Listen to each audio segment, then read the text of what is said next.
My friend, lean in and hear this. What I am about to speak over you is no accident. In this very moment of your life, God is arranging a fresh beginning for you. You may have walked through valleys of deep sorrow. You may have carried loads so heavy your soul felt it might shatter under the strain. You may have endured nights where silence roared louder than any storm. Yet God has not abandoned you. The very God who placed the stars across the heavens, the same God who split seas and leveled mountains, is about to act in your story. And when God acts, no power in heaven or on earth can overturn what He has declared. There comes a moment when yesterday can no longer hold you captive. There comes a moment when the failures, the regrets, the shattered pieces, and the tears of yesterday lose their grip on who you are. God is not a God of dead end. He is the God of new doors, new paths, new mercies. The pain you endured was not in vain, for it has shaped you, prepared you, and brought you to this very hour where God Himself whispers, I am making all things new. You are not standing at the end. You are standing at the beginning of something you cannot yet see, but will soon testify about. Do not let despair fool you into believing that God has abandoned you. Sometimes the silence of God is not rejection, it is preparation. Sometimes when He closes a door, it is because He is building a gate you never imagined could be open. And while you think you are waiting on God, the truth is God is waiting on you. He is waiting for you to lift your eyes from the ashes of the past and fix them on the horizon of His promise. He is waiting for you to stop rehearsing your pain and start declaring His power. For God's promise is not tied to your past mistakes. It is anchored in His eternal will. How many times have you thought it was over? How many times did you tell yourself that this was the end of the road? Yet here you are, still breathing, still standing, still fighting. And that is not chance. That is God. Every breath in your lungs is evidence that He is not finished with you yet.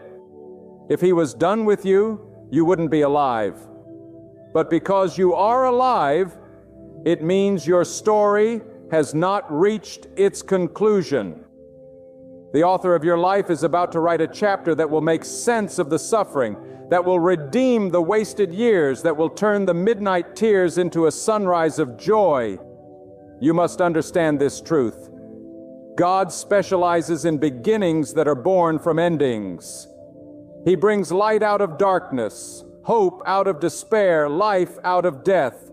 He takes the broken and makes them whole. He takes the rejected and calls them chosen.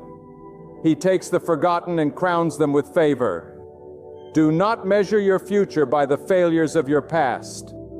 God does not consult your past to decide your tomorrow. When He declares a new beginning, nothing, absolutely nothing, can stop it. Not people, not circumstances, not even your own mistakes, because God's mercy rewrites the script. And yes, there will be those who doubt it. There will be voices that whisper, "You cannot change. You cannot rise. You cannot begin again." But those voices are lies born of fear and limitation.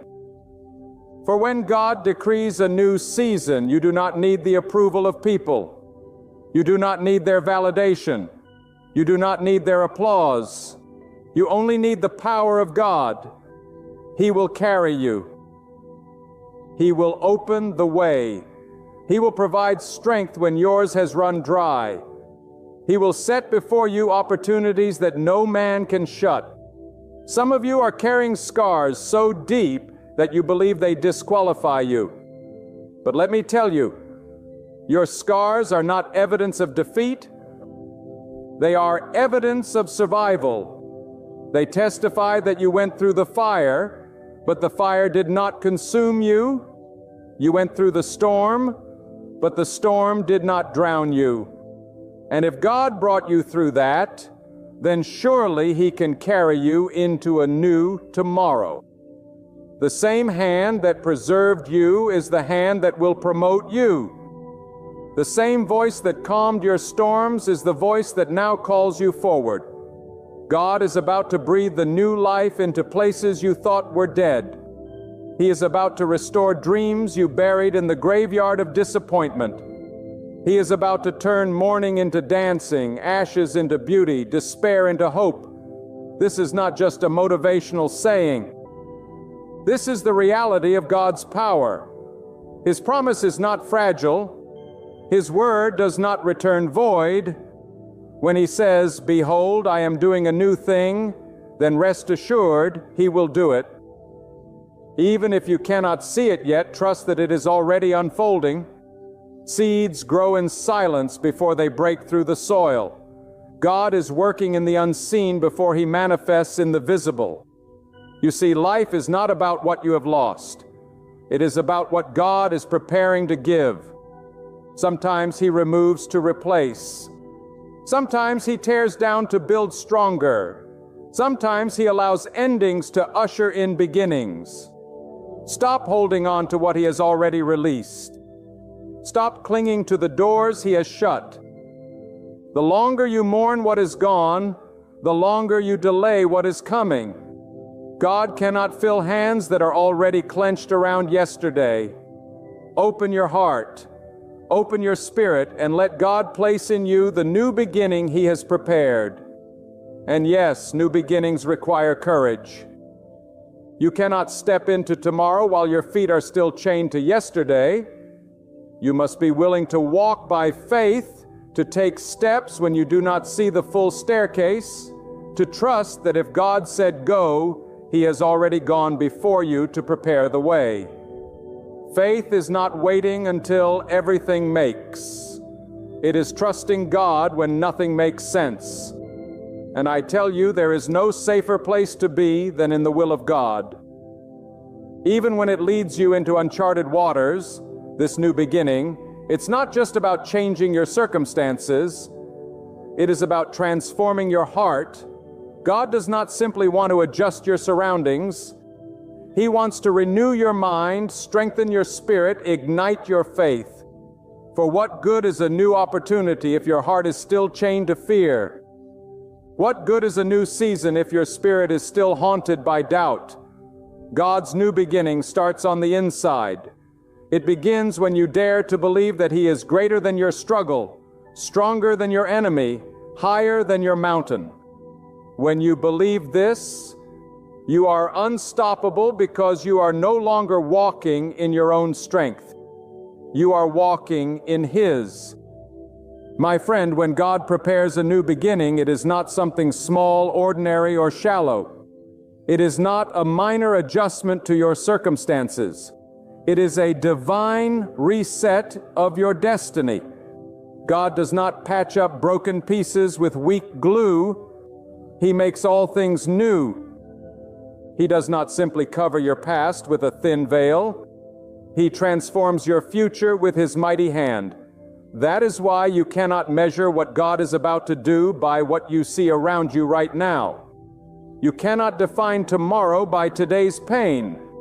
God is greater than your present struggles, and His new beginning for you carries weight, authority, and eternal purpose. So many people miss the beauty of God's new beginning because they keep their eyes fixed on what they have lost instead of what God is preparing to give. But hear me clearly, your loss is not the end. Your loss may have been painful. It may have shaken you. It may have left scars. But your loss is also the soil from which God will grow something more glorious than you can imagine. God does not waste pain. He does not overlook tears. Every sleepless night, every silent cry, every heavy burden has been seen by God. And He has stored it as seed for the harvest that is now on its way. The harvest is always greater than the seed. What you sow in tears, you will reap in joy. God is about to bring you into a season where the weight of the past will no longer hold power over you. The guilt that tried to define you will lose its voice. The shame that changed your spirit will fall powerless at your feet. The fear that whispered lies into your mind will be silenced by the truth of God's word. For when God declares a new beginning, He also declares a new identity. You are not who you were yesterday. You are not what they said about you. You are not the mistakes you made. You are who God says you are. And His declaration outweighs every other opinion, every other judgment, every other label. But let me remind you, God's new beginning will demand your trust. It will not always look like what you expected. Sometimes the new beginning feels like an ending because it requires leaving behind comfort zones and familiar places. Think of it. God cannot take you into the land of promise if you insist on clinging to Egypt. He cannot show you the horizon of tomorrow if you keep staring at the ruins of yesterday. Trust is the bridge between where you are and where God is leading you. You must be willing to step into the unknown with faith, knowing that even if you cannot see the path, God is the one guiding your steps. When God says, "Behold, I am doing a new thing," it means He is preparing to surprise you. It means He is about to overturn the assumptions of people who thought they knew your story. It means He is about to set you apart in such a way that even your enemies will be forced to acknowledge the hand of God on your life. Do not limit God by your imagination. Do not reduce His promise to the size of your comfort. He is not a God of small measures. He is a God of abundance, a God of overflow, a God of greatness. When He opens the heavens, He pours out blessings that there is not even room enough to contain. You must also understand that God's new beginning is not always immediate in appearance. Sometimes it begins in silence. Sometimes it begins with small steps. Sometimes it begins beneath the surface where no one can see. But just because you cannot see it does not mean it is not happening. A seed buried in the soil is hidden, unseen and silent, but it is alive. Growth is taking place in the unseen. Roots are forming. Strength is being built. Life is stirring. Then suddenly, when the appointed time arrives, the seed breaks forth through the ground for all to see. That is what God is doing in your life. Do not despise the hidden season. Do not despise the waiting season. For the longer the roots grow, the stronger the tree will stand. There is another truth. When God gives you a new beginning, it is not only for your sake, it is for His glory. Your testimony is not just a story about survival. It is a declaration of God's power. When He lifts you, it will not be so people can applaud you, but so they can see His greatness reflected in your life. That is why your new beginning will be undeniable. It will not be something that you can attribute to chance or luck or human effort. No, it will be so magnificent, so breathtaking, so miraculous that you will be able to say with conviction, "This was God's doing." And let me tell you, when God begins to move, there is no force strong enough to stop Him. No power in the heavens, no scheme on earth, no opposition from people can hinder what He has decreed. The only thing that can Dad's work in your life is your unwillingness to believe. Doubt is the enemy of destiny. Fear is the thief of future. But faith unlocks the gates of God's promise. Even the smallest faith, if anchored in God, can shift mountains out of your path. You do not need to know how it will happen. You only need to know who is making it happen. Your future is not in the hands of your enemies. Your destiny is not determined by those who rejected you. Your new beginning is not dependent on the people who left you, the job you lost, or the opportunity that slipped away. Your future rests solely in the hands of God, and those hands are mighty, faithful, and unshakable. If He could bring light out of darkness, If he could bring order out of chaos, if he could bring life out of nothing, then surely he can bring a new beginning out of your situation. When God marks the beginning of a new season in your life, it is not to return you to where you once were. It is to elevate you beyond what you could have achieved by your own strength. A true new beginning from God does not simply restore what was lost. It multiplies, it magnifies, it enlarges. God never takes you backward. He always moves you forward. Even when it seems like you've been stripped of everything, even when you feel empty and broken, and know that the emptiness is only making room for the abundance He is preparing to pour into your life.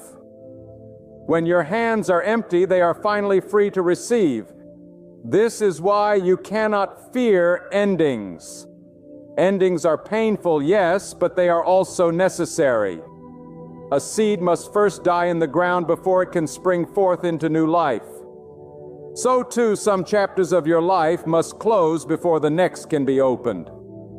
And although endings bring sorrow, they are also God's way of clearing space for the new. The door that shut was not rejection, it was protection. The path that was blocked was not punishment, it was redirection. What you call loss, God calls preparation.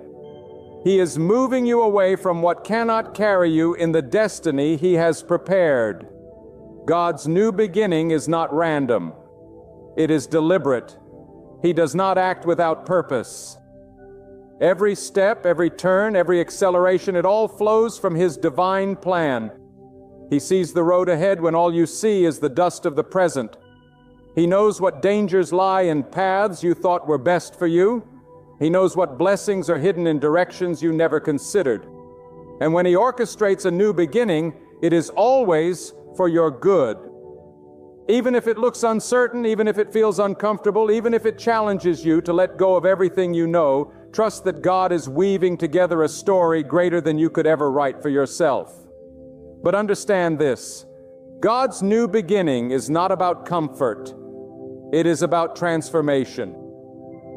He does not lead you into a new season so you can stay the same. He calls you forward so that you may rise higher, walk stronger, life deeper in faith. He wants to break chains of fear that once held you back.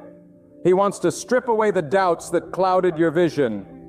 He wants to replace weakness with strength, despair with hope, and sorrow with joy. God's new beginning is not a small adjustment. It is a revolution in your life. It is a shift so powerful that you cannot remain who you once were. And do not be surprised if this new beginning demands separation. There are people, habits, and patterns that cannot follow you where God is leading. Not everyone who started with you can go with you. Not every friendship is meant for the next chapter. Not every environment is designed for your growth. God in His wisdom removes what would hinder your destiny, even if it hurts to let go. Do not cling to what He is pruning away. If He is taking it out of your life, it is because it cannot survive the light of your new season. Trust Him even in the losses, because they are not losses. They are divine exchanges. When God opens a new door, you will know it is Him, because it will bear the mark of peace. Not the absence of trials, not the absence of challenges, but the presence of His undeniable hand upon it. You will feel His strength lifting you, His wisdom guiding you, His favor surrounding you. What seemed impossible will become attainable. Seemed distant will come within reach. What was once locked will open with ease. Not because of your effort, but because of His authority. Remember, God says yes. No force can say no. Let me speak directly to your heart. Some of you have been walking in circles, stuck in cycles of disappointment, chained to the memories of past failures. You have been asking, when will it change? When will it be different? Hear me now. The cycle ends when you surrender fully to God's will. Your new beginning is not unlocked by striving, it is unlocked by trusting. It is not about forcing doors open, it is about allowing God to lead you to the door. He has already prepared. Stop exhausting yourself trying to fix what only God can restore. Stop carrying burdens that were never meant for your shoulders. Lay it all down and let God lift you into the season He has appointed for you. And when He does, your life will not only change, it will shine. God does not give you a new beginning for you to hide it. He gives it so your life becomes a testimony, a living example of His goodness, His mercy, His power. People who once doubted you will see what God has done. Those who mocked you in your valley will watch as He sets your feet on a mountain. Those who thought it was over for you will witness the glory of God rising from your life, not so they can exalt you, but so they can recognize the greatness of the one who lifted you. Never forget your new beginning is proof that God is faithful. Even when you failed, He remained steadfast. Even when you doubted, He remained sure. Even when you turned away, He remained near. That is why this new season is not something you earn. It is something you receive. God's mercy writes over your mistakes. His compassion covers your shortcomings. His power redeems your wasted years. He takes what you believe was lost beyond repair and breathes new life into it again. When God prepares to usher you into a new beginning, He does not speak it quietly into the shadows of your world. He announces it with authority. He sends a divine tremor that shakes loose the chains of your past and bursts open the gates of your future. And when God makes a declaration, all of creation moves at His command. The winds shift, the seas divide, the mountains bow, and the valleys rise to meet His word. So tell me, why would you doubt that He can renew your story? Why believe that your past mistakes, your quiet fears, or the giants that stand before you are too strong for His hand? If He rules the cosmos, surely He can speak a fresh beginning into your life. The truth is, God's new beginning for your life is often disguised as disruption. It doesn't always appear gentle or calm at first. It shakes what must be shaken. It uproots what cannot remain. It unsettles what has grown stagnant. Because God is not interested in you building a future on a cracked foundation. He will tear down what is unstable so He can rebuild you on a rock that cannot be moved.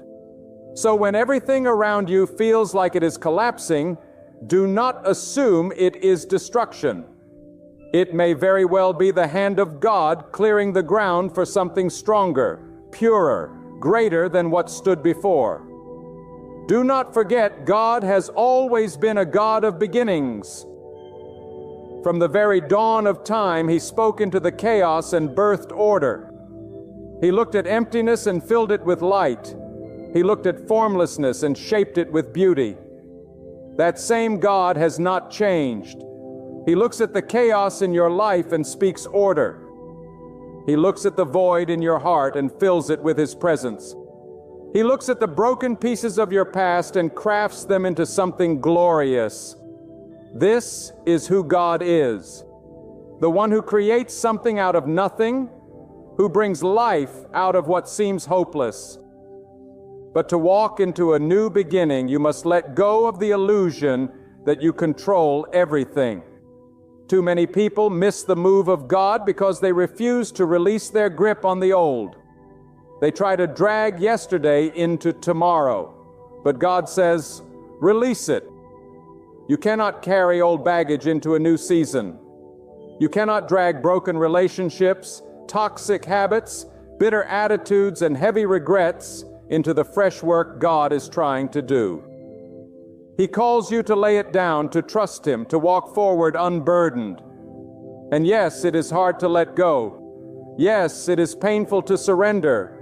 But what you release into God's hands, He transforms into something far greater than what you cling to. God's new beginning is not fragile, it is unstoppable. It is not dependent on human approval or worldly systems. When He decides to lift you, there is no authority high enough to block it. When He decides to heal you, no sickness is strong enough to resist it. When He decides to bless you, no curse, no opposition, no enemy can withhold it. For God does not negotiate with creation. He commands it, and His command is final. That is why you can walk into your new beginning with boldness, not trembling, not because of who you are, but because of who God is. And yet, God will test your faith as He ushers you into this new chapter. Do not be surprised if the path forward looks narrow, if it feels like the ground beneath you is unfamiliar, for faith is not proven in comfort, it is proven in trust. God will call you to step even when you cannot see the full way. He will call you to believe even when the evidence around you says otherwise. He will call you to declare His promise even when your reality has not yet caught up. This is how you partner with God's new beginning, not by sight but by faith. And those who walk by faith see doors open that the world swore were forever locked. Your new beginning may come with resistance. The enemy does not rejoice when God elevates you. There will be whispers of doubt. There will be obstacles. There will be distractions designed to pull you back into the old.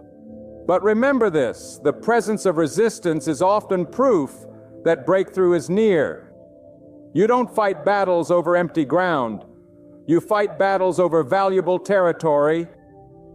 The struggle you feel right now is not because God has abandoned you. It is because the enemy knows God is about to establish you. Stand firm. Do not retreat. For the God who begins a new work in you will also defend it. And never underestimate the timing of God. What feels delayed to you is right on schedule with Him. He is not bound by your deadlines, and He is not late. He is deliberate, intentional, precise. He waits until the moment that will bring the greatest glory to His name and the greatest strength to your spirit. While you think nothing is happening, He is aligning pieces you cannot see, preparing hearts you do not know, orchestrating circumstances you cannot control. And when the fullness of time arrives, what seemed impossible will unfold effortlessly before your eyes. When God speaks a new beginning into your life, it does not come with a whisper of uncertainty. It comes with the thunder of divine authority. His word does not tremble. It stands firm and unshakable. When God says, I am making all things new," there is no force on earth or in the heavens that can reverse His decree. And this is why your heart must rise with confidence, not in your own strength, but in the certainty that the Almighty is at work. The same God who called light out of the darkness is calling you out of despair, out of limitation, out of fear, into a dawn that no night can overcome. But do not miss this truth. God's new beginning is not just about change on the outside. It is about transformation on the inside. Many people want God to change their circumstances while they remain unchanged within. Yet the true new beginning starts in the heart. God is not merely rearranging the furniture of your life. He is building a brand new foundation. He is reshaping your character, refining your faith, deepening your trust. Because unless the heart is renewed, any new season will eventually collapse under the weight of old patterns. So allow Him not only to open new doors, but also to renew your spirit, so that you may walk through them with wisdom. There are moments when God's new beginning feels like wilderness. You may not see the full picture. You may only see a step ahead. But remember, God is not calling you to see everything. He is calling you to trust Him in everything. The wilderness is not abandonment. It is preparation. In the wilderness, you learn to depend not on your own strength, but on His provision. In the wilderness, you discover that when all else is stripped away, God is enough. And once you learn this truth, no challenge, no storm, no enemy can shake you, because you know that if God sustained you in lack, He will sustain you in abundance. Your new beginning may also require patience. God's timing is often different from ours. We want everything now, immediately, without delay. But God is never rushed, and He is never late. He is precise, deliberate, perfect in His timing. What seems like delay is often the hand of God preparing the ground, aligning the people, and setting the stage for your breakthrough. Just as a tree does not bear fruit in its first season of planting, so too your life must endure seasons of quiet growth before the visible harvest comes. Do not mistake silence for inactivity. God works in hidden places long before He reveals His work in public view. Do not think that your failures disqualify you from God's new beginning. If that were true, none of us would ever rise again. God is not limited by your past. He redeems it. He takes the very mistakes you thought ruined you and turns them into stepping stones for your future. What others meant for harm, God will use for good. What seemed like a setback will be revealed as a setup. Do not let shame bind you to yesterday. God's mercy is greater than your mistakes, and His power is stronger than your regrets. If He has declared a new season over your life, then your past cannot dictate your tomorrow. When God opens a new beginning, He does so with purpose. He does not elevate you so you can boast in yourself. He lifts you so you can reflect His glory. Your new season is meant to be a testimony to others that if God could do it for you, He can do it for them. Do not hide what He has done. Declare it boldly. Let your life be a living sermon, a beacon of hope for those still trapped in their own midnight hour. For when God blesses you, it is never just about you. It is about the countless lives your story will inspire. But here is what you must understand. New beginnings demand new faith. You cannot enter tomorrow with yesterday's level of trust. You must grow. You must stretch. You must dare to believe God for more than you have ever asked before. Faith, if not active, it is active. It is unrelenting. It refuses to let fear dictate the narrative. It stands firm even when the ground shakes. It proclaims God's promise even before the evidence arrives. And when you walk with such faith, you align yourself with the very power that spoke the universe into being. There will be opposition. There will be voices that mock your hope, that tell you nothing can change, that remind you of all the times you failed. But let those voices be silenced by the truth of God's Word. For if God has spoken, that is all that matters. People may doubt, enemies may resist, even your own heart may waver. But God remains faithful. He has never broken His word, and He never will. Hold on to His promise as tightly as you hold on to your breath. For His word is life itself. And when the new beginning comes, and it will come, you will look back and understand why the delays were necessary, why the struggles were permitted, why the losses had to happen. You will see that every tear watered the soil of your testimony. You will see that every disappointment shaped your endurance. You will see that every detour was actually a straight line in God's greater plan. And you will lift your hands not in pride, but in knowing that only God could have written such a story. When God sets His hand upon your life for a new beginning, it is never a half measure. It is not a temporary patch or a fleeting glimpse of hope. It is a complete shift, a transformation that alters the very trajectory of your existence. God does not bring you out just to leave you wandering. He brings you out to establish you, to plant you, to crown you with a future that reflects His greatness. What God begins, He sustains. What He opens, He protects. What He promises, He fulfills. And when He calls you into a new season, it is not to tease your heart, but to fulfill His word. You must understand, a new beginning with God is not an escape. It is an elevation. He does not pull you out of a pit so you can return to the same valley. He raises you so that you can stand on higher ground. And from that higher ground, you see what you could not see before. From that new height, the obstacles that once intimidated you become small in comparison to His power. This is why your perspective must shift. Your eyes must be trained not on the dust of the ground, but on the horizon of His promise. For as high as the heavens are above the earth, so are God's thoughts above yours, and so are His ways beyond your ways. But do not forget, God's new beginning often requires the surrender of the old.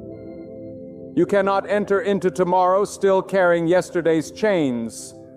You cannot embrace what God is placing in your hands if your fists are clenched around what He is trying to remove. Some of you are holding on to bitterness, replaying old wounds, rehearsing old betrayals, and yet asking God for something new. Let me tell you, with love and boldness, you cannot walk into your new season carrying the poison of the past. Release it. Place it into God's hand. Trust Him enough to let go so that He can replace your sorrow with joy, your bitterness with peace, your despair with hope.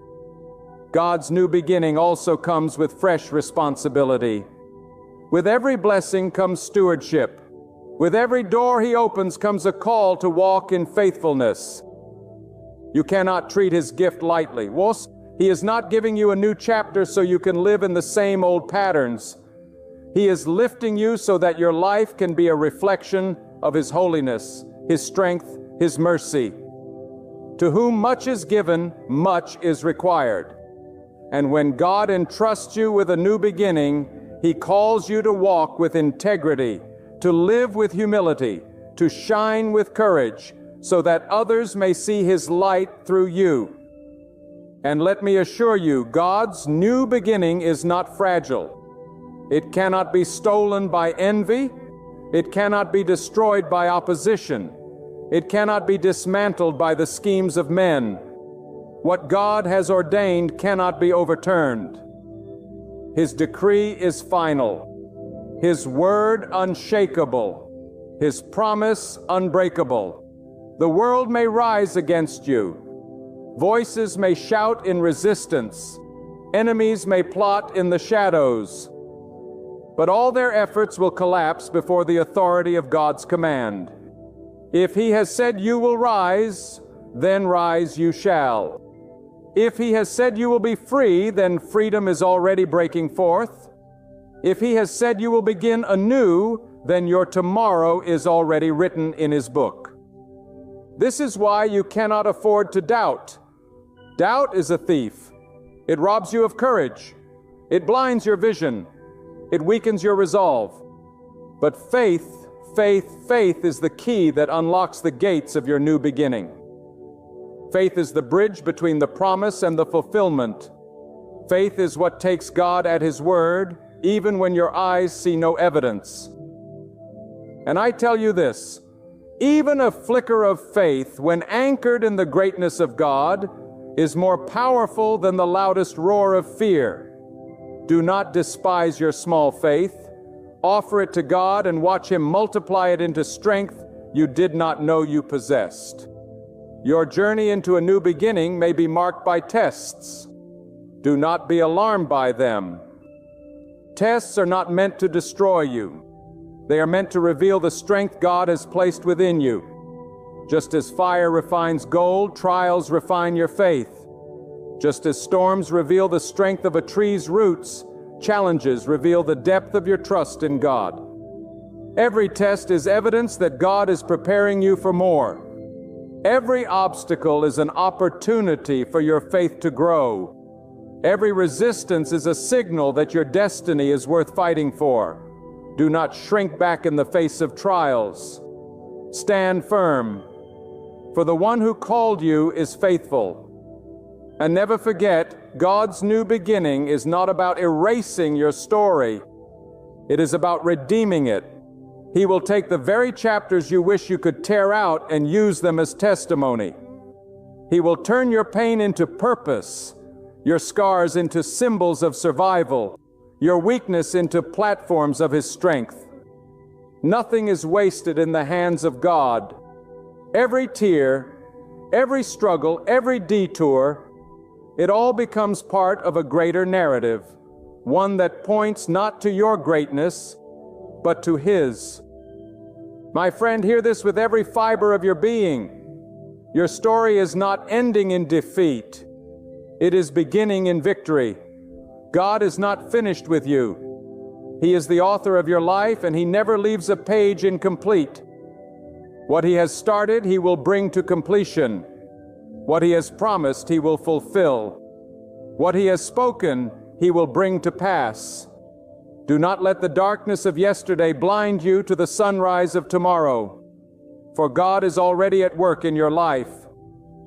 This is not the time to shrink back. This is not the time to surrender to fear. This is the time to rise, to trust, to believe with unshakable confidence that the Almighty is guiding your steps. God is your shield, your strength, your deliverer, and your guide. If He says a new beginning is coming, then you can stand firm, knowing it is already written in His plan. The doors that were shut will open. The chains that bound you will fall. The weight that crushed you will lift. And the sorrow that once drowned you will be replaced with joy that overflows. Walk forward boldly, for you are walking with God. Do not dwell on what lies in ruins behind you, for your destiny is not in the ashes of yesterday, but in the promise of tomorrow. Do not fear what you cannot see, for God already stands in the places you have yet to walk. Do not question His strength, for His power has never known defeat. Step boldly into this new season with courage, with faith, and with a flame of hope alive within your heart. For the Maker of heaven and earth has already spoken it into being. The page is turning. The chapter is changing. The story is moving forward. And it is God Himself who holds the pen to write the next line of your life. Trust His hand. Walk in His way. Yield to His will. And you will witness with your own eyes what only He can bring to pass. A divine new beginning has been spoken over your life. And when God proclaims it, no force in creation can undo it. Your future is secured. Your steps are ordered. And your victory is already written. My friends, I want you to listen tonight with the deepest focus of your heart. What I am about to share is not just another sound to fill the quiet. It is a living truth designed to cut through the weight of your sorrow and spark a flame of hope within you. Right now, in the silence of your struggle, in the unseen corners of your pain, in the long nights when tears soak your pillow and no one knows the battles you are fighting, grasp this with unshakable conviction. God is closing your chapter of pain and your victory is near. This is not wishful thinking. This is not hollow encouragement. This is the eternal reality that when God authors your story, He never abandons you in the darkness. The pain you've carried, the valleys you've crossed, the betrayals you've endured, the loneliness that has pierced your heart, all of it has an expiration date under God's hand. And today I declare to you that the chapter of suffering is drawing to an end because God Himself is turning the page toward your victory. You see, too often we measure our lives by the weight of our trials, and we think that pain has the final say. We wake up with burdens and go to bed with worries. We walk through the day haunted by memories of what was taken from us, opportunities that slipped away, people who abandoned us in storms that nearly drowned us. We think the season of loss will never end. But I want you to know, pain is not eternal. Suffering is not sovereign. Trouble does not hold the pen to your life story. Only God holds that pen. And when God decides that enough is enough, when God says the wilderness has lasted long enough, when God declares that your season of breaking has fulfilled its purpose, nothing and no one can stop Him from closing the chapter of pain and leading you into victory. You may feel tonight like the weight of your sorrow has chained you to the ground. You may feel that your enemies have triumphed, that your tears have been wasted, that your prayers have gone unheard. But let me speak directly to your spirit. Every tear you shed has been seen by God. Every cry of your heart has been heard by God. Every silent groan you thought no one noticed has been recorded by God.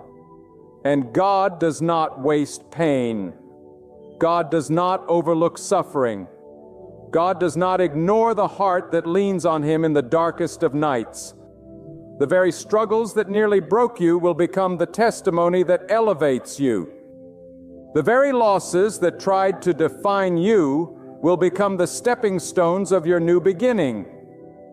God is closing your chapter of pain because He has been preparing a greater victory than you could imagine. And when God brings victory, it is not halfway. It is not partial. It is not a fragile gift that slips away overnight. No, when God gives victory, He seals it with His authority. He crowns it with His power. He surrounds it with His glory. When God lifts you out of the pit, He sets your feet on solid ground where no enemy can shake you. When God restores you, He does not merely give back what was stolen. He multiplies it. He magnifies it. He makes it greater than what you thought was possible. And some of you tonight are on the very edge of that breakthrough. You may not see it, but you can feel it. You can sense in your spirit that the winds are changing, that the night is almost over, that the dawn is about to break. That's not your imagination. That is God whispering to your heart. Hold on. The chapter of pain is closing, and the victory I have written for you is near. Do not be deceived by the silence of the present moment. Sometimes, before the greatest victories, God allows a holy stillness. He allows you to stand in a place where it feels like nothing is happening, where doors remain shut, where prayers feel unanswered. But that silence is not absence. That stillness is not neglect. That waiting is not rejection. It is preparation. God has been preparing your heart. God has been shaping your character. God has been pruning your life. God has been removing what could not go with you into the next chapter. Because when He brings you into victory, you cannot carry the baggage of yesterday's wounds. You cannot walk into the new with the weight of the old. God is not just ending your pain. He is transforming you in the process so that when you step into victory, you will stand stronger, wiser, and more grounded in faith than ever before. My friend, think of the battles you have fought. Think of the betrayals you have survived. And think of the nights you thought you would not make it, and yet here you are, still standing. That alone is proof that God has been with you all along. You did not keep yourself alive. You did not sustain your own breath. You did not carry yourself through the valley. God did. And if God has brought you this far, do you think He will abandon you at the threshold of victory? No. God does not bring His children halfway. God does not stop at the wilderness. God brings His people into the promised land, into the fullness of His plan, into the victory He has ordained. And the same God who carried you through the fire will carry you into the triumph. Let me tell you this: when God closes a chapter, no power in this world can reopen it. That chapter of pain, no matter how long it has lingered, is not eternal. God holds the key, and when He locks the door to that pain, the enemy has no authority to drag you back. You are not bound to yesterday's sorrow. You are not chained to yesterday's betrayal. You are not enslaved to yesterday's tears. God has declared freedom. And when God declares freedom, it cannot be undone. Some of you tonight have been asking, when will it end? When will I see the light? When will I feel peace again? I want you to hear this as clearly as I can say it. Your waiting is not wasted. Your trial is not permanent. And your victory is nearer than you think. You may not see it in the natural yet, but in the spiritual realm, God is already writing the new chapter. The pages of your life are being turned, and the pain that once defined you will become the testimony that refines you. And so I say to you tonight, do not misinterpret the pain you have endured. It's evidence that God has abandoned you. Know the very fact that you are still alive, still breathing, still able to lift your head and listen to this message is living proof that God has been carrying you through it all. Pain was never meant to be your home. It was never meant to be the final chapter of your story. Pain was only the passage, not the destination.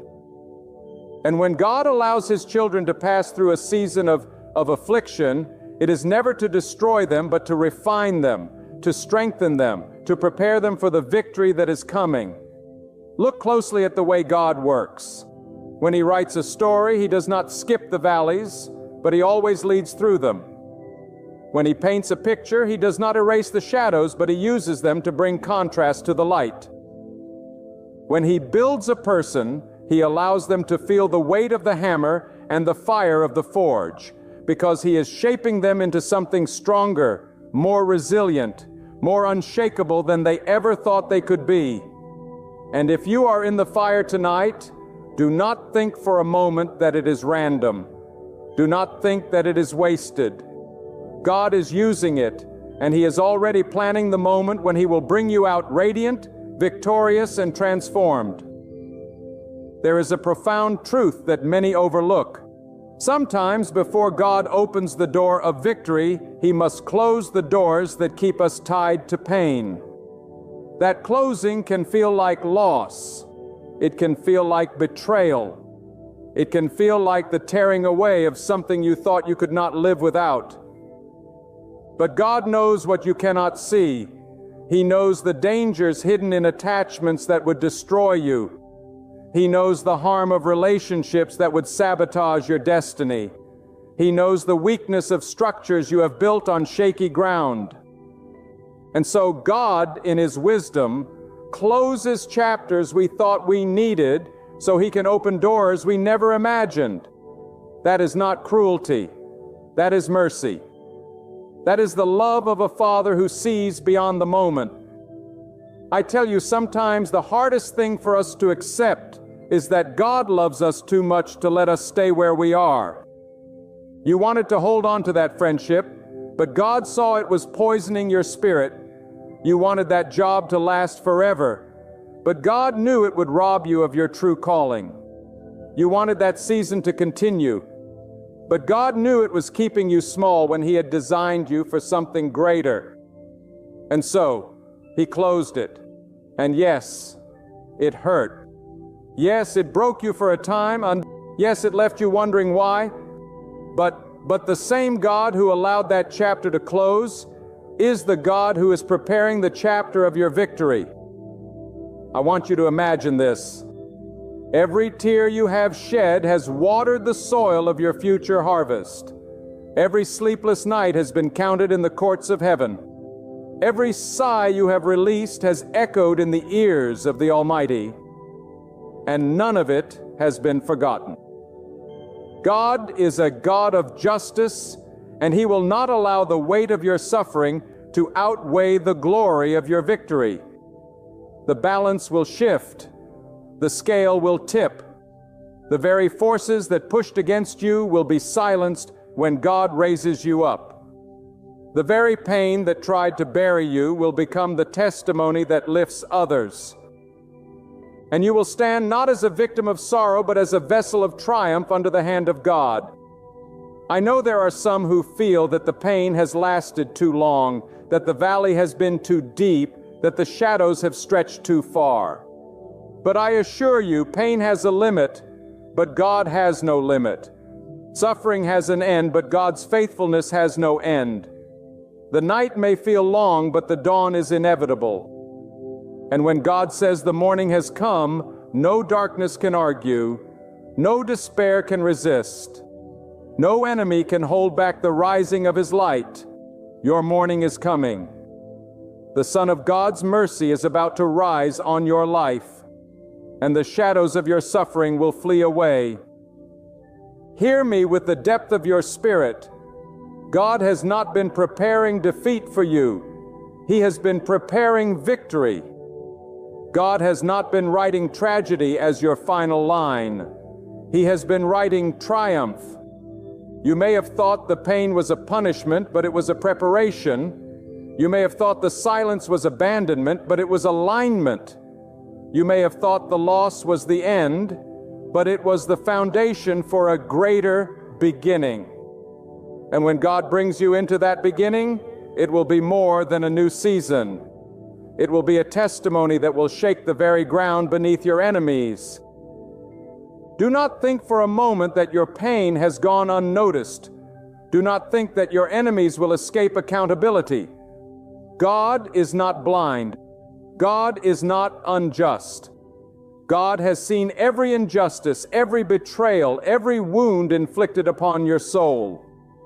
And God will not allow evil to triumph over those who trust in Him.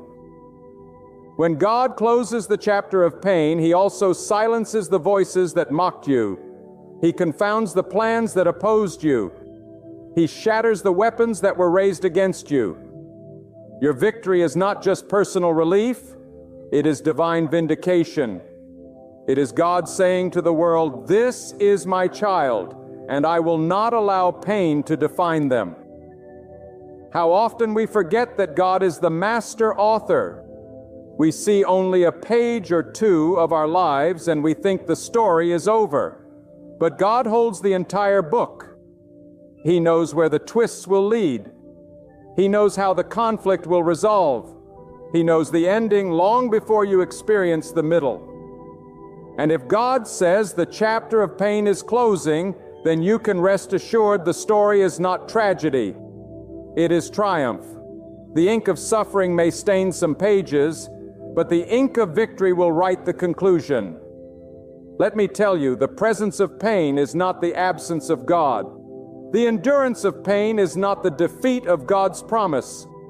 The length of pain is not the measure of God's love.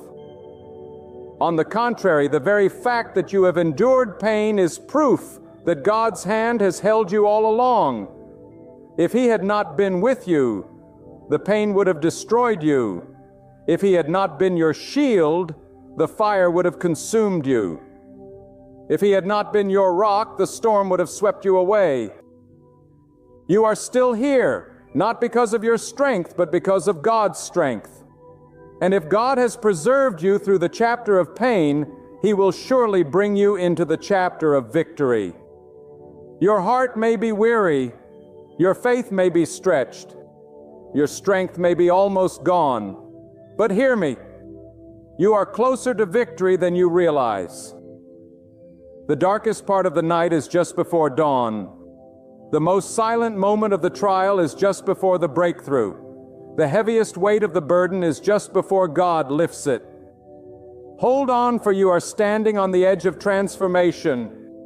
God is turning the page, and your chapter of pain is about to be sealed behind you forever.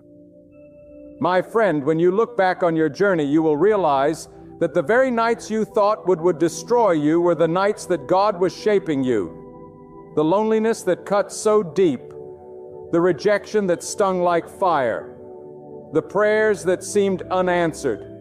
These were not wasted moments. They were chiseling moments. They were holy appointments where God, unseen by human eyes, was working on your spirit, fortifying your faith, and teaching you to trust Him beyond the visible. Do not despise the process, for the process is the womb of your victory. Every season of trial has been a classroom where God has prepared you for the next chapter. And now, as the curtain of pain begins to fall, He is ready to unveil the new act of your life, radiant with His power and marked by His mercy. Consider this: a seed must go underground before it can rise in the dark soil, unseen, hidden, and pressed by the weight of earth. It seems lifeless, yet within that soil transformation is taking place. Roots are being stretched, foundations are being built, and the life within is breaking through its shell. And then, when the time is right, what once was buried pushes upward, reaching toward the light, becoming a tree that bears fruit in its season. Your pain has been that soil. It has pressed you. It has hidden you. It has seemed like the end, but God has been using it to grow your roots, to deepen your strength, and to prepare you for the moment you will rise. And now, that moment is near. The soil is about to break open, and your victory is about to burst forth for all to see. Do not be surprised if those around you cannot understand your journey. Some have watched your tears and thought you were finished. Some have seen your losses and assumed you were defeated. Some may even have rejoiced at your suffering, believing it was the end of your story. But God delights in confounding the expectations of men. He takes the weak and makes them strong. He takes the rejected and makes them chosen. He takes the broken and makes them whole. And when He lifts you up, those who mocked you will have no explanation.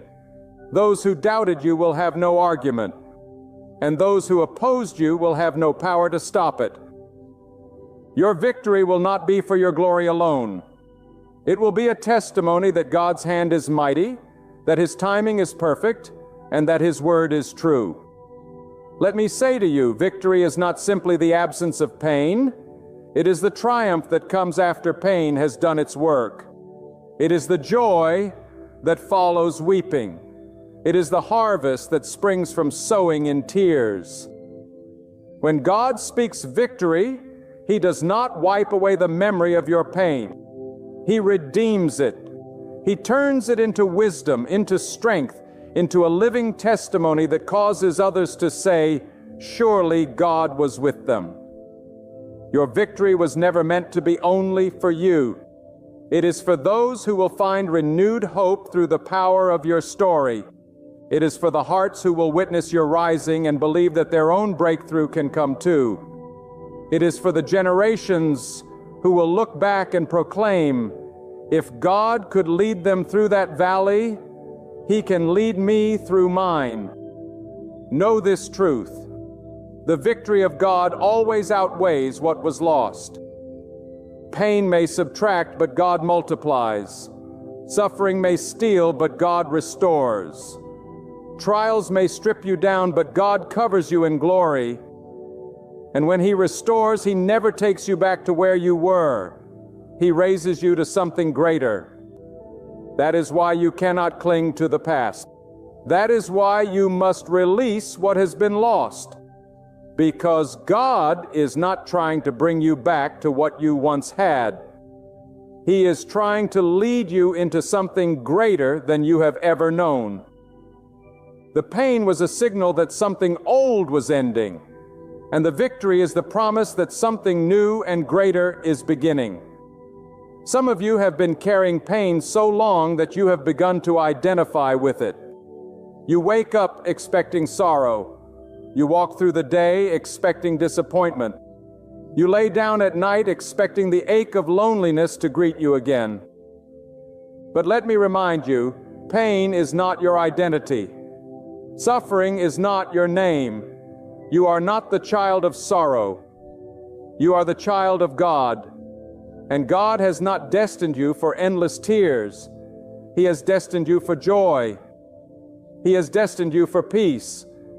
He has destined you for victory.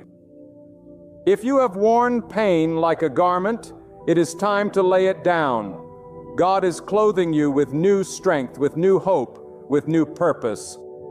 Do not wear yesterday's grief into tomorrow's blessing. And I must speak plainly. There are times when God will allow your strength to be completely spent, so you will stop relying on yourself and start leaning fully on Him. That breaking you felt was not to destroy you, but to shift your dependence.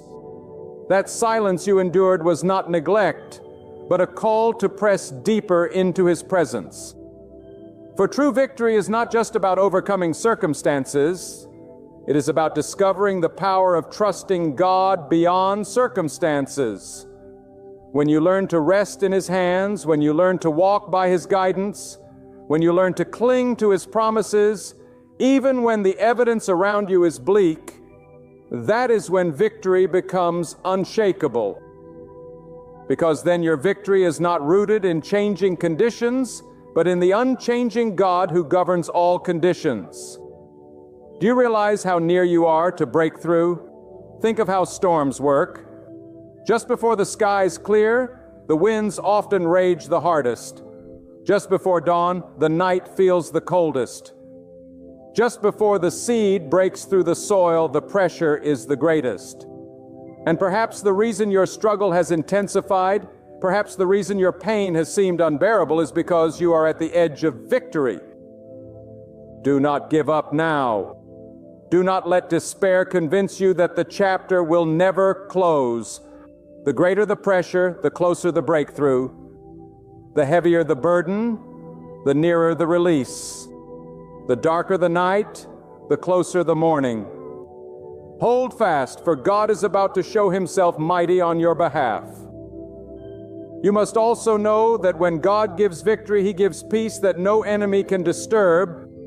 People may try to drag you back into conflict, but they will fail. Circumstances may try to shake you, but they will crumble. Temptations may rise, but they will wither away.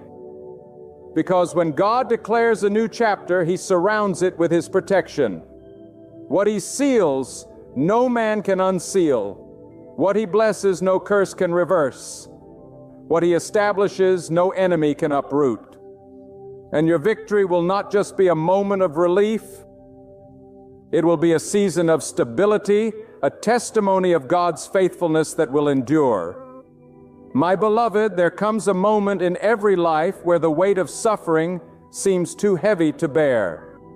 And yet, it is in that very moment that God proves His strength to be greater than your weakness.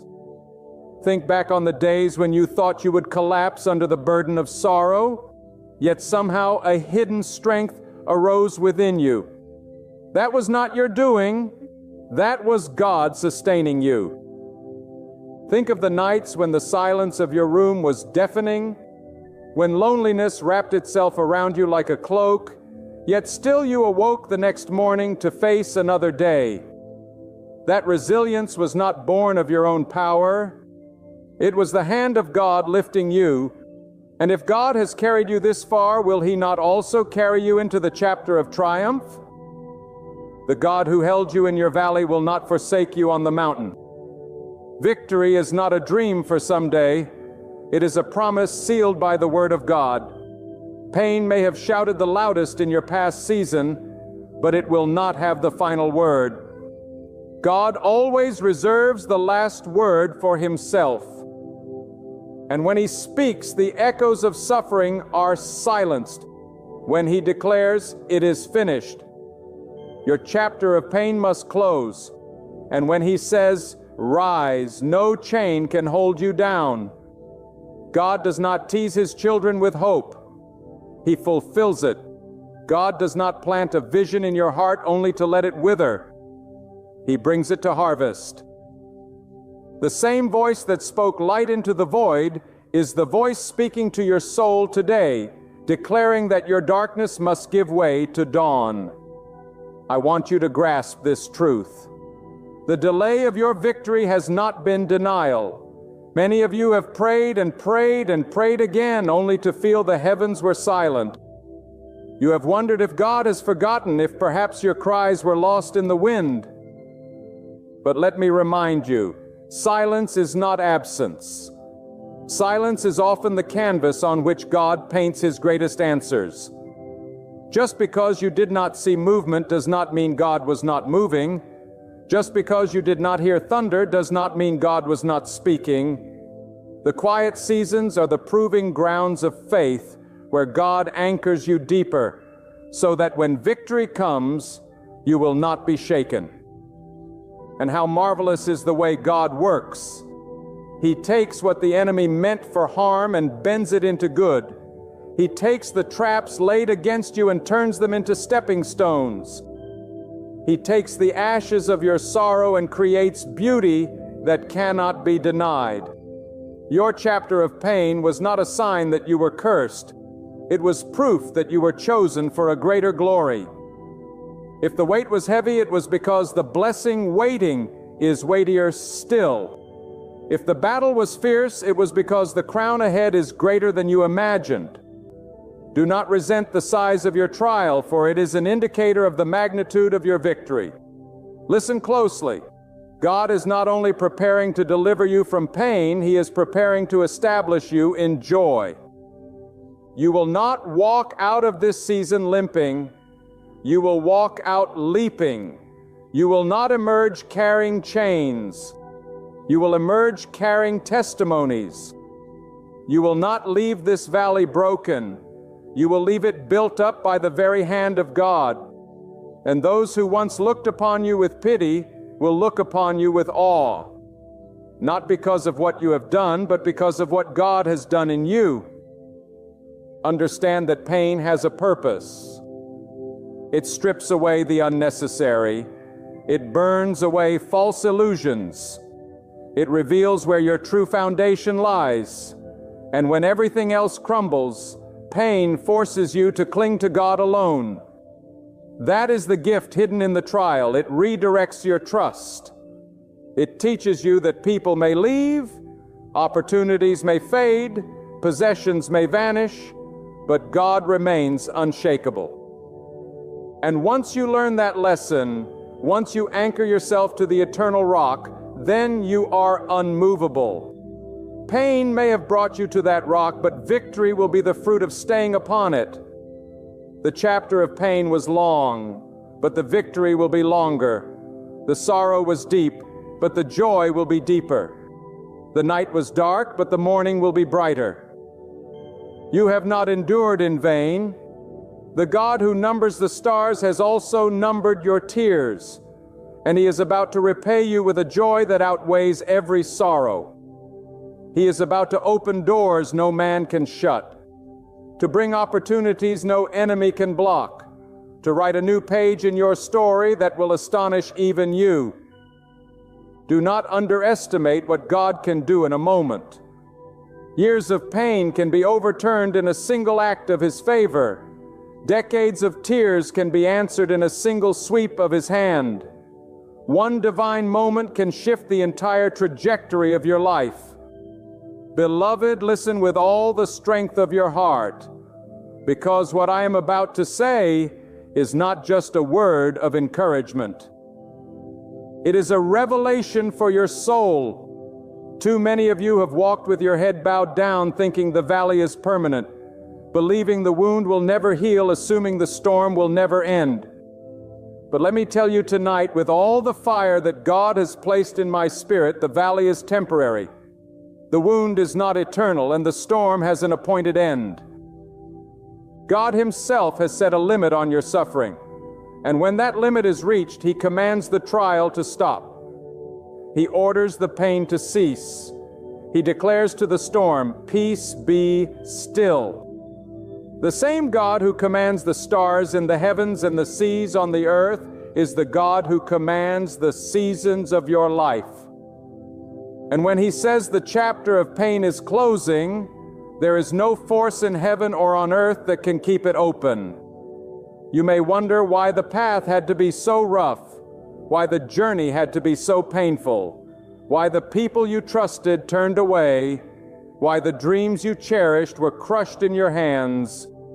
Child of God, remember this: God wastes nothing. Not a single tear, not a single trial, not a single disappointment is wasted in His design. Pain may have broken you, but it also taught you. Pain may have wounded you, but it also sharpened you. Pain may have humbled you, but it also drew you closer to God. And now, the very experiences you thought would end, you will become the evidence of God's power working through you. The chapter of pain was never meant to define you. It was meant to refine you, and the refining is nearly complete. For victory is at the door. Do not despise the waiting. The waiting has been the furnace where God has purified your motives. The waiting has been the training ground where He has strengthened your faith. The waiting has been the silent test where He has separated what was weak from what is eternal within you. Waiting does not mean God has forgotten. It means God has been preparing something too great to be rushed. When you plant a seed, you do not see its growth in an instant. It must break. It must root.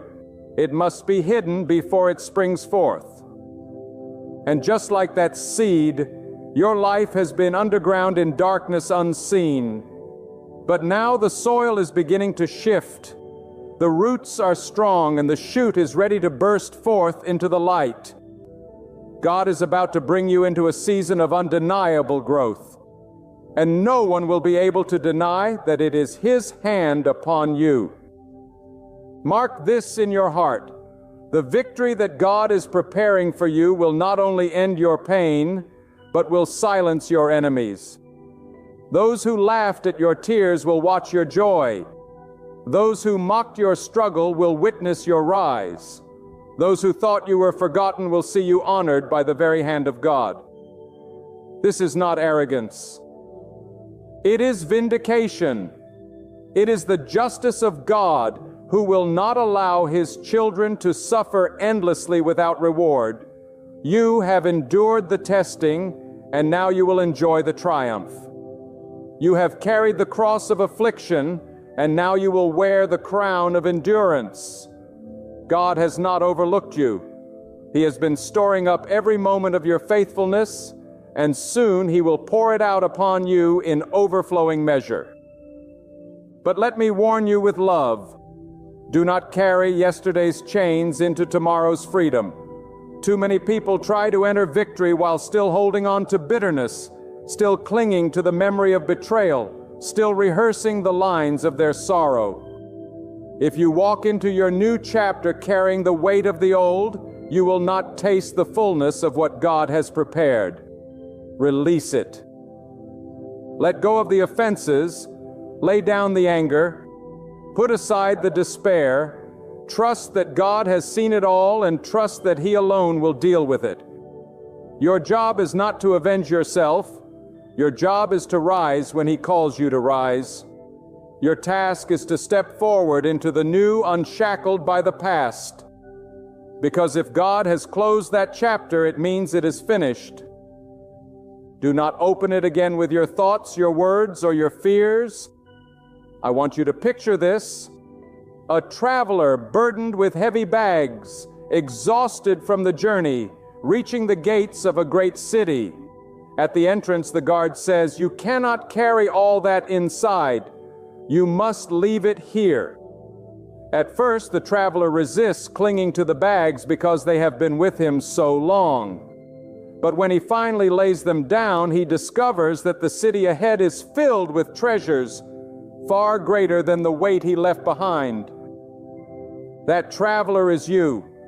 Those bags are your pain. And that city is your victory. God is asking you to lay it down so He can place something greater in your hand. And let me tell you with boldness, your victory is not just near, it is necessary. It is necessary because others are waiting to see what God will do in your life.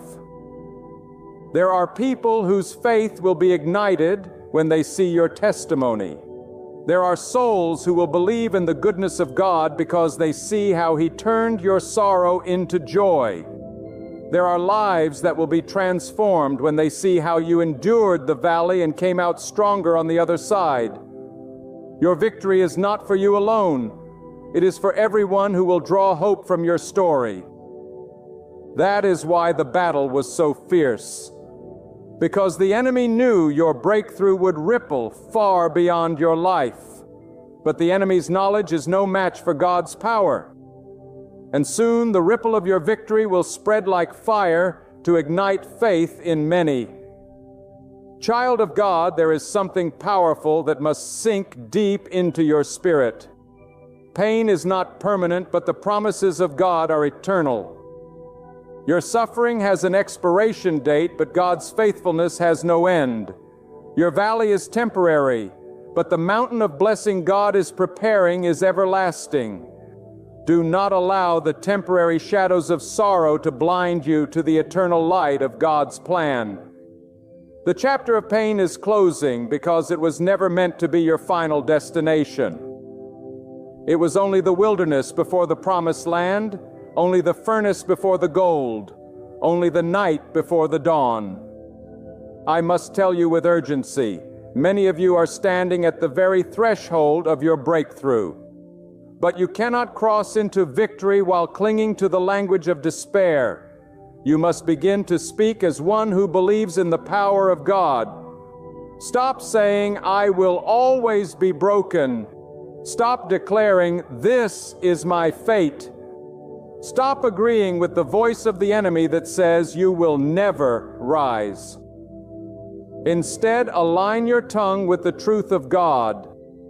Speak life over your future. Declare that your story is not over, that the best is yet to come, that your God is greater than your enemies, and that His mercy will carry you through. There is power in your words. And when you declare what God has already ordained, you prepare the atmosphere for victory to manifest. Do not underestimate what God has been doing behind the scenes while you cried in the night. While you felt forgotten, God was orchestrating your restoration. While you thought your prayers were unheard, God was aligning people, opportunities, and seasons to work together for your good. Just because you could not see His hand does not mean it was not moving. Faith is the ability to trust the unseen hand of God. And soon that unseen hand will bring forth visible results that no one can deny. Understand this: when God closes a chapter, it is because He has something far greater to write in the next. He does not remove without the intent to replace. He does not allow loss without preparing restoration. He does not strip away unless He is about to clothe you with something better. And while it may hurt in the moment, while it may feel like devastation, one day you will look back and say, "Thank God that door closed. For had it not closed, I would never have walked into this blessing." The tears of today will become the gratitude of tomorrow when you see how perfectly God was guiding your steps. But hear me clearly, victory is not merely surviving, it is thriving. God does not want you just to crawl out of pain, barely breathing. He wants you to stand tall, renewed in strength, overflowing with joy and radiating with peace. God's kind of victory is complete. It is total. It is undeniable. When He lifts you so high that even your enemies cannot ignore it. When He restores you, He restores in ways that silence every voice of doubt. When He blesses you, He blesses in measures that overflow beyond your own needs, so you can bless others in return. That is the kind of victory that is near. Some of you feel unworthy of such victory. You believe the lie that because of your mistakes, because of your failures, because of your weaknesses, God has disqualified you. But hear me, God does not choose you based on perfection. He chooses you based on His purpose. He does not bless you because you never stumbled. He blesses you because He is merciful and faithful to His word. If victory depended on our perfection, none of us would see it. But because victory depends on the unfailing promises of God, we can all walk in it. Stop disqualifying yourself from what God has already written in your destiny. The chapter of pain is closing not because you earned it, but because God has willed it. And let me press deeper. Sometimes God allows the chapter of pain to linger because He is teaching you endurance. Victory without endurance is fragile. Blessing without character is dangerous. Triumph without humility is destructive.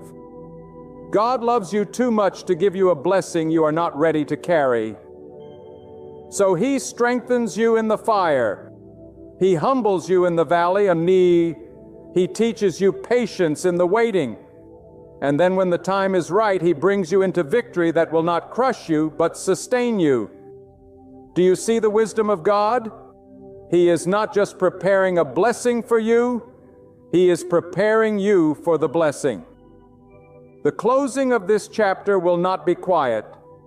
It will be a shift so profound that you will know only God could have done it. The same people who saw you broken will see you restored. The same places where you wept will become places where you rejoice.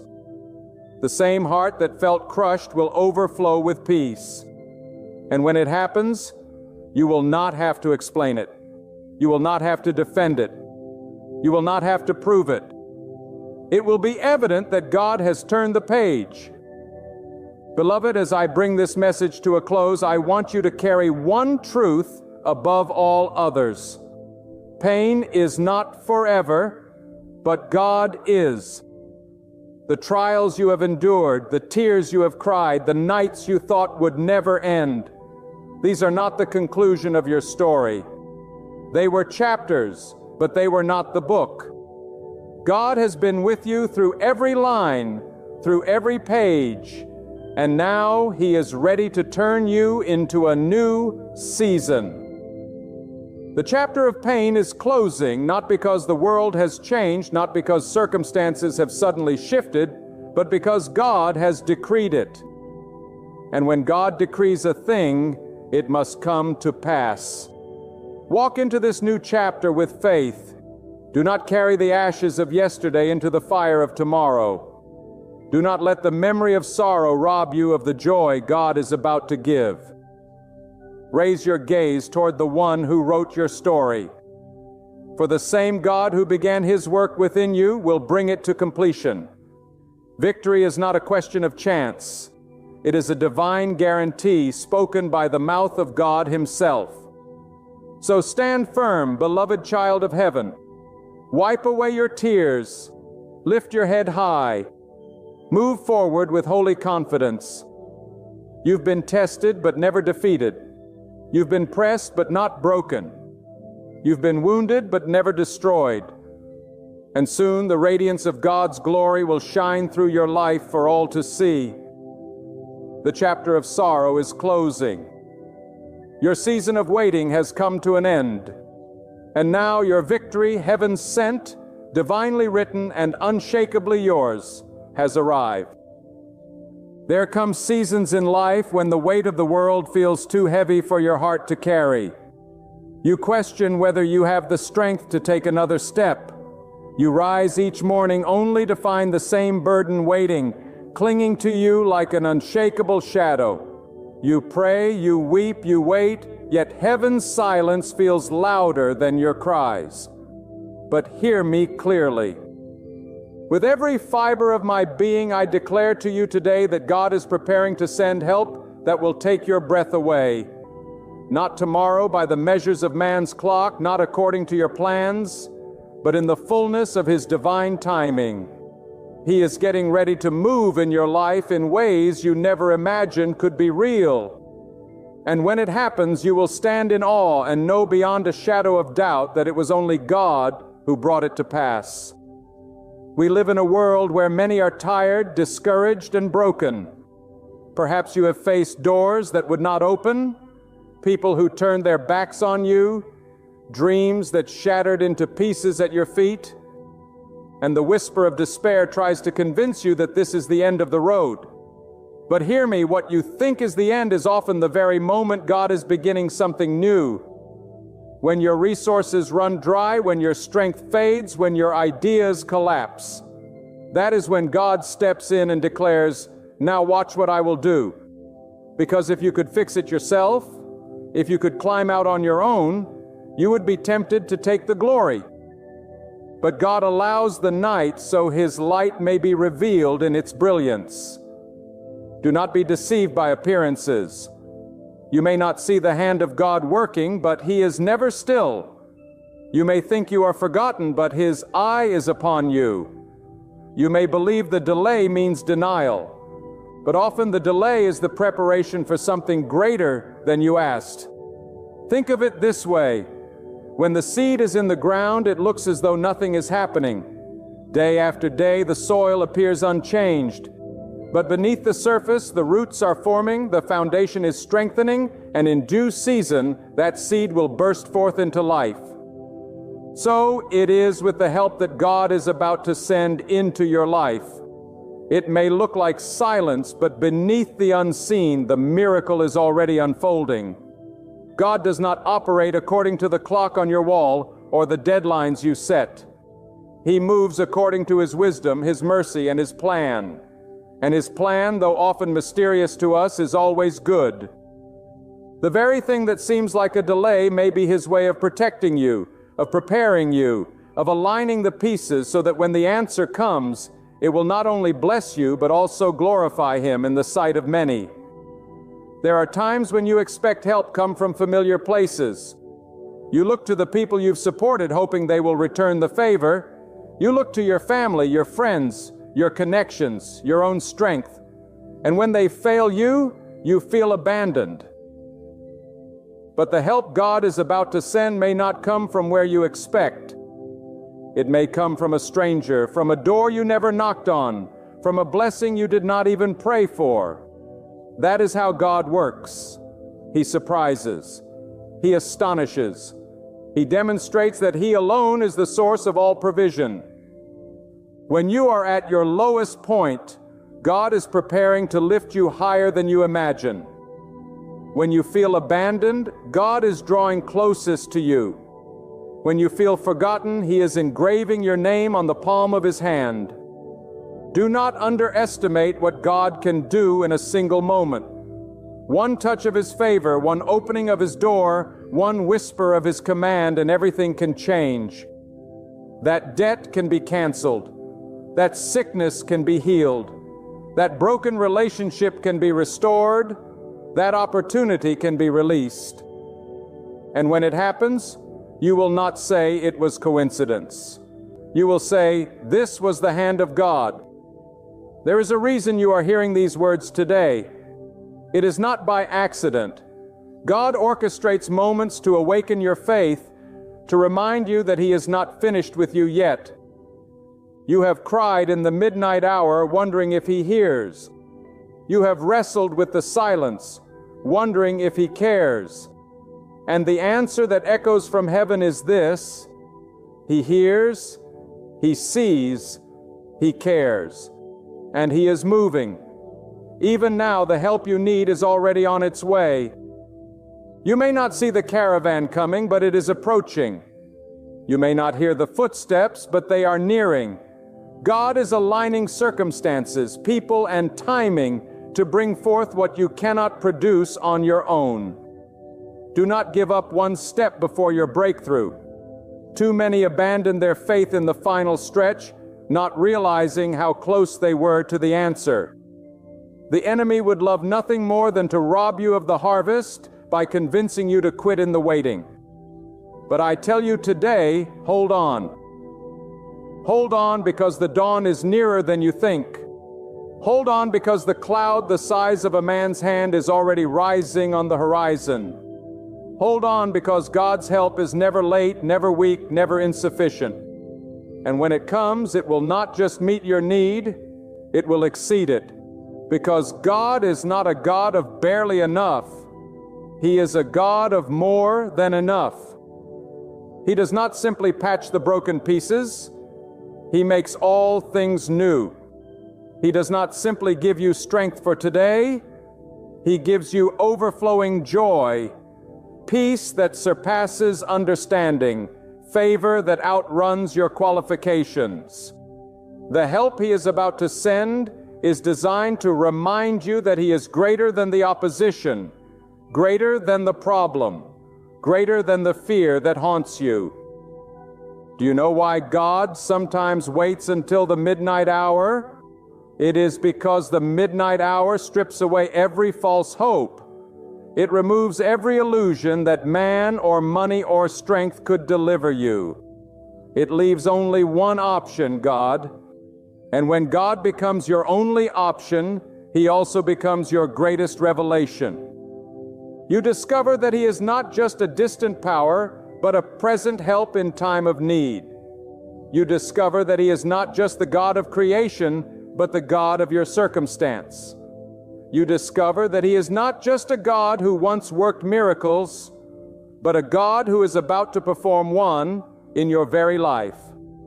Right now, some of you are on the edge of despair, but you are also on the edge of a miracle. The help that is coming will not only restore what was lost, but will establish something greater than what you had before.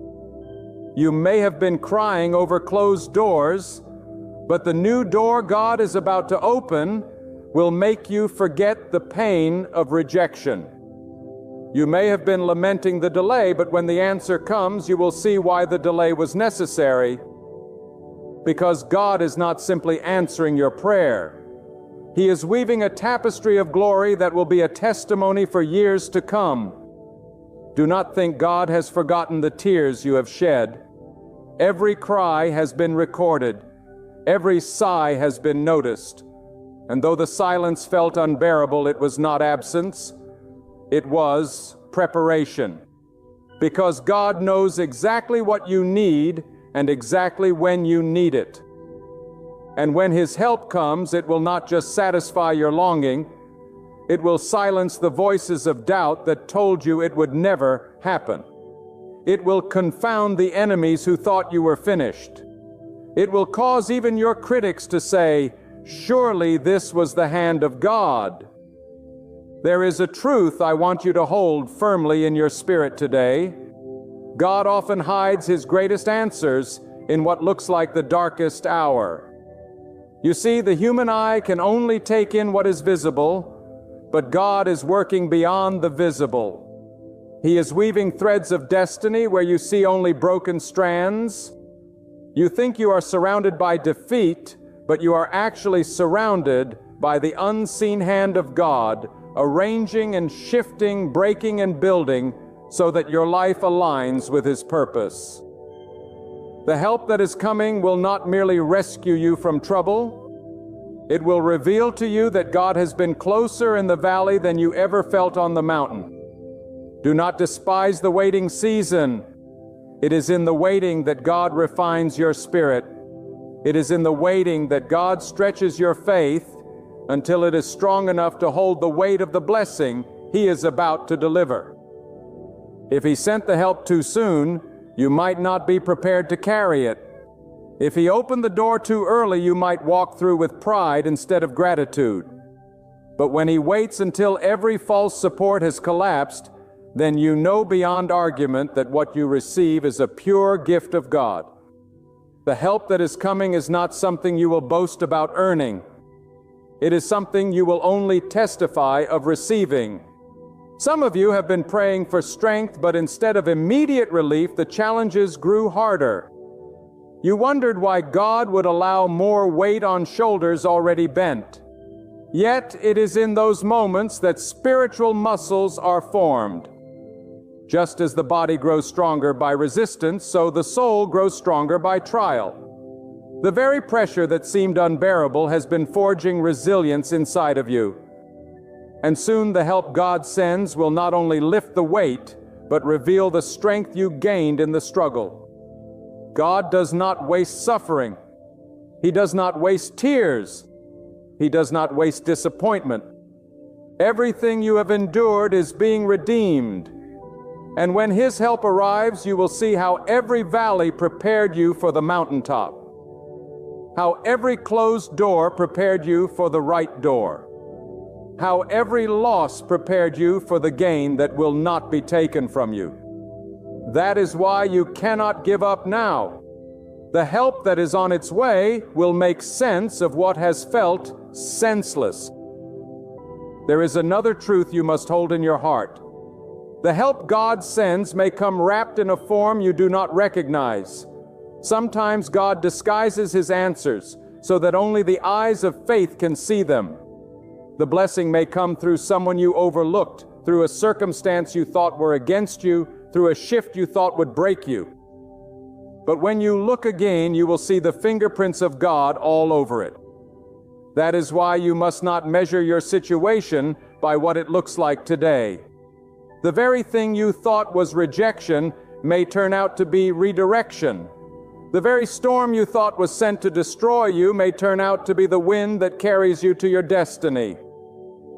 The help God is preparing will not only surprise you, it will silence the doubts of those who thought you were finished. It will confound the voices that mocked it.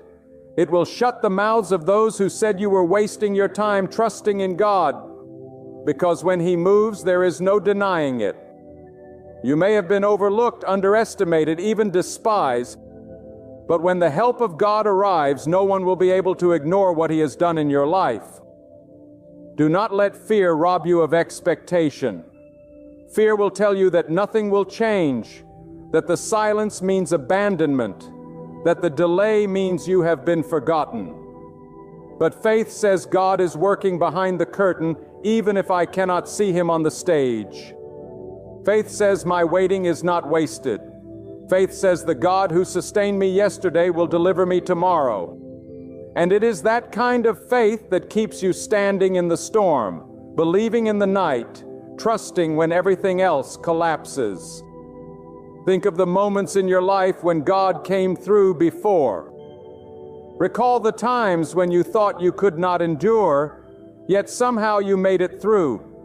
Was it your strength? Was it your wisdom? Or was it the unseen hand of God, guiding, protecting, sustaining you when you did not even realize it? If He helped you then, He will help you again. If He carried you before, He will carry you now. The same God who parted the sea for others will part the sea for you. The same God who provided water in the wilderness then is the same God who will provide streams in your desert today. Lift your perspective higher. Too often we measure God's power by the limits of our own imagination. But His thoughts are higher than ours, His ways beyond ours. What you think is the best outcome is only a shadow compared to what He has planned. You ask for survival, but He is preparing abundance. You ask for a door, but He is building a palace. You ask for a small answer, but He is preparing a testimony that will not only bless you, but bless generations after you. The help He is about to send is not just for your comfort. It is for His glory. And when it comes, you will see that every tear was not in vain. Every sleepless night, every cry of desperation, every moment of weakness will be redeemed in the light of His deliverance. And you will testify not in theory, but in experience that God is faithful, that God is powerful, that God is closer than your breath and stronger than your enemies. There comes a point in every life where the horizon looks empty, where every path forward feels blocked, and the soul whispers that there is no way out. But that is precisely the place where God delights to prove Himself mighty.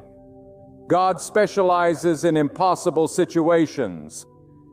He specializes in opening what man has shut, in lifting what man has dropped, in building where man has torn down.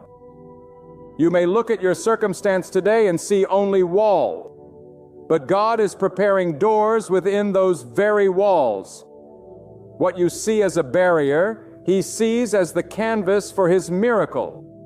God's help does not arrive according to your preference. It arrives according to His perfection.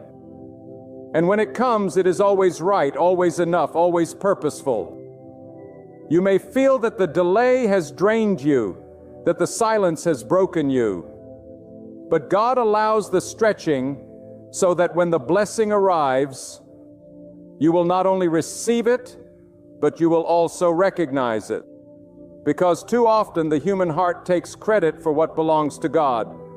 He removes every false anchor so that when He lifts you, you know who your deliverer is.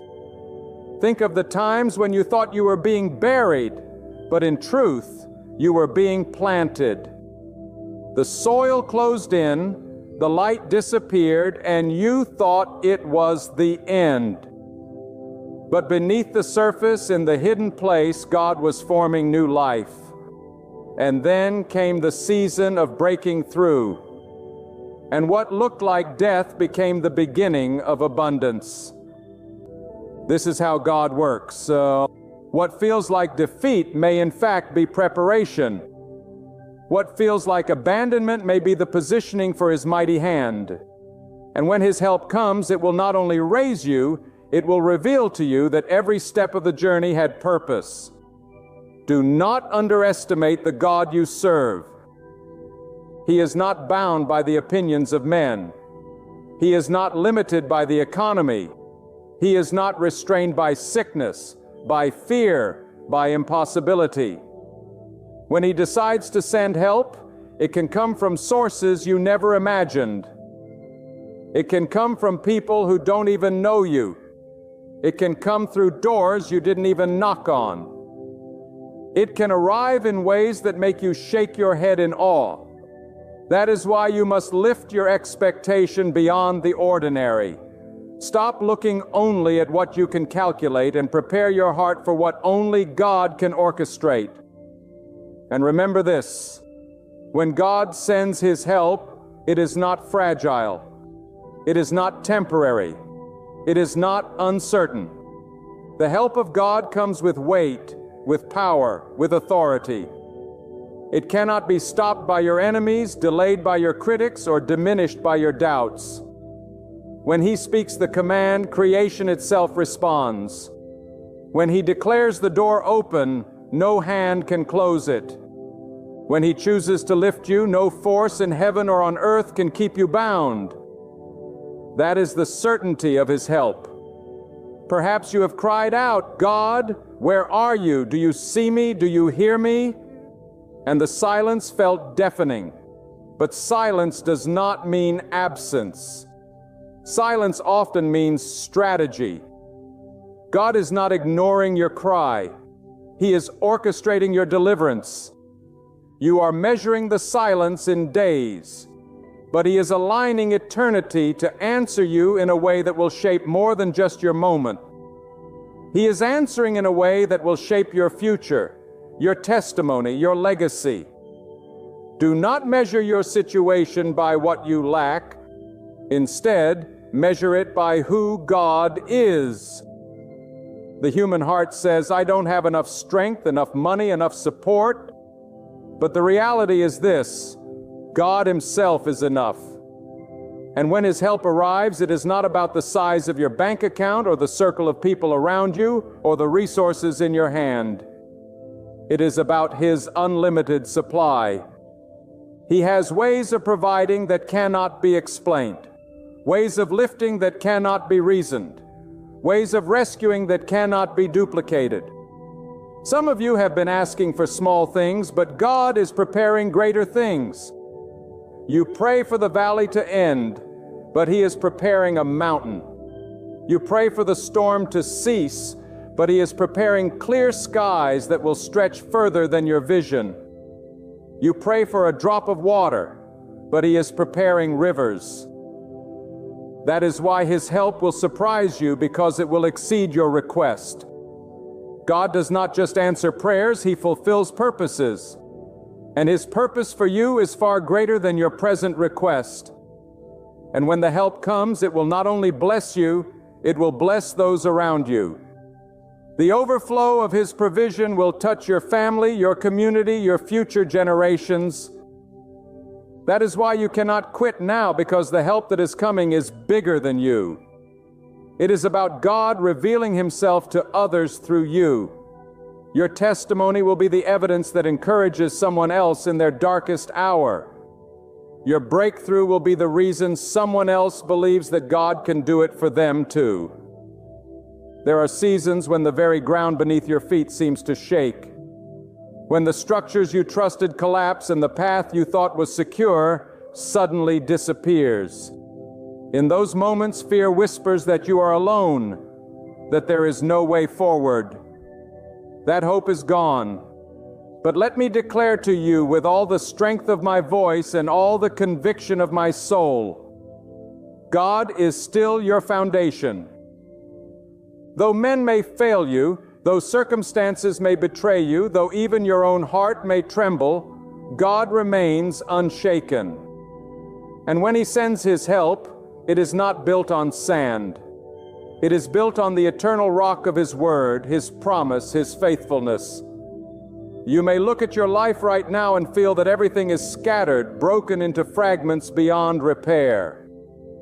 But God is not intimidated by brokenness. He is the one who gathers the fragments so that nothing is lost.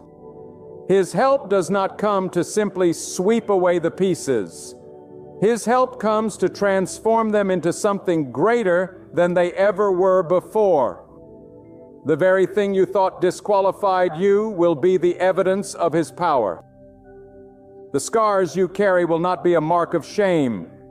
They will be a testimony that you endured, that you survived, that you were lifted not by your own strength, but by the hand of God. Understand this: God's help often arrives in a way that stretches your faith. It may not look like what you prayed for. It may not follow the path you imagined, but it will always carry the mark of His wisdom. That is why you must remain sensitive to His leading, because the help may come from where you least expect. God sent water from a rock, bread from the sky, protection from the very sea that threatened to swallow His people. And if He could do it then, He can do it now. Do not put limits on how God can deliver you. Lift your faith beyond the boundaries of logic and open your heart to the endlessness of His power. There is a reason God sometimes waits until the last possible moment. He wants you to see that when He moves, it is not by coincidence, not by human effort, not by chance. It is by His sovereign hand. He wants you to know that you are not sustained by luck, but by His will. He waits until the moment when no one else can claim the credit so that your testimony will be pure. This was God, and when that testimony is spoken, it will encourage not only you, but those who hear it, because faith is contagious. Your breakthrough will ignite faith in others. Your deliverance will prove to others that God still moves, still provides, still rescues. Do not be surprised if the help of God looks like a closed door at first. Sometimes He answers by protecting you from what you asked for. Sometimes God rescues you by leading you down a road you never expected. And even though it stings in the moment, the day will come when you'll look back and thank Him for every closed door that protected your purpose. Because God's help isn't just about giving you what you desire. It's about fulfilling what He knows your soul truly needs. Let me remind you of this truth. The help that comes from God is not weak. It's not short-lived. It's not a patch on a wound that will tear open again tomorrow. When God steps in, His help is steady. It is whole. He never offers half-done answers. He never leaves the story unfinished. He is the Alpha and the Omega, the first and the last. And when He begins His work in you, He completes it. So lift your heart today and remember this: your season of silence was not wasted. Your tears in the night were not ignored. Your groans too deep for words have all been heard. God has been recording every cry, collecting every tear, and now He is preparing the answer. And when it comes, it will not only meet the need, it will exceed the expectation, because He delights in showing His people that His power has no limits. There are times when life feels like a battlefield, when every direction you turn you encounter resistance, when your mind is overwhelmed by worry and your heart is weighed down with fear. Yet it is in those very battles that God prepares to reveal Himself as your defender. His help is not the help of a distant observer, but of a present warrior. He stands with you in the storm, unseen but unshaken, waiting for the moment when His intervention will break through the chaos like thunder rolling across the sky. And when that moment comes, you will realize that the struggle was never to destroy you, but to set the stage for His glory to be revealed in your life. You may feel surrounded by enemies, by doubt, by impossible odds, but remember this: when God is for you, it does not matter who is against you. 1,000 may rise on one side, 10,000 on the other, but they cannot touch what God has placed His hand upon. His help is not limited by the size of the opposition. The forces against you may look mighty, but the God who stands for you is greater still. His help is not just enough. It is overwhelming, unstoppable, undeniable. Sometimes God allows the heat of the fire to increase not because He has abandoned you, but because He intends to walk with you in the flames. His help is not always about removing the fire. It is about sustaining you through it, so that when you come out, not even the smell of smoke will cling to you. You will emerge stronger, purified, refined, carrying a testimony that no one can deny. That is the kind of help He sends. Help that not only rescues, but transforms. You must understand that the help God sends is never late. Though it may feel delayed, He is not bound by your calendar or your clock. He knows the exact moment when your heart is ready, when your faith is matured, when your testimony will have the greatest impact. If He moved too soon, you might not recognize His hand. If He moved too late, you might think He had forgotten. But God moves at the perfect moment. And when He does, everything falls into place with precision that leaves no doubt it was orchestrated by Him. And know this as well: the help God is preparing for you is not just for a moment. It is for a lifetime. He does not simply rescue you from today's problem. He establishes you for tomorrow's purpose. He does not simply lift you out of the pit. He sets your feet on solid ground. His help is not a temporary relief. It is a foundation upon which He builds a new future. And when you look back, you will see that what you thought was a delay was in fact the preparation for a destiny far greater than you imagined.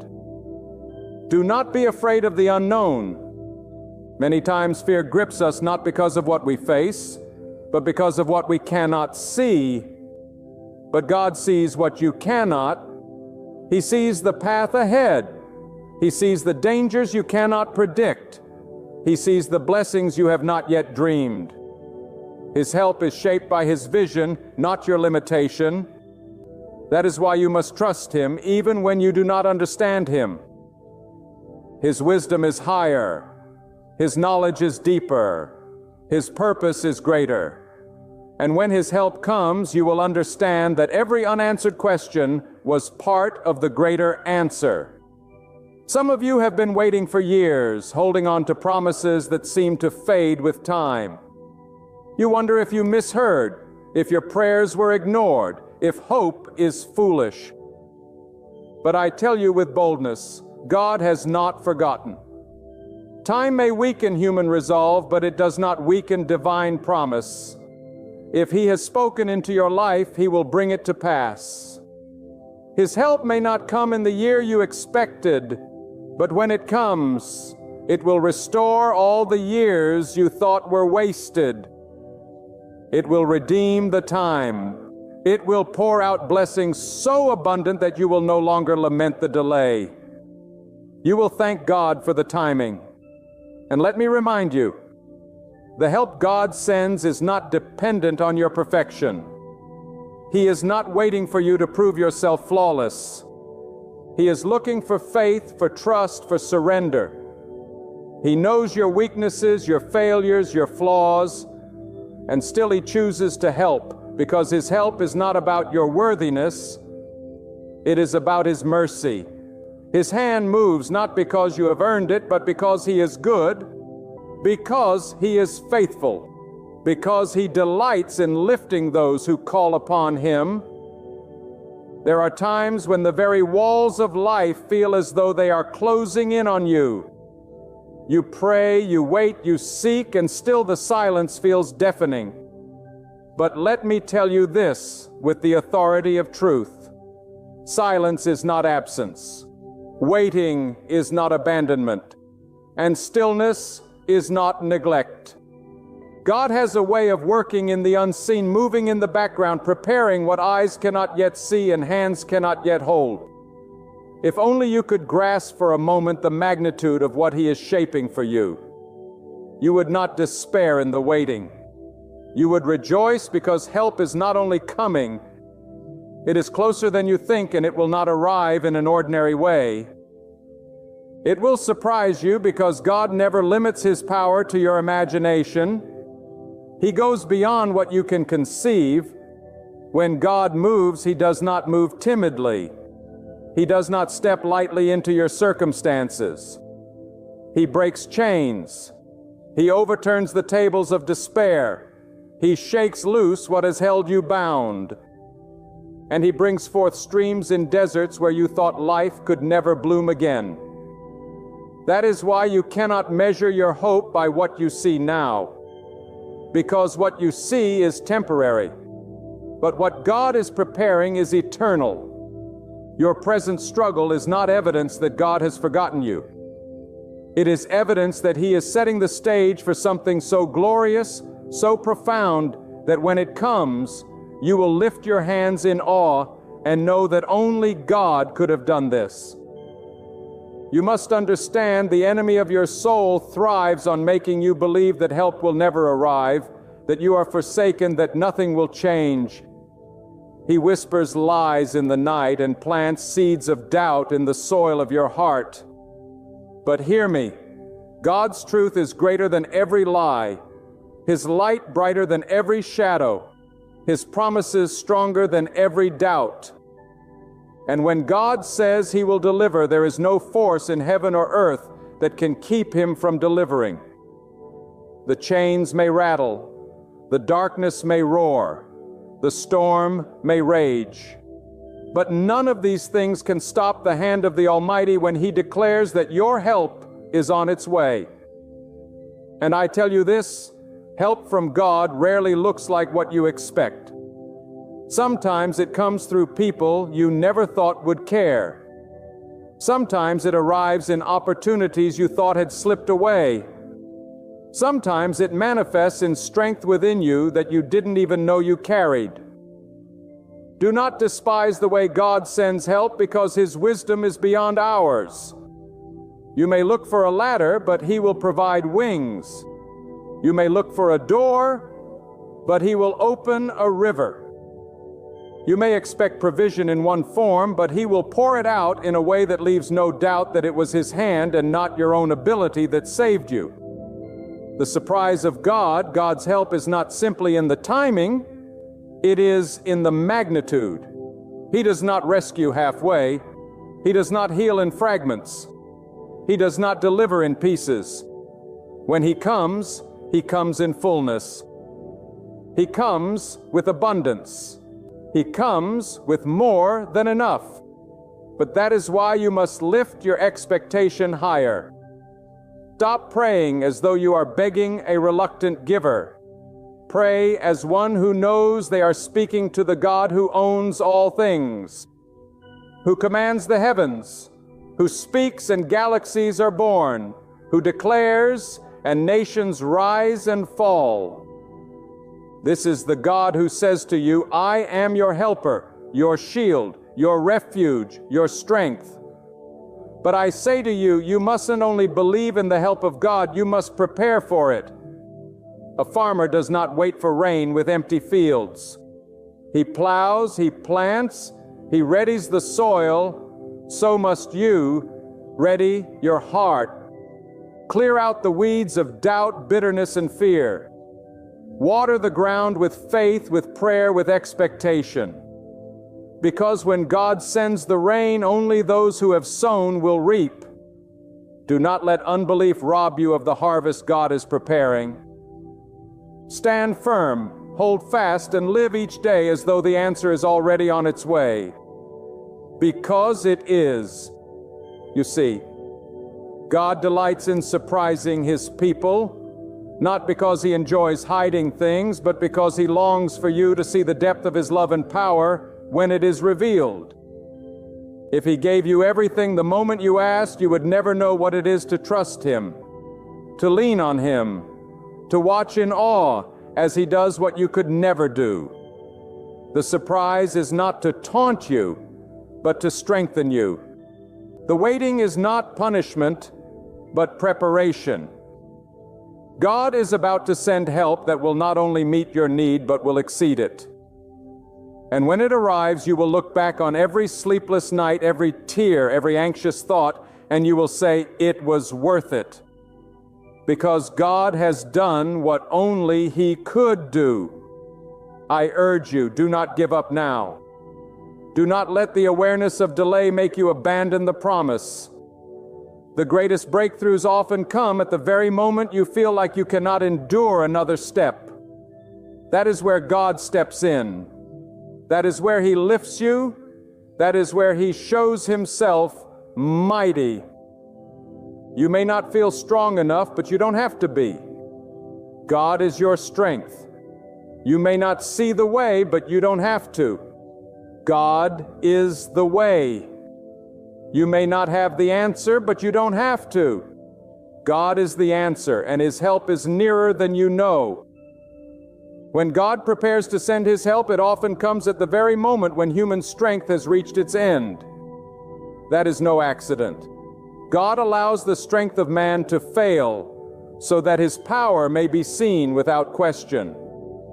If you could have saved yourself, you would have given the glory to your own wisdom. If another person had been able to deliver you, you would have leaned on them instead of leaning on God. But when every door is closed, when every resource has dried up, when every plan has collapsed, that is when the stage is set for God to act in a way that no one else can. And when He moves, there will be no confusion about who deserves the praise. All glory will go to God alone. Understand this truth. God is not limited by time, by resources, or by human ability. He is not constrained by what you see in your account, what you hear from the doctors, what people predict about your future. God does not ask permission to bless you. He does not check with your enemies to see if you qualify. He does not consult with the doubters before He decides to act.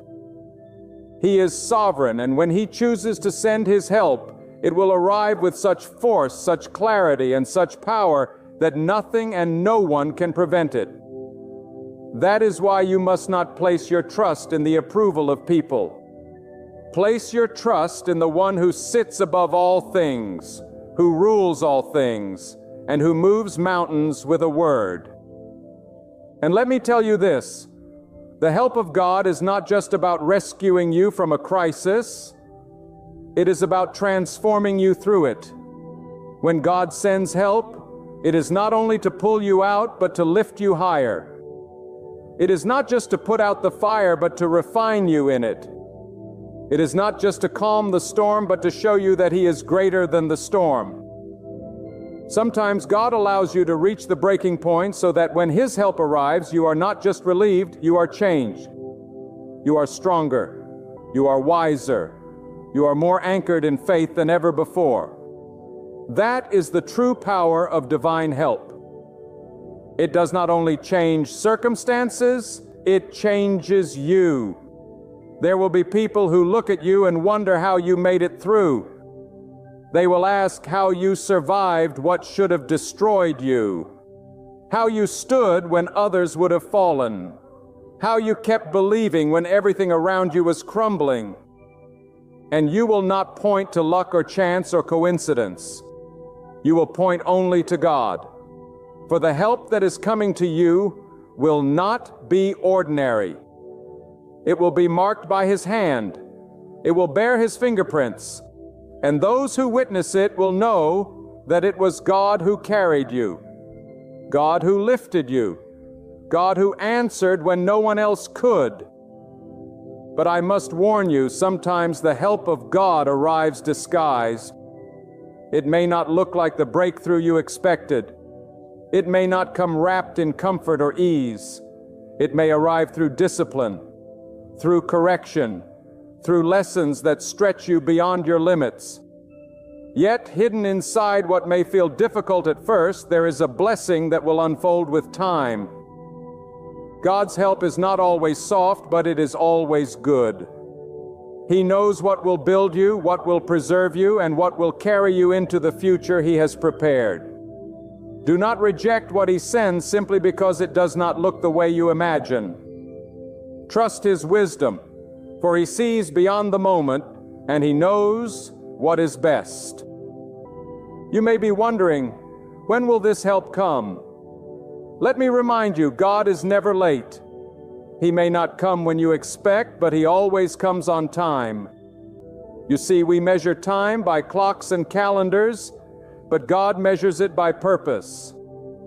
When His purpose aligns with your need, when the preparation in your heart meets the timing of His plan, then the help will appear, and it will come suddenly, without warning, like the dawn breaking through a long night. One moment you will be struggling, and the next the hand of God will lift you. One moment you will be waiting, and the next the doors will open. That is why you must not grow weary. For in the very hour you feel like giving up, God's help may be closer than ever. And let me speak directly to your heart right now. You who are tired, you who are weary, you who feel like the burden is too heavy to bear, God sees you. God knows the weight you carry. God has counted every tear, heard every whispered prayer, felt every ache of your soul.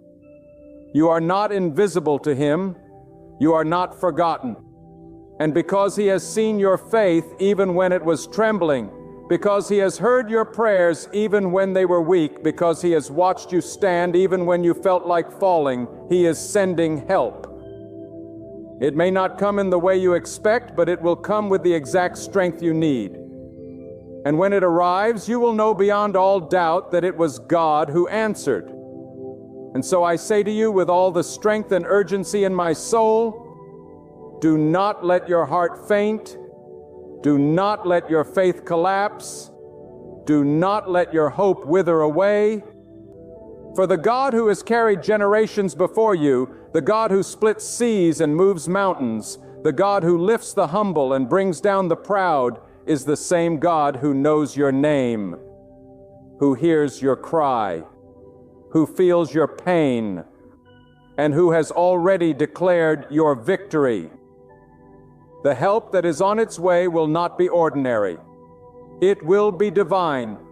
It will be mighty. It will be undeniable. Hold on a little longer, for the night is about to break into morning. Stand firm a little stronger, for the answer is already on its way. God's intervention won't just surprise you. It will leave you in awe. It will lift you higher than your fears.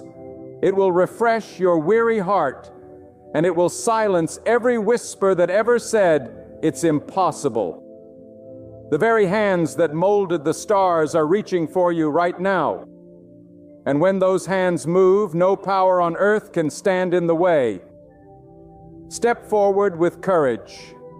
Speak words of faith.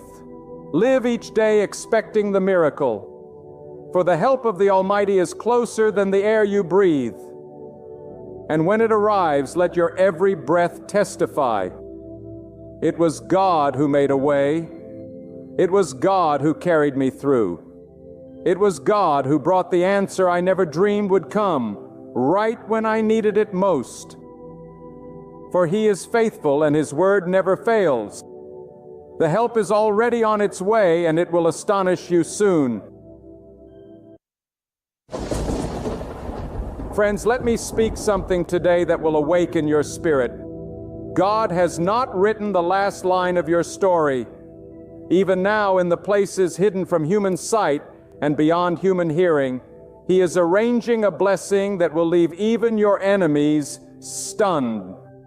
A blessing so great, so undeniable, so overwhelming, that those who doubted you, those who mocked you, those who tried to push you under, will be left speechless as the hand of God raises you higher than they ever dreamed. Perhaps today you feel invisible. Perhaps you feel abandoned. Perhaps you feel crushed beneath the weight of trials. But heaven has not turned its face away. God is shaping something powerful in the unseen. And when it comes forth, no shadow of darkness, no whisper of envy, no scheme of man will be able to stand against what He has declared over your life. Let this truth echo in the deepest part of your heart. The season you are walking through is not wasted. Every tear you cried in secret, every night you lay awake wrestling with questions, every moment you felt betrayed or abandoned, God was watching.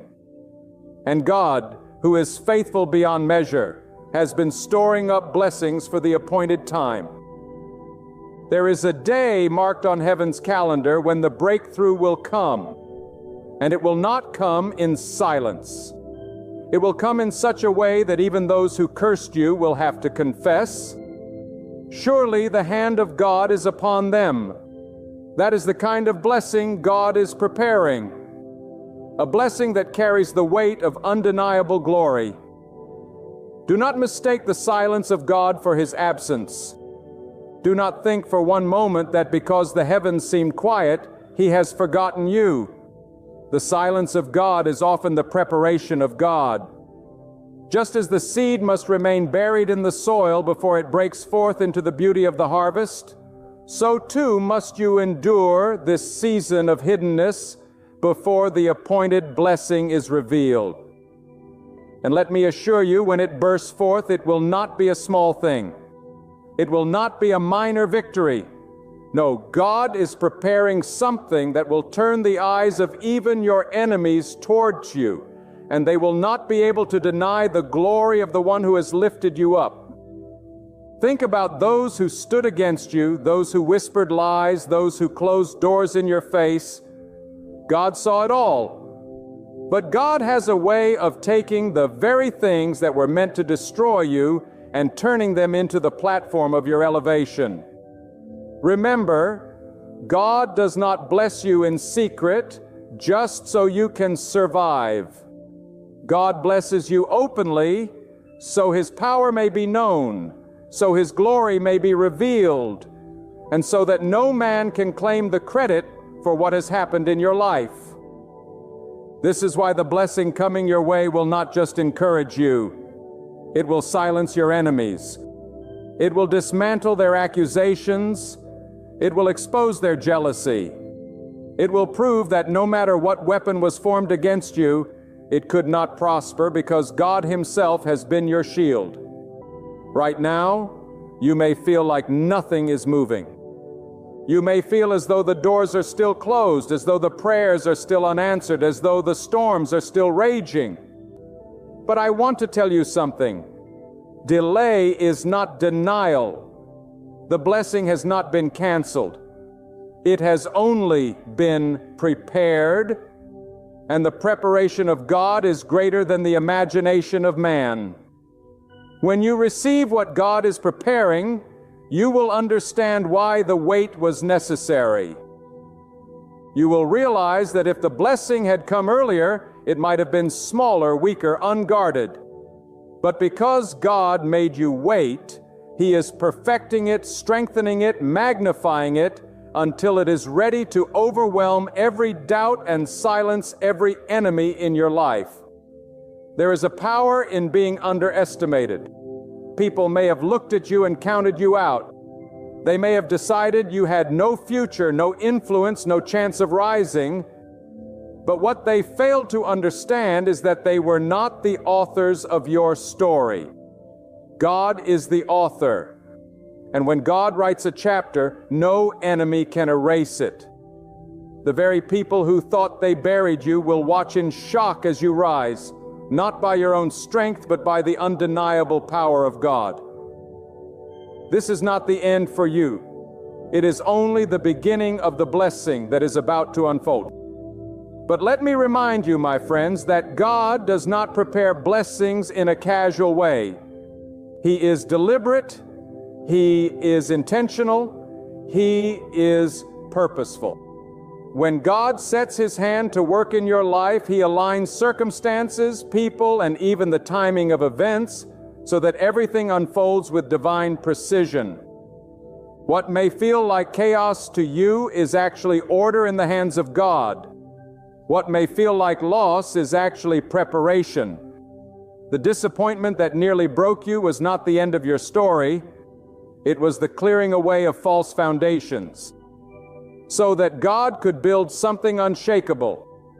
The people who left you may have thought they weakened you, but in truth, their departure only positioned you to stand in a place where the blessing of God can be revealed without interference. This is the mystery of God's blessing. It often comes after the breaking. The oil does not flow until the olive is crushed. The fragrance does not rise until the spice is ground. The brilliance of gold is not revealed until it has passed through the fire. And so it is with you. God has allowed the pressure. He has allowed the crushing. He has allowed the fire not because He has abandoned you, but because He is preparing something so weighty, so glorious, that only a vessel purified by trial could carry it.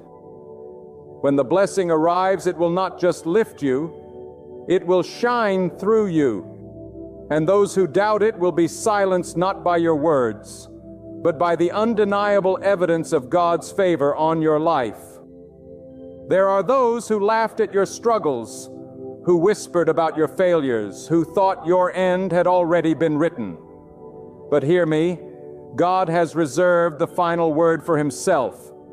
And the preparing to release over your life is not failure, not forgotten, for the word He is preparing is blessed. And when God speaks bless over a life, no curse, no betrayal, no enemy, no setback can overturn it. What God has ordained, no one can cancel. And when the appointed moment arrives, the same mouths that mocked you will have no choice but to acknowledge that it was God and God alone who raised you up. Do you understand the weight of this truth? The blessing God is preparing is not just about your comfort. It is about His glory. It is about His power being demonstrated in such a way that no human can claim responsibility. That is why it must shock your enemies. Because if the blessing were small, they could explain it away. If it were ordinary, they could claim it was coincidence. But when it comes in such abundance, in such power, in such undeniable force, they will be struck silent because it will be clear to every watching eye that this was no accident. This was the hand of God. Hold on, therefore, with unshakable faith. Do not let your heart grow weary. The delay is not a denial. It is a setup. God is setting the stage for a revelation that will not only change your life, but also testify to His greatness in the presence of those who thought you were finished. They expected to see you fall, but they will see you rise. They expected to see you broken, but they will see you restored. They expected to see you diminished, but they will see you enlarged. For the Word of God declares that when He opens a door, no man can shut it. And when He shuts a door, no man can open it. That is the authority of God. And that authority is moving on your behalf even now. Do not think for a moment that God has forgotten the tears you have cried in the secret place. Every tear that has rolled down your cheek has been seen. Every silent prayer has been heard.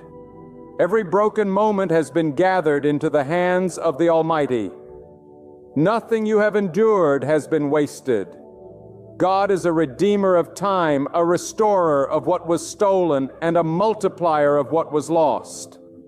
And when He restores, He never gives back the same measure you lost. He gives back an overflowing abundance. When God prepares a blessing, He prepares it in such a way that it makes the years of pain seem small in comparison to the weight of His goodness revealed. There are those who plotted against you, who rejoiced at your setbacks, who celebrated your downfall. They believed your silence meant defeat. They thought your hidden season meant you were finished. But what they fail to understand is that God often hides His greatest work in silence until the appointed time. Just as the roots of a mighty tree grow strongest beneath the soil where no eye can see, so too has God been strengthening you in the hidden place. And when the time comes, what emerges will not be fragile. It will be unshakable. The very ones who mocked your waiting will be silenced by the strength of your rising. The world may measure your value by titles, possessions, or the opinions of others, but God measures differently. God sees faith where others see weakness. God sees resilience where others see defeat. God sees endurance where others see failure.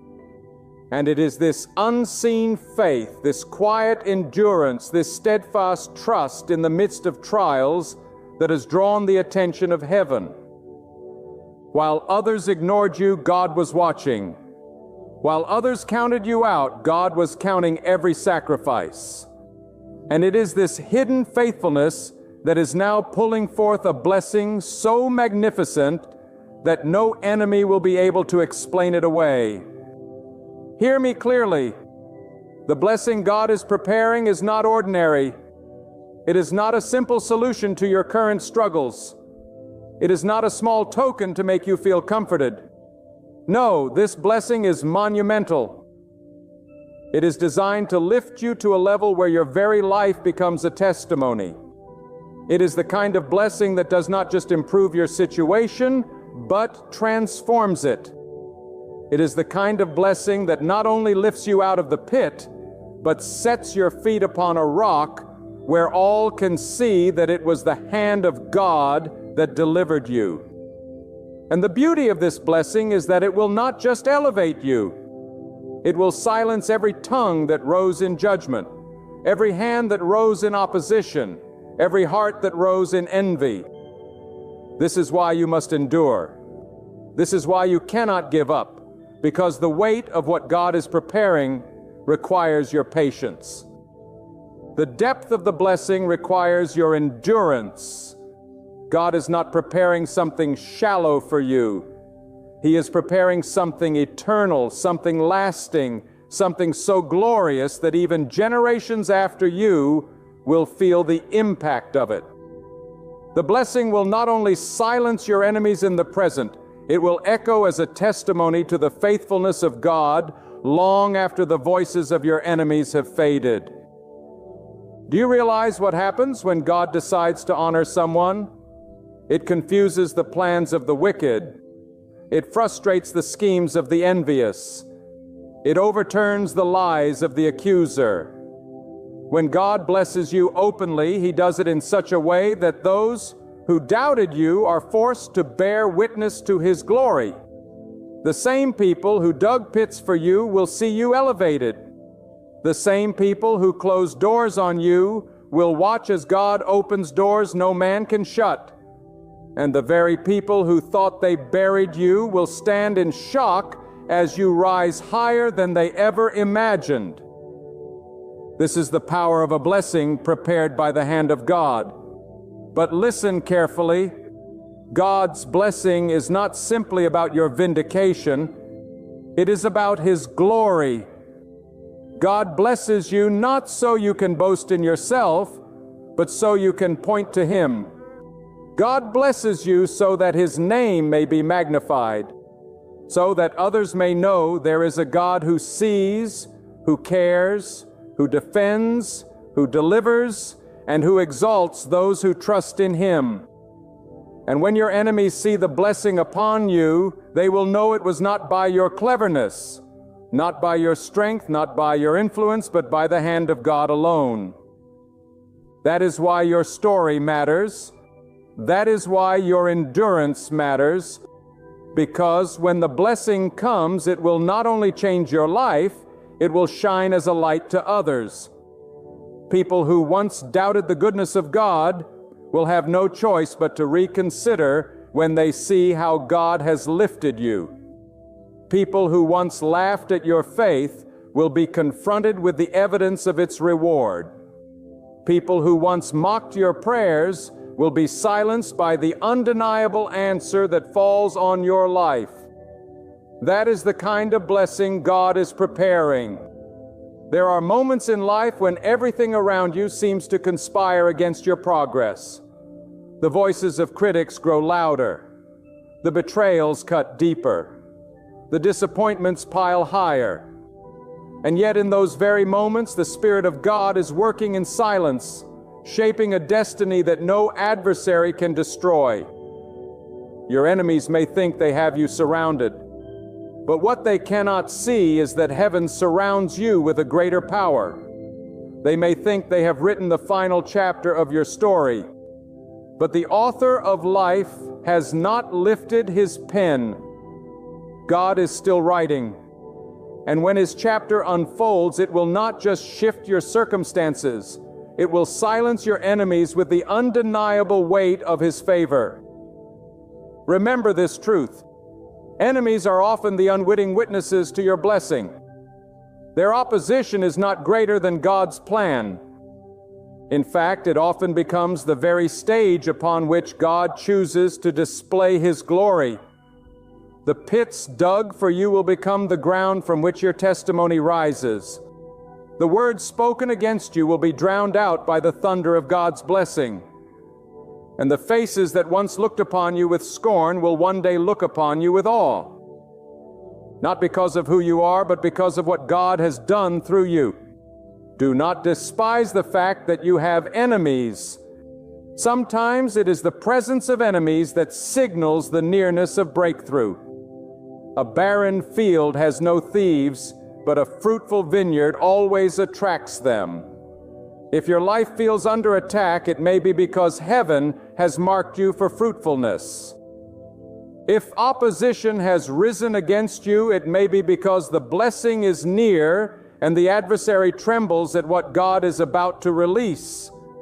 But take heart, no scheme, no trap, no plan devised in the shadows can stand against the word that God has spoken over your life. When God prepares a blessing, He prepares it with a shield that no weapon can pierce and a seal that no enemy can break. Lift your faith higher in this season. Do not let your eyes rest on what is seen. Fix them on what is unseen. For the unseen hand of God is more powerful than the visible schemes of man. The blessing that is being prepared for you is not fragile. It is not temporary. It is not shallow. It is a blessing rooted in eternity, secured by the decree of God and destined to outlast every season of trial. When it comes, it will come like a flood, sudden, undeniable, overwhelming. And those who opposed you will stand powerless in the face of it. Understand this. The purpose of the blessing is not to humiliate your enemies, but to glorify your God. When your enemies are silenced, it is not because they have been crushed under your hand, but because they have seen the evidence of God's hand. And in that moment, their words lose power. Their accusations lose weight. Their opposition loses credibility. They are silenced not by your defense, but by God's demonstration. And the demonstration of God is always greater than the argument of man. You may ask, and why does God allow me to go through so much before the blessing arrives? Because the greater the testimony, the greater the impact. If you had never been betrayed, the vindication would not be as powerful. If you had never been rejected, the acceptance of God's favor would not shine as brightly. If you had never walked through the valley, the mountain of blessing would not stand as tall. God allows the trial so that the blessing carries the weight of undeniable contrast. Your enemies will be shocked not only by your rising, but by the fact that you rose after everything you endured. So I say to you, hold your ground. Stand in faith. Keep your hands lifted even when your heart feels heavy. The blessing is nearer than you think. God has already written the date of your deliverance. God has already prepared the door of your breakthrough. God has already commanded the provision for your need. And when the fullness of time arrives, nothing will be able to delay it. It will come suddenly. It will come powerfully. And it will come in such a way that no one will be able to doubt that it was God and God alone who lifted you up. Think of it this way. Your enemies may have the first word, but they will not have the last word. The lies may have been spoken. The accusations may have been thrown. The judgments may have been passed, but none of them carry eternal authority. Only God's word stands forever. And when He declares you blessed, no enemy, no circumstance, no season of hardship can overturn it. The last word belongs to God, and the last word over your life is blessing. There will come a moment when those who tried to bury you with lies will no longer be able to speak. Their tongues will fail them because what they said will be proven false in the light of what God has done. And when that day comes, you will not even need to defend yourself. The blessing itself will be your defense. The evidence of God's hand on your life will silence every critic, dismantle every false story, and erase every trace of shame that was unjustly placed upon you. For what God vindicates, no man can condemn. Do you understand how powerful this is? God is not preparing something ordinary. He is preparing something that will demand attention. He is crafting a blessing so undeniable that even your adversaries will be forced to acknowledge it. This is why you have walked through seasons that others could not understand. This is why you faced opposition that seemed unfair. This is why the trials pressed against you so heavily, because God was setting you apart for something that could not be birthed in comfort.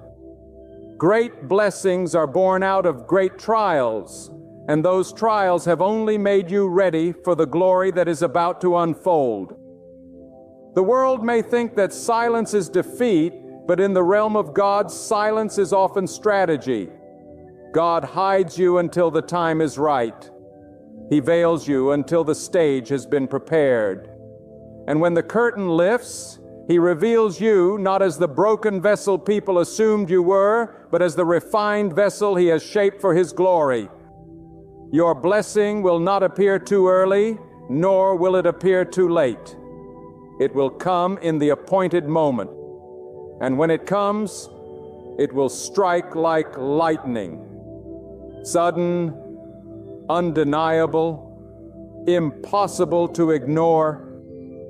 Many of you have been carrying questions in your heart. Why have I had to suffer so much? Why have I been overlooked?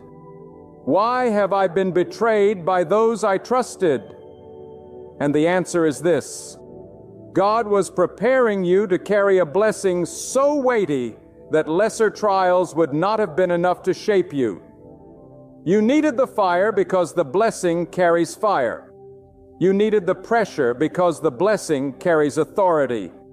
You needed the pain because the blessing carries healing. Without the trial, you would not be ready for the triumph.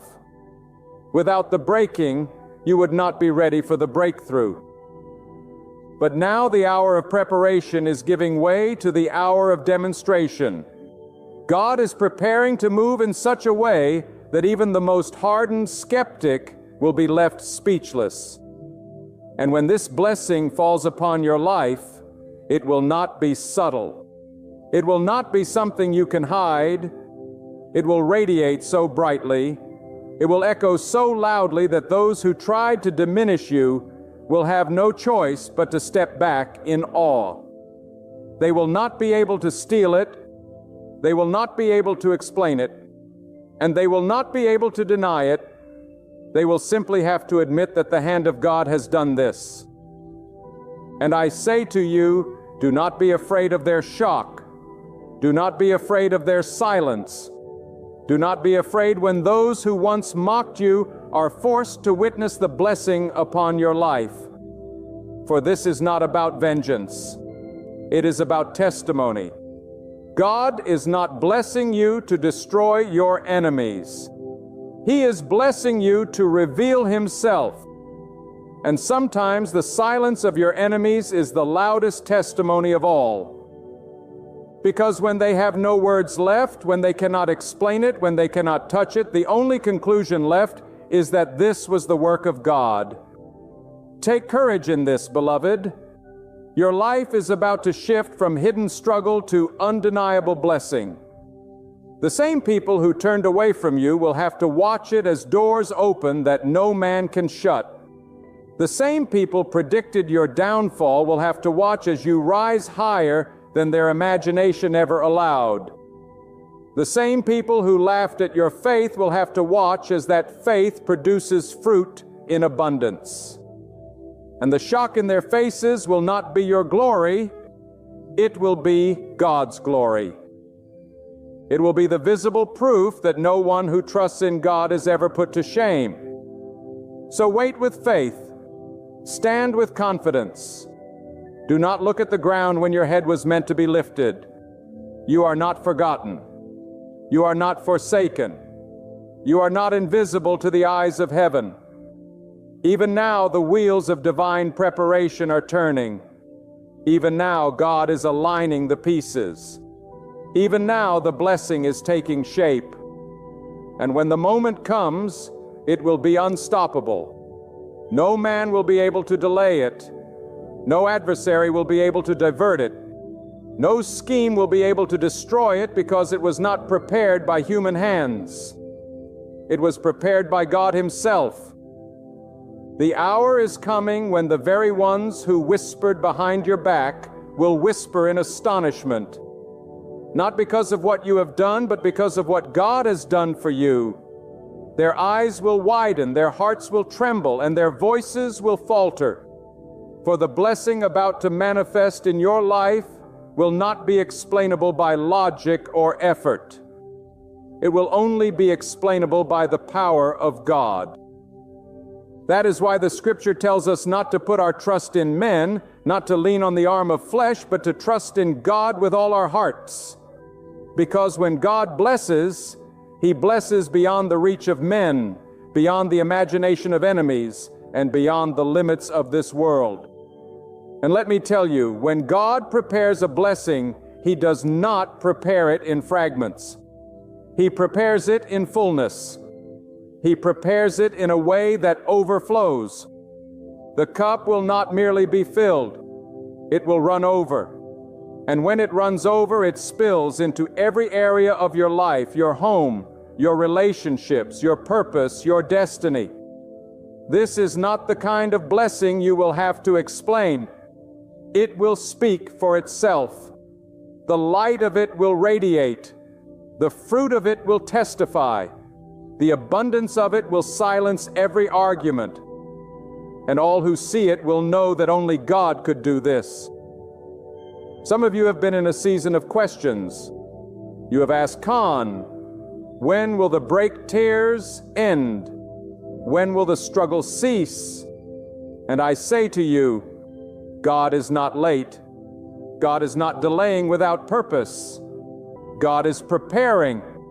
And the preparation of God always takes longer than the expectation of man. But hear this. When the appointed time arrives, it will happen suddenly. Suddenly the chains will break. Suddenly the doors will open. Suddenly the blessing will pour out. And those who thought you were stuck will stand, stunned as they watch you rise. Do not be moved by what you see now. Do not measure your destiny by your current season. What you see today is not the end of the story. It is merely the setup for what is coming. God often allows you to walk through a valley so that when you stand upon the mountain, the contrast will glorify His name. He allows the storm so that when He speaks peace, the testimony will shake the hearts of those who doubted. He allows the breaking so that when He brings the blessing, it will carry a weight that cannot be ignored. And make no mistake, this blessing is not just for you. Now, it is for the generations that come after you. It is for the communities connected to you. It is for the lives that will be touched by your testimony. God never blesses in isolation. He blesses in multiplication. When He lifts you, He lifts everything connected to you. When He opens the door, He opens it wide enough for others to walk through after you. When He shines His light upon you, it becomes a beacon for others still trapped in the dark.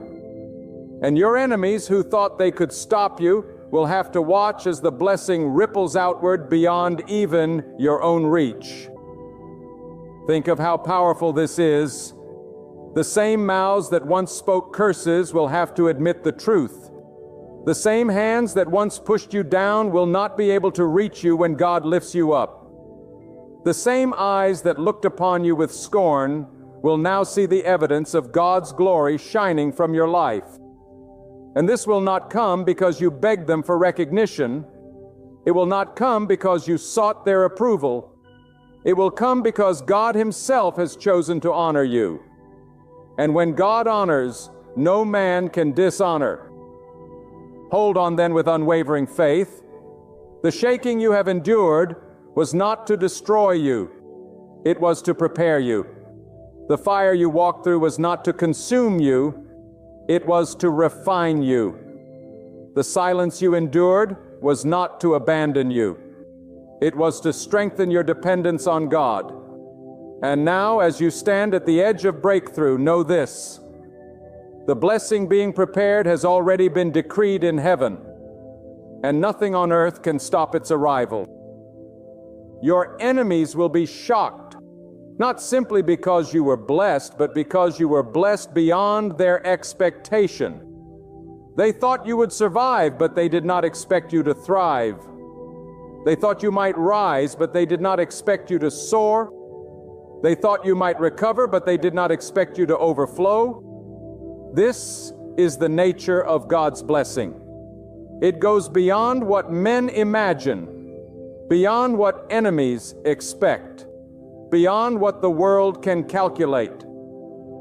Let me tell you, when God prepares a blessing, He does it in such a way that even time itself must bow to His plan. The years you thought were wasted, the seasons you thought were stolen, the opportunities you thought were gone forever, God redeems them all in one moment of His favor. And when that moment comes, it will not only restore what was lost, it will multiply it. That is why your enemies will be silenced, because the blessing will not simply put you back where you were, it will place you far beyond where you would have been without the trial. They expected to see you crawl out of the ashes, but instead they will watch you soar above the flames. This is the mystery of God's power.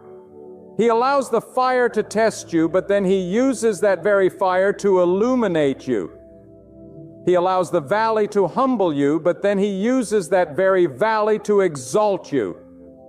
He allows the enemy to rise against you, but then He uses that very opposition to showcase His deliverance. What was designed to break you becomes the evidence of His blessing. What was meant to end you becomes the very testimony that establishes you.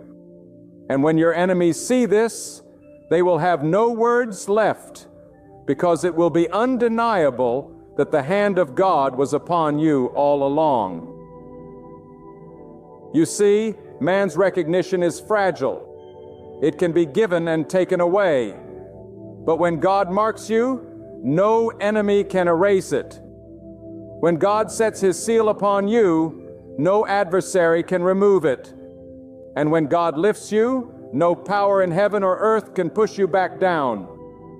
That is why the blessing He is preparing is not dependent on the opinions of people, nor is it limited by the schemes of your enemies. It is anchored in the authority of God, and that authority cannot be challenged. Some of you have been asking in your heart, why did God allow the betrayal? Why did He allow the rejection? Why did He allow the pain? And the answer is this: the betrayal was the classroom for your blessing. The rejection was the training ground for your strength. Pain was the fire that forged your endurance. Without it, you would not be ready for what is about to come. Without it, you would not have the resilience to carry the weight of the blessing. God never wastes a wound. Every scar you carry has prepared you to handle the glory that is on its way. And when it comes, those who cause the wounds will be silenced by the very greatness that their actions prepared you to receive.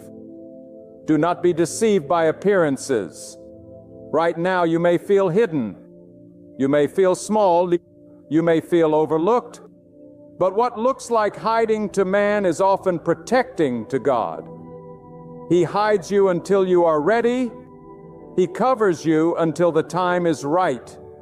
He shields you until the blessing has matured. And then when the hour strikes, He reveals you in such a way that no enemy can deny, no critic can discredit, no voice can diminish. That is the preparation of God.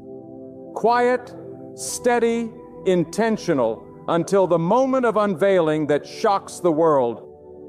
And hear this, the blessing is not just about lifting you, it is about positioning you. God blesses you to put you in a place of influence, a place of testimony, a place where your very life speaks louder than any sermon. And that is why the blessing shocks your enemies, because it places you in a position they never imagined you could stand in. They thought you would stay in the background, but God places you in the forefront. They thought you would remain forgotten, but God makes your name a testimony. They thought you would remain small, but God expands your territory until their envy has no words left. This is the way of God. He takes the stone the builders rejected and makes it the cornerstone. He takes the forgotten and makes them favored. He takes the broken and makes them whole. And when He does, the world stands in silence because there is no argument against what only God can do. That is the blessing being prepared for you. A blessing that not only lifts you, but transforms the perception of everyone around you. So walk with boldness even in the waiting. Speak with confidence even in the silence. Carry yourself with dignity even in the valley, because you are not waiting in vain. You are waiting in preparation. The tables are turning. The stage is being set. The breakthrough is approaching. And when it comes, it will come with such force, such clarity, such abundance that your enemies will be left in awe. They will not be able to deny the truth that it was the hand of God and God alone who has done this. And so I say to you with every ounce of conviction in my soul, do not give up. Do not look back. Do not allow discouragement to rob you of the victory that is already on its way. The blessing that God is preparing for you is greater than the pain you endured, greater than the lies that were spoken, greater than the betrayal that cut you, and greater than the enemies that rose against you. It is a blessing designed to shock, to silence, to overwhelm, not to humiliate your enemies, but to glorify your God, not to exalt your name, but to magnify His. The waiting has not been wasted. The tears have not been ignored. The prayers have not been forgotten. Every season of hiddenness has been building toward this moment. And when it comes, you will stand not in your strength, but in the strength of God. You will rise not because of man's approval, but because of God's decree. You will walk in blessing not because of luck, but because of divine preparation. And the beauty of it all, that those who tried to stop you will have to bear witness to what they could not prevent. Lift your head high. Walk in faith, for expect with boldness. This blessing isn't a fantasy. It is an assured reality. It sits just beyond the horizon. It's coming quickly. And when it arrives, it will leave no room for doubt. Your enemies will be silenced. Your critics will be confounded. And your life will stand as proof that when God ordains a blessing, no power in heaven or earth can stop it. Be courageous, for your season is close. Stand firm, for the promise is secure. Trust fully, for the one who declared it will bring it to pass. And when it comes, give all the glory to God, who alone is your protector, provider, and lifter. The blessing is on its way. Its certainty is unshakable. Its arrival is near. When it descends, even your enemies will be stunned. My friend, open your heart wide and let these words sink deep into your spirit. When God chooses to act, He does not come timidly. He does not arrive quietly. He does not slip into your story unnoticed. No, when God displays His might, He breaks in with what I call violent favor. Oh, it is not a gentle push. It is not a quiet whisper. It is a divine disruption so fierce, so undeniable, that every human plan is shaken and every plot of the enemy is ripped apart. Some of you right now feel trapped in life's waiting room, as if your prayers vanished into silence, as if your battles have drained every last ounce of strength. But hear this without doubt. God is about to break into your life with a favor so mighty it will not be polite. It will not wait for permission. It will crash through every wall of limitation and overflow your life with blessing beyond measure. God's favor is not subject to human approval, and it does not check with your enemies before arriving. When God decides to lift you, He does not hold a meeting to see who agrees. He raises you in the sight of those who doubted you, and He exalts you in the presence of those who spoke against you. Violent favor means the hand of God will come upon you in such force that no barrier can withstand it.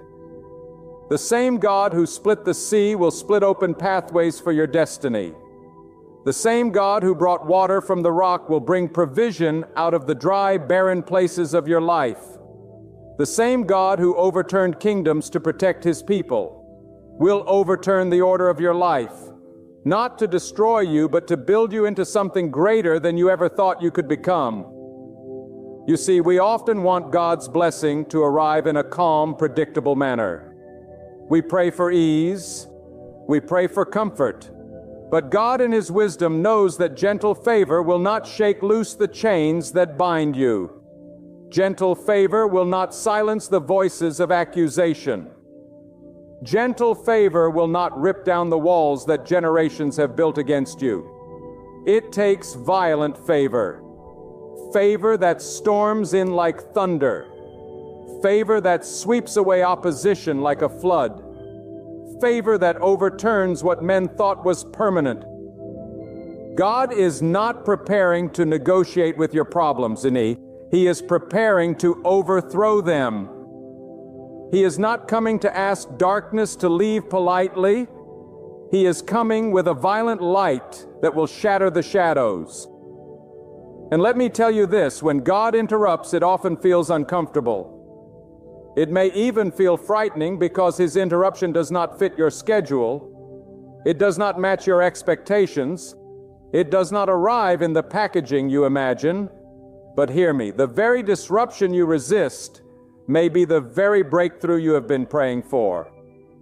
The violent favor of God does not arrive to pamper you. It arrives to position you. It pushes you out of places you would never leave. It pulls you into arenas you never thought you belonged. And it forces you to depend entirely on God and God alone.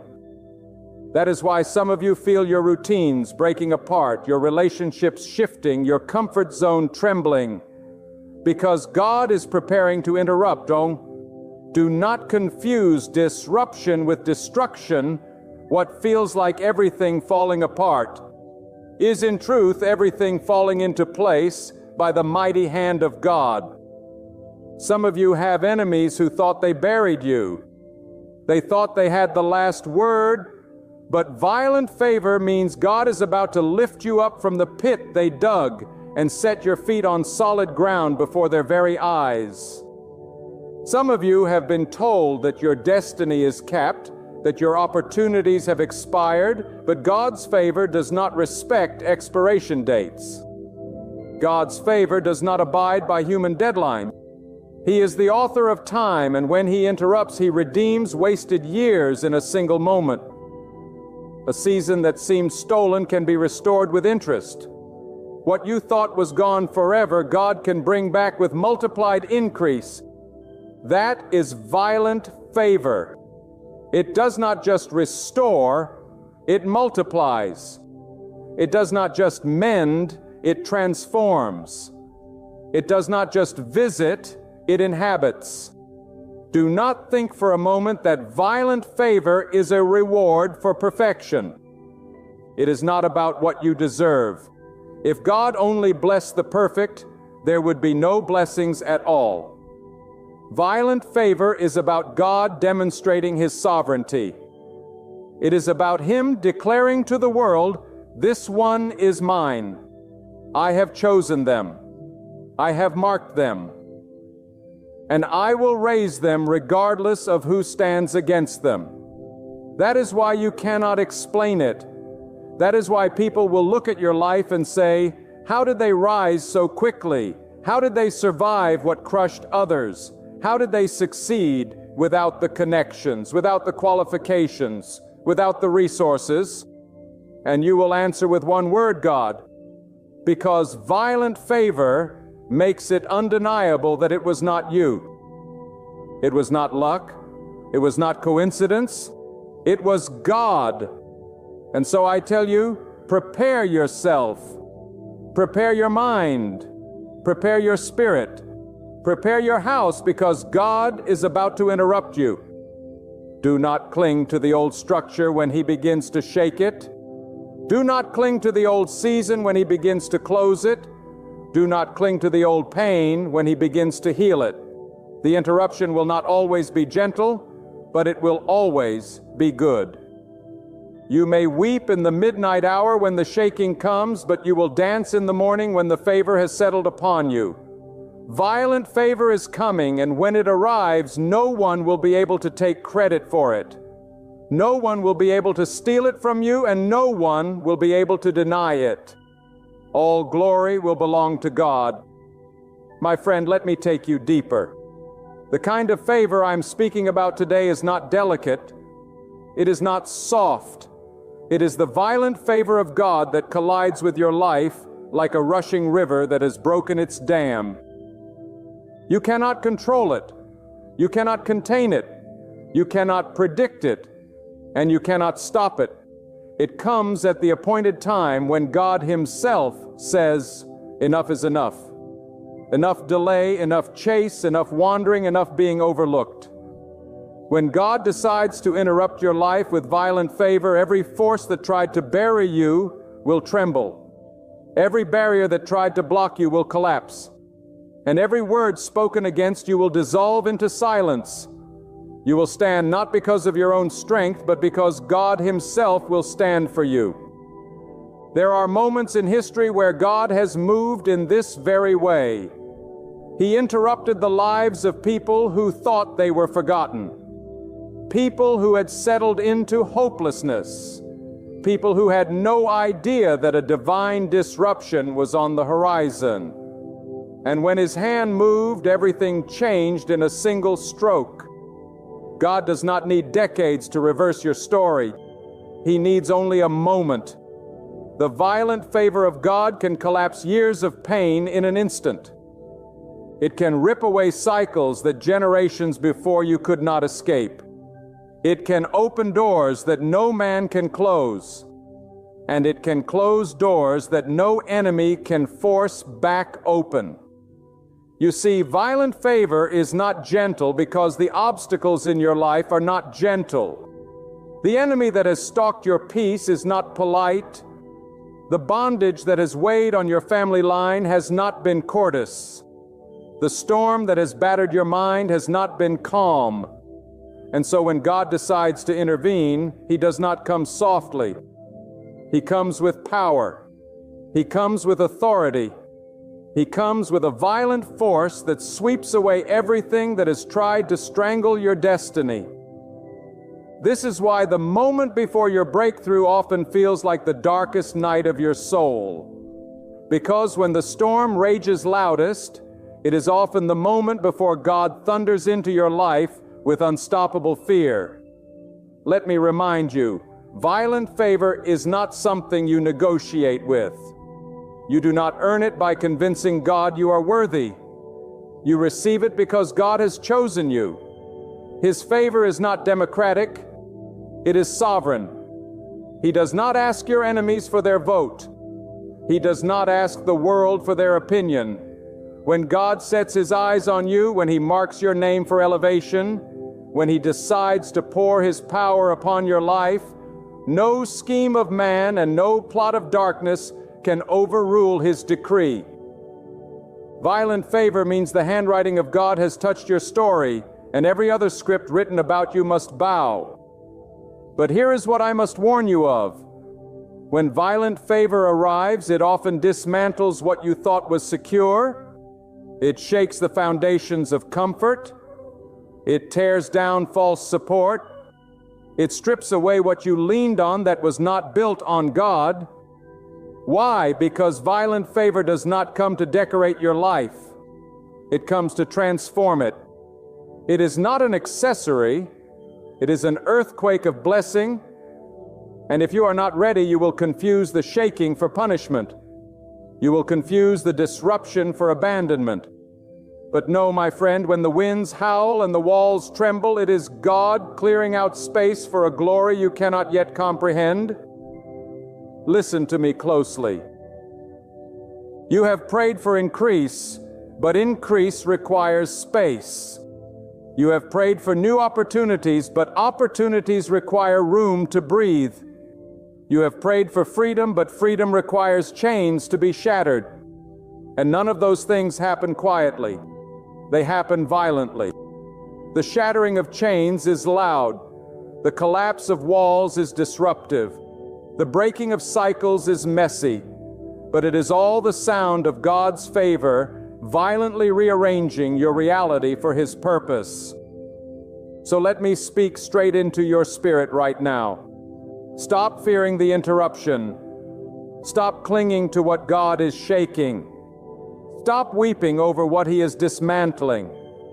Because if He is tearing it down, it is only to rebuild something greater. If He is shaking it loose, it is only to root you deeper in His will. If He is closing a door with violent force, it is because behind it lies destruction, and He is redirecting you toward life. Do not fight the hand of God when it interrupts. Yield to it. Trust it, because His violent favor never arrives to harm you. It arrives to heal you, to lift you, to position you, to prove that His word is final. And hear this truth: violent favor is never subtle. It will be so undeniable that even those who hated you will have no choice but to recognize it. They may not like it. They may not celebrate it, but they will see it. And they will not be able to deny that it was the hand of God. You will not have to explain yourself. You will not have to defend yourself. God's violent favor will be the explanation. It will be the defense. It will be the testimony. Now I ask you, are you ready? Are you ready for God to interrupt you? Because this kind of favor does not knock gently on your door. It bursts through. It does not arrive with whispers. It arrives with thunder. It does not suggest a change. It enforces one. Violent favor means your life will not look the same after it comes. The very identity you thought defined you will be rewritten. The very ceiling you thought kept you will be shattered. The very road you thought was the only way will be rerouted by the hand of God. I want you to see yourself right now at the edge of this moment. You are standing before a floodgate, and behind it is a rushing river of favor that God has held back until the appointed time. You hear the pressure building. You feel the shaking under your feet, and suddenly, without warning, the gate bursts open, and that river floods into every dry corner of your life. That is what violent favor looks like. It is not a trickle. It is not a drizzle. It is an unstoppable flood. And when it comes, nothing will ever be the same again. My friend, let me speak with a fire that cannot be silenced. When God decides to interrupt your life with violent favor, it will not be a quiet rearranging of your calendar. It will be a holy collision with destiny. Some of you have lived too long under the weight of almost blessed, almost healed, almost free, almost delivered, almost seen. But violent favor does not deal in almost. Violent favor completes what was incomplete. It finishes what was unfinished. It brings to pass what you thought was forever stuck in delay. And when it arrives, the hesitation of years is erased in a single act of God's power. Violent favor means acceleration. The steps you thought would take decades can happen in days. What was supposed to take years of struggle can be overturned in a single moment of divine intervention. Understand this. When God interrupts, He collapses time. He bends the clock of your life to serve His purpose. He takes you from the back of the line and sets you at the front, not by your merit, but by His decree. People will be stunned when they see you rise because they will not understand the mathematics of heaven. They will measure your story with human logic, but violent favor does not submit to human equations. It multiplies. It expands. It outruns reason.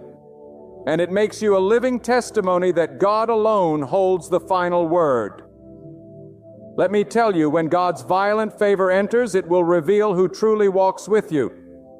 Some people celebrated you when you were struggling because your struggle made them comfortable. But when favor falls, they will shift. They will begin to question. They will whisper. They will distance themselves because the violent favor of God exposes motives. Do not be afraid when people scatter. Do not mourn when they walk away. God's violent favor is too heavy for weak hands to carry with you. He removes those who cannot handle your increase. He clears the path of counterfeit alliances so that when He lifts you, only those chosen to stand by you will remain. And listen to this. Violent favor is not polite to your enemies. It does not knock softly on the walls they built against you. It does not ask permission to remove their schemes. No, it smashes through. It humiliates the darkness that tried to hold you. It silences the accusations that tried to define you. Violent favor means the very mouths that spoke curses against your name will have to eat their words because God Himself will vindicate you. You will not have to defend yourself. You will not have to argue your case because God's favor is the evidence. When it floods your life, even your enemies will have no choice but to acknowledge, surely the hand of God is upon them. But let me go deeper. Violent favor is not only about blessing you, it is about transforming you. It is not a cosmetic touch. It is a total reconstruction. God is not coming into your life to sprinkle you with ease. He is coming to uproot what does not belong, to break what has held you captive, and to build something entirely new. Do not be surprised when He asks you to release things you thought you needed. Do not resist when He shakes what you thought was stable, because violent favor cannot coexist with weak foundations. God must first tear down in order to raise you up higher. He must first dismantle before He multiplies. And if you endure the shaking, you will see the glory that follows. Right now, some of you are experiencing a season where nothing feels steady. Relationships are shifting. Opportunities are slipping. The ground beneath your feet feels unsteady. Do not mistake this for abandonment. This is preparation. This is the sound of violent favor on its way. The storm you feel is not sent to destroy you. It is clearing out the debris so that favor can have room to rest upon you. God will never pour His violent favor into a vessel cluttered with idols, with fear, with compromise, with chains. He will first empty you, cleanse you, strip you down to the essentials, and then He will pour in a blessing so heavy that it overflows into every area of your life. And here is a truth I want you to anchor in your spirit. Violent favor is disruptive because it is generational. It is not only about you, it is about those who will come after you. God's favor is about breaking cycles so that your children do not inherit your chains. It is about cutting off curses that have plagued your family for decades. It is about rewriting the narrative so that future generations walk in freedom rather than bondage. That is why the interruption feels violent, because it is not only fighting for your destiny, it is fighting for theirs. God adds favor is colliding with the history of your bloodline, shattering patterns that held your ancestors, and establishing a new order rooted in His power. You are the turning point, and violent favor is the force by which God declares it ends here. So stand tall. Do not cower in fear when you feel the shaking. Do not shrink when the disruption comes. Lift your eyes and declare with boldness, God, interrupt me. Break what you must break. Remove what you must remove. Shake what you must shake. Pour out your violent favor until there is no corner of my life untouched by your hand. Because the truth is, you cannot pray for extraordinary destiny and expect ordinary interruptions. You cannot ask for uncommon elevation and expect common favor. Violent favor means violent shaking, but it also means violent increase, violent breakthroughs, violent restoration, and violent victory. I tell you this with conviction. Some of you are about to step into blessings so sudden, so overwhelming, that you will not have time to explain them. The door will open so wide, the opportunity will arrive so quickly, the healing will manifest so strongly that you will be left speechless. And that when you try to explain it, you will realize there are no words, because it will not make sense to the natural mind. It will only make sense in the realm of God's sovereignty. You will simply say, this is God. This is His violent favor, and it has changed everything. My beloved friend, let me declare it again with fire in my spirit. When God comes with violent favor, He does not slip quietly into your story. He overturns it. He dismantles what you thought was immovable. He rewrites what you thought was final. He pulls down every stronghold that dared to mock His power in your life. This favor is not a gentle drizzle. It is a storm that breaks open the heavens and floods every dry place of your soul. And some of you right now are standing in the very hour before that flood. The sky of your life looks dark. The winds are rising. The pressure is building. But what looks like chaos is the gathering force of God's favor, preparing to break loose upon you in ways you could never imagine. You have prayed for years. You have waited through silence. You have endured seasons that felt endless. But God is not a God of delay. He is a God of timing. And violent favor always arrives on time. Not your schedule, not their timing, but His appointed moment. And when it arrives, it carries no apology for delay, because its strength will outweigh every year you thought was wasted. Violent favor becomes the Redeemer.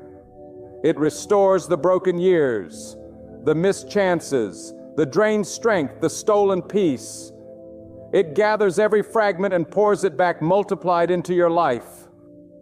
That is why when divine interruption shows up, it feels like sudden acceleration, because God does not simply restore, He goes beyond. He does not just replace, He multiplies. He does not only repay, He overwhelms. Hear me clearly, violent favor is unshakable. It cannot be stolen, twisted, or undone. Once God places His violent favor on you, no witchcraft, no curse, no envy, no lie, no betrayal can uproot it.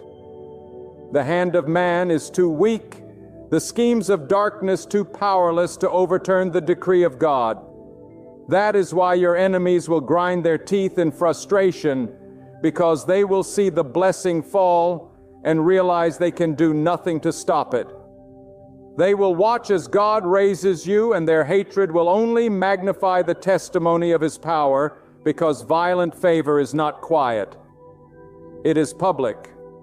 God blesses you in a way that makes the world take notice, not to glorify you, but to glorify Himself through you. And here is something I want you to hold in your heart. Violent favor exposes identity. You thought you knew who you were, but wait until God interrupts your life. You thought you were small. You thought you were weak. You thought you were ordinary. But when His favor collides with your life, you will discover you were marked for greatness all along. You will see talents you never knew you had. You will step into opportunities you never thought you deserved. You will walk with authority you never imagined you could carry. Violent favor unlocks the hidden version of yourself.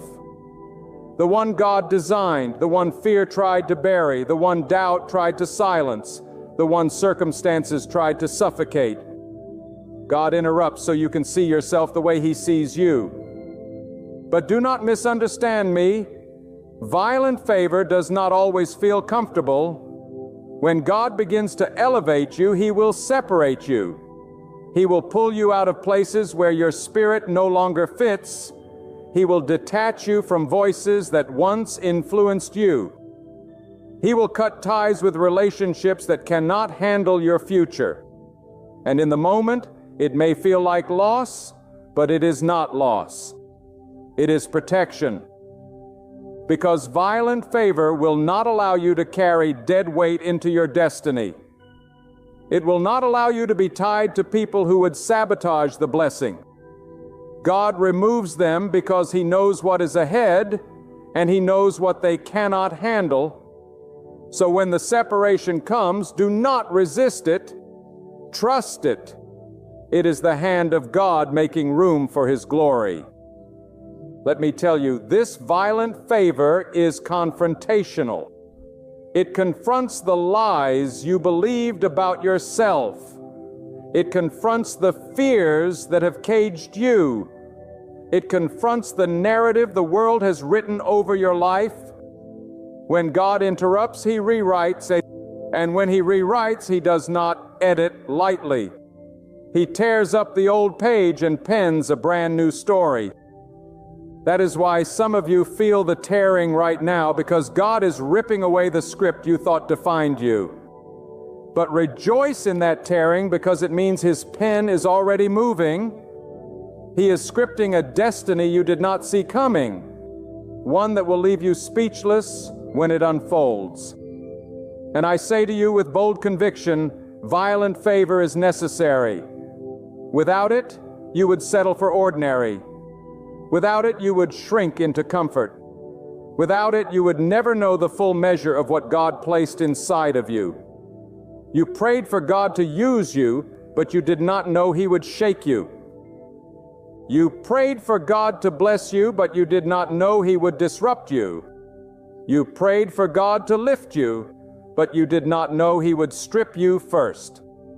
Yet this is His way. He interrupts to prepare. He shakes to strengthen. He disrupts to establish. And when it is over, you will look back and say, thank God for the shaking. Thank God for the stripping. Thank God for the interruption. Because without it, I would not be standing in this favor today. And let me end this moment with a declaration you must carry. Do not be afraid of the violence of God's favor. The world may call it chaos, but it is order in the making. The world may call it loss, but it is preparation for gain. The world may call it madness, but it is the wisdom of heaven. Stand firm, do not fear, and lift your voice in trust, because the violent favor of God is about to break forth in your life. And when it does, it will not whisper, it will roar. My dear friend, hear me with your heart wide open. The violent favor of God is not something you can predict, calculate, or soothe. It comes suddenly. It comes forcefully. It comes in a way that rearranges everything you thought you knew. It is like a lightning strike in the middle of a dark night. One moment you are stumbling in shadows, and the next the entire landscape is illuminated in a blinding flash of God's glory. You cannot prepare for it in the flesh, but you can posture your spirit to receive it. Violent favor comes when God decides the time for waiting is over. The time for suffering is complete. The time for breakthrough has arrived. And when He makes that decision, nothing in heaven or earth can stop Him. Let me tell you plainly, when God interrupts your life with violent favor, it will expose every weakness you once leaned on. The habits that once seemed harmless will suddenly lose their grip. The fears that used to control your decisions will dissolve. The words spoken against you will evaporate, because violent favor does not just bless you externally, it transforms you internally. God will not pour out His abundance on a broken foundation. He shakes you first, purifies you first, and prepares you to carry what He is about to release. That is why you feel like the fire has been hotter, the trials heavier, the tests longer, because He is strengthening you to handle the violent favor that is about to crash into your story. Do not despise the preparation. Do not curse the season of pruning. Do not resent the isolation. All of it is part of the divine process. Before God can entrust you with violent favor, He must ensure that your roots are deep, that your faith is unshakable, that your heart is aligned with His will. Because violent favor is weighty, it is not lightweight blessing, it is heavy glory. And if you are not prepared, the very thing sent to elevate you could overwhelm you. But God in His mercy prepares you. He stretches you. He strips away what cannot carry the weight. And when the blessing comes, you will not just survive it, you will thrive in it. And I must remind you, violent favor cotton does not come to make sense. It comes to make a statement. It is God declaring, I am still in control. I am still the author of destinies. I am still the one who raises and the one who brings down. That is why people will look at your life and be confused. They will try to explain your breakthrough with logic, with coincidence, with human reasoning, but none of it will fit. The only explanation will be God. That is violent favor, when your testimony cannot be credited to anything but His hand. But here is the sobering truth. Violent favor also attracts opposition. The moment God interrupts your life, the enemy will rise with fury, not because he can stop it, but because he fears it. He fears the impact of your testimony. He fears the ripple effect of your elevation. He fears the lives that will be touched when your story becomes a beacon of hope. But let me assure you, though the opposition rises, it cannot prevail. Violent favor is stronger than any attack. It is louder than any lie. It is greater than any scheme. When God covers you with His favor, you are untouchable. Weapons may form, but they will not prosper. Enemies may gather, but they will scatter in 7 directions. Darkness may press in, but it will be shattered by the violent light of God's glory. Now let me speak to those who feel forgotten. You have watched others rise while you remain in the shadows. You have seen doors open for others while yours stayed shut. You have wept in silence, asking God, when will it be my turn? Hear me with every fiber of your soul. Your turn is coming, and it will not be small. Violent favor means that when it comes, it will come in such a way that it makes sense why you had to wait. It will come in such a way that the years of obscurity will suddenly be redeemed. It will come so powerfully that you will say, had it come earlier, I would not have been ready. Had it come sooner, I could not have carried it. But now I see why God made me wait. Violent favor arrives not when you want it, but when you are prepared to hold it without losing yourself. And let me give you this vision. When God's violent favor strikes your life, it will not just bless you, it will overflow onto everything connected to you. Your family will feel it. Your children will inherit it. Your community will be impacted by it because violent favor is contagious. It spreads beyond your life and reshapes the environment around you. That is why God interrupts not only for you, but for those who will be touched through you. You are a vessel, a conduit, a carrier of blessing. And when He pours His violent favor upon you, it is not just your story that changes. It is the story of many who will come into contact with you. My friend, let me speak into the depths of your being with a voice that carries urgency and hope. When God's violent favor erupts into your life, it will not simply adjust the scenery around you. It will change the very atmosphere you breathe. It will alter the rhythm of your days, the trajectory of your steps, the content of your thoughts. Favor of this magnitude is not a gentle shift in the wind. It is a hurricane of divine intervention. And when that hurricane comes, everything that is not anchored in God will be swept away. That is why you may feel as though everything is being unsettled right now. Because the violent favor of God makes no room for counterfeits, no space for idols, no tolerance for anything that stands in the way of His plan. Do not think for a moment that the shaking is meant to destroy you. No, the shaking is the evidence that God is near. When a house is renovated, the dust rises, the walls tremble, the old foundation groans. But it is not destruction, it is transformation. Violent favor tears down what cannot last, so that what He builds in its place will endure forever. You may not like the noise, you may not understand the mess, but when God finishes, you will marvel at what His hand has crafted in your life. Let me give you this truth. Violent favor is not only about lifting you higher, it is about proving God's supremacy to everything and everyone that thought it had power over you. When He blesses you, it will not just be for your comfort, it will be for His glory. He will bless you so greatly that people will have to testify even if they despise you. Surely God's hand is upon this one. Violent favor makes your life undeniable evidence of His sovereignty. It leaves no room for debate, no space for coincidence, no explanation other than the power of Almighty God.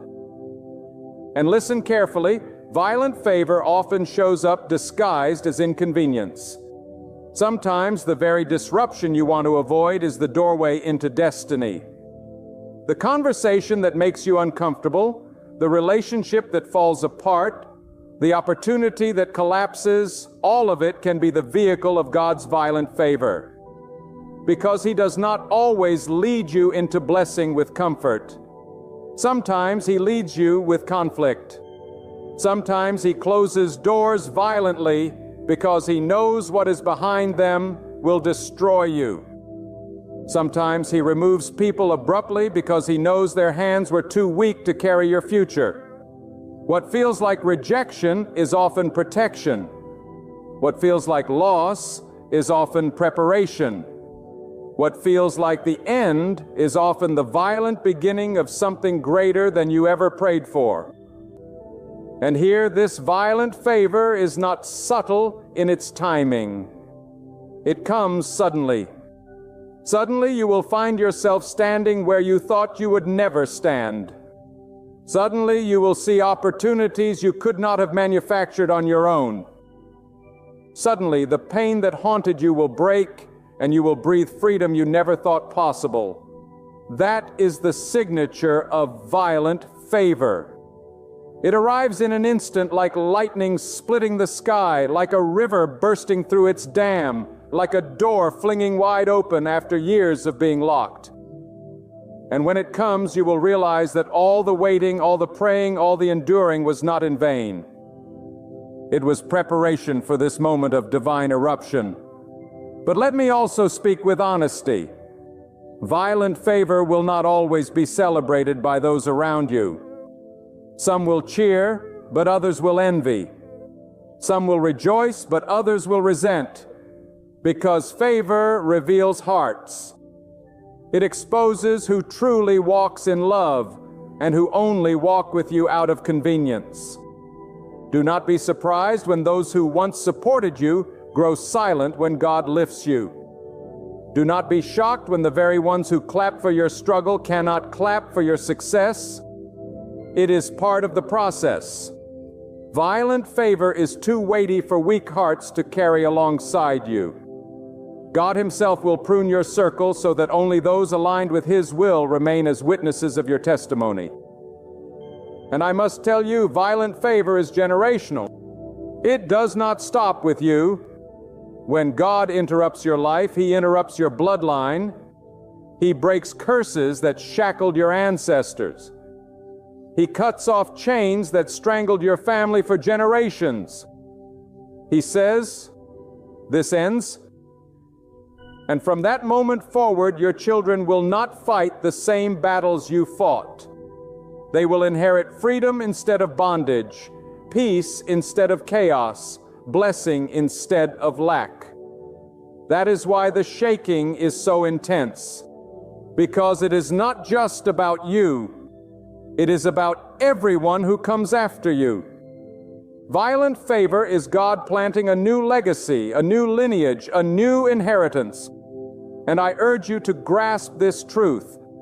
Violent favor will require your faith to be bigger than your fear. Because when God interrupts you, He will call you to walk into places you never imagined you belong. He will ask you to step into opportunities that feel too great for your skill, too vast for your resume, too overwhelming for your resources. And in that moment, you will be tempted to shrink back. But do not. Violent favor means God's hand will carry you where your strength cannot. He will put words in your mouth you did not rehearse. He will give wisdom you did not study. He will provide resources you did not plan. And when it happens, you will know it was not you, it was God. So my word to you is this: stop fearing the interruption. Stop clinging to what God is shaking. Stop begging Him to leave the old structures standing. If He is shaking them, it is because they cannot carry what is coming. Let them fall. Let them be removed, because once they are gone, the violent favor of God will have room to rest upon you in fullness. And when it does, you will not just be blessed, you will be transformed, elevated, established, and unshakable. Strengthen your heart. Wipe your tears. The shaking is not the end. It is the announcement. God is about to interrupt your life with violent favor. And when He does, every chain will shatter. Every barrier will collapse. Every enemy will scatter. And your life will never be the same again. My beloved friend, let me close this message with the same fire that carried it from the beginning. The violent favor of God is not a possibility. It is a certainty for those He has chosen and marked for breakthrough. You may be standing in the middle of storms. You may be enduring seasons that feel like they have broken every ounce of strength within you. But do not mistake the shaking for abandonment. The shaking is the sound of heaven preparing to release favor so powerful it will overturn every plot against you, reverse every delay, and rewrite every chapter of despair into one of glory. The violent favor of God does not come to decorate your life with small comforts. It comes to lift you into purpose, to uproot chains that have bound you, to shatter the ceilings that capped you, and to establish you in places where His light can shine through you. This favor is not fragile. It is fierce. It is not partial. It is complete. It does not whisper politely into your circumstances. It roars like thunder and tears down every barrier in its path. And when it comes, there will be no doubt, no debate, no denial. It will be God and God alone. So take courage. Lift your eyes above the noise and strengthen your faith in the one who never forgets, never delays, never fails. God is about to interrupt your life, not with destruction, but with destiny. Not with loss, but with increase. Not with silence, but with a flood of answers that will drown every doubt. His fierce favor will not just bless your life, it will reshape who you are, it will anchor your descendants, and it will leave behind a testimony no one can erase. Step forward with courage into this moment. Let go of what is trembling. Do not fear what is falling apart. Do not doubt what is being stripped away. For every shaking is clearing space. Every loss is preparation. Every removal is God emptying the stage of your life so that His fierce favor can arrive unhindered. Nothing will stand in its way, nothing will rise to compete with it, nothing will remain to cloud it. It will be God, God alone, completely God. And when it manifests, you will become the living evidence that no earthly force can withstand the hand of the Almighty. You will shine as proof that His word never returns empty. You will step into blessings no eye has seen, no ear has heard, no heart has yet imagined. And the world will witness and declare, surely this is the fierce favor of God. Dear friend, pay attention. In every life there comes a season when you find yourself standing before a door that will not budge. You can see the promise waiting on the other side. You can almost taste the breakthrough within reach. Yet, no matter how long you knock, no matter how sharp your plans, no matter how fierce your efforts, the door refuses to open. And it is in that moment a humbling truth comes alive. The key rests only in God's hand. He alone can unlock the financial door no man has the power to close. That is where real victory begins. Not through human force breaking barriers, but through a surrendered heart trusting the Almighty to turn the lock. For we live in a world that equates worth with wealth, that defines success by possessions, that grants honor to those who appear to have more. Yet behind many smiling faces hides crushing debt, restless worry, and empty souls. They chase money as if it were a god, bowing before the altar of greed. But money is not a master. It is a tool. And when you let God take His rightful place as your provider, He uses even the smallest seed to produce a harvest beyond imagination. That is the foundation of true financial freedom. Not worshiping wealth, but surrendering your resources, your hopes, and your future to the one who holds the storehouses of heaven. Do not think for a moment that God is blind to your struggle. He sees the bills stacking on the table. He hears the silent cries at night when you wonder how you'll make it through the month. He knows the weight of responsibility pressing on your shoulders. But let me tell you this with all conviction. God has never forsaken the righteous. God has never abandoned those who trust in Him. The hand of God is not short. His resources are not limited. His generosity does not run dry. If He can feed the birds of the air and clothe the lilies of the field, He can open a financial door for you that no one could ever imagine. But here is where the decision comes. Will you trust Him? Will you surrender control of your finances into His hand? Too often people try to live in two worlds. They pray for God's blessing but cling to worry, doubt, and disobedience. They beg for provision but close their fists when God calls them to give. They want open doors, yet they refuse to align their steps with His truth. My friend, hear me clearly. Financial breakthrough is not just about money. It is about faith, obedience, and trust. When you place God first, when you honor Him with what you have, He opens doors that no bank, no employer, and no system could ever close. God's doors are different from man's doors.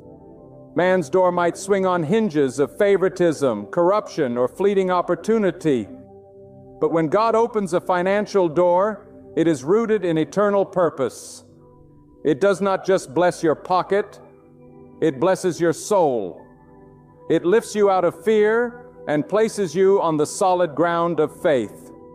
It shifts your mindset from scarcity to abundance. Not because you suddenly have more, but because you realize that the source of all things is with you, for you, and working through you. You may say, "But I have nothing left. My resources are gone. My strength is exhausted. My opportunities have dried up." Then rejoice, for you are in the perfect position to see the hand of God. Throughout history, God has shown His power not when people were overflowing with resources, but when they stood empty and helpless. When a widow had only a handful of flour, God multiplied it until famine turned into feast. When a servant held only a jar of oil, God poured it out until debt was erased and abundance overflowed. When a hungry crowd had only a few loaves and fish, God created a banquet that fed thousands. And when you have little left, when you stand at the end of your rope, God delights to show you that He alone is your provider. But let us be clear. God does not open financial doors for selfishness. He does not bless greed. He does not fund pride. He blesses for His glory. He opens doors so that you may walk through them with humility, generosity, and gratitude. The question is not only, will God bless me, but also, what will I do with the blessing once it comes? If you hoard it, it will decay.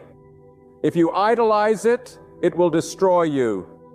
But if you honor God with it, If you serve others with it, if you allow your blessing to become someone else's answer to prayer, then God will continue to pour more, for He can trust you with His treasure.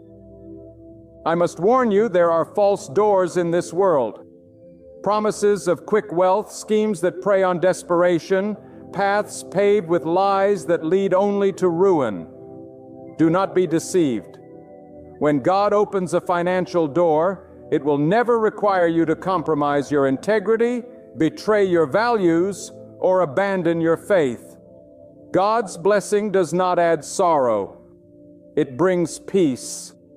It does not enslave. It frees. If the door you are about to walk through demands you sell your soul, know this: it is not from God. Close it, walk away, and wait for the true door to open. Now, some of you are asking, how do I prepare for God to open my financial door? You begin with prayer. Not empty words, but desperate, honest, faith-filled prayer. Cry out to Him with the sincerity of your heart. Ask Him not only to provide, but to shape your character. Ask Him to remove greed, fear, and doubt. Ask Him to make you trustworthy with whatever He gives. And then live in obedience. Align your life with His principles: integrity in your work, generosity in your giving, humility in your attitude, discipline in your spending. For faith without action is empty, and prayer without obedience is powerless. You see, financial breakthrough is not about sitting idly and waiting for a miracle. It is about moving in faith while trusting God with the outcome. Work diligently, but remember that promotion comes from God. Give faithfully, but remember that harvest comes from God. Plan wisely, but remember that security comes from God. The farmer who plants must still depend on God to send the rain. And you, no matter how hard you work, must remember that every open door, every opportunity, every increase comes not from your effort alone, but from the hand of Almighty God. The world will tell you that money is the answer to all problems, but you know better. You know that without God, money can vanish overnight. Without God, riches can rot, investments can collapse, and banks can fail. But with God, even a little becomes enough. With God, the impossible becomes possible. With God, doors open in places you never thought existed. With God, financial freedom is not just wealth. It is peace of mind, strength of spirit, and joy that no currency could ever buy. My friend, let me speak plainly. The greatest obstacle to seeing God open your financial door is not the economy, not the lack of opportunity, not the failures of the past. It is unbelief. The door may already be unlocked, but unbelief keeps your hand from turning the handle. Doubt whispers it will never happen for you. Others may prosper, but not you. God has forgotten you, but that is a lie straight from the pit of despair. God has not forgotten you. God has not overlooked you. The timing of His blessing is perfect. The manner of His provision is precise. And the moment He chooses to open your financial door, nothing and no one can stand in the way. Faith is not wishful thinking. Faith is not closing your eyes and hoping circumstances will change. Faith is standing on the unshakable reality that God is faithful even when your bank account is empty, even when your job feels insecure, even when the doors of opportunity seem to slam in your face. Faith says, though I see nothing now, I will trust that God is working behind the scenes. Though I hold little in my hand, I will believe that God can multiply it. Though the world declares impossible, I will proclaim with God all things are possible. That is the faith that moves mountains. That is the faith that opens financial doors. Do not underestimate the power of gratitude in this journey. A heart that grumbles repels blessing, But a heart that gives thanks invites abundance.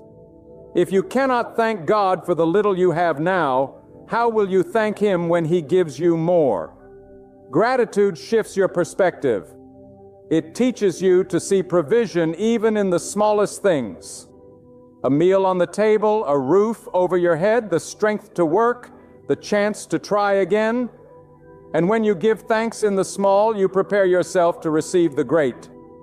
The door of abundance opens more quickly to those who walk through life with thankful hearts.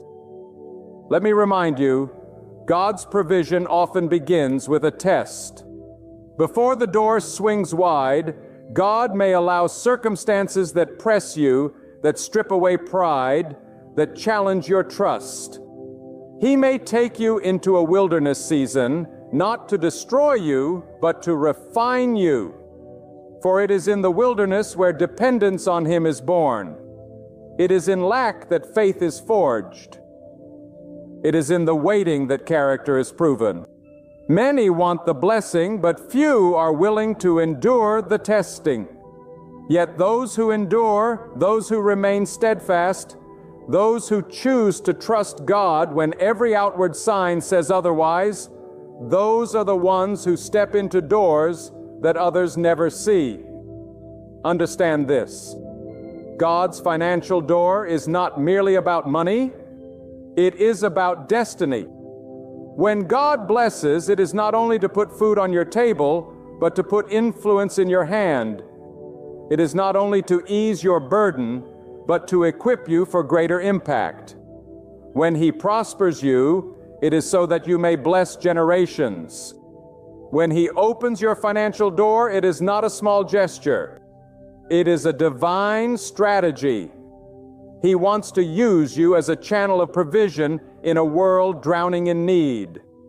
And the question you must answer is this: are you willing to let His blessing flow through you?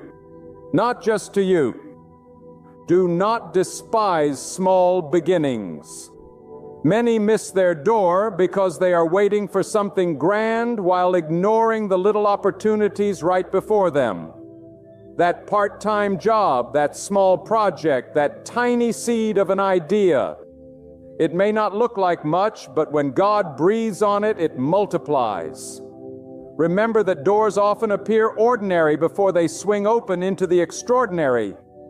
You may be faithful in what feels insignificant, but in God's eyes you are passing a test. Be faithful in the little, and He will trust you with much. Some of you are standing before doors right now, but fear is holding you back. Fear of failure, fear of risk, fear of change. Let me tell you, fear is a thief. It steals opportunities. It paralyzes progress. It blinds you to the possibilities that God has already placed before you. But faith is courage in action. Faith steps forward even trembling because it knows God walks ahead. If the door is from God, then the ground you step on is already secured by His promise. Do not let fear lock you out of the very breakthrough you have been praying for. Others are trapped by comparison. You look at someone else's blessing, someone else's financial door, and you think God has favored them more than you. But comparison is poison to your soul. What God has for you is tailored, timed, and prepared for you alone. You cannot walk through another person's door. You cannot carry another person's blessing. Stop envying what belongs to someone else and start preparing for what God has designed for you. Yeah, your door is coming, and when it opens, it will fit perfectly with your calling, your gifts, and your destiny.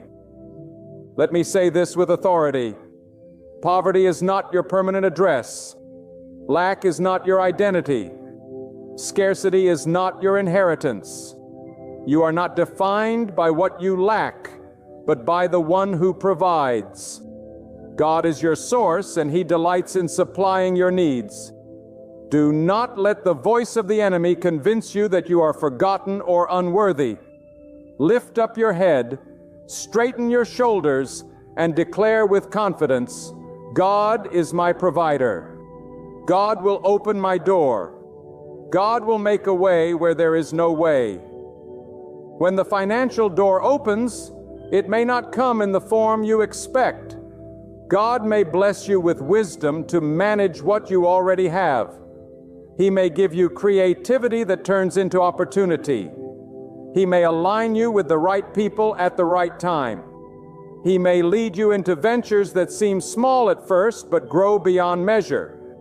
Do not limit God by expecting only one kind of blessing.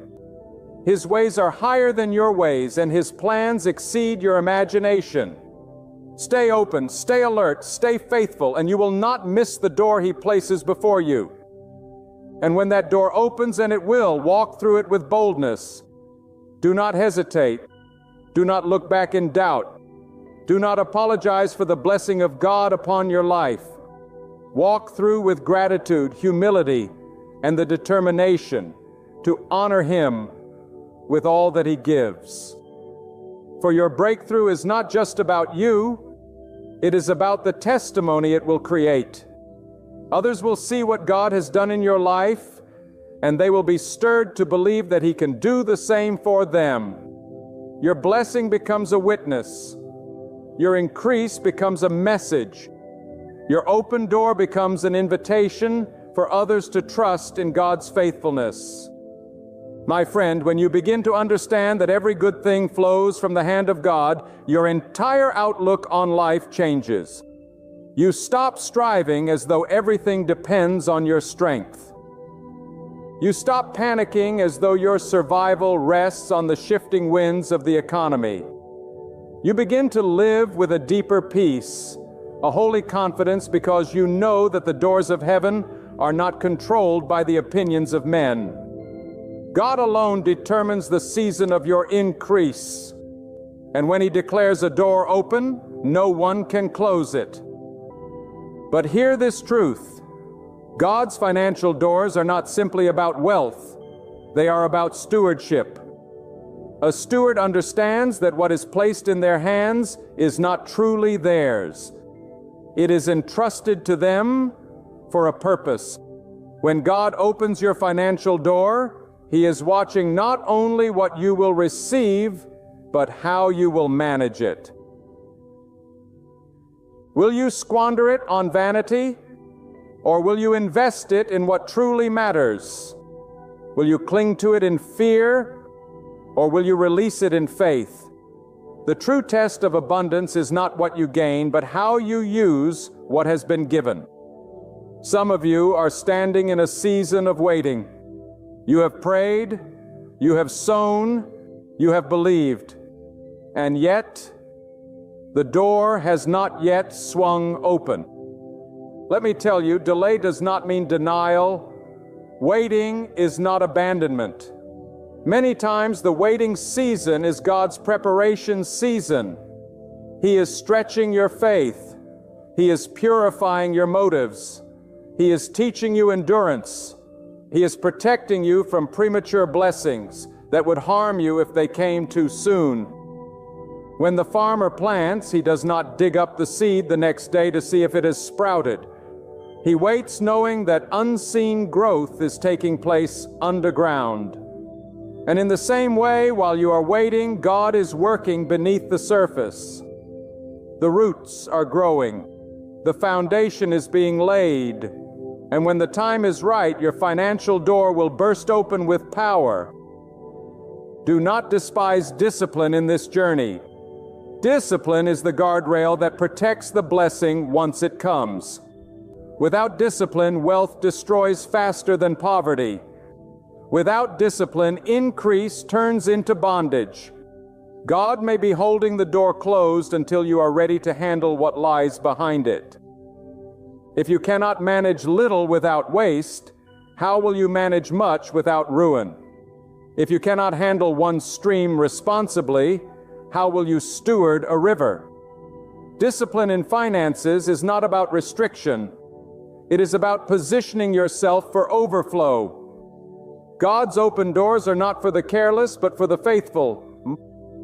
Let me warn you that there will be resistance when God begins to open your financial door.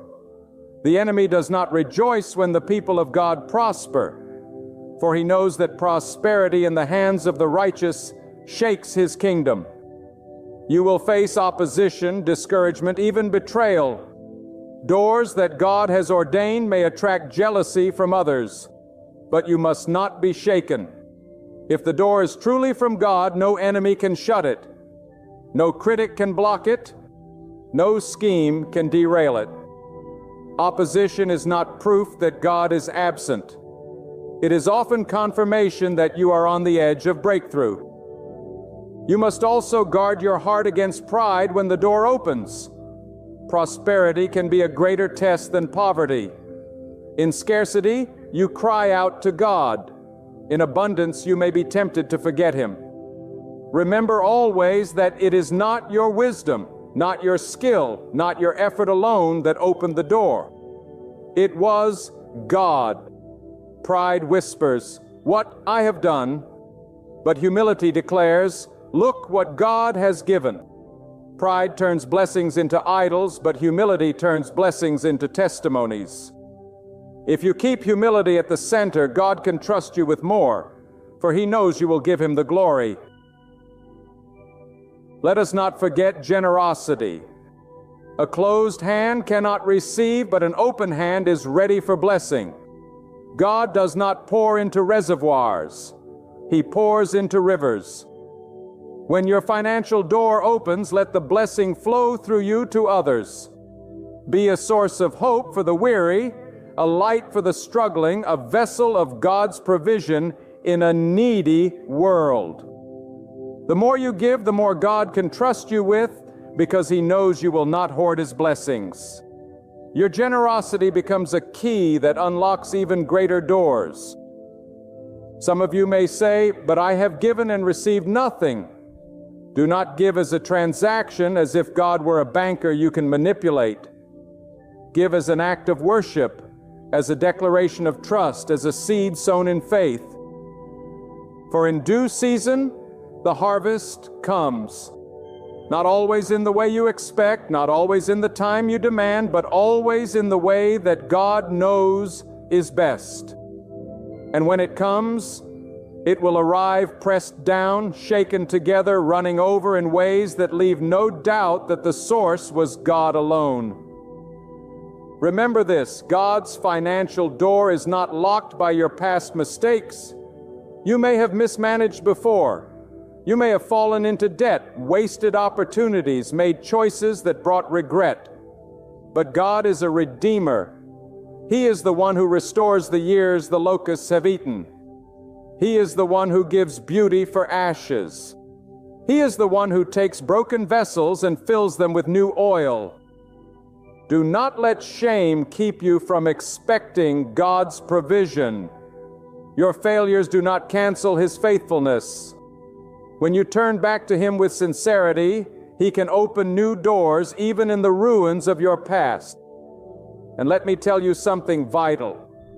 Your financial door may be the very thing that positions you to fulfill your calling. When you are bound by lack, your vision shrinks to survival. But when God prospers you, your vision expands to destiny. You begin to think not just about making it through the day, but about building for generations to come. You begin to dream bigger, plan wider, give deeper. You see yourself not as a victim of circumstances, but as an instrument in the hands of God. That is what an open door does. It transforms you from surviving to thriving, from struggling to building, from barely holding on to lifting others up. Beloved, draw close and listen well. When God lays His hand upon your journey, every shut gate, every sealed door, every chain of lack must surrender to His command. The very voice that declared, "Let there be light," can speak over your resources and summon an opening where before there was only a barrier. What looks impossible to you is already inevitable to Him. What you label as hopeless, He has named as preparation. And what you assume is the end, God has already written as the first page of your breakthrough. Hold on to this truth with everything in you. Money itself carries no true power. But when surrendered to the authority of God, it becomes a tool that restores, builds, lifts, and propels forward. Wealth in reckless hands brings ruin, but placed in the hands of the faithful, it shines as living proof of God's goodness. This is why your prayer should never be, "Give me more money," but rather, "God, make me a worthy steward of whatever you choose to pour into my life." Because when you are prepared, when your heart is aligned, when your spirit is anchored, then when God opens the door, you will not waste the blessing. You will walk in it with purpose. Do not forget that God often begins His miracles with what you already have. The door is not always hidden in some distant opportunity. It may be right there in your house, in your skill, in your idea, in your network, in the simple thing you have overlooked. God asked Moses, "What is in your hand?" And with a staff, seas were parted and nations delivered. A widow brought only a jar of oil, and God multiplied it until lack turned into surplus. What is in your hand today? It may seem small, but if God breathes on it, that very thing could be the key to your open door. But let me speak with boldness. God will not open financial doors for those who serve money as their master. If greed is your God, the doors of heaven will remain shut, for God will not fund idolatry. But if your heart is pure, if your desire is to glorify Him, if your longing is not only to prosper, but to be a vessel of His goodness, then stand ready, because those are the hearts God delights to bless. The financial door He opens is not just for your comfort. It is for His kingdom's work, for the uplift of others, for the legacy of faith you will leave behind. There is something you must also understand. God's timing is perfect. You may think He is late, but He is never late. He may not move according to your clock, but He moves according to His divine schedule. Many give up just before the door opens, abandoning faith at the very threshold of breakthrough. But those who endure, those who refuse to quit, those who choose to trust when everything screams to doubt, they are the ones who see doors swinging open in glory. Patience is not passive. It is the active stance of faith that says, "Though the vision tarry, I will wait for it will surely come." And when the door opens, it often comes with responsibility greater than you imagined. Prosperity is not only about receiving, it is about managing well what you have been entrusted with. The world celebrates those who flaunt wealth, but heaven celebrates those who honor God with it. When your door opens, do not let arrogance creep in. Do not forget the days of prayer, the nights of weeping, the hours of struggle. Remember who it was that brought you out. Remember the lessons learned in the valley, for they will keep you grounded on the mountaintop. I must tell you this. The financial door that God opens is not just about survival, it is about vision. It is about lifting your eyes beyond your own needs to see the needs of others. It is about funding dreams that bless communities, supporting causes that bring hope, raising generations that know the value of faith and integrity. When your door opens, think generationally. Think beyond today. Think about how your obedience, your stewardship, your generosity can ripple through time, touching lives you may never even meet. That is the true mark of God's blessing. It outlives you. But take caution, for not every opportunity is a door from God. The world will present counterfeits, openings that glitter but lead to bondage, shortcuts that promise quick gain but end in sorrow. Pray for discernment and measure every opportunity against God's truth. If the path demands compromise of your character, it is not from Him. If the deal requires you to abandon your integrity, it is a trap. If the opportunity looks bright but leaves your spirit uneasy, walk away. Better to wait for the true door of God than to rush into a counterfeit that destroys what you've prayed for.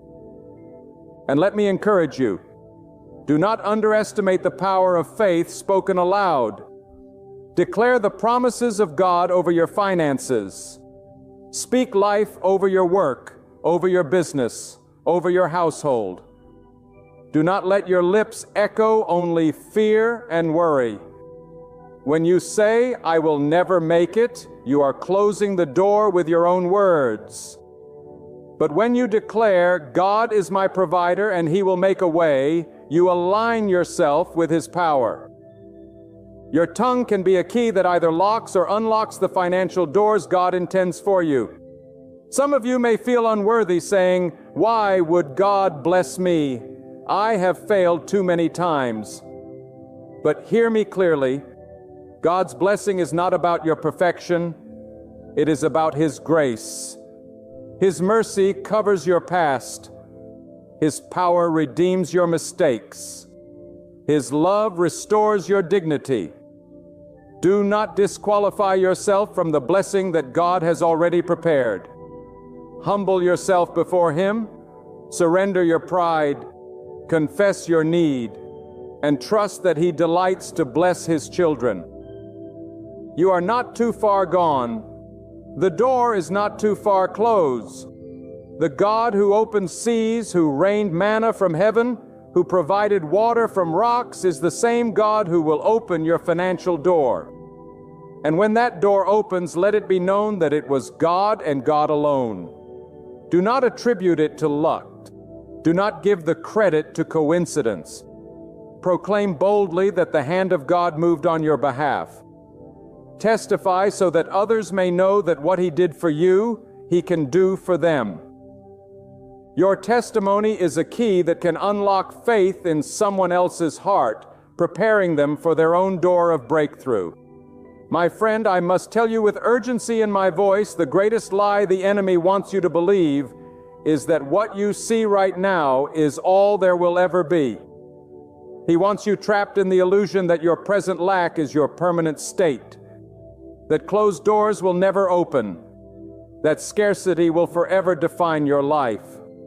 But hear me, when God steps in, the story changes. When God moves His hand, what was empty becomes full. What was barren becomes fruitful, and what was shut for years bursts wide open in a moment. Never measure your future by your present condition. Never define your destiny by your current difficulty. God specializes in rewriting stories, and yours is not finished yet. You must anchor this truth deep in your heart. God's resources are unlimited. The earth is His and everything in it.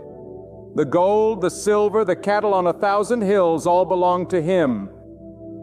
What seems impossible for men is effortless for God.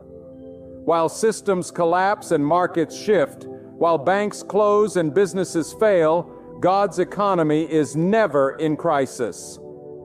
He is not worried by inflation or shaken by downturns. He does not wring His hands when the world panics. He sits on the throne, sovereign, steady, and sure. And when He decides to open your financial door, no storm in the world can stop Him, Chilwat. But let me be plain. Doors of blessing are not open for idle hand. God blesses diligence. He honors faithfulness. He increases those who are willing to labor with integrity. The ants gather in summer. The farmer plants in season. And so must you put your hand to the plow in whatever work God has given you. Do not despise your small job, your simple task, or your daily routine. For these are often the very fields where God plants the seed of increase. When you show yourself faithful where you are, He can trust you with more. The open door is not a replacement for effort. It is the reward of faith and diligence, working together under His blessing. Do not confuse God's blessing with mere accumulation. Many have riches but live impoverished lives, always chasing, never satisfied, always fearing the loss of what they hold. That is not prosperity. That is slavery. True prosperity is peace in your heart, freedom in your mind, and sufficiency in your hands to live, to give. True prosperity is knowing that you are not bound to money, but money is bound to serve the purposes of God in your life. When God opens your financial door, He is not simply giving you currency. He is giving you capacity. Capacity to dream bigger, to serve greater, to impact deeper, to live freer. Some of you are one act of obedience away from seeing the door open. God may be nudging you to give, to forgive, to release something you are clinging to. And until you obey, the door remains shut. Remember, obedience is the master key. It is not enough to desire the blessing. You must align with the will of the one who gives it. Saul lost his kingdom through disobedience, but Joseph was elevated through faithfulness in every season. Which path will you choose? Will you resist the prompting of God and remain outside the door? Or will you obey even when it feels costly and see the hinges swing wide? I tell you, do not despise the stretching of your faith. God will often bring you to the brink, to the very edge where it seems there is no way forward, so that when the breakthrough comes, there is no doubt it was Him and Him alone. He let the Israelites walk to the edge of the Red Sea with the army of Pharaoh behind them, not to destroy them, but to display His power when the waters parted. He may let you reach the point where your resources are gone, your options exhausted and your strength depleted. But in that moment when you have nothing left but trust, you will see Him open the door with such force that every enemy who doubted you will tremble. Be alert, for sometimes God's provision comes disguised. It may not look like a door at first. It may come as an idea that seems too small, a connection that seems too insignificant, a shift in your routine that seems unimportant. But behind that simple thing may be the door to your breakthrough. Naaman almost missed his healing because the river seemed too ordinary. The widow almost missed her miracle because the oil seemed too little. Do not reject the small beginnings, for within them may lie the very opening you have been praying for. And when your door opens, do not waste time hesitating. Fear will whisper, "What if you fail?" Doubt will whisper, "What if it is not real?" Envy will whisper, "Why you and not me?" But you must silence every voice and move in faith. Walk through boldly, for when God opens a door, it is not a trap. It is an invitation.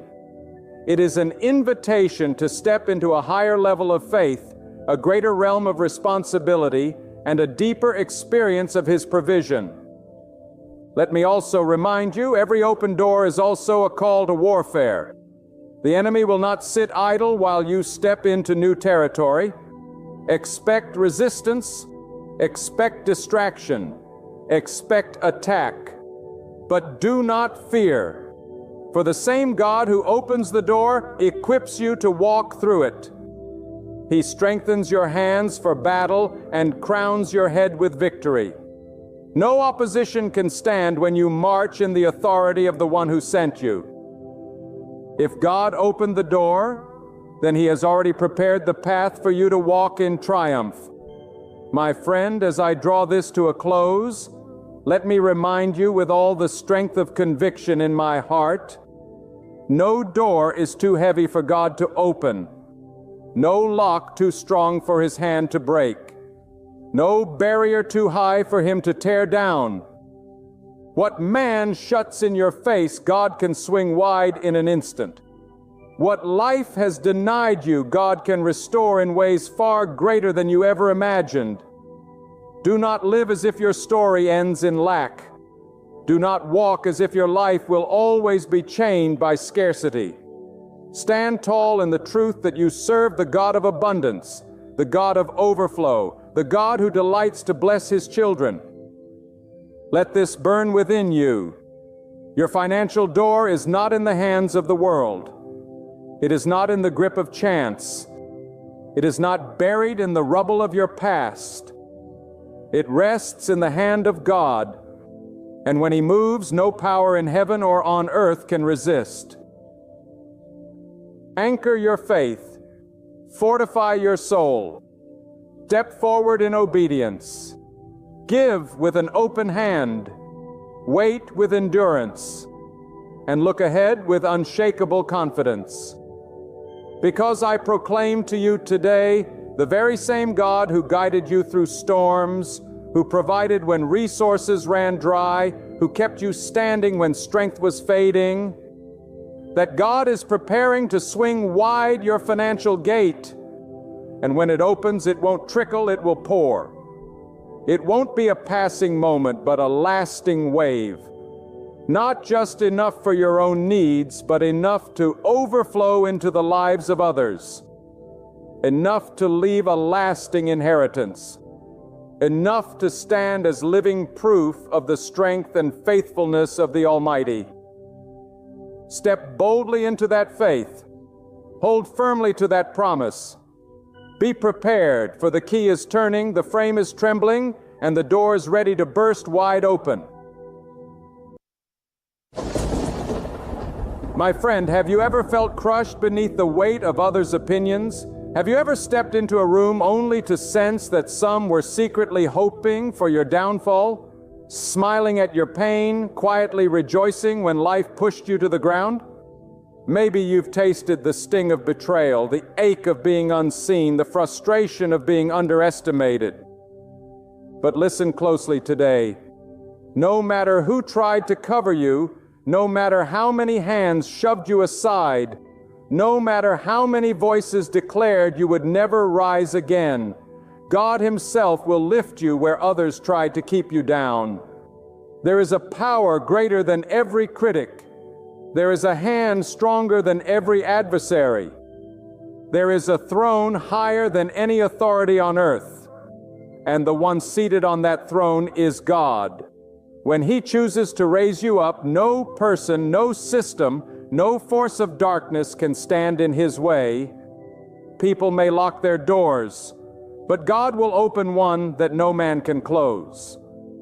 People may scatter lies against you, but God will cover you with His truth. People may dig a pit for you, but God will use that very pit as the foundation to set your feet on higher ground. You see, the reason why some people try to push you down is because they fear what God has placed inside of you. They sense the calling on your life. They sense the favor resting on you. They see that you are not ordinary. And instead of celebrating what God is doing, they resist it. But let me remind you, no amount of resistance can cancel God's assignment over your life.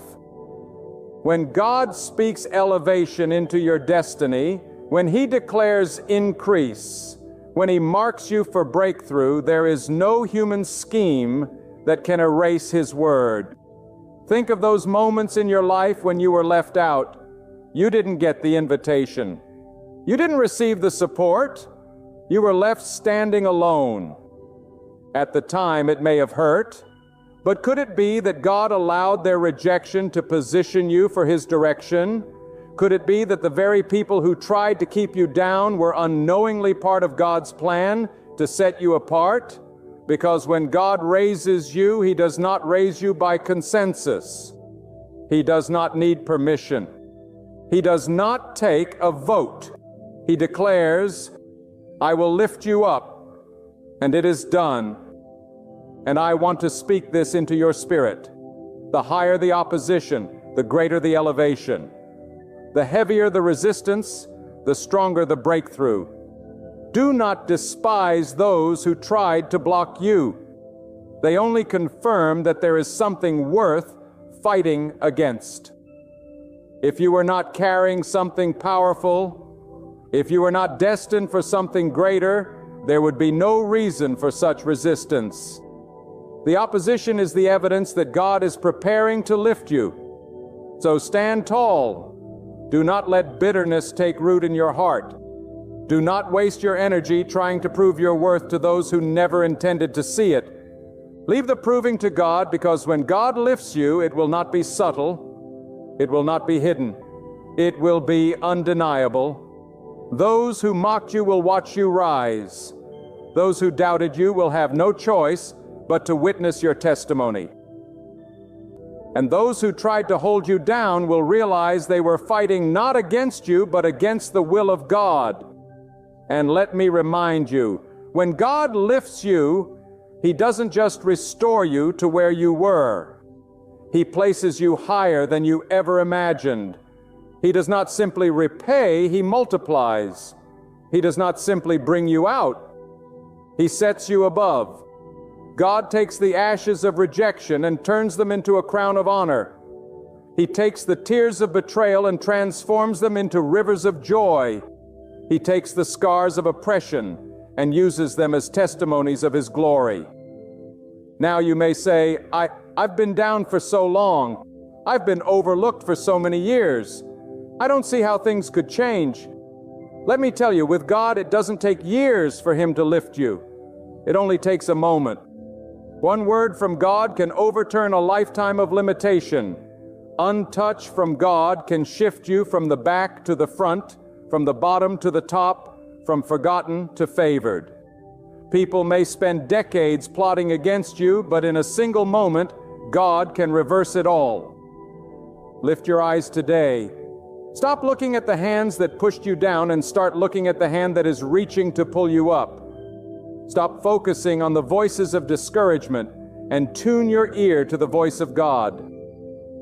He is saying, "My child, I will lift you, I will exalt you, I will make you shine where you were once hidden. I will honor you where you were once despised. I will vindicate you where you were once slandered." There comes a point in every person's life when you must decide where your gaze will rest. On the ones who tried to hold you back, or on the God who has promised to carry you forward. If you keep staring at those who wronged you, their shadow will darken your heart. But if you lift your eyes to God, His light will pour into you and give you strength beyond human measure. People may define you by your lowest moment, but God defines you by His eternal plan. People may confine you to the valley, but God has already written your destiny upon the mountaintop. And when God says rise, not even the chains of your past, not even the voices of your critics, not even the weight of your failures can keep you down. Let me tell you something. The same mouths that whispered against you will one day marvel at you. The same hands that pushed you away will one day reach for you. The same eyes that looked down on you will one day be forced to look up to see where God has lifted you. This is not the pride of man. It is the justice of God. For God is not mocked. He sees every tear that fell in secret. He hears every insult spoken against you. He knows every door that was slammed in your face. And though He is patient, though He is merciful, He is also a God of vindication. When the right time comes, He will raise you not in a corner, not in the dark, but in the open for all to see. And when He does it, you will know it was Him. Because the truth is, you do not have the power in yourself to force your own elevation. You cannot manipulate your way into the position that God has reserved for you. You cannot buy it. You cannot charm your way into it. You cannot force it open. When people try to climb by their own strength, they may rise for a moment, but they will soon fall. But when God Himself is the one lifting you, you are secure. You are anchored. You are unshakable. Some of you have been in seasons where you feel as though the ground beneath you has been taken away.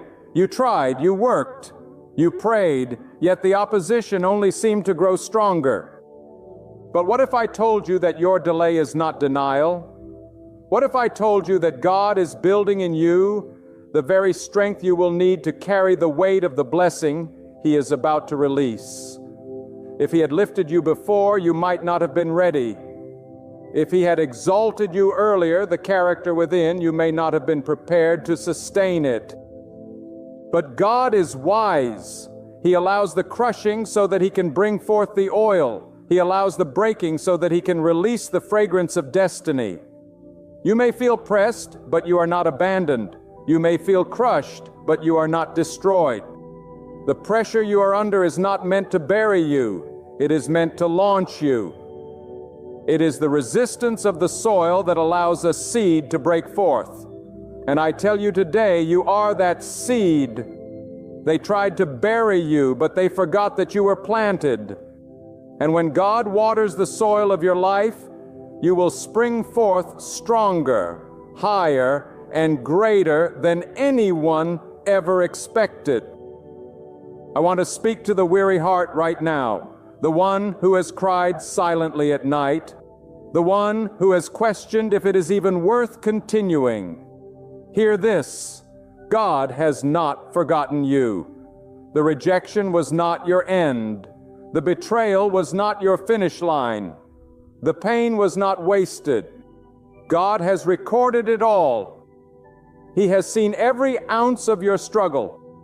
And he has prepared a table for you in the presence of those who doubted you. Not behind closed doors, not in secret, but right before the eyes of those who said you would never make it.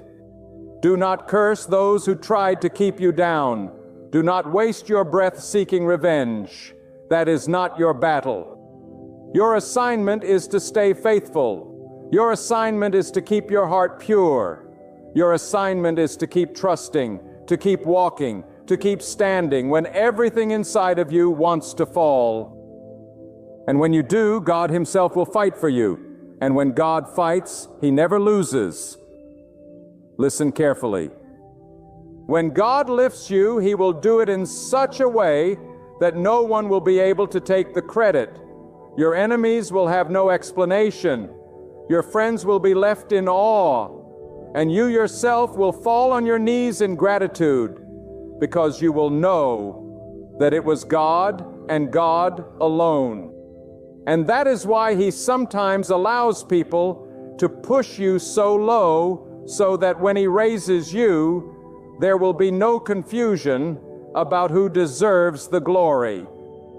So do not despise your current place. Do not despise the pit. Do not despise the prison. Do not despise the season of silence, for these are only stages in the divine process. The pit is not your grave, it is your proving ground. The prison is not your end, it is your preparation. And the silence is not God's absence, it is his workshop. And when his work is complete, he will showcase you to the world. Oh, I wish you could feel the weight of this truth. Where people tried to bury you, God will cause you to bloom. Where they tried to silence you, God will amplify your voice. Where they tried to shame you, God will clothe you with honor. Where they tried to bind you, God will release you into freedom. And where they tried to limit you, God will enlarge your territory.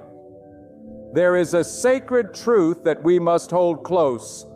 When people set limits on your life, they are speaking from their own limitations, not from God's limitless power. They may look at you through the lens of their doubts, their jealousy, their insecurities, their fears. But God looks at you through the lens of his purpose, and when his purpose calls you higher, nothing in creation can hold you down. God does not measure you by the opinions of men. He measures you by the potential he placed within you before you ever drew your first breath. So if they have tried to confine you, remember this: their words are temporary, but God's decree is eternal. Their judgment is flawed, but God's verdict is final. Some of you have lived under labels that were never yours to carry. People said you were unworthy. People said you were weak. People said you were unqualified. People said you would never rise above where you are. But I stand here to declare what people say is not what God has said. And when God speaks, creation bends to his word. The heavens move, the earth shifts, the very foundations of your life begin to transform. If God says you will rise, you will rise. If God says He will lift you, you will be lifted. And no power in heaven, earth, or under the earth can stop the fulfillment of His promise. Think about this. Every attempt to hold you down has been short-sighted. Those who tried to block you were only able to see a fragment of who you are. But God sees the entirety of your destiny. They saw your struggle, but God saw your strength. They saw your failure, but God saw your future. They saw your weakness, but God saw the warrior within you. They saw the dirt, but God saw the diamond. And the more they tried to bury you, the brighter God ordained your shine to become. And here is something I need you to grasp with conviction. Your enemies cannot stop the hand of God. They may delay, they may distract, they may discourage, but they cannot destroy what God has decreed. If the enemy had the power to end your story, he would have done it already. The fact that you are still here, the fact that you are still breathing, the fact that you are still standing is proof enough that God is not done with you. Every breath you take is a declaration that your destiny is still unfolding. Do not envy those who climb by deceit, for their steps are built on sand. Do not covet those who rose by manipulation, for their throne is fragile. Do not be shaken when others seem to advance while you remain in waiting, because God is not late, He is precise.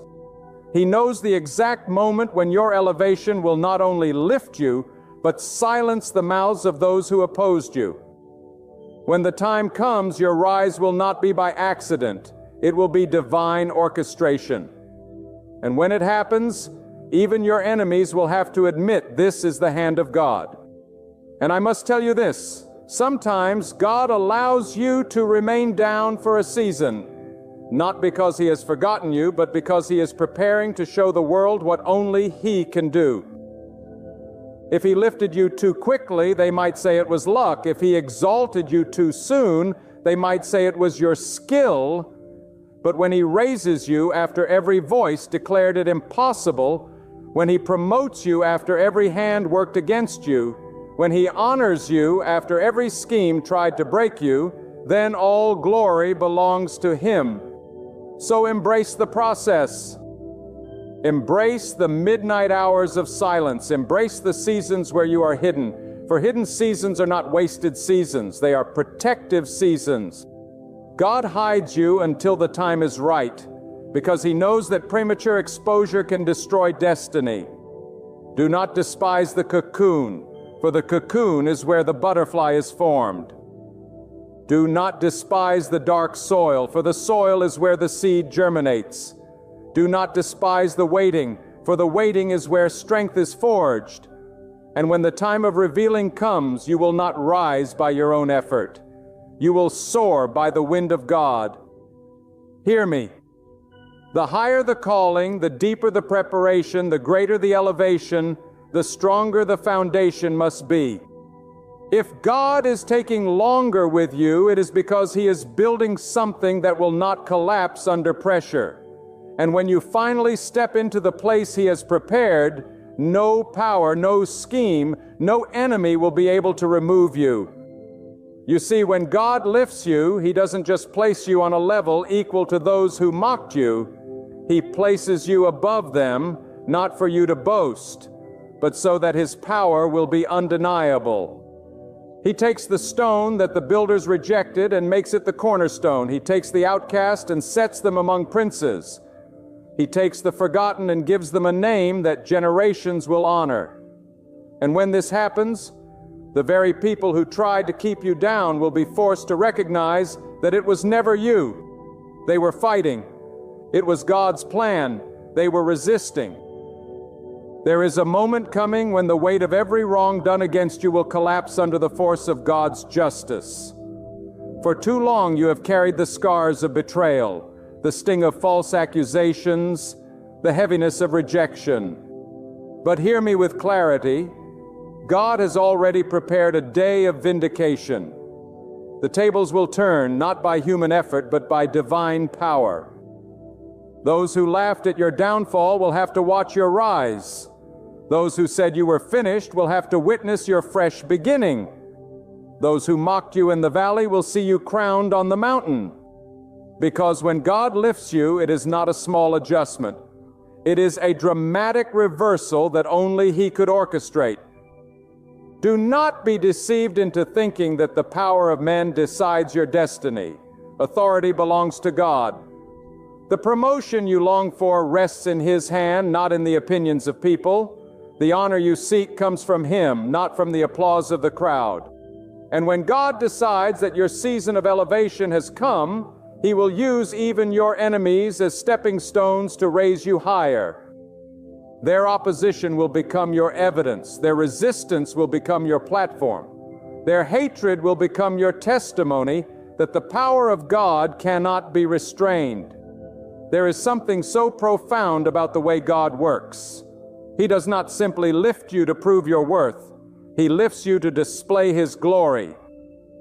Every trial you've endured, every wrong done against you, every attempt to dim your light has been intricately woven into the testimony that will one day glorify Him when you arrive at the place He has prepared. Your story will not showcase your strength alone. It will reveal His mighty hand at work. That's why you cannot let bitterness seep into your soul. Don't waste your breath chasing revenge. Don't let unforgiveness harden your heart. Because the moment you choose to fight in your own power, you step outside of God's design. Leave the lifting to Him, for when He exalts you, it is both flawless and everlasting. Consider this: many people claw their way upward through manipulation, by crushing others, by distorting the truth, by deceiving. And though for a short while they may seem to stand tall, their ground is hollow, and soon their tower crumbles, for anything built on pride is destined to fall. But when God builds your rise, He lays the foundation deep. He establishes it on faith, on endurance, on humility and obedience. And when He has finished, no storm, no enemy, no betrayal can topple it. Child of God, you are not forgotten, you are not overlooked. Even if people have dismissed you, even if family has abandoned you, even if friends have betrayed you, God has set His eyes upon you. His gaze has never left you. His hand has never withdrawn from your life, and in the right time, His time, He will lift you so high that you will forget the sting of the pit you once endured. He will lift you into a place where your tears will be wiped away by joy, where your pain will be swallowed by purpose, where your sorrow will be transformed into strength. And let me declare this: no season of being pressed down is ever wasted. The nights you spent in silence were not wasted. They were strengthening your spirit. The days you walked misunderstood were not wasted. They were shaping your endurance. The years you lived unseen were not wasted. They were building your foundation. And now you are closer than you realize to the moment when God will say, "It is time." And when that time comes, your rise will be so sudden, so undeniable, so breathtaking that those who once doubted you will be silenced by awe. Do not measure your life by where you are right now. This valley is not the conclusion of your story. This pit is not your permanent address. This setback is not your final chapter. God is still writing. He is still weaving. He is still aligning. And when He unveils the fullness of His plan, you will stand as living proof that no hand of man can restrain the hand of God. Let your heart be steady. Let your spirit be firm. Let your faith be unshaken. Because the one who lifts is faithful. The one who exalts is just. The one who promotes is eternal. And if He has spoken elevation over your life, then nothing, absolutely nothing, can keep you down. There is a deep mystery in how God turns the strategies of your enemies into stepping stones for your destiny. What they intended for harm, God uses as preparation. But what they meant to destroy you becomes the very soil from which your greatness grows. They thought the fire would consume you, but God used it to refine you. They thought the weight would crush you, but God used it to strengthen you. They thought the storm would drown you, but God caused it to carry you into new territory. That is why you must never give up in the middle of your trial, because the very thing that was designed to bury you is the instrument God will use to lift you. Too many people waste their lives trying to convince those who never believed in them. But child of God, your assignment is not to prove yourself to people. It is to trust in the God who will prove himself through you. You do not need their validation when you already carry God's approval. You do not need their applause when you are already marked by God's favor. Their rejection does not disqualify you. In fact, it is often the evidence that you are chosen. For if you were not carrying something significant, there would be no need for such resistance. Do not despise the pain of rejection. It is often the birthplace of divine direction. If they had accepted you, you might have settled there. If they had celebrated you, you might have grown comfortable. If they had embraced you, you might have stopped pressing deeper. But God allowed their rejection so that you would not stay in a place too small for your destiny. He allowed their dismissal so that you would keep moving toward the higher ground He has prepared for you. What they withheld, God will supply in abundance. What they denied, God will deliver. What they close, God will open wider than you imagine. And here is a truth you must anchor deep within your spirit. When God lifts you, no one can take credit for it. That is why He often allows you to be overlooked, so that when your moment comes, it will be undeniable that it was His doing. People may try to explain it away, but they will have no answer. They will know it was not politics. It was not networking. It was not manipulation. It was the hand of God. He will raise you in such a way that your testimony will silence every critic and confound every skeptic. You may be wondering, why has God allowed me to be kept down for so long? Why has He allowed people to trample over me, to ignore me, to fight me? Let me tell you, God is not punishing you. He is preparing you. The pit develops humility. The prison builds character. The wilderness forges resilience. And the very season you are resenting is the season shaping you into the vessel God can elevate without fear of your pride destroying you. He is not only preparing the blessing for you, He is preparing you for the blessing. And make no mistake, the blessing will come. The lifting will come. The season of reversal will come, because God is faithful to His word. He is not a man that He should lie, nor the Son of Man that He should change His mind. What He has spoken, He will perform. If He has declared that He will lift you, then the delay does not cancel the promise. Opposition does not cancel the promise. Even your own weakness does not cancel the promise. God is bigger than your mistakes, stronger than your enemies, and more faithful than your doubts. Beloved, hear me with the ears of your spirit. The attempt to keep you down was never really about you. It was about the hand of God that rests upon your life. When people sense that you are different, when they recognize that your steps are guided by a force they cannot understand, insecurity rises within them. They resist not because of who you are in the natural, but because of what God has ordained in the spiritual. And instead of celebrating, they seek to suffocate. But what they do not realize is that their opposition only stirs the winds of God's favor. The more they push, the stronger the spring of destiny becomes. The more they resist, the more pressure builds for your release. And when God finally says, "Now you will rise with a force that cannot be stopped," never measure your future by the hostility of men. Hostility is temporary. God's plan is eternal. People's hands are weak. God's arm is mighty. Their words may wound, but God's word creates worlds. Their schemes may distract, but God's counsel stands forever. And when He says He will lift you, not even the bitterness of men, not even the corruption of systems, not even the forces of darkness can hold you back. The decree of heaven is greater than the decision of man. Consider this. Every story of divine lifting begins with resistance. Think of the visionaries, the dreamers, the faithful. None of them rose without opposition, but their opposition was the very platform for their exaltation. If there had been no pit, the throne would not have carried such weight. If there had been no rejection, the honor would not have been so sweet.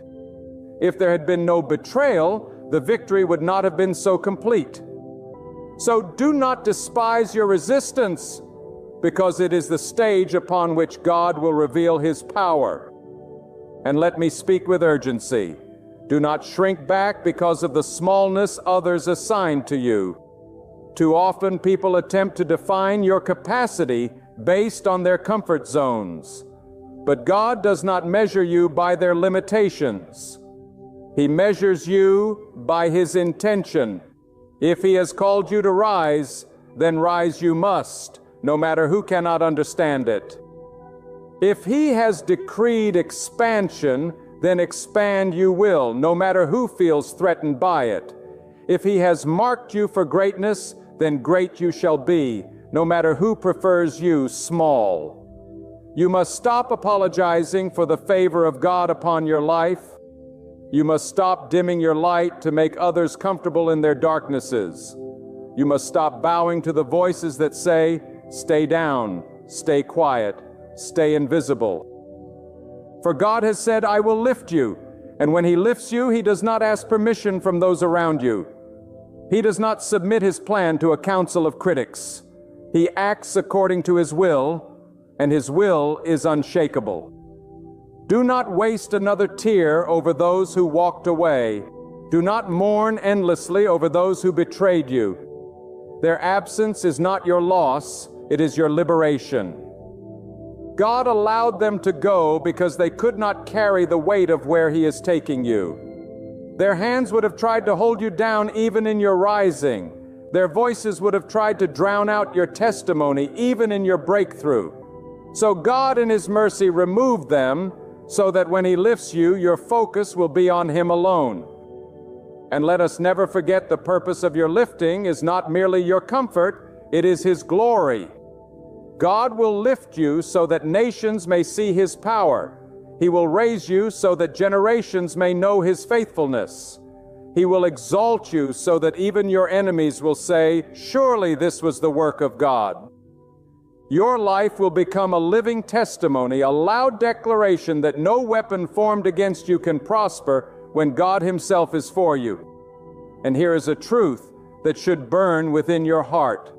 The lower you have been pushed, the higher God intends to lift you. The greater the humiliation, the greater the honor. The deeper the valley, the more majestic the mountain. The more violent the storm, the more radiant the sunrise that follows. For God does not simply balance the scales, He tips them in your favor. He does not merely restore, He multiplies. He does not simply heal, He makes whole. He does not simply repay, He overflows. There is a reason God allows people to underestimate you. There is a reason He permits their whispers, their doubts, their attempts to keep you small. It is so that when the lifting comes, there will be no confusion about its source. If they had believed in you from the beginning, they would take the glory for your rise. If they had supported you without hesitation, they would claim they built you. But when they tried to suppress you, when they tried to ignore you, when they tried to block you, and yet you still rose, then the world must say, this is God's doing, and it is marvelous in our eyes. So do not resent those who tried to hold you down. Their actions only created a stage for God's power to be revealed. Their betrayal sharpened your focus. Their silence strengthened your prayer life. Their rejection redirected your path. Their opposition pushed you closer to the arms of God. What they meant for evil, God has already transformed for your good. And the day will come when even your enemies will have no choice but to acknowledge that you are standing where you are because God Himself lifted you. Some of you have been in a season where it feels as if every door has been shut. Opportunities seem to slip through your fingers. Relationships broke apart. Promises were shattered. But let me remind you, closed doors are not always the work of the enemy. Sometimes they are the protection of God. He shuts what was never meant for you so He can open what no man can take from you. He denies you the lesser so He can deliver the greater. He removes temporary comfort so He can give you eternal security. And when His door opens, no critic can close it, no rival can block it, and no hand can restrain it. Do not think small when God has destined you for more. Some of you have settled for crumbs because people convinced you that was all you deserved, but God has prepared a feast. Some of you have settled for shadows because they told you the light was not for you, but God has placed you under His spotlight. Some of you have accepted chains because they told you freedom was too much to hope for, but God has already broken those chains. Lift your expectation higher because the God who lifts does not lift halfway. He does not bring you out of the pit just to leave you in the dust. He brings you into the palace. He does not free you from bondage only to leave you wandering. He carries you into promise. And I tell you today, child of God, you will not remain where they left you. You will not die in the place they tried to bury you. You will not be silenced in the pit they dug for you. You will not be forgotten in the shadows where they tried to hide you. For the Spirit of God has already decreed that your season of rising is near. And when God breathes on you, the ground cannot hold you, the chains cannot bind you, the critics cannot stop you. You will rise because God has said you will rise. Let us speak plainly. People may promote for selfish reasons and people may demote for jealous reasons. But only God promotes for divine reasons. And when He promotes, no vote can reverse it, no signature can cancel it, no scheme can undo it. For what God ordains, He sustains. What He establishes, He protects. What He blesses, He multiplies. And when He decides to lift you, even those who hated you will be forced to serve as witnesses of His glory. This is why you must guard your heart. Do not let bitterness choke out your joy. Do not let anger rob you of your focus. Do not let unforgiveness poison your destiny. Because the truth is, the higher you go, the cleaner your heart must be. God will not lift a vessel that is heavy with grudges because bitterness is too weak a foundation for elevation. Forgive them not because they deserve it, but because your destiny demands it. Release them not because they are right, but because God is about to prove you right in His own way. And let me remind you of this eternal principle. Humility is the highway to exaltation. When you stay humble before God, He Himself becomes your elevator. You will not need to claw, you will not need to compete, you will not need to scheme. He will carry you, and when God carries you, you are safe. When God lifts you, you are secure. When God places you, you are untouchable because no man can snatch from the hand of God. There is something sacred about the way God reverses the narratives written against you. People may have said you were finished, but God says you are just beginning. They may have declared you unworthy, but God calls you chosen. They may have mocked you as broken, but God is fashioning you into a vessel of strength. And when the voice of God speaks, every other voice is silenced. When His decree is released, no contradiction can stand. For His word is not suggestion, it is authority. His promises are not possibilities, they are certainties. And when He says He will lift you where others tried to keep you down, it is not a maybe, It is a must. Do you see what is happening? Every push against you is being recorded. Every hand that tried to suppress you has unknowingly written a testimony for your vindication. Every tear you cried has watered the soil of your destiny. Every lonely night, every misunderstood season, every betrayal has been woven into the masterpiece that God Himself is preparing to reveal. And when He finally unveils it, your life will speak louder than your words ever could. Your story will echo through generations, not as a tale of human endurance, but as evidence of divine intervention. Do not allow impatience to rob you of your faith. Elevation does not happen on the timetable of man. It happens on the timetable of God. You may feel delayed, but you are not denied. You may feel forgotten, but you are not forsaken. Even in silence, God is speaking. Even in waiting, God is working. Even in hiding, God is shaping. And when the time comes, the acceleration will be so swift that years of pain will be overturned in moments of breakthrough. What took others decades to achieve, God can release in you overnight. Because His lifting is not based on the natural, it is rooted in the supernatural. Think about the power of this truth. God does not just raise you slightly above where you were, He lifts you beyond recognition. He does not simply restore what was taken, He multiplies what was stolen. He does not just give you back what you lost, He gives you more than you ever imagined. That is His nature. When people diminish you, He magnifies you. When they silence you, He amplifies you. When they push you into obscurity, He brings you into visibility. That is why you must not crumble under the weight of human rejection. It is the very stage upon which divine promotion will be displayed. And let me say this with fire. The God who lifts does not require consensus. He does not need a committee to vote on your destiny. He does not check with your enemies before blessing you. He does not ask permission from those who oppose you. He alone decides.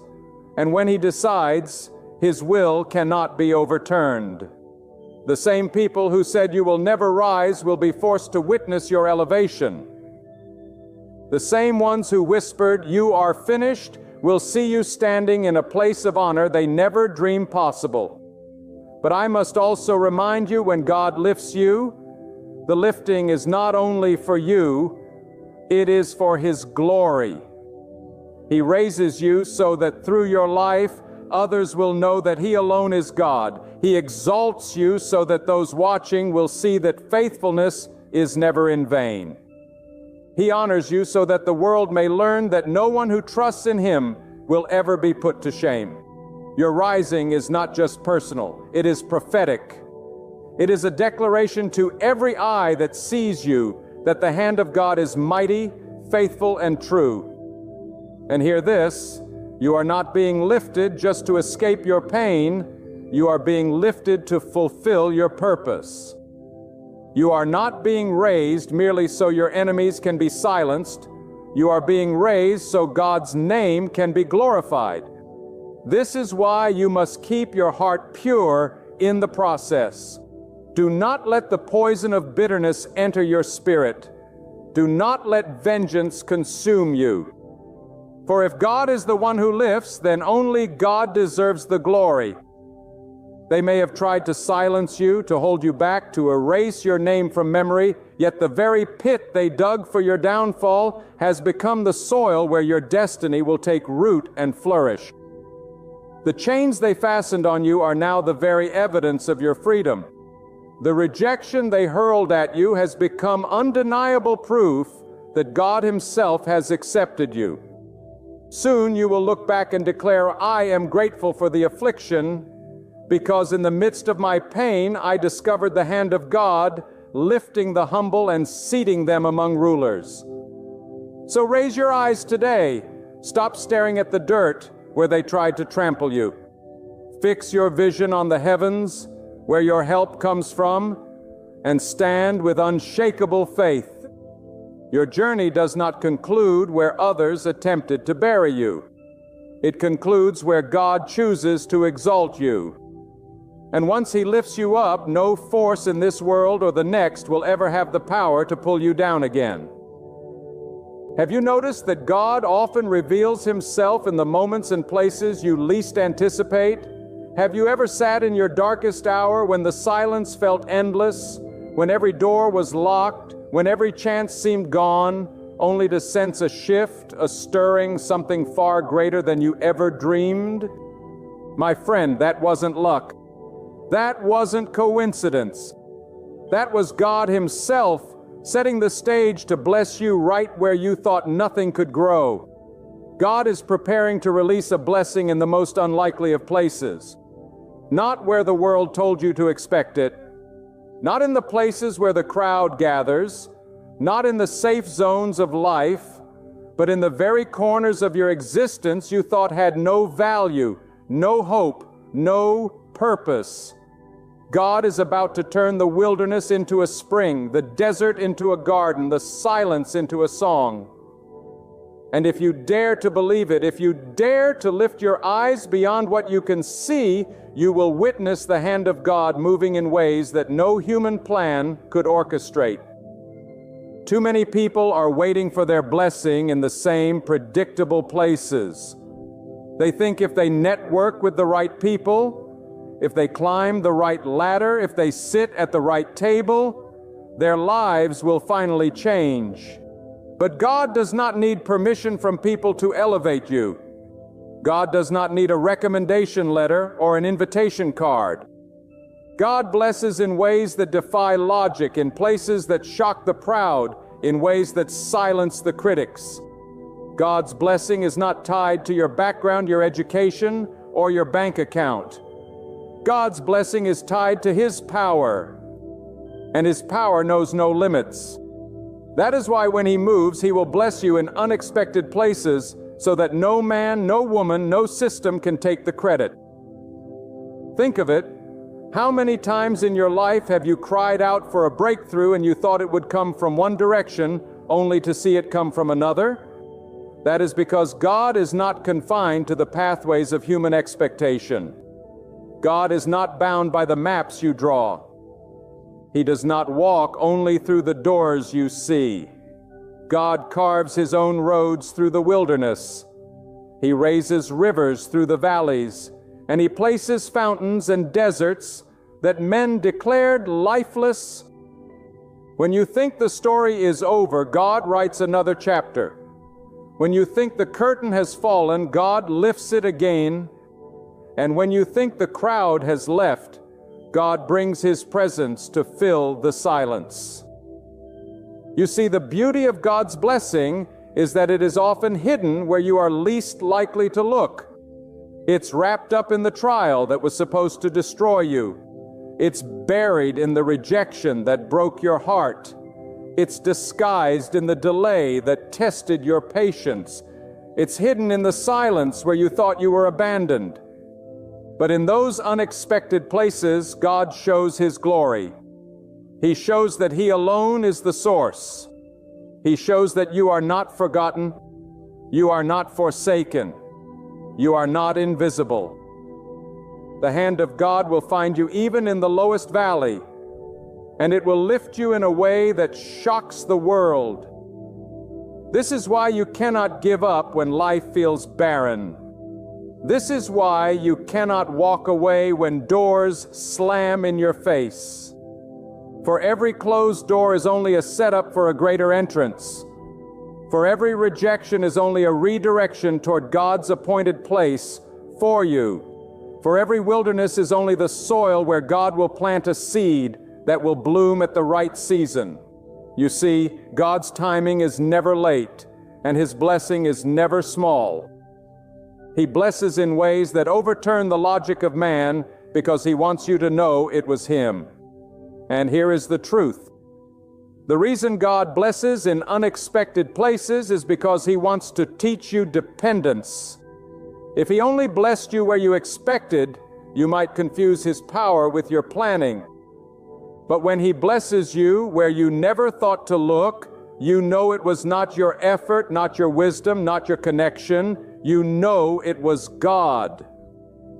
And that awareness humbles you, transforms you, and keeps your heart anchored in faith.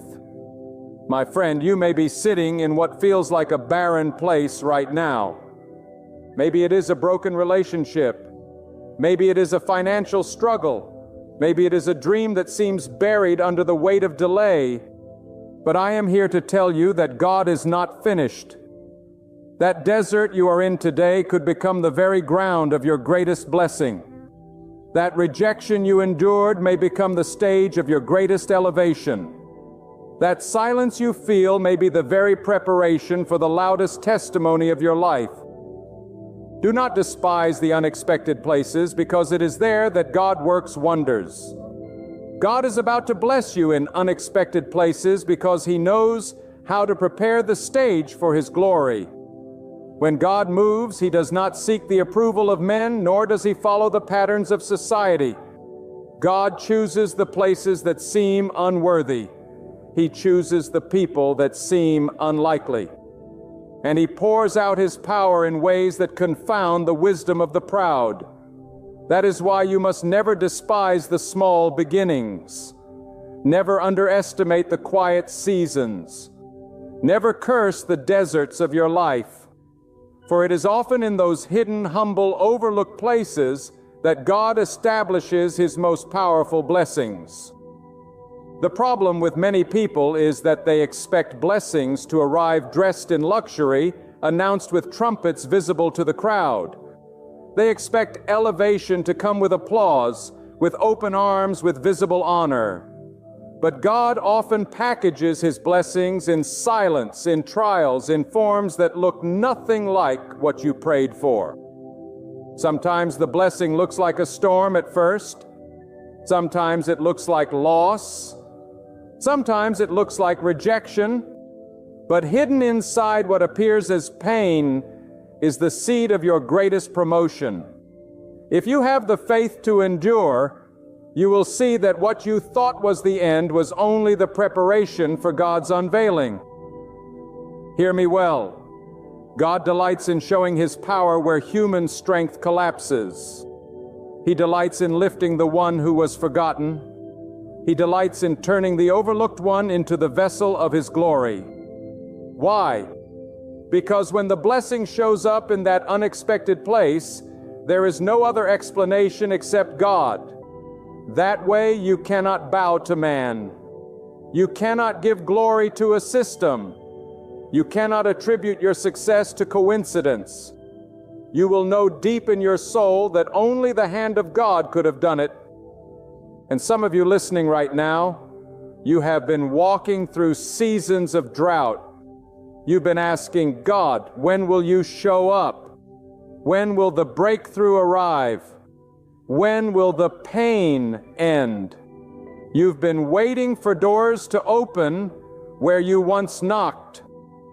You've been waiting for people who once promised to help, but they did not open the door. They did not keep their word. And maybe you thought your blessing had been lost with them. But I tell you today with boldness, God is not limited to the doors people close. God is not limited to the promises men fail to keep. God is not limited to the opportunities others denied you. He is the God who creates doors where walls exist. He is the God who writes a way where no road can be seen. He is the God who takes you by the hand and says, I will bless you where no one thought possible. When God blesses you in unexpected places, the testimony becomes unstoppable. Your enemies cannot deny it. Your friends cannot explain it. Even you cannot fully comprehend it. All you can do is lift your eyes and say, God did this. And that confession carries power, for it draws others to see the hand of God at work in your life. That is why your story is not just about you. Your blessing is not only for your comfort, it is for the glory of God to be revealed so that others will see and believe. There is something profound about the way God works in silence. The seed planted in the soil does not scream, does not announce its growth. Yet beneath the earth, something divine is taking place. Roots are forming, foundations are strengthening, life is stirring, and then suddenly, without warning, the seed breaks through the ground. That is exactly how God is preparing you. Your current silence is not abandonment. It is incubation. Your hiddenness is not rejection. It is protection. Your waiting is not wasted. It is preparation. And at the appointed time, you will break forth into the unexpected place of blessing. And it will surprise even you. You must understand that God's ways are higher than your ways. His thoughts are not confined to your imagination. You pray for one door. He builds you an entire house. You ask for a drop, He gives you a river. You expect survival, He gives you abundance. That is why you must not box God into your limited expectations. If you think the blessing can only come through one person, one job, one relationship, you will miss the miracle God has been preparing in the shadows. God will bless you in unexpected places. And when He does, it will expand your vision, enlarge your faith, and remind you that He is limitless. Some of you are about to discover that the very place of your pain will become the place of your praise. The very place of your tears will become the place of your testimony. The very place where people mocked you will become the very platform where they see you lifted. Do not despise the unexpected places, for they are holy ground in disguise. They are the soil where God's hand will show His unmatched power. There are moments in life when you will be tempted to believe that nothing good can ever come from where you are. You will look at your surroundings. You will measure the emptiness, and you will whisper to yourself, "Surely this is the end." But listen closely. The God who created the heavens and the earth does not need fertile land to grow fruit. He does not need a crowded marketplace to create opportunity. He does not need the applause of men to validate His work. God is so powerful, so sovereign, so complete in Himself that He can take what is broken, what is empty, what is despised, and make it overflow with blessing. That is why you cannot judge your future by the barrenness of your present. God is about to bless you in places that men have written off. I tell you the truth. The reason you've been walking through this wilderness is because God wanted to show you that His presence is not confined to comfort. His hand is not limited to safe places. His power is not revealed only on the mountaintop. No, God shows up in the valley, in the pit, in the fire, in the desert. He shows up in the unexpected places so that you will know that He is God everywhere. If He only moved in the easy seasons, if He only provided when the table was full, if He only answered when the way was smooth, then your faith would be shallow. But God takes you through the wilderness so that when the blessing falls, that you will know it was His presence that carried you, His power that sustained you, His love that never abandoned you. And listen, the blessing of God is not always wrapped in the way you imagine. Sometimes His blessing comes as strength in the middle of weakness. Sometimes His blessing comes as peace when everything around you is collapsing.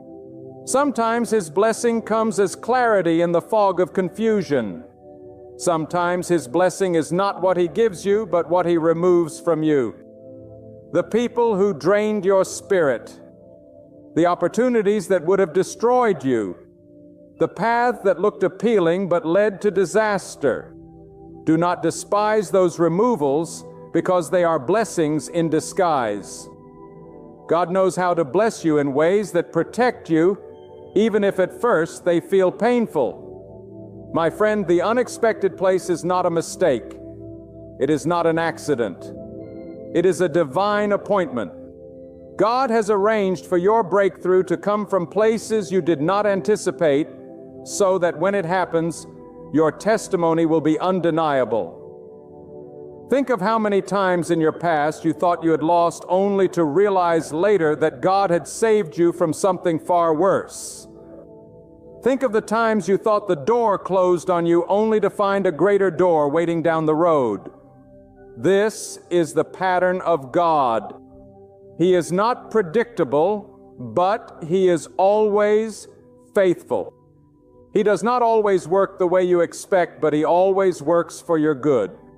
Some of you have been begging for God to move in familiar way. You keep looking for the blessing where you saw it last. You keep expecting Him to move the same way He did before. But let me tell you, God is not a God of stale repetition. He is a God of fresh miracles. He is a God of new mercies. He is a God of surprising wonders. If He blessed you through one avenue before, don't assume that is the only channel He can use. God has 1,000 roads where you see none. He has 1,000 solutions where you see only one. Stop staring at the closed door and open your heart to the truth that God may be preparing to bless you from a direction you never imagined. And when He does, it will silence the mouths of your critics, those who doubted you, those who mocked you, those who left you. When they see the hand of God in your life, they will have no explanation. They will be forced to admit that it was not your power. It was not your influence. It was not your resources. It was the living God who lifted you. And that is why He allows the unexpected places, because the unexpected places strip away human pride and magnify His glory. Hear this clearly. The blessing of God is not limited to the physical. Yes, He will provide. Yes, He will open doors. Yes, He will elevate you. But the deeper blessing is the transformation of your heart. God is preparing to bless you with wisdom that cannot be bought. He is preparing to bless you with resilience that no storm can break. He is preparing to bless you with peace that no money can purchase. He is preparing to bless you with joy that cannot be stolen. These blessings often strength from the most unexpected places. Moments of trial, moments of solitude, moments of pain. And when you rise from them, you rise unshakable, because you know your blessing was born of God, not of men. So do not fear where you are. Do not curse the desert you are in. Do not despise the silence around you. For in this very place, in this very season, in this very wilderness, God is arranging the blessing that will carry you into your destiny. Keep your faith strong. Keep your heart open. Keep your spirit alert. For God is about to bless you in unexpected places. And when He does, you will stand in awe of His majesty. There are blessings that only emerge when everything around you looks empty. There are treasures that can only be discovered in the darkness. There are breakthroughs that can only be born in the place where you thought nothing good could ever happen.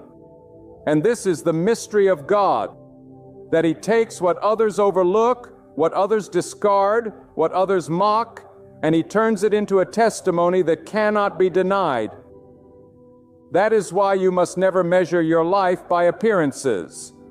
What looks barren to man can be fruitful in the hand of God.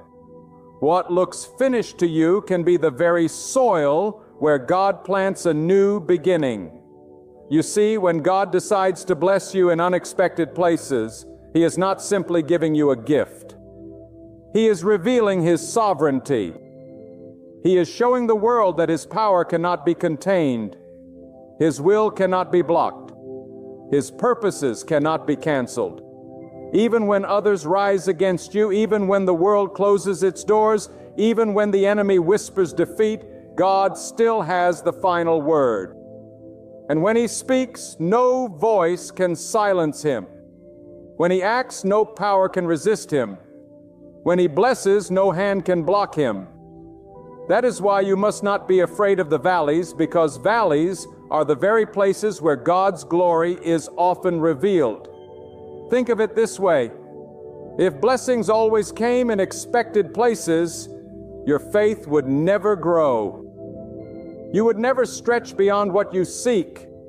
You would never learn to depend on God.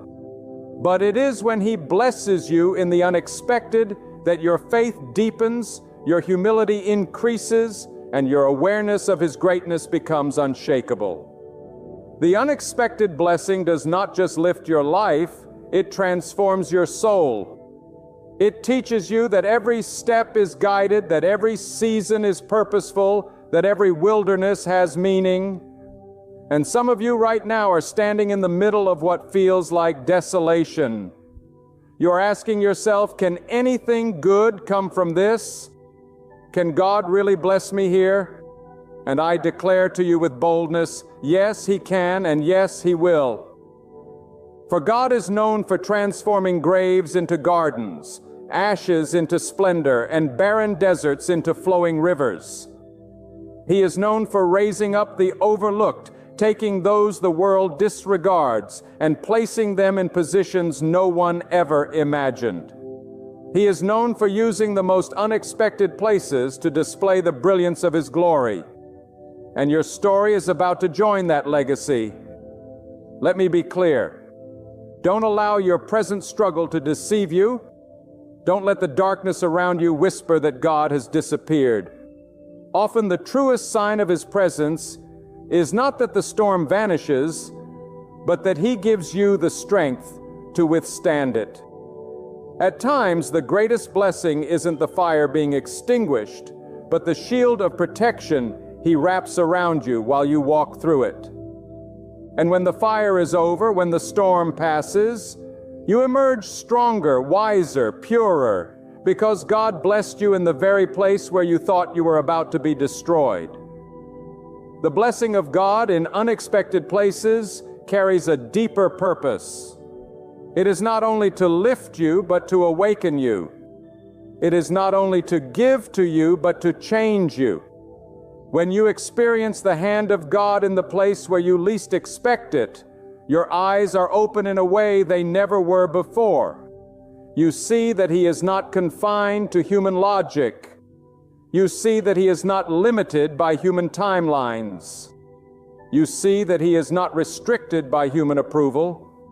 You come to understand that He is God everywhere, in the palace and in the prison on the mountain, and in the valley, in the abundance and in the lack. And that understanding changes you forever. And let me remind you, God's blessing in unexpected places is often bigger than you. It is not just about your comfort. It is about your calling. It is about the generations that will follow you. It is about the people who will be touched through your testimony. When God blesses you in unexpected places, He is not just changing your story, He is using your story to change others. That is why you must not hide your testimony. But that is why you must not remain silent. When the blessing arrives, lift your voice. Tell your story. Proclaim with boldness, God did this. For your words will ignite faith in the weary, courage in the broken, and hope in the hopeless. There is a reason God allows your journey to pass through unexpected places. There is a reason He does not always take you through the wide gates, the easy roads, the comfortable paths. If He only blessed you where the world told you to look, your faith would become dependent on man. But when He blesses you in unexpected places, you discover that your trust must be anchored in Him alone. You discover that you cannot rely on the approval of people. You cannot depend on predictable patterns. You cannot cling to familiar ways. You are forced to look upward, to lift your eyes beyond the natural, and to believe that God is working even when everything around you seems silent. Do you know what makes the blessing in unexpected places so powerful? It strips away pride. It dismantles the illusion that you made yourself, that your wisdom carried you, that your strength sustained you. When God blesses you in a place you never anticipated, you are left with no other conclusion. But this, it was His hand alone. And that realization humbles you, grounds you, and keeps you close to Him. God blesses you in ways that protect your soul as much as they prosper your life. And this is why you must not give in to despair. When life leads you down a road you never wanted, some of you are standing in situations right now that you never imagined you would face. Perhaps you are walking through a season of financial drought, or you are enduring the sting of betrayal, or you are struggling in the silence of delay. You look around and think this cannot be the place of blessing. But listen carefully. God specializes in revealing His power in the places where no one thought He would move. The unexpected place you despise today may be the very altar where God pours His favor tomorrow. I speak this with urgency. Do not despise the hidden seasons of your life. Do not curse the silence, for silence does not mean absence. Do not hate the process, for the process is preparing you for a blessing greater than what you asked for. The blessing of God in unexpected places often requires preparation. He cannot pour new wine into an unready vessel. He cannot release a harvest where no roots have grown. That is why the waiting feels long, why the struggle feels heavy, why the journey feels endless. But underneath it all, God is shaping you, pruning you, refining you, so that when the blessing comes, you will not only receive it, you will carry it well. And hear this, the blessing of God is not ordinary. When He blesses you, He does it in such a way that it shocks the systems of the world. He does it in such a way that those who laughed at you must fall silent. He does it in such a way that even your enemies will have to admit, surely the hand of God is upon them. God does not bless you to blend in. He blesses you to stand out. He blesses you to be a living testimony that He alone is the source of all good things. You may feel overlooked right now. You may feel that nobody sees your effort. Nobody values your sacrifice. Nobody notices your faithfulness. But let me remind you, God sees, God hears, God knows. And in the moment you least expect, in the place you least anticipate, He will honor you openly for what you carried in secret. He will reward you for the tears nobody else saw, for the prayers nobody else heard, for the battles nobody else understood. God does not waste a single moment of your struggle. Every pain has purpose. Every delay has meaning. Every hardship is a seed that will one day produce fruit. And when the blessing finally comes, it will not be a trickle. It will not be a fraction. It will not be a token. No, when God blesses you, it comes pressed down, shaken together, and running over. It comes in a flood so mighty that you will wonder how you ever doubted in the first place. And the most beautiful part, it will come from a place you never imagined, a connection you never planned, a door you never knocked on, a path you never considered. Because God will make it clear. This blessing is not man-made. It is heaven-sentient. So walk with your head high. Even in the valley, stand with courage. Even in the storm, keep believing. Even in the silence, for the God who spoke light into darkness is the same God who is about to speak blessing into your wilderness. The unexpected place will soon become the undeniable testimony. And when it does, the whole world will know that the hand of God has moved on your life. The reason you have faced so many unexpected turns in your life is not because you are forgotten, but because you are chosen. The unexpected places are not punishment. They are preparation. God has been training you where no one was watching, so that when He blesses you, the foundation will be unshakable. The roots of your character are being driven deep beneath the soil, so that when the fruit of your blessing shows up, it will not wither in the heat of trials. Do not mistake preparation for abandonment. God is silent not because He has left you, but because He is building you for something greater than you can see. And listen closely. When God blesses you in unexpected places, it humbles those who doubted you. The ones who said you would never make it, the ones who mocked your faith, the ones who wrote you off, they will have to watch as the hand of God lifts you higher than their words ever could. That is why you must not spend your energy trying to prove yourself to people. You do not need their approval. You do not need their applause. You do not need their permission. What God has ordained for you will manifest in its season. And when it does, no voice, no lie, no opposition will be able to stand against it. God blesses in unexpected places because He wants you to know that His ways are not like the ways of men. Men measure success by connections, by wealth, by reputation, but God measures destiny by surrender, by faith, by obedience. That is why the one who seems small in the eyes of the world may be great in the eyes of God.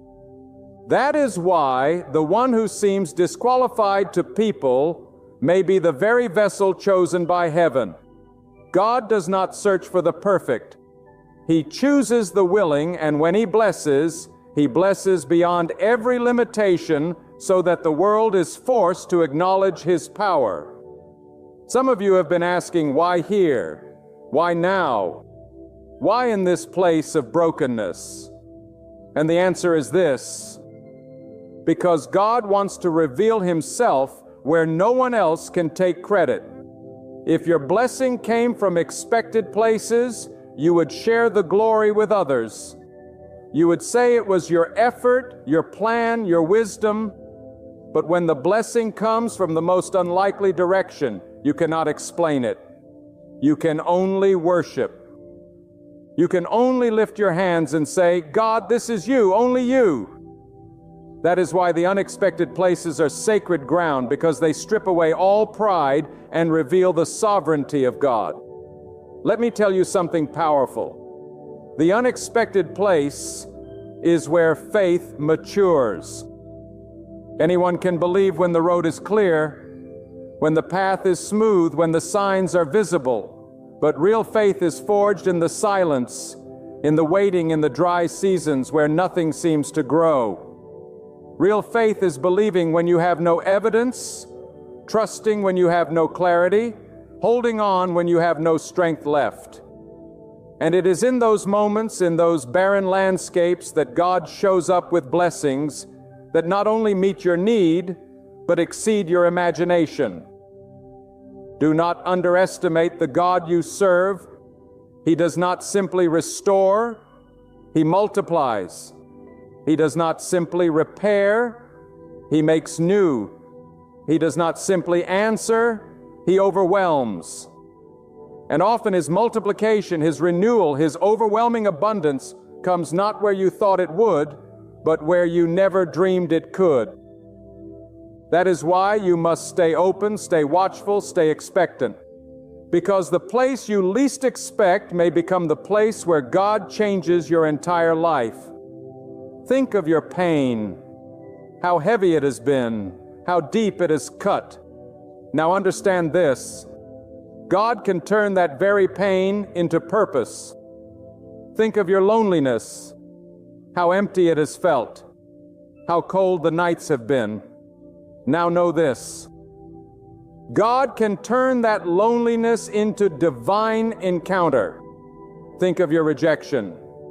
How much it hurt when they walked away, when they closed the door, when they left you in silence. Now believe this: God can turn that rejection into redirection, and that redirection into blessing that will silence every doubt. The very things that seem to break you will become the very things God uses to bless you. The unexpected place is not an accident.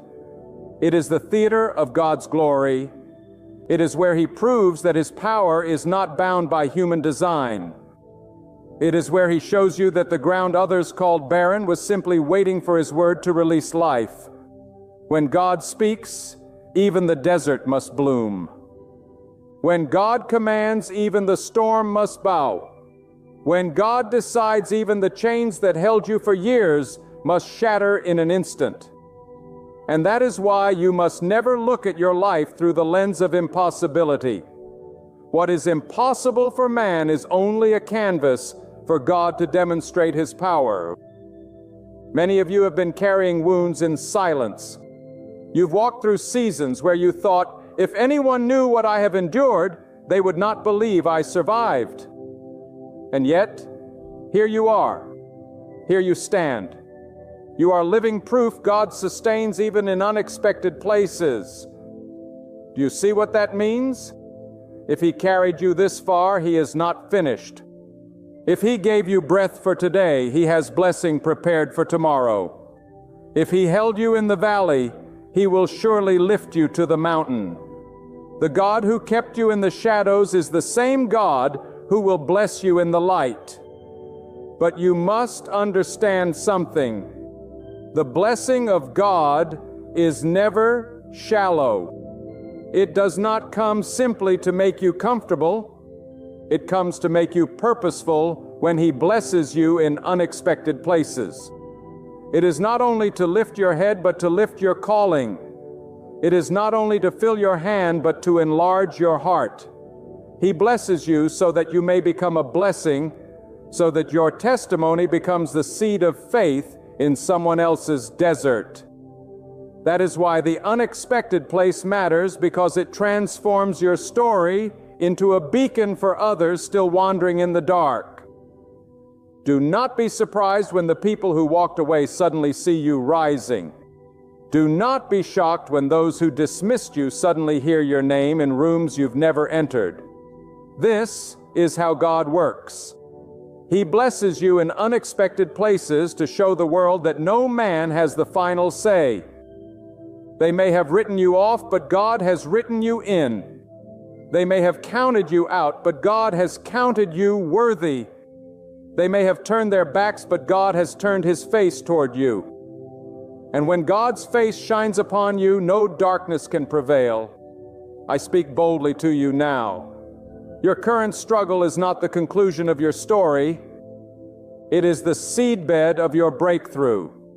The very tears you cry are watering the soil where God will cause new life to spring forth. The very silence you endure is the womb of miracles yet unseen.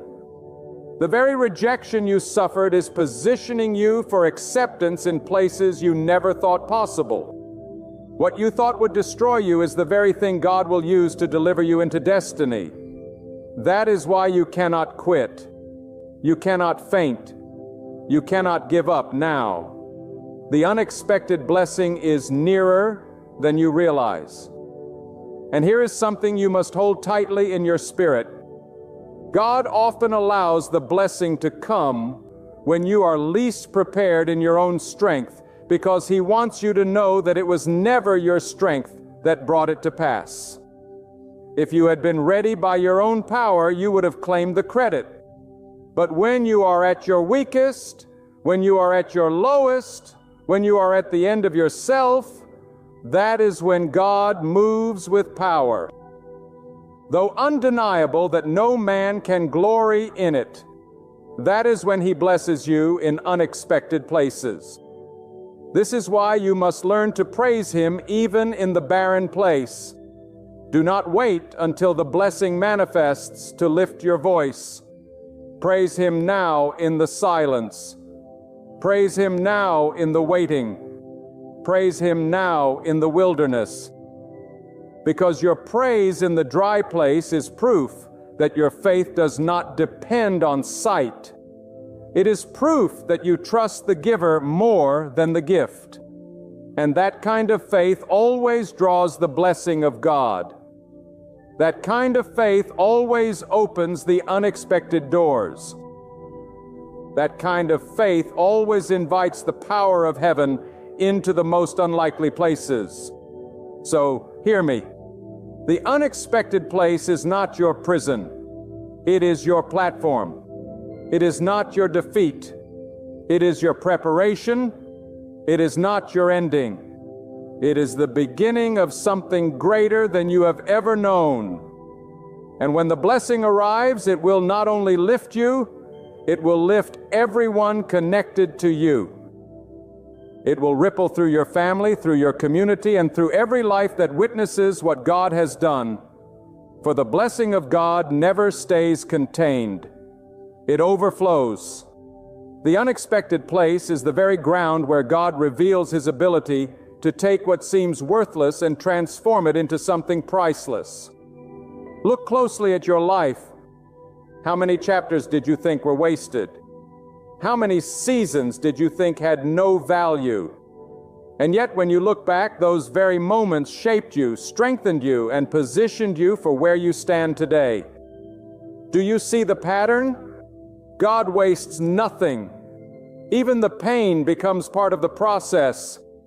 Even the tears become part of the testimony. Even the silence becomes part of the symphony of His plan. And in the end, you will see that every unexpected place was a stage being built for His blessing. So many people chase after predictable places. They run to where the crowd gathers, to where the noise is loud, to where the lights are shining. But God often hides His blessing in the quiet corners, in the overlooked places, in the ground that no one thought could bear fruit. He does this because He is not interested in shallow applause. He is interested in eternal transformation. He blesses you in the unexpected, so that when the blessing manifests, you will not be tied to the opinions of man, but anchored in the sovereignty of God. You must understand the unexpected blessing is not only about provision, it is about revelation. It is God revealing Himself as your source, your sustainer, your shield, your deliverer. When the blessing arrives from the place you never imagined, you begin to see God differently. You begin to realize He is not a distant figure. He is a present Father. He is not just watching from afar. He is walking with you, guiding your steps, orchestrating every detail. And that revelation is more valuable than the blessing itself because it changes how you live forever. Let me tell you the truth with boldness. The enemy wants you to despise the place you are in. He whispers that it is meaningless, that it is hopeless, that it is wasted. But the enemy is a liar. The unexpected place is holy ground in disguise. It may not look like it now, but it is the very soil where God will release His power. If you surrender, if you stay faithful, if you keep believing, you will see that what looked like your dead end was actually the birthplace of your new beginning. And when God blesses you in that place, He will do it in such a way that no one will be able to deny it. The blessing will carry a weight, a permanence, a depth that man cannot fabricate. It will silence the doubtless. It will humble the proud. It will draw the broken near. Because true blessing is not about the gift. It is about the glory of God shining through your life. That is why the unexpected blessing carries so much power. It magnifies Him, not you. It exalts His hand, not human effort. It declares to the world that He alone is God. And some of you right now, you have been standing at the edge of despair. You've thought there is nothing left for me here. This place is dry. This place empty. This place is over. But I declare to you, God is not finished with this place. The very ground you call empty is about to break forth with abundance. The very situation you thought was hopeless is about to overflow with life. The very silence you thought was abandonment is about to thunder with the voice of blessing. Do not give up in the desert, for it is in the desert that rivers flow when God commands it. When God blesses in unexpected places, He does not do it quietly. Yes, He may prepare you in silence, but when the time comes for the blessing to manifest, it will speak loudly. It will echo beyond your life. It will impact those you never thought you would reach, because God's blessing is always bigger than you. It is meant to ripple outward, to touch lives beyond your own, to point others toward His power. That is why you cannot afford to quit. Your blessing is not just for you. It is for everyone who will encounter God through your testimony. So stand firm. Keep walking. Keep believing. Keep declaring. For the God who shaped the stars out of nothing is the same God who is shaping your future out of the very place you thought had no promise. He is about to bless you in unexpected places. And when He does, it will not just change your circumstances. It will transform your vision. You will see life differently. You will see yourself differently. You will see God differently. And that vision will carry you into a future brighter than anything you could have designed on your own. So I say to you today with unshakable certainty, do not fear the road you are on. Do not despise the place you stand. Do not believe the lie that your story is finished. For the living God who holds the universe in His hands is about to bless you in ways you never imagined, in places you never expected, and in seasons you thought were over. The wilderness will bloom. The desert will overflow. The valley will echo with victory. The silence will be broken with songs of joy. Lift your eyes above your pain. Lift your heart above your fear. Lift your spirit above your doubt. For what God is preparing for you is greater than every loss you endured, every tear you cried, every battle you fought. The blessing will arrive not where you expected, but in the very place where His glory shines most brightly. And when it comes, you won't just celebrate, you will be left in wonder. You will look back at every step, every valley, every storm, every hidden season, and realize it was all woven into His plan to prove His faithfulness. He is sovereign. He is God and God alone. Now walk forward with boldness. Stand unshaken in faith. Live with expectancy. Live prepared. Live grounded in the truth that God has never forgotten you. He has only set you in position. The very place you find yourself today will soon become the stage where heaven releases a blessing so overflowing you won't be able to contain it. And when it comes, let your testimony resound. Let your joy be visible. Let your faith be felt. Let the world know beyond any doubt that it was God's hand at work. To Him belongs all the glory. To Him belongs all the honor. To Him belongs all the power, forever and ever. Beloved, let me start by asking you this. Have you ever cried so deeply that you questioned whether joy would ever find its way back to you? Have you walked through nights that felt unending, storms that showed no mercy, valleys where your soul seemed crushed beneath the weight of sorrow? Some of you are here right now still carrying the wounds of disappointment, betrayal, or loss. You have wept in secret behind closed doors.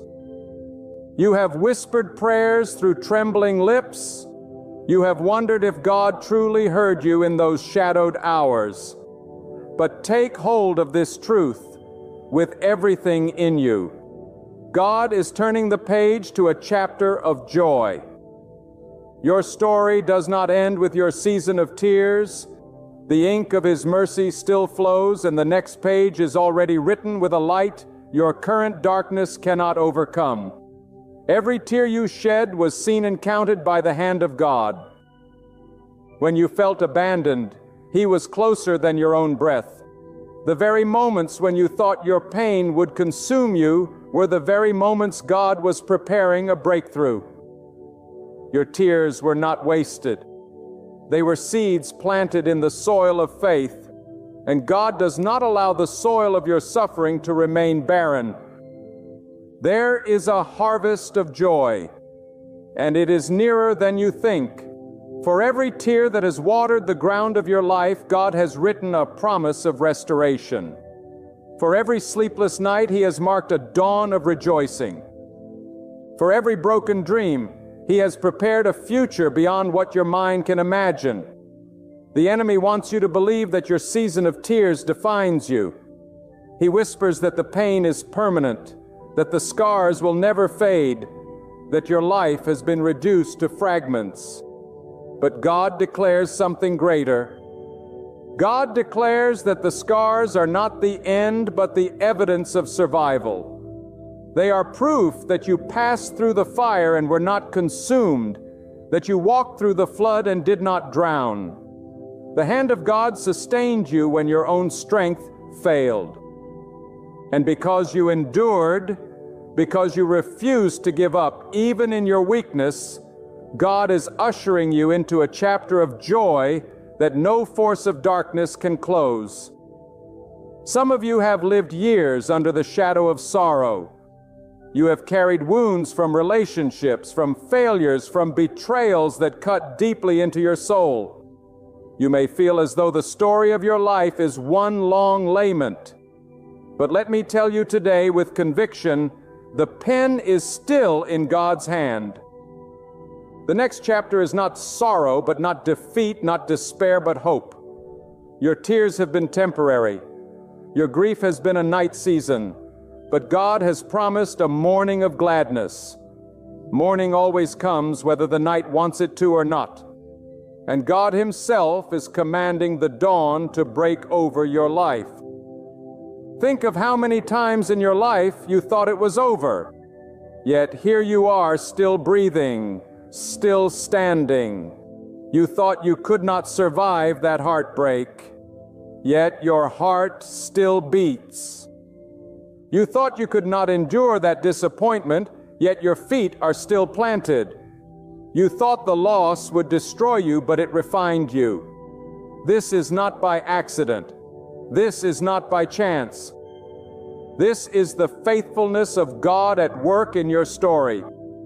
And the same God who preserved you in the tears is the same God who will lift you into joy. Do not let your past tears chain your future joy. Do not let yesterday's grief steal tomorrow's laughter. God is not only able to heal the wounds of your past, but He is willing to restore the years you thought were lost.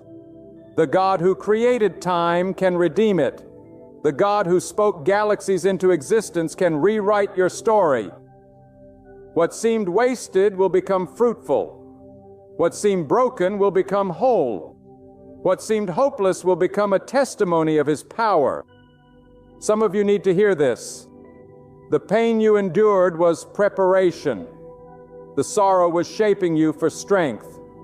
The valley was building a foundation that the mountain could not.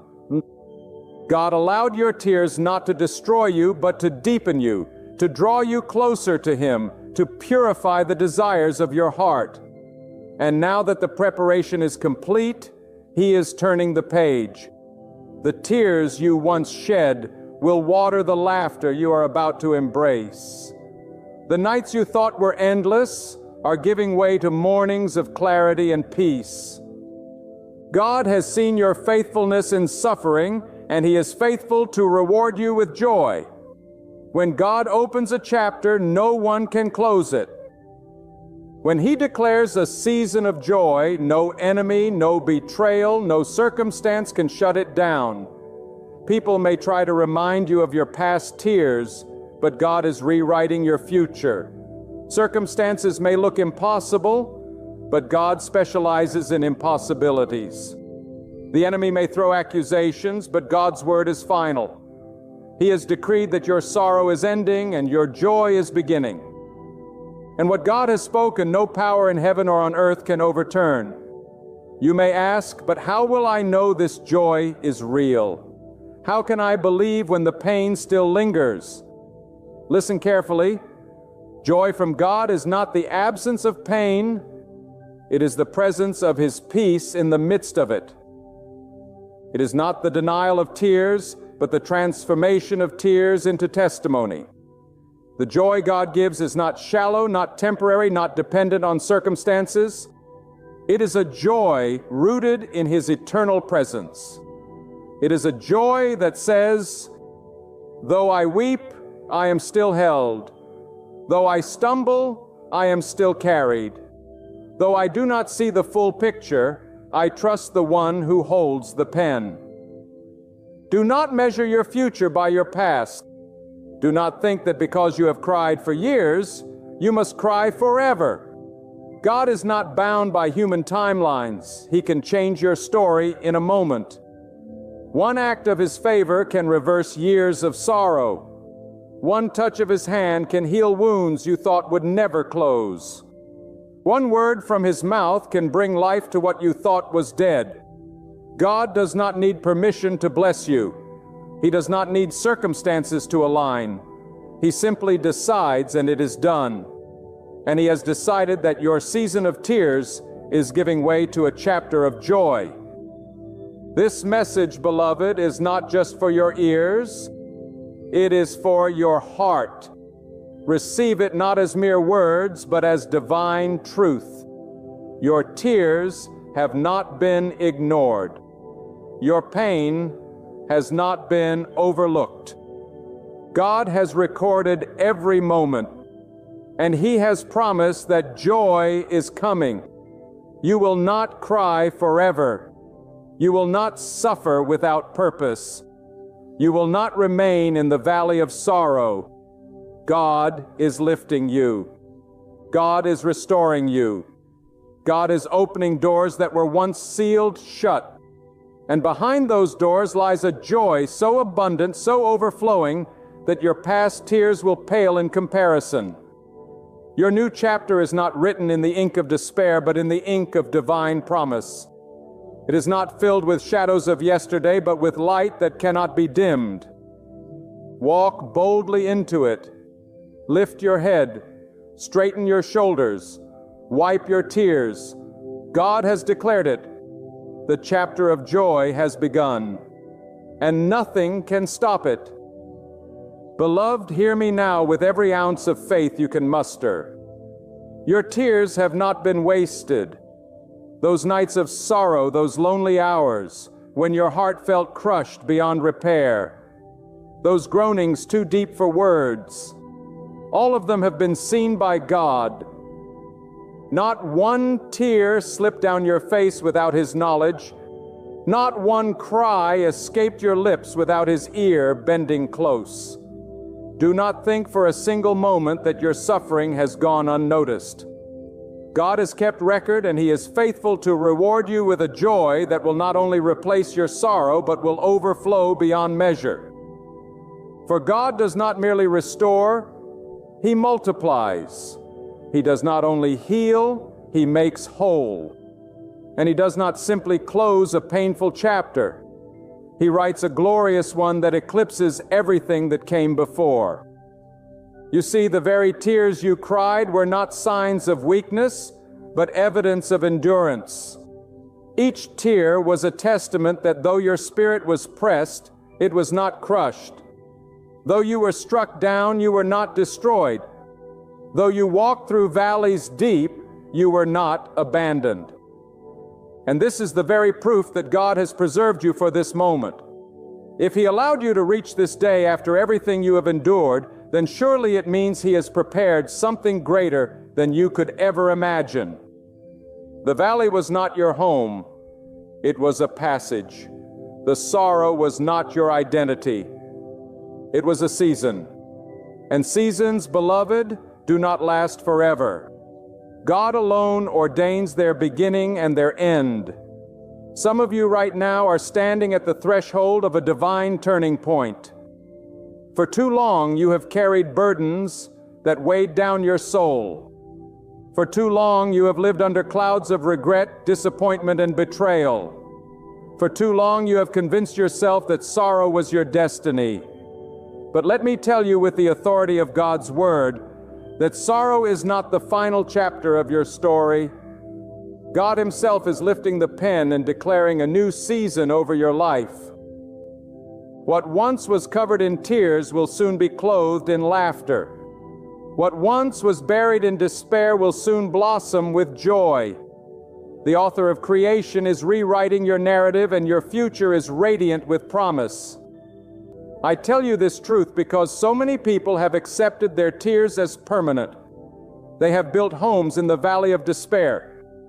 They have decorated the walls of grief and resigned themselves to a life of sorrow. But God is calling you out. He is saying, "Rise, for your time of mourning has passed. Step out, for your morning has come." And when God calls, you cannot remain seated in sorrow. When He declares joy over your life, you must respond with faith. Do not hold on to your tears when God is handing you laughter. Do not cling to your sorrow when He is pouring out His peace. The next chapter cannot begin if you are still rereading the last one. Your story is not defined by what broke you. It is defined by what God is building in you now. Do you not realize the pain you endured has enlarged your capacity for joy? The wounds you carried have made your soul more sensitive to healing. The nights of weeping have only intensified the sunrise of gladness.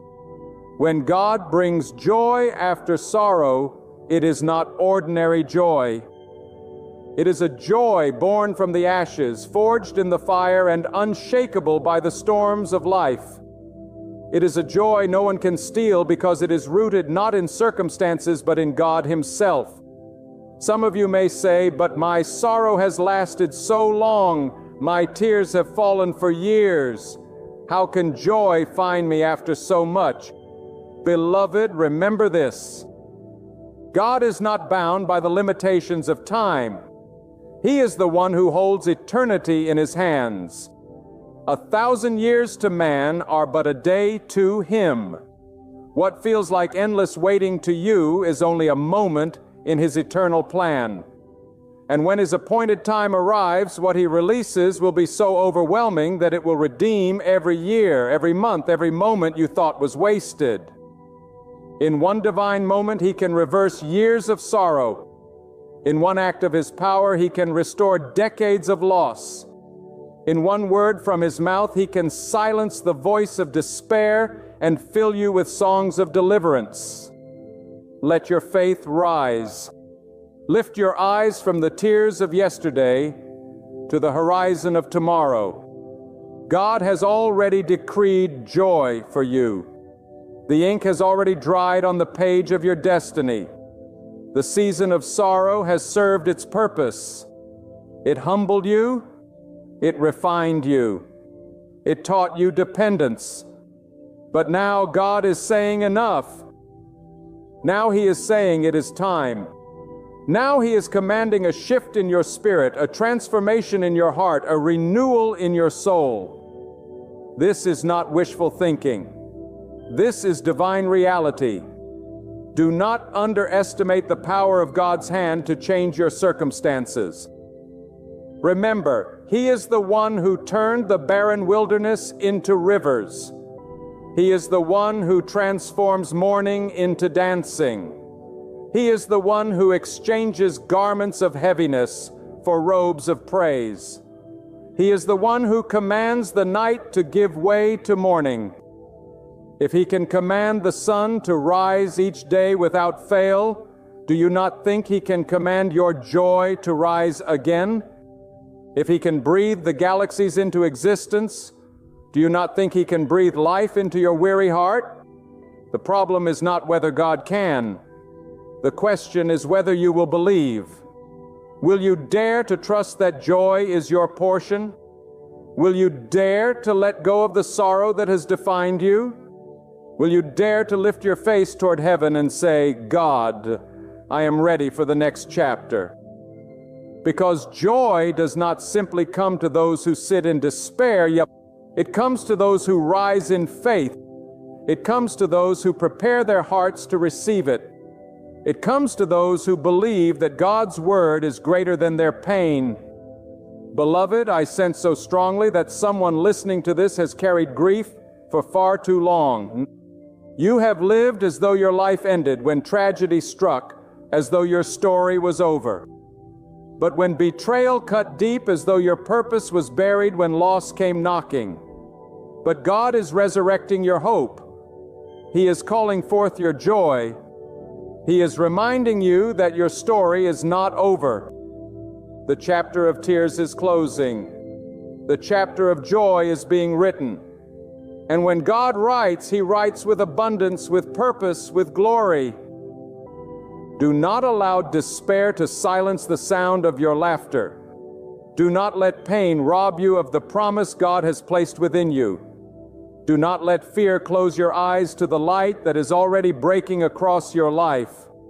The Lord has not carried you this far only to leave you behind. He sustained you in the valley so that you could stand upon the mountain. He guarded you through the night so that you could step into the morning. And beloved, the morning is here. This is not a simple word of encouragement. This is a prophetic declaration spoken into your spirit. Your tears have been counted, and their measure has now run dry. Your sorrow has served its season, and that season has closed. Right now, a holy exchange is unfolding. God is trading the ashes of grief for crowns of joy.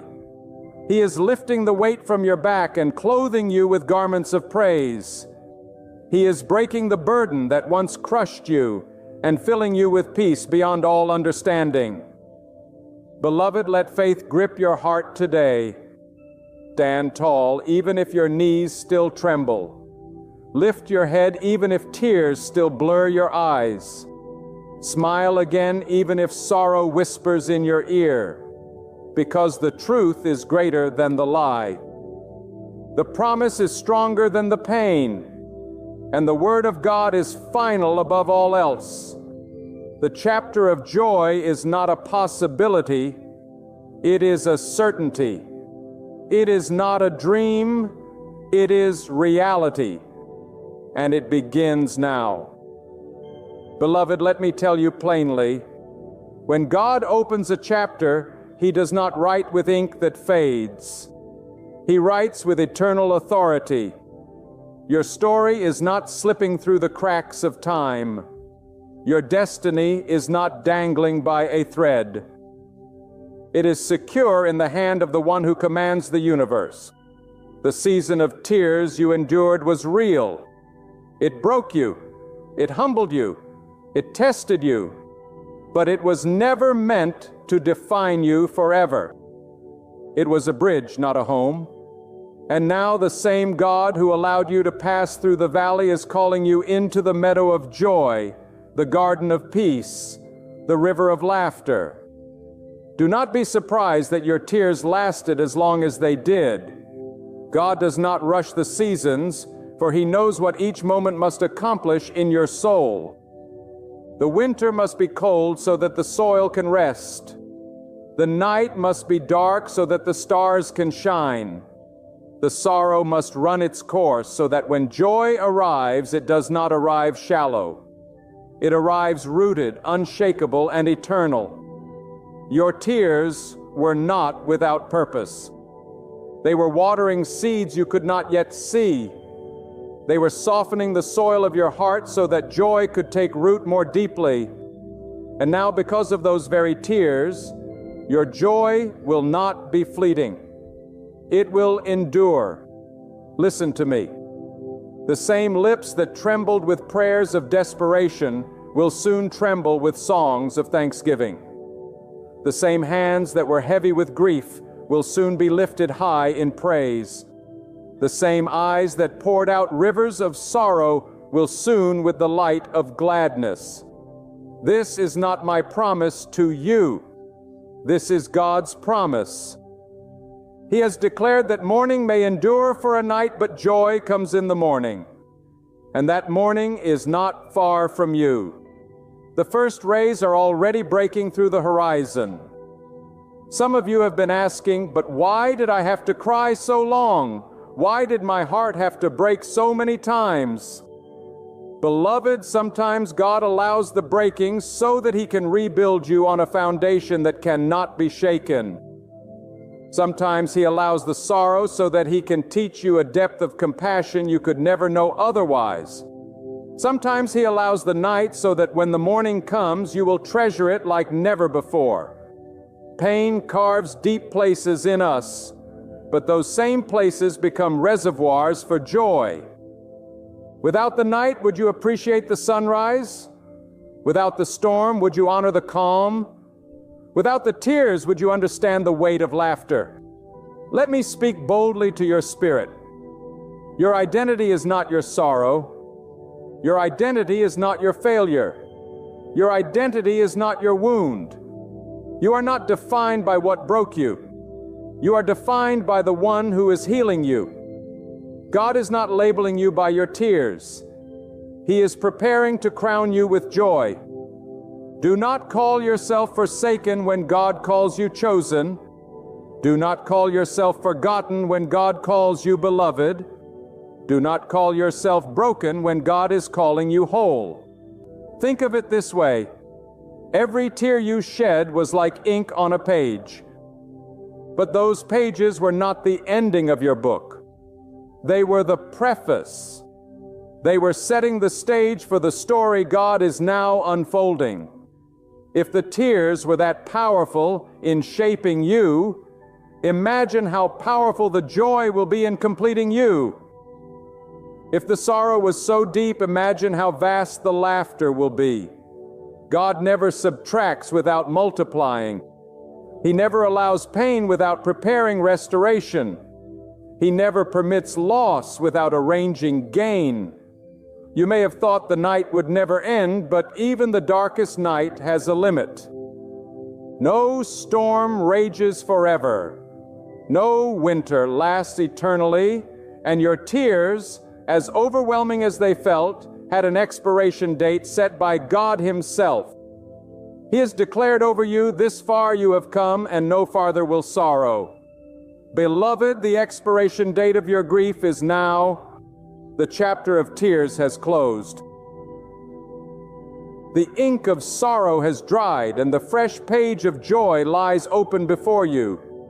But I must tell you this with love and truth. Do not drag the ashes of yesterday into the garden of tomorrow. Do not rehearse the pain when God is trying to teach you a new song. Do not cling to the memories of sorrow when He is flooding you with hope. Too many people sabotage their joy by clinging to their tears. They refuse to let go of the familiar ache. Even though God is offering them unfamiliar gladness, but you, beloved, must be bold enough to release the pain, to lay it down at the feet of God, to say, I will not carry this sorrow into my tomorrow. For when God opens a new chapter, He does not ask you to edit the old one. He asks you to step forward, to turn the page, to walk by faith. Joy is not meant to be analyzed. It is meant to be embraced. It is not meant to be explained. It is meant to be lived. It is not a concept for your mind. It is a reality for your heart. Lift your head, square your shoulders, breathe in the air of a new day. The heaviness that has lingered is lifting.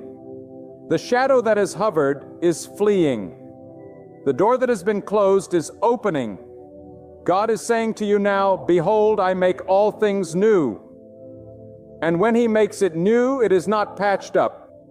It is not halfway restored. It is brand new. Joy that is untainted by yesterday's pain. Peace that is deeper than yesterday's chaos. Strength that is stronger than yesterday's weakness. Beloved, the chapter of joy is not just a promise. It is your inheritance. It belongs to you because God Himself has spoken it. And when God speaks, creation bows. When God decrees, the universe obeys. When God declares joy over your life, sorrow has no authority to remain. Beloved, lean in closely because this moment is sacred. God is whispering to your weary heart, your sorrow is not forever. Your mourning is not your identity. Your tears have reached my throne, and I am writing joy into the very fabric of your future. Do you hear it? Feel it. Heaven is not silent about your pain. Heaven has moved on your behalf, and the chapter you are about to enter will not comfort you. It will overflow. It will overflow. It will overwhelm. It will cover every barren place of your life with abundance. Let us not pretend sorrow is easy. Tears are real. They stain our pillows. They blur our vision. They weaken our knees. But never forget this. Tears are powerful when they fall before God. They are not wasted. They are collected. They are stored in the vessel of His remembrance. And at the appointed time, God pours out joy in proportion to every tear you have shed. You may have thought your weeping was weakness, but in reality, your weeping was worship. Each cry was a declaration of faith that even in your brokenness, you turned to the one who could heal. Each sob was a confession that though the world failed you, God never did. And because of that, your tears have become the ink with which He is now writing your joy. I tell you the truth, beloved, a joy after sorrow is always deeper than joy that has never known pain. When you have tasted despair and then tasted hope, the hope is sweeter. When you have walked in darkness and then walked in light, the light is brighter. When you have been crushed and then lifted, the lifting feels higher than the mountains. That is why your next chapter will be unlike any season you have ever known before. It is joy refined, joy mature, joy anchored in the unshakable faithfulness of God. And here is something I want you to hold tightly. Joy is not simply laughter on your lips. It is strength in your bones. The joy God gives will sustain you when storms rage again. It will anchor you when life trembles. It will silence the accusations of the enemy. For the joy of the Lord is not fragile. It does not crack under pressure. It does not dissolve in trials. It does not vanish in difficulties. This joy is eternal, unmovable, undeniable. And once God writes it into your story, no man, no devil, no circumstance can erase it. But I must speak plainly. You cannot enter the chapter of joy still clutching the chains of sorrow. You must release the grip of yesterday's pain. You must stop rehearsing the wounds of the past as if they define your future. God is saying to you now, let it go, my child, lay it down. Hand me your grief, your regrets, your unanswered questions. Let me carry them so you can walk freely into the joy I have prepared. If you carry yesterday's ashes into tomorrow's garden, you will trample the flowers He is trying to make bloom. Release the ashes. Let Him crown you with beauty. Some of you feel disqualified from joy because of your mistakes, your failures, your regrets. You believe sorrow is all you deserve, but God is not giving you joy because you deserve it. He is giving you joy because He is merciful, because He is faithful, because He delights in lifting His children. Do not insult His grace by believing you are too broken for joy. You are not too far gone, not too damaged, not too late. The God who brings rivers into deserts can bring laughter into your life again. Beloved, imagine it with me. A life where the tears of yesterday no longer weigh you down, where the pain of the past no longer haunts your steps, where the bitterness of sorrow has been replaced with the sweetness of joy. This is not fantasy. It is your destiny. God has already written it. He has already declared it. He has already promised it. And the one who promised is faithful to fulfill. Lift your head. Do you not see the horizon glowing with the first rays of dawn? Do you not feel the heaviness lifting off your shoulders? Do you not hear the sound of laughter rising even from the depths of your soul? That is not imagination. That is the Spirit of God awakening you to the truth of what is coming. Your morning is ending. Your night is passing. Your sorrow is bowing. And joy, glorious, radiant, overflowing joy, is stepping onto the stage of your life. So walk into it boldly. Do not crawl into this new season as though you are a beggar. Walk as a child of God whose Father delights to bless. Walk as one who has been carried through the valley by divine hands. Walk as one who knows that the pen of your story belongs to the author of eternity. And let your life testify. Yes, I wept. Yes, I suffered. Yes, I thought it would break me.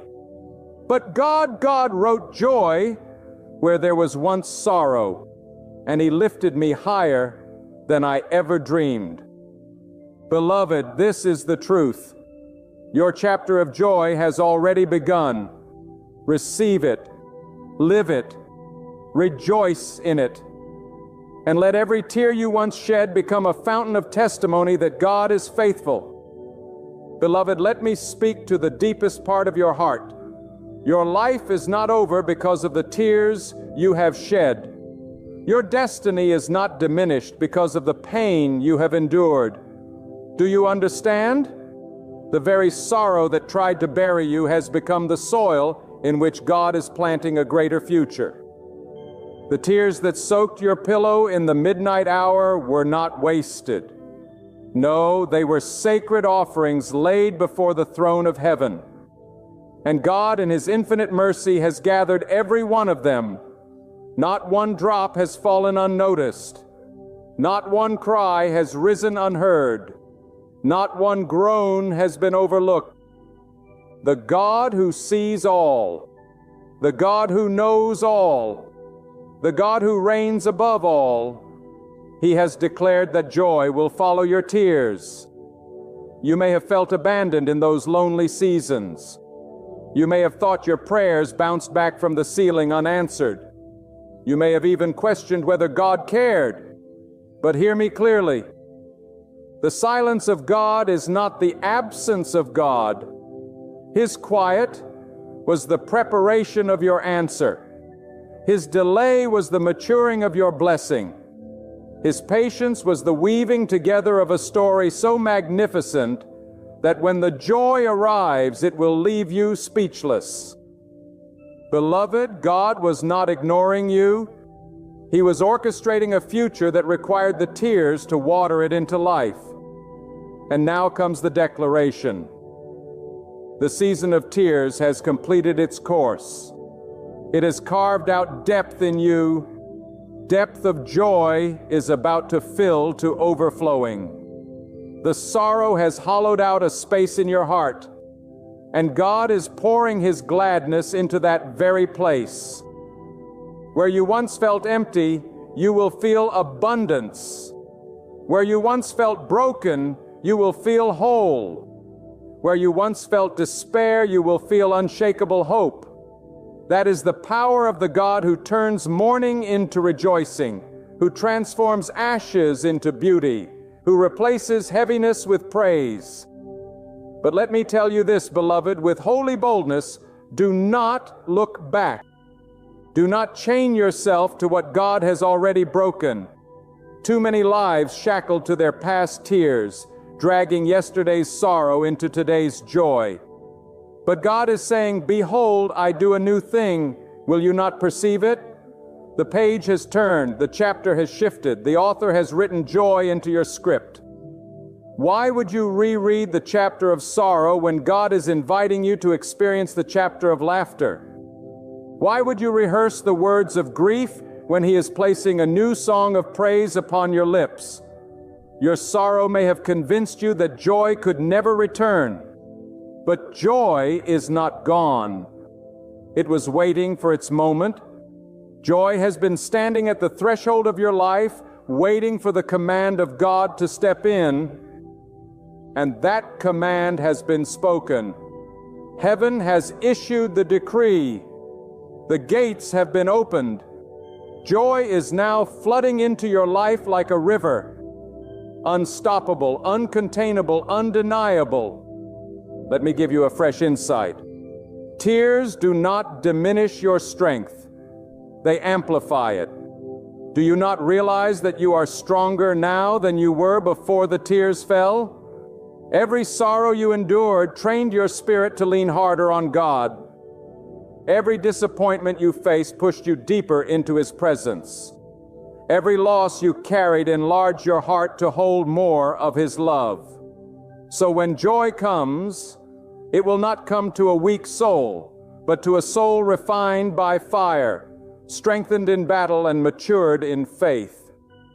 The sorrow did not break you. It built you.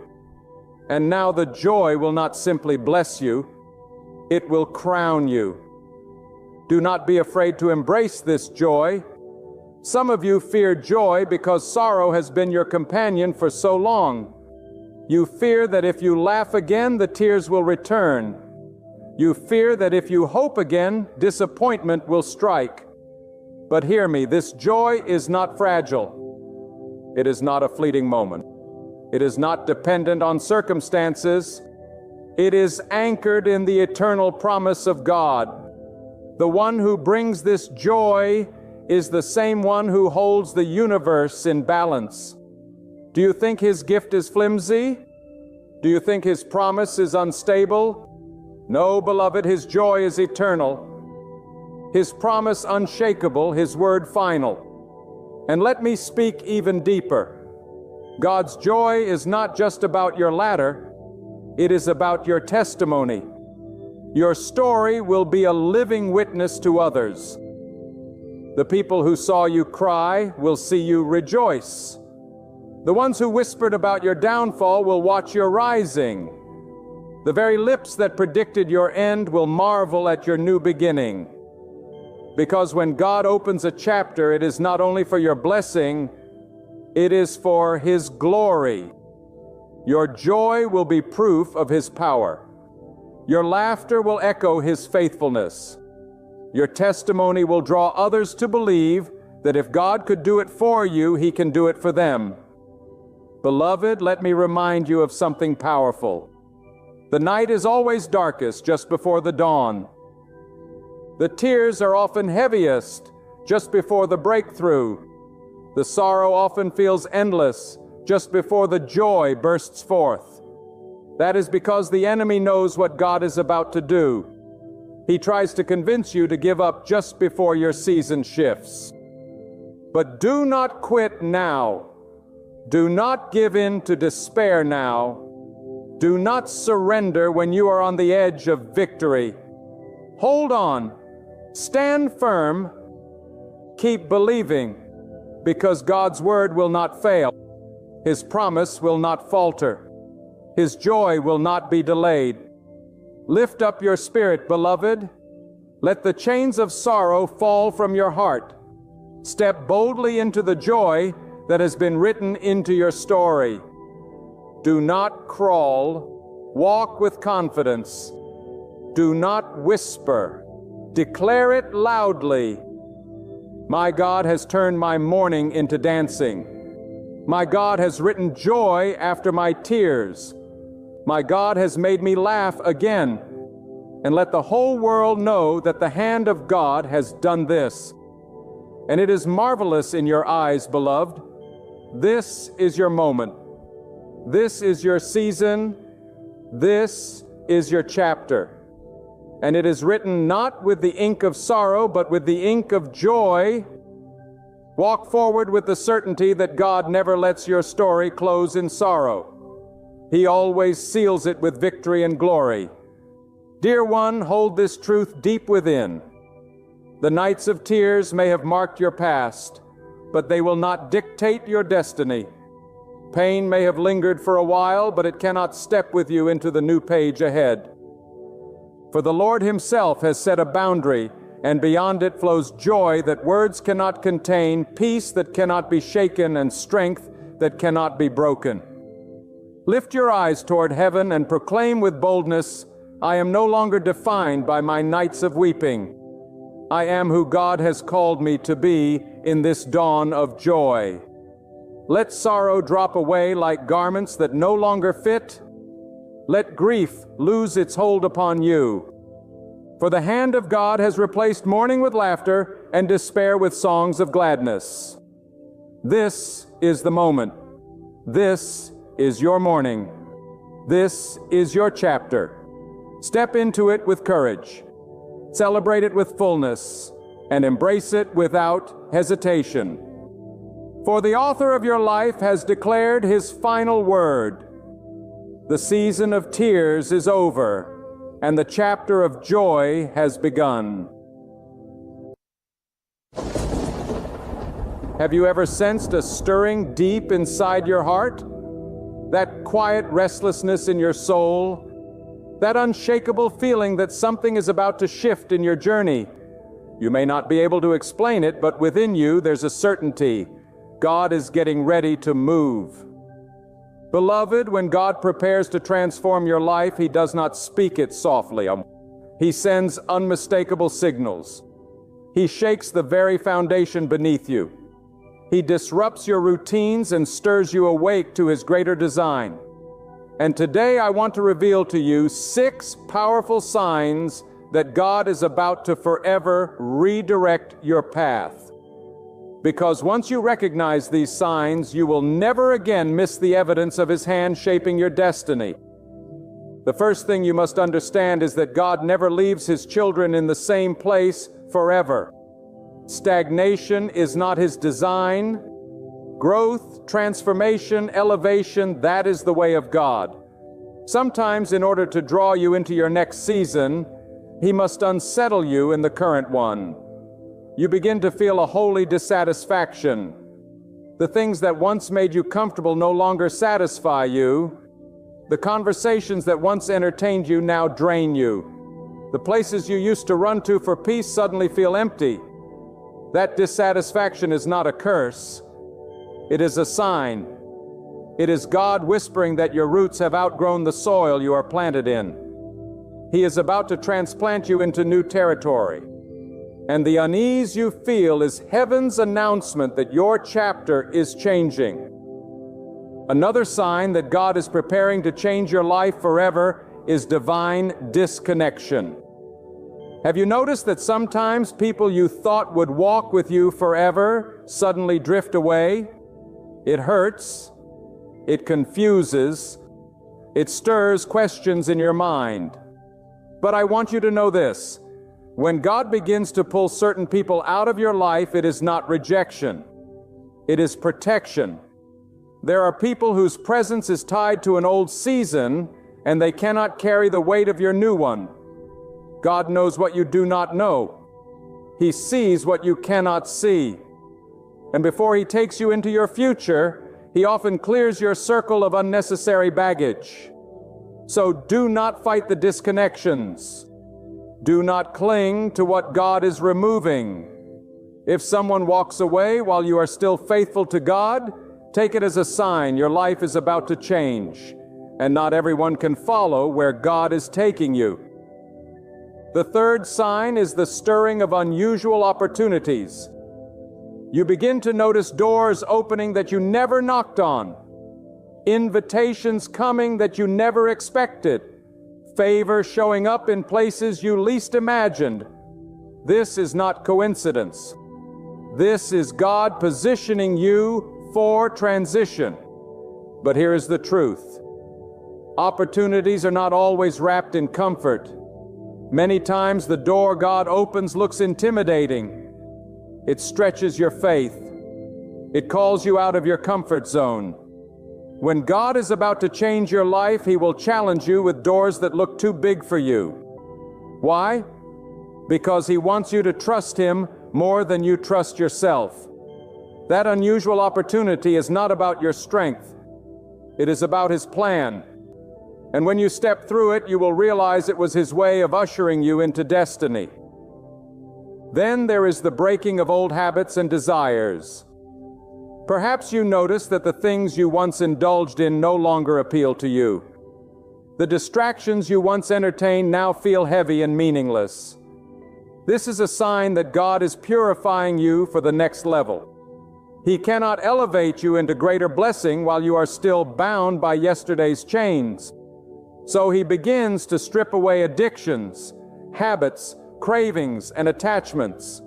And though it may feel like loss, it is actually liberation. God is removing what cannot enter your promised land. He is sanctifying your appetite so you will hunger for His will above everything else. When you feel the urge to walk away from old cycles you once thought you needed, understand that God Himself is reconditioning your spirit for transformation. Another undeniable sign is divine disruption. Have you ever had your plans shattered, your routines interrupted, your neatly ordered life thrown into confusion? At first you think the enemy is attacking you, but later you realize it was God's hand breaking you out of limitations. When God wants to change your life forever, He often begins by disrupting your comfort. That job you thought was secure suddenly ends. That path you were walking suddenly closes.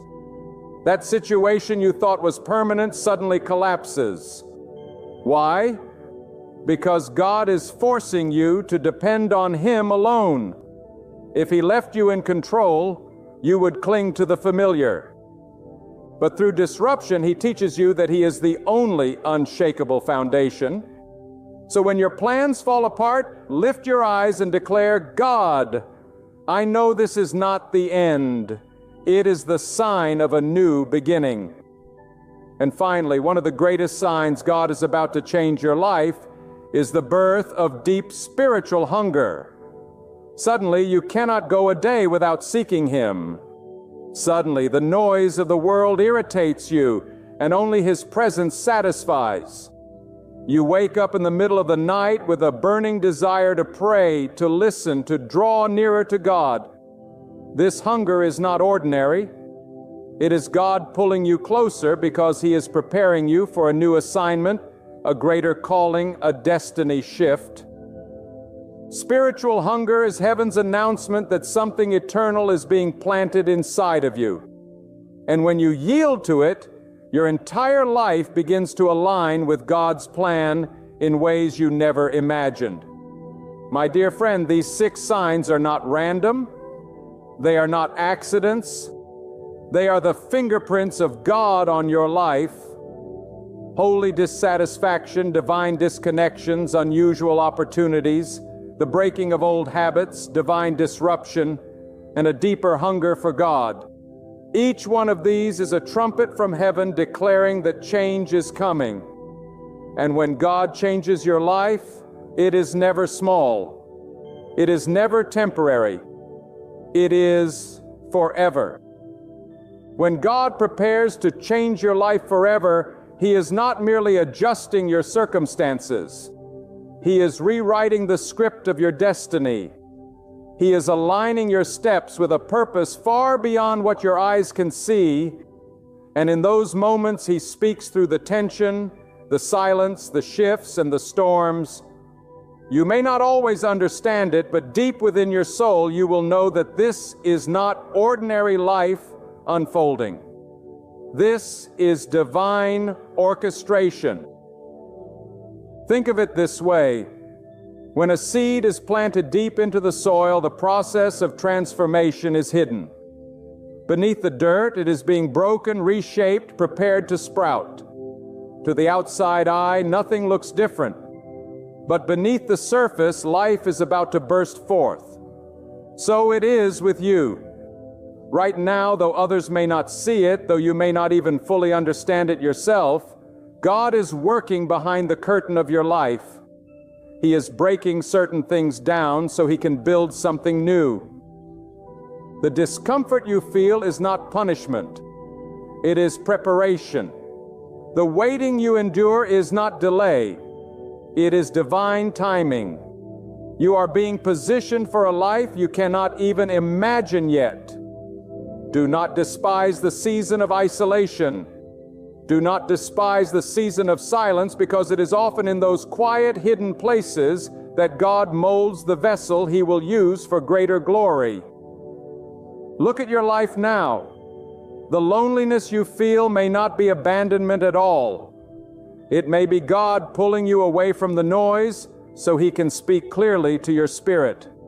The emptiness you feel may not be loss. It may be space being created for the new thing God is about to pour in. And when He fills it, it will overflow in ways that will shock even you. There is something powerful about divine restlessness. You cannot sleep comfortably in a place you have outgrown. You cannot force joy out of something God has already closed.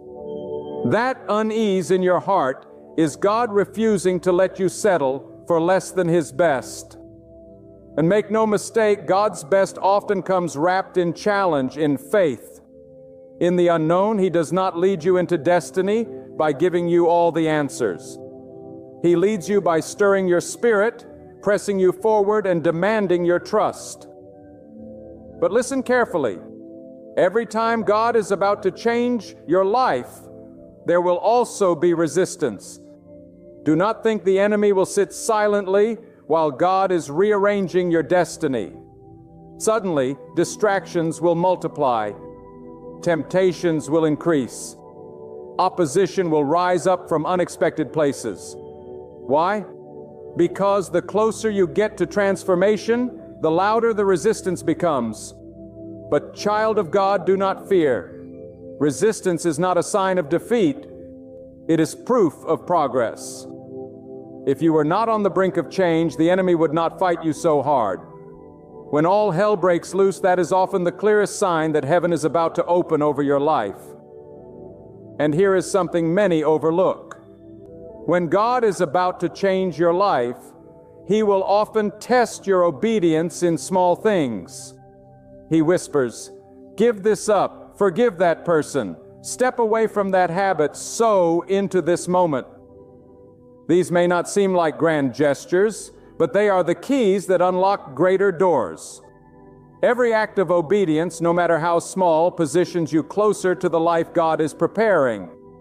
Disobedience keeps you chained to the past, but obedience unlocks the future.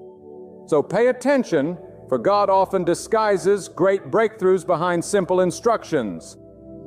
Oh, how crucial it is to recognize the holy hunger when it stirs in you, that pull to seek Him more, that longing to hear His voice, that unquenchable thirst for His presence. This is no coincidence. That hunger is evidence that your spirit is being prepared to carry more weight, more responsibility, more glory. Do not silence it. Do not ignore it. Feed it with prayer. Fuel it with worship. Guard it with discipline. Because that hunger is the bridge between where you are and where God is taking you. And let me tell you this with conviction. When God changes your life, He does not merely upgrade your circumstances. He upgrades your vision. He expands your perspective. Suddenly you see possibilities where you once saw impossibilities. You see purpose where you once saw pain. You see divine order where you once saw chaos. This is the renewing of the mind that only God can accomplish. He shifts your thoughts so your life can follow. So my dear friend, do not shrink back. Do not fear the transition. Do not resist the shaking. For every shaking is followed by a settling. Every breaking is followed by a building. Every ending is followed by a beginning. These signs you see, the disconnections, the disruptions, the restlessness, the opportunities, the hunger, they are not random. They are the voice of God calling you upward, forward, deeper. And if you yield to them, your life will never be the same again. There comes a moment in every person's life when the ordinary cannot contain them any longer, when the familiar cannot define them anymore, when the old doors are too small for the greatness God is preparing to pour through them. That moment is not always announced with trumpet blasts or loud proclamations, but it is always marked by an unmistakable stirring deep within the soul. You wake up and know that something is shifting. You carry an inner awareness that where you are now is not where you are meant to remain. And let me tell you, that is not imagination. That is the Spirit of God preparing you for divine change. You see, God does not call you into comfort. He calls you into destiny. And destiny is never birthed in ease. It is birthed in stretching. It is birthed in moments when your faith feels tested beyond measure. It is birthed when you are standing at the edge of the unknown and God whispers, "Step forward even though you cannot see the ground beneath your feet." That step is where life is transformed. That step is where chains are broken. That step is where your old identity is left behind and your new season begins. But here is what so many fail to understand. Before God changes your life, He changes your perspective. You cannot walk into a new season with an old mindset. That is why you feel restless, why your heart feels unsettled, why your spirit yearns for more. God is teaching you to think higher, to see further, to believe bigger. He is stretching the capacity of your faith so that you can carry the weight of the blessing He is about to release. The greatest limitation in your life is not your circumstance. It is your perspective. And when God enlarges your vision, everything else follows. Do not be surprised when life feels like it is falling apart right before the breakthrough. That is often the evidence that God is rearranging everything for your good. The friendships that dissolve, the plans that collapse, the doors that close, they are not signs of abandonment. They are signs of divine redirection. God is not punishing you. He is protecting you from what would have hindered your destiny. Sometimes He must let things die so new things can be born. Sometimes He must let the ground be cleared so new seeds can take root. If you can endure the season of loss, you will step into a harvest that is greater than anything you have ever known. And let me tell you, one of the most powerful signs that God is about to change your life is when He begins to make you uncomfortable with mediocrity. Suddenly, you cannot tolerate what you once accepted. Suddenly, you cannot compromise the way you once did. Suddenly, you cannot stay silent where you once ignored the truth. This is not you simply becoming difficult. This is God awakening a deeper standard within you. He is preparing you for elevation, and elevation always demands purification. God cannot take you higher while you are still clinging to the weights of compromise. So when you feel that burning conviction, when you sense that call to rise above the crowd, do not resist it. It is God demanding more because He intends to give you more. And hear me clearly. When God changes your life, He does not just bless you for yourself. He blesses you to become a blessing. That is why he strips away certain things first, because he is preparing you to carry not just your own destiny, but the impact you will have on countless others. The transformation God brings is never shallow. It is always generational. He wants to shift you so that everyone connected to you will be touched by the change. Your family, your children, your community, they will all feel the ripple effect of the shift God is making in your life. But here is the cost.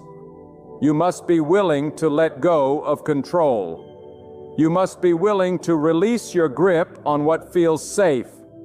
God cannot fill hands that are already clinging to something else. He cannot pour new wine into old wineskins. If you want the fullness of His change, you must surrender completely.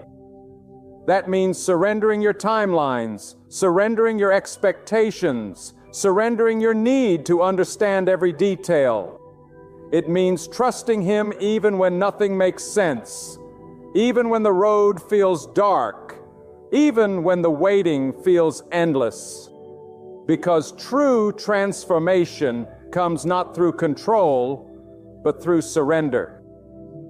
And I must tell you this truth with boldness. If you resist the signs, you risk missing the shift. God is merciful, yes, but when He stirs your spirit, when He sends the signals, when He calls you forward, it is because the timing of heaven has aligned. Delay may not destroy you, but disobedience can. When God says move, you must move. When He says let go, you must release. When He says trust, you must believe. The doorway to destiny is opened by obedience. And if you hesitate too long, you may find yourself wandering in circles while others step into what was meant for you. So let me speak into your heart right now. Do not fear the unknown, for the unknown is the canvas upon which God paints His greatest works. Do not fear the disruption, for disruption is the soil of transformation. Do not fear the silence, for silence is where His whispers become clearest. Every sign you see is God's love in motion. He is guiding you, shaping you, preparing you. And when the shift comes, it will not just change your circumstances, it will change you from the inside out. When God is preparing to change your life forever, He often begins by unsettling the very foundations you thought were immovable. Suddenly, the places you once called secure feel fragile. The people you once leaned on are no longer available, and the plans you carefully designed begin to collapse. At first, it feels like everything is working against you, but in truth, it is God working for you. He shakes what can be shaken so that what cannot be shaken will remain. He strips away the counterfeit so that the authentic can be revealed. You may think you are losing, but in reality you are being refined, purified, and positioned for a future greater than your imagination. Think of the caterpillar that struggles inside the cocoon. From the outside it looks trapped, pressed, and bound. But inside that struggle, transformation is taking place. The old is being dissolved so the new can emerge. Without the cocoon, there can be no butterfly. Without the breaking, there can be no rising. So if you feel confined, if you feel pressed, if you feel like your life is under pressure, understand this. God is using that pressure to unlock wings you never knew you had. He is preparing you to soar where you once only crawled. And do not underestimate the power of divine discomfort. And many people run from it, but those who endure it are the ones who see true change. Discomfort is God's tool to pry you away from the familiar. It is His way of saying you cannot stay here any longer. If He allowed you to remain comfortable, you would never leave the place of safety to walk into the land of destiny. That knowing dissatisfaction in your soul is not an accident. It is the signal that God is ready to move you forward. The bed you once rested in is too small for the vision He has placed inside you. The conversations that once satisfied you now leave you empty because your spirit is awakening to a greater reality. But here is the truth you must cling to. When God calls you forward, He also equips you. You might see yourself as unqualified, but God does not measure you by your flaws. He looks for a heart willing to follow His lead. You may feel frail, yet God takes pleasure in using what appears weak to confound what seems strong. You may feel invisible, but God specializes in calling those hidden in the shadows to shine as radiant lights. Often the very things you think disqualify you are the very places where His glory will be revealed most clearly. So never let inadequacy convince you to doubt. In God's hands, inadequacy becomes the gateway to His abundance. Now hear this. When God is preparing to shift your life, He will stretch your faith through seasons of waiting. The waiting room of heaven is one of the greatest training grounds for transformation. Waiting is never wasted. It is divine preparation. In waiting, your motives are refined. In waiting, your faith grows stronger. In waiting, your reliance on God reaches deeper roots. Do not despise the waiting season, for it is the place where destiny is forged. Many forfeit their promise because they cannot endure the pause. But those who hold firm, who choose God's timing over their own, will see His promises bloom in ways far beyond their greatest vision. And oh, the hunger, that unexplainable longing for more of God, that burning desire to be closer, to hear His voice, to walk in His will, is one of the clearest signs that change is near. Hunger is the womb of transformation. Hunger pulls you to your knees in prayer, drives you to open the Word, and makes you restless for His presence. That hunger is not ordinary. It is heaven planting seeds of destiny inside your spirit. When you feed that hunger, you are watering the soil of your future. When you starve that hunger, you delay what God is ready to do. So cherish it, protect it, pursue it. For hunger is proof that God is not done with you. He is just getting started. And I must declare this truth boldly. When God decides to change your life forever, no power on earth and no force of darkness can stop it. People may doubt you. Circumstances may rise against you. The enemy may whisper lies into your ear. But when God ordains a shift, His word overrides every opposition. The same God who spoke creation into being is the one who is writing your story.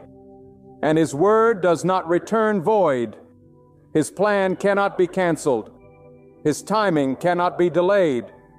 His hand cannot be restrained. If He has said your life will change, it will change. Not by human strength, not by worldly influence, but by the power of God Himself. So lift your head, child of God. Wipe the tears from your face. Silence the voices of fear. The shaking you feel is not your destruction. It is your rebirth. The silence you endure is not abandonment. It is preparation. The hunger you carry is not emptiness. It is destiny. And the signs you see are not random. They are divine signals that the author of your life is turning the page. When God is preparing to change your life forever, there is often a heaviness that comes before the breakthrough. You may feel the weight of battles you never asked for, challenges you never imagined, and pressures that seem almost unbearable. But hear me with faith, that heaviness is not the end. It is the sign of birth. Just as a woman feels the deepest labor pains right before new life comes forth, so too the greatest struggles of your spirit often come just before God births something new in you. Pain is often the prelude to purpose. Struggle is often the doorway to strength. If you can endure the labor, you will hold the promise in your hands. And you must recognize that God does not send signs for nothing. He is intentional with every stirring in your heart. That restlessness, that discontent, that inward longing, those are divine indicators that the chapter is about to turn. God never awakens a hunger He does not intend to satisfy. He never stirs a longing without preparing a fulfillment. So when your soul feels unsettled, when you cannot be satisfied by the things that once kept you content, lift your eyes. It is not emptiness, it is expectation. It is God enlarging your spirit to carry what is coming. Do not be surprised when the journey becomes lonely. Not everyone will understand where God is taking you. Not everyone will celebrate the transformation He is working in you. Some will doubt, some will criticize, and some will walk away. But loneliness in a season of change is not abandonment. It is sanctification. God separates you so He can speak to you clearly. He isolates you so He can strengthen you privately before revealing you publicly. The voices of men are silenced so that the voice of God can thunder in your spirit. And when He is finished, you will rise with a clarity and conviction that no opposition can silence. Understand this: whenever God prepares to elevate you, He always tests your faithfulness in the small things. It is easy to desire the grand stage, the visible blessing, the great breakthrough. But destiny is built on obedience in hidden places. If you will not pray in the secret place, you will not stand in the public place. If you cannot be faithful with little, you will not be trusted with much. Every small test, every quiet act of obedience, every hidden sacrifice is a seed. And when the time is right, God will water those seeds and cause them to grow into a harvest that will shock even you. And I must tell you, transformation rarely looks the way you expect. You may pray for God to open one door, but instead He closes it. You may ask for Him to bless one relationship, but instead He ends it. You may plead for Him to secure your plans, but instead He disrupts them. Why? Because God sees what you cannot see. He knows where each road leads.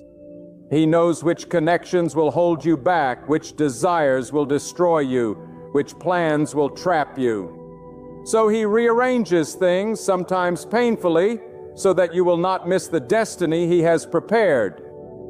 Trust the detours, for they are not detours to Him. They are the exact path to your promise. And here is a truth many overlook.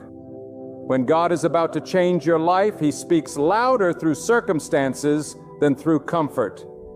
He speaks through the door that slams shut, the friend that walks away, the plan that fails. These are not accidents. They are divine signals. If you only see them as losses, you will miss the lesson. But if you recognize them as messages, you will realize that God has been guiding you all along. Every closed door is God's no to what would have destroyed you. Every painful goodbye is His way of making room for better. Every disruption is heaven's way of realignment. And when the shift begins, you will notice something strange. What used to drain you will no longer touch you. What once provoked you will no longer disturb you. The very things that once kept you bound will suddenly lose their power. This is not willpower, it is transformation. God Himself is changing your appetite, rewiring your desires, strengthening your spirit. Where you once thirsted for the world, you will now thirst for Him. Where you once leaned on people, you will now lean on His presence. Where you once depended on your strength, you will now rest in His power. That inward shift is the greatest sign of all that God is not just changing your life externally, but transforming you from within. When God is on the verge of transforming your life forever, the atmosphere around you begins to shift. You may not always see it with your eyes, but your spirit feels it.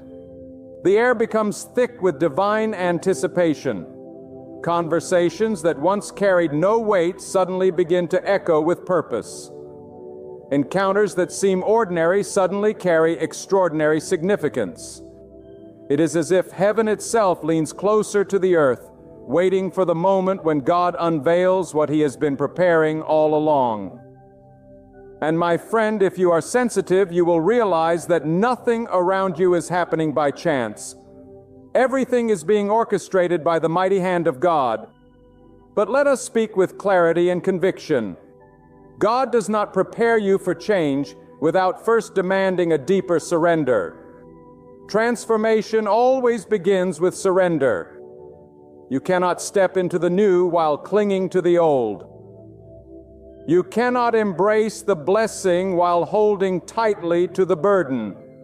God is asking for your heart, your will, your ambitions, your fears, not because He wants to strip you of joy, but because He wants to release you into joy that cannot be stolen. Every surrender is a seed. And when you place that seed into God's hands, He multiplies it into a harvest beyond imagination.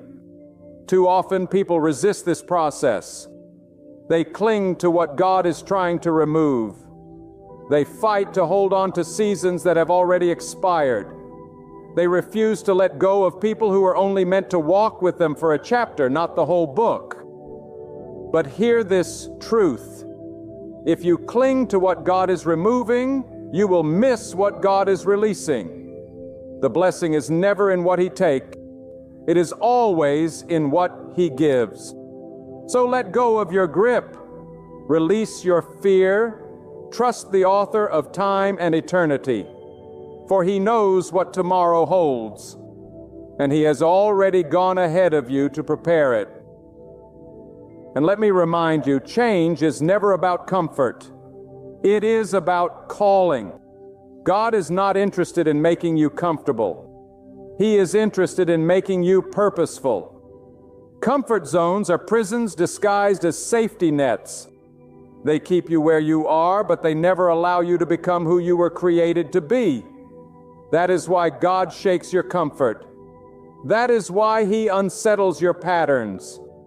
That is why He pushes you into deeper waters where your feet cannot touch the ground. Because it is only in those waters that you learn to swim by faith. It is only in those waters that you learn to trust His voice more than your own understanding. Now listen, one of the clearest signs of impending change is that God gives you glimpses of the future before it fully arrives. He plants dreams in your heart, visions in your mind, whispers in your spirit. You may not fully understand them, but they linger. They haunt you in the best way possible. They make you restless for something greater. Do not dismiss these glimpses. They are not fantasies. They are previews. God always reveals in part before He fulfills in whole. He shows you a fragment of tomorrow to strengthen you in the trials of today. And though the vision may tarry, wait for it will surely come to pass. But as surely as God shows you glimpses, the enemy will try to discourage you with resistance. Do not be shocked when the battle intensifies just before the breakthrough. That is always the pattern of destiny. Darkness fights hardest when light is about to break through. Pressure increases when release is near. The storms rage fiercest when the shore is in sight. If you feel pressed on every side, rejoice because it means you are close. The enemy would not waste his weapons on someone going nowhere. The very fact that you feel the weight of opposition is proof that you are carrying something valuable. And what you carry is not just for you, it is for generations to come. And oh, how vital it is to recognize the hunger within you as a gift from God. Hunger is not weakness. It is strength. Hunger is the compass of destiny. Hunger is God's way of saying, I am calling you deeper. Do not run from it. Feed it, protect it, pursue it, because hunger is what separates those who talk about change from those who actually walk into it. Many people hear the signs but ignore them. They feel the stirring but distract themselves with noise. But those who honor the hunger, those who bow in prayer, those who lean into his whispers, those are the ones who step into transformation that no man can explain. So I declare this with boldness. God is not preparing to simply adjust your circumstances. He is preparing to redefine your entire story. The pain you endured will no longer define you. The failures you carried will no longer limit you. The fears that haunted you will no longer hold you. God is not in the business of small changes.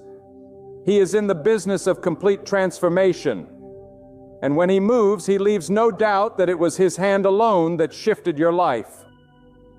Do not settle for the shadows when God is calling you into the light. Do not stay chained when God is offering freedom. Do not hide in fear when God is summoning you to courage. This is your season to rise. This is your moment to believe. This is your hour to embrace the signs and step boldly into the future God has prepared. When God is on the verge of changing your life forever, you will feel as though everything around you is shaking. But in reality, it is your roots being loosened from a soil that can no longer contain your growth. He is uprooting you from what was temporary to plant you into what is eternal. Do not mistake this shaking as destruction. It is transition. A tree cannot grow taller until its roots grow deeper. And a life cannot step into destiny until God shifts its foundation. What you are experiencing is not chaos. It is construction. It may not look orderly now, but the master builder is laying stones of destiny in your path that will carry you into a future you never imagined. And here is something you must understand. When God sends signs of change, He is not merely preparing you for blessing. He is preparing you for responsibility.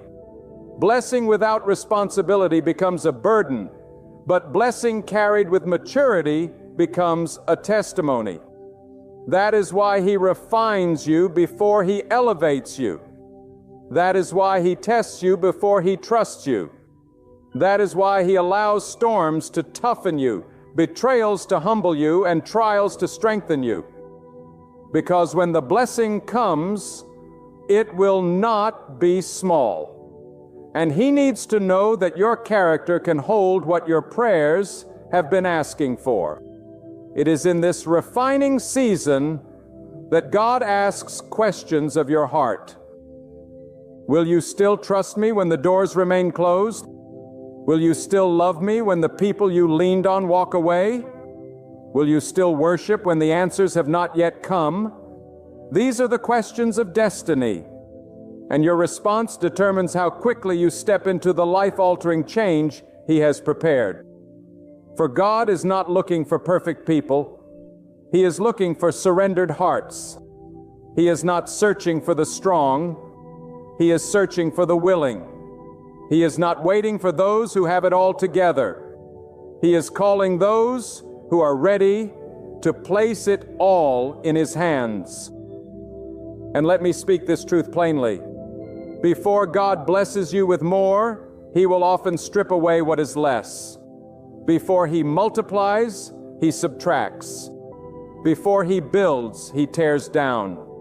Before He raises you up, He humbles you low. Do not despise this process. It is the very evidence that transformation is near. You cannot carry the weight of destiny with the baggage of yesterday.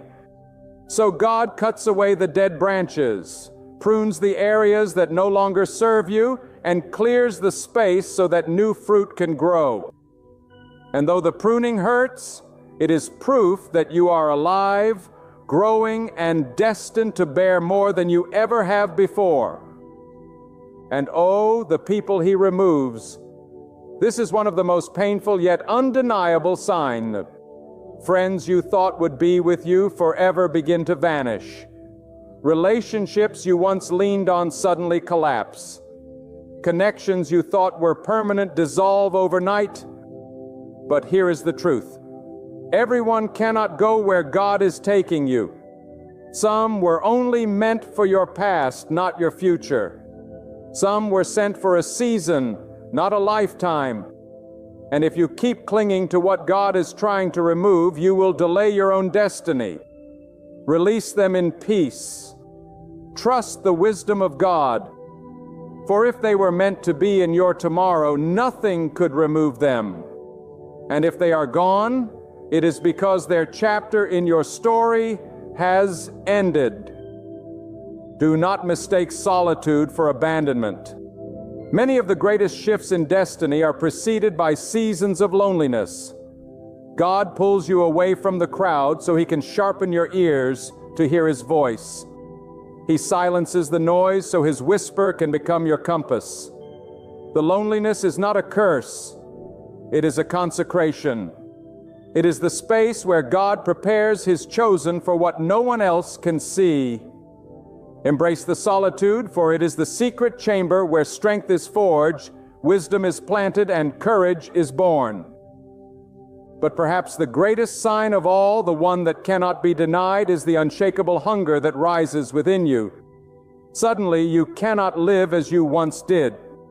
Suddenly, you cannot go a day without seeking His presence. Suddenly, your soul yearns for God more than it yearns for the approval of men. That hunger is not of your making. It is the Spirit of God awakening something eternal in you. That hunger is heaven's signal that your transformation is imminent. It is the divine magnet pulling you closer to the presence of God, because what He is preparing cannot be carried without intimacy with Him. Protect that hunger, for it is the fuel that will carry you through the transition. And let me say this with boldness, when the shift comes, it will not be small. God does not change lives halfway. He does not prepare His children for something ordinary. No, when He moves in ways that silence doubt, that confuse the enemy, that leave no explanation except this: surely this is the hand of God.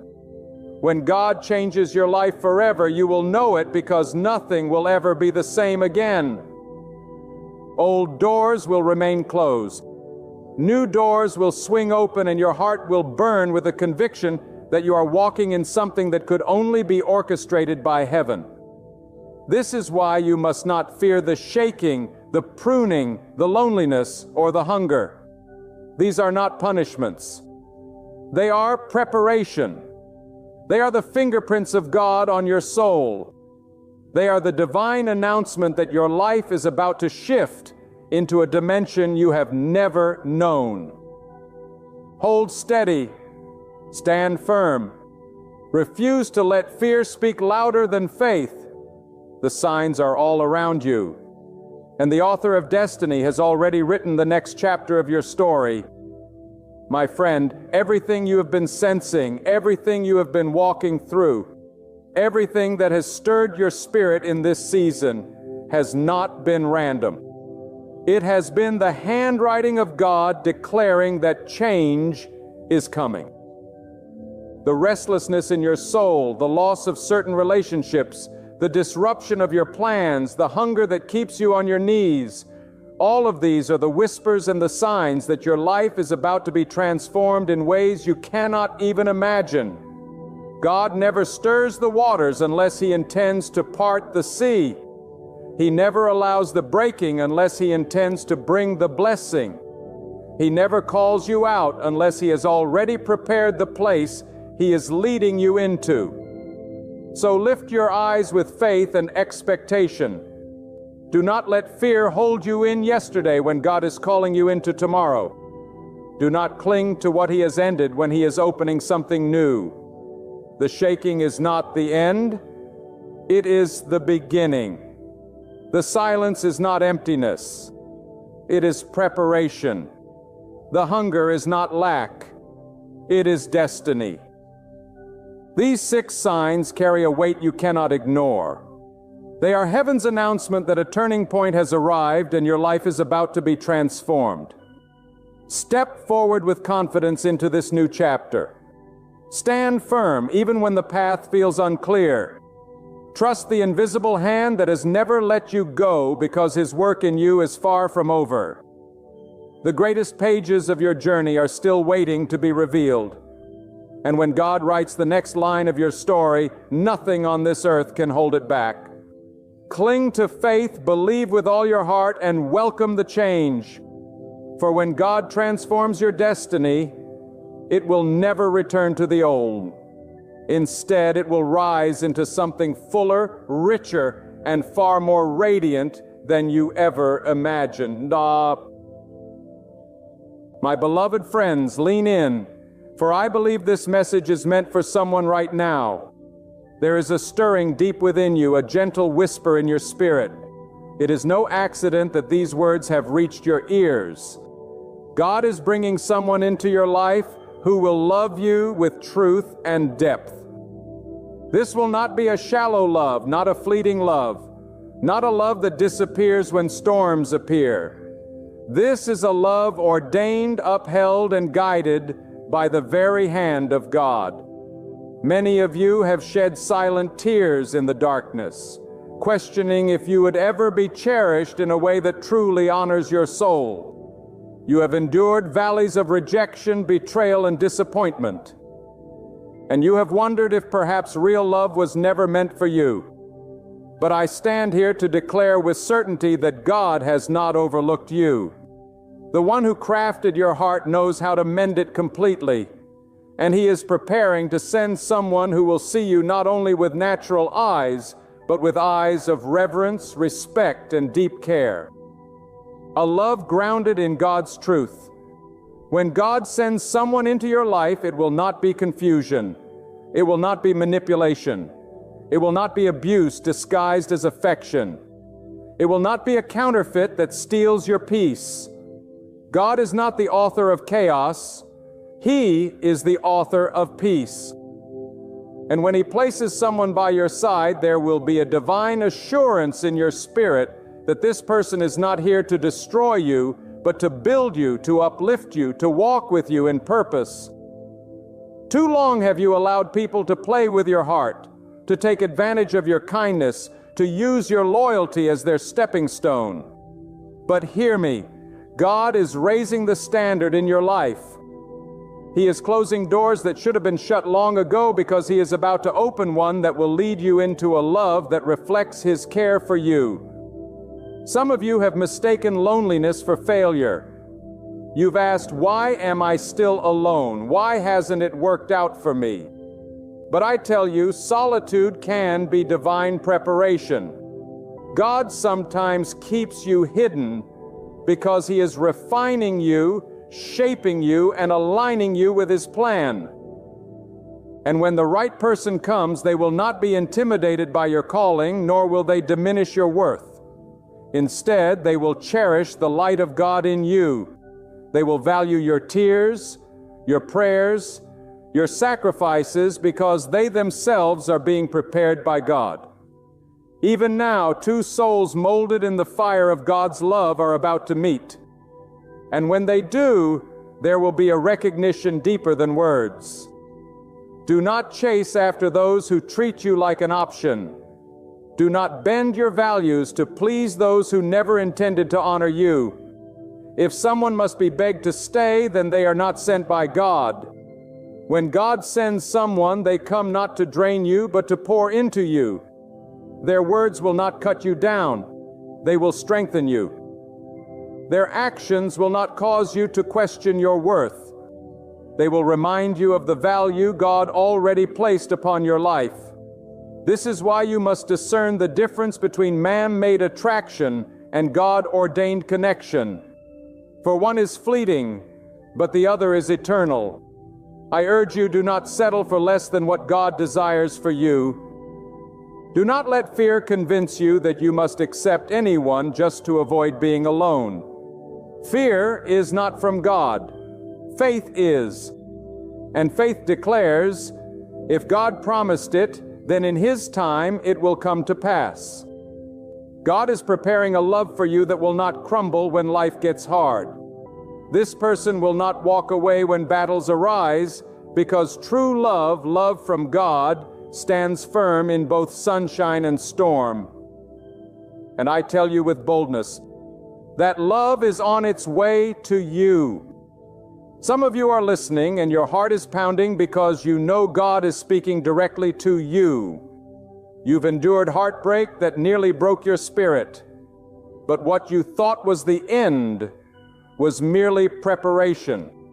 God had to show you the counterfeit so that you could recognize the authentic. He had to let you taste bitterness so that you would cherish the sweetness of what He is about to send. And when this person arrives, you will not doubt, because every prayer you prayed in secret will echo in the way they treat you. Every tear you shed will be redeemed in the joy of companionship that God Himself has orchestrated. So be patient. Stay rooted in prayer. Guard your heart from desperation. God is never late. The same God who designed the heavens, who set the stars in motion, who directs the seasons of the earth, is directing the season of your life. And He has already written into your story the moment when this person will step into your path. You do not need to chase it. You do not need to manipulate it. You do not need to compromise your values for it. Trust in God, for His plan is perfect. His timing is precise and His love for you is unfailing. The person God is sending will not only love you, but will push you closer to Him. They will encourage your faith, not weaken it. They will respect your boundaries, not trample them. They will carry themselves with humility, not arrogance. And when you stand together, it will not just be romance. It will be a partnership of purpose. Two lives join not by accident, but by divine appointment. This is not a fleeting infatuation. This is destiny. God is weaving your story together with someone who has been walking their own road of preparation, and soon those paths will cross in His perfect design. Stay faithful, my friend. Stay hopeful. Do not allow the enemy to plant lies in your mind that you are unworthy of love. You are worthy not because of anything man has said, but because God Himself has declared you precious in His sight. The love He is sending will not compete with your relationship with Him. It will complement it. It will not pull you away from His presence. It will anchor you deeper in it. And when you look back, you will say, only God could have written this story. I tell you today, lift your head, strengthen your heart, and prepare yourself, because God is sending someone who truly loves you. And when it happens, it will not just be love you feel. It will be the presence of God's blessing resting upon your life. There comes a moment in life when the silence of waiting feels almost unbearable. When your heart aches for the companionship of one who truly understands you, you see others walking hand in hand. You watch people smile as though love were the easiest thing in the world. And you whisper to yourself, God, when will it be my turn? And yet, in that hidden place of longing, God is at work in ways you cannot yet see. God has not abandoned you to loneliness. He has not forgotten the prayers whispered through your tears. He has not ignored the ache in your heart. He is crafting something so precious, so sacred, that only His timing could release it. And when that time comes, the person He sends into your life will not just fill a void. They will be an answer, a sign of His care, a reflection of His deep love for you. You must understand this counterfeit love comes easily, but true love requires the hand of God. Counterfeit love is loud, boastful, demanding, manipulative. It seeks its own gain. But love that comes from God is steady, selfless, patient, and pure. It doesn't need to perform. It doesn't need to deceive. It doesn't vanish when tested by fire. Many of you have been wounded because you settled for what looked like love but was never sent by God. And those scars still whisper lies to you. They tell you that love is dangerous, that love is unreliable, that maybe love will always hurt. But I tell you today, when God sends love, it heals more than it hurts. When God sends love, it restores what you thought was lost forever. When God sends love, it lifts your soul closer to Him rather than dragging you into the pits of despair. But here is the challenge. Before God sends that person, He prepares your heart. He will not allow someone to love you rightly if you are still chained by the wounds of yesterday. That is why this waiting season feels so heavy. It is not punishment. It is preparation. God is stripping away every lie that told you you are not enough. He is breaking off every chain of fear that convinced you you will always be alone. He is silencing every voice that mocked you, saying you are too broken to be loved. And He is replacing them with His truth. You are mine. You are worthy. You are loved beyond measure. When you believe this truth, you will recognize the one God sends, because the love they show will echo the love God has already been whispering to you. It will not come as a shock. It will feel like confirmation. No, it will feel like the missing piece you did not even know you needed. This is why it is so important not to chase after what God did not send. Do not force connections that drain your spirit. Do not beg people to stay who clearly have no respect for your heart. For what is truly from God will never require you to compromise your worth. What is truly from God will not force you to diminish your light. When God sends someone, they will value you not just for what you give, but for who you are in Him. Some of you are clinging to relationships that God has already told you to release. You keep holding on because you are afraid of the emptiness that follows letting go. But what you call emptiness, God calls clearing the ground. How can He plant a new seed of love if your soil is filled with weeds? How can He bring the right person into your life if you are still chained to the wrong one? The pain of letting go is real, but the reward of trusting God is greater. Do not fear the silence after goodbye, for it is in that silence that God begins His greatest work. He is preparing your heart for someone who will not walk away when storms come. He is preparing your life for someone who will pray with you, fight for you, and stand beside you when the world seems against you. Let me tell you something with conviction. God is not sending you someone who loves only the image of you. He is sending you someone who loves the real you, the raw, unpolished, vulnerable you. They will see your imperfections and call them beautiful not because they are blind to them, but because God will have given them the eyes to see you as He does. This is love that cannot be explained by human logic. It is love birthed in the heart of God and delivered to you in the right season. But listen, this kind of love is not for the faint of heart. When God sends someone, it is not simply for romance, it is for purpose. It is for destiny. This person is not just a partner, they are a co-laborer in the plan God has for your life. They will not distract you from your calling. They will deepen it. They will not compete with your devotion to God. They will ignite it. This is why you must not be impatient, for what God is preparing is bigger than fleeting emotions. It is the joining of two lives under His divine plan. And when you step into that union, you will not only find love, you will find strength, peace, and a deeper revelation of God's presence in your life. My beloved, do not despise the waiting season, for it is the furnace where God refines your heart to receive the love He is preparing to send. So many people rush ahead of God, desperate to fill the emptiness within them. And in their haste, they embrace hands that were never meant to hold them. And then they wonder why their spirit is bruised and their peace shattered.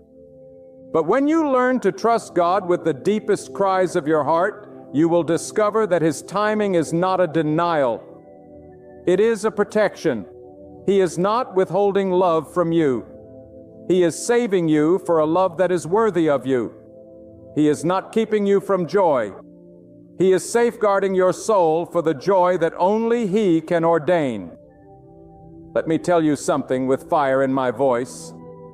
The love God sends will not mirror the patterns of this broken world. The world calls lust love. The world calls control commitment. The world calls convenience connection. But these are counterfeits that fade as quickly as they come. What God is preparing for you is sacred. It will not be built on shallow emotions or fleeting attractions. It will be anchored in respect, trust, and devotion. A love that will honor your spirit and not just your body. A love that will lift you closer to God rather than drag you deeper into sin. When this love comes, it will carry weight. It will carry responsibility. It will carry destiny. And it will be unmistakable, for the fingerprints of God will be all over it. Do not underestimate what God is doing in this silence. Every tear you have cried is watering the soil for the harvest He is about to give. Every prayer you have whispered is being stored in heaven, and not one has been ignored. The silence is not proof that God has abandoned you. The silence is proof that something is being formed, something so sacred that it must be hidden until it is strong enough to be revealed.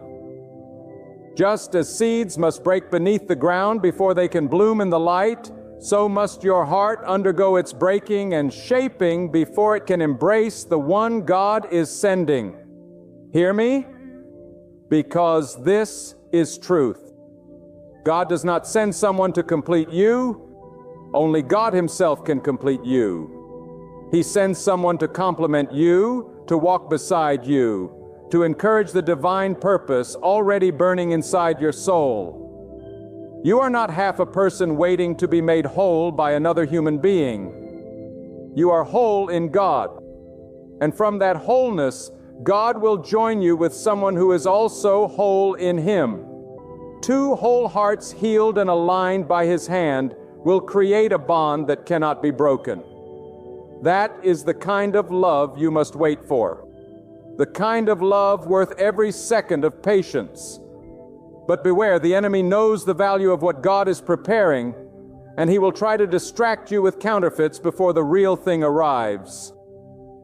He will send people who look appealing but lack character. He will send voices that promise love but speak lies. He will tempt you with temporary pleasures to rob you of eternal blessings. That is why you must anchor yourself in God. Test every connection by the peace of your spirit. Ask yourself, does this person honor God's presence in my life? Do they draw me closer to Him or lead me further away? Do they respect the boundaries God has set for me, or do they push me to compromise?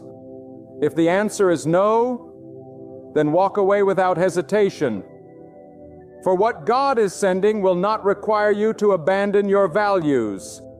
It will strengthen them.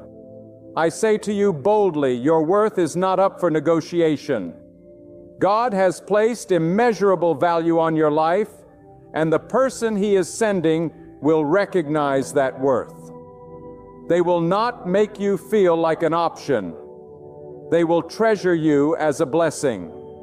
They will not take advantage of your kindness. They will protect it as a sacred trust. They will not withhold love to manipulate you. They will pour it freely because they know that true love comes from God and is not earned by games or deceit. When they speak, their words will carry sincerity. When they act, their actions will echo consistency. And when they stand beside you, you will know without doubt that they were sent, not by chance, but by God Himself. My friend, prepare your heart now. Do not wait for them to arrive before you learn to stand tall in your identity as a child of God. Walk in dignity now. Live in faith now. Cultivate joy now. Because the love God is sending will not be a crutch to prop up your weakness. It will be a companion to amplify your strength. You must be ready to meet them not from a place of desperation, but from a place of faith, confidence, and spiritual maturity. And when you do, you will see that God has been weaving both your journeys together all along. And I want you to know this: the love God is sending is not fragile. It will not collapse under the weight of trials. It will not fade when passion is tested.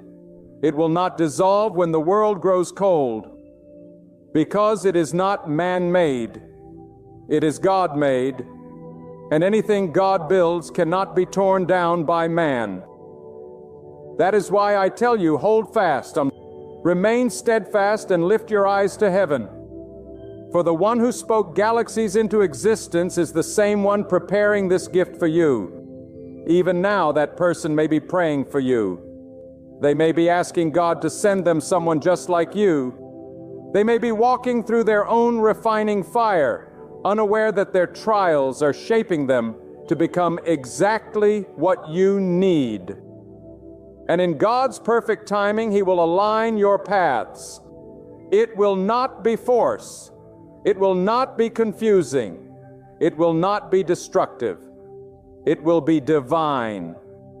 And when it happens, you will see that every disappointment, every delay, every detour was leading you here to this sacred love sent by God. There are seasons in life when you look at your reflection and wonder if anyone could ever truly see the depths of who you are. The battles you've fought in silence, the sacrifices you've made that no one applauded, the nights when your tears became your only companion. You wonder if anyone will ever understand the weight you've carried, the prayers you've prayed, the loneliness you've endured. But I tell you today, God has seen it all. He has watched every step, counted every tear, and measured every ache of your heart. And because He has seen, He is preparing to send someone who will not trample on your soul, but will honor it. Someone who will not dismiss your journey, but will value it. Someone who will not add to your burdens, but will stand beside you as a partner in both joy and trial. God is preparing to send someone who will recognize that you are extraordinary, that you are unique, that you are not a mistake drifting through existence. They will see you as God has always seen you, chosen, set apart, precious, and deserving of a steadfast, unwavering love. This realization will not be born out of charm or deceit. It will flow from the Spirit of God within them, opening their eyes to the treasure that you truly are. When their eyes meet yours, they will not simply see your appearance, they will recognize your faith. They will not merely listen to your words, they will hear the quiet cries of your heart. They will not only observe your actions, they will understand the intention behind them, and they will love you in a way that feels as though God Himself is reaching out to hold you through them. Too many people have walked into your life only to take and never to give, only to use and never to cherish, only to promise and never to fulfill. But the one God is sending will be different. Their love will not drain you. It will revive you. Their presence will not exhaust you. It will refresh you. Their loyalty will not waver in the heat of battle. It will anchor you deeper in God's faithfulness. This is why you must stop chasing after those who cannot value what God has placed in you. Do not waste your tears on those who cannot recognize your worth. Do not spend your strength holding on to people God has already removed. Release the counterfeit so you can receive the authentic. Let go of the temporary so you can embrace the eternal. Understand this with clarity. God is not sending someone to complete your life. Your life is already complete in Him. He is sending someone to walk with you, to share the journey, to multiply your joy, to divide your burdens, and to strengthen your faith. This love will not be a distraction from God. It will be a reflection of Him. For true love, the kind that lasts, does not compete with God's place in your life. It magnifies it. And that is how you will know it is from Him. When this person arrives, they will not just speak of love, they will live it. Their love will show up in action, in patience, in kindness, in sacrifice, in prayer. They will fight for you not with their fists, but with their faith. They will not run when storms rise. They will hold your hand tighter. They will not betray you in moments of weakness. They will cover you with prayer. They will not seek to dominate you. They will seek to walk beside you. And in their love, you will see the reflection of God's faithfulness shining like the morning sun. But here is the truth you must hold before this person arrives. God is preparing you to receive them. He is teaching you what love is by first showing you what it is not. Every heartbreak, every disappointment, every failed relationship has been a classroom where God has been shaping your discernment. You now know the taste of manipulation so that you can recognize sincerity. You now know the pain of betrayal so that you can cherish loyalty. You now know the weight of loneliness so that you can embrace companionship with gratitude. None of it has been wasted because God wastes nothing. He turns your pain into wisdom, your scars into lessons, your tears into seeds of joy. So do not despise your scars. They are not signs of defeat. They are proof of survival. They are evidence that even when others walked away, God held you close. They remind you that you are still standing, still breathing, still hoping, because God has carried you this far. And those scars will not repel the one He is sending. They will attract them because the person God is sending will not fear your brokenness. They will honor it. They will not reject your past. They will respect it as part of the story that shaped you. They will not despise your weaknesses. They will embrace you with compassion. That is what true love looks like. But hear me with urgency. Do not confuse lust for love, charm for commitment, or attention for affection. Just because someone desires you does not mean they value you.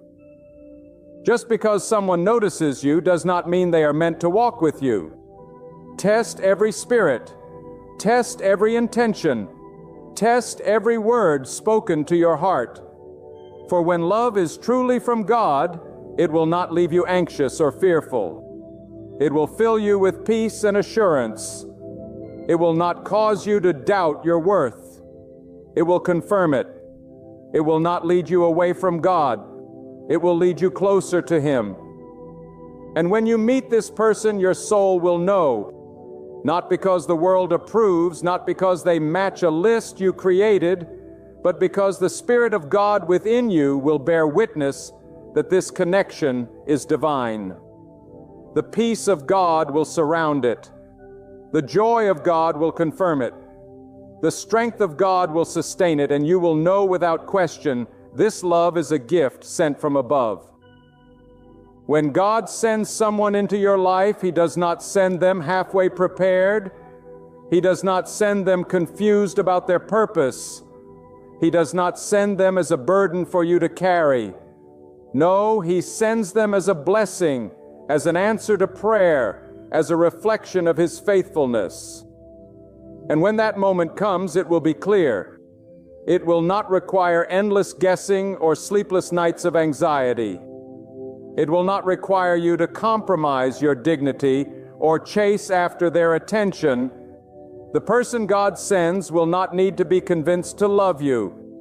They will love you freely, deeply, and consistently, because that love will not flow merely from their emotions. It will flow from God Himself. Too often people mistake struggle for destiny. They believe that if a relationship is filled with chaos, it must mean it is meant to be. But I tell you with boldness, God is not the author of confusion. He is the giver of peace. And when He writes your story, His signature is peace. That does not mean you will never face challenges together. No love escapes trials, but the difference is this: love sent by God does not break. When it is tested, it becomes stronger. Love sent by God does not collapse under pressure. It endures. Love sent by God does not run from fire. It walks through it with faith. This is how you will know the difference between a connection built by man and a union ordained by God. And I must speak plainly. Stop settling for less than what God desires for you. Stop allowing loneliness to push you into the arms of people who cannot carry your heart.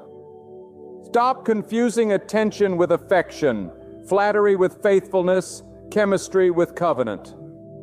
For what God is sending is so much greater, and it requires your patience, your faith, and your willingness to let go of what does not serve your destiny. God cannot fill hands that are already clinging to counterfeits. He cannot bring the right person into your life if you are still holding on to the wrong one. Sometimes the hardest act of faith is not waiting, it is releasing. You may not understand why certain people walked away. You may not understand why that relationship you prayed would last ended in heartbreak. You may not understand why betrayal came from the very one you trusted. But let me tell you, those goodbyes were divine protection. God saw what you could not see. He saw the pain that would have come if you stayed. He saw the danger that would have consumed you if you continued. And in His mercy, He allowed them to leave so that He could prepare you for the one He is sending. Sometimes rejection is not cruelty. It is redirection. Sometimes heartbreak is not the end. It is the pathway to something far more beautiful. The love God is sending is not ordinary. It is extraordinary. It will not just be a union of hearts, but a union of purpose.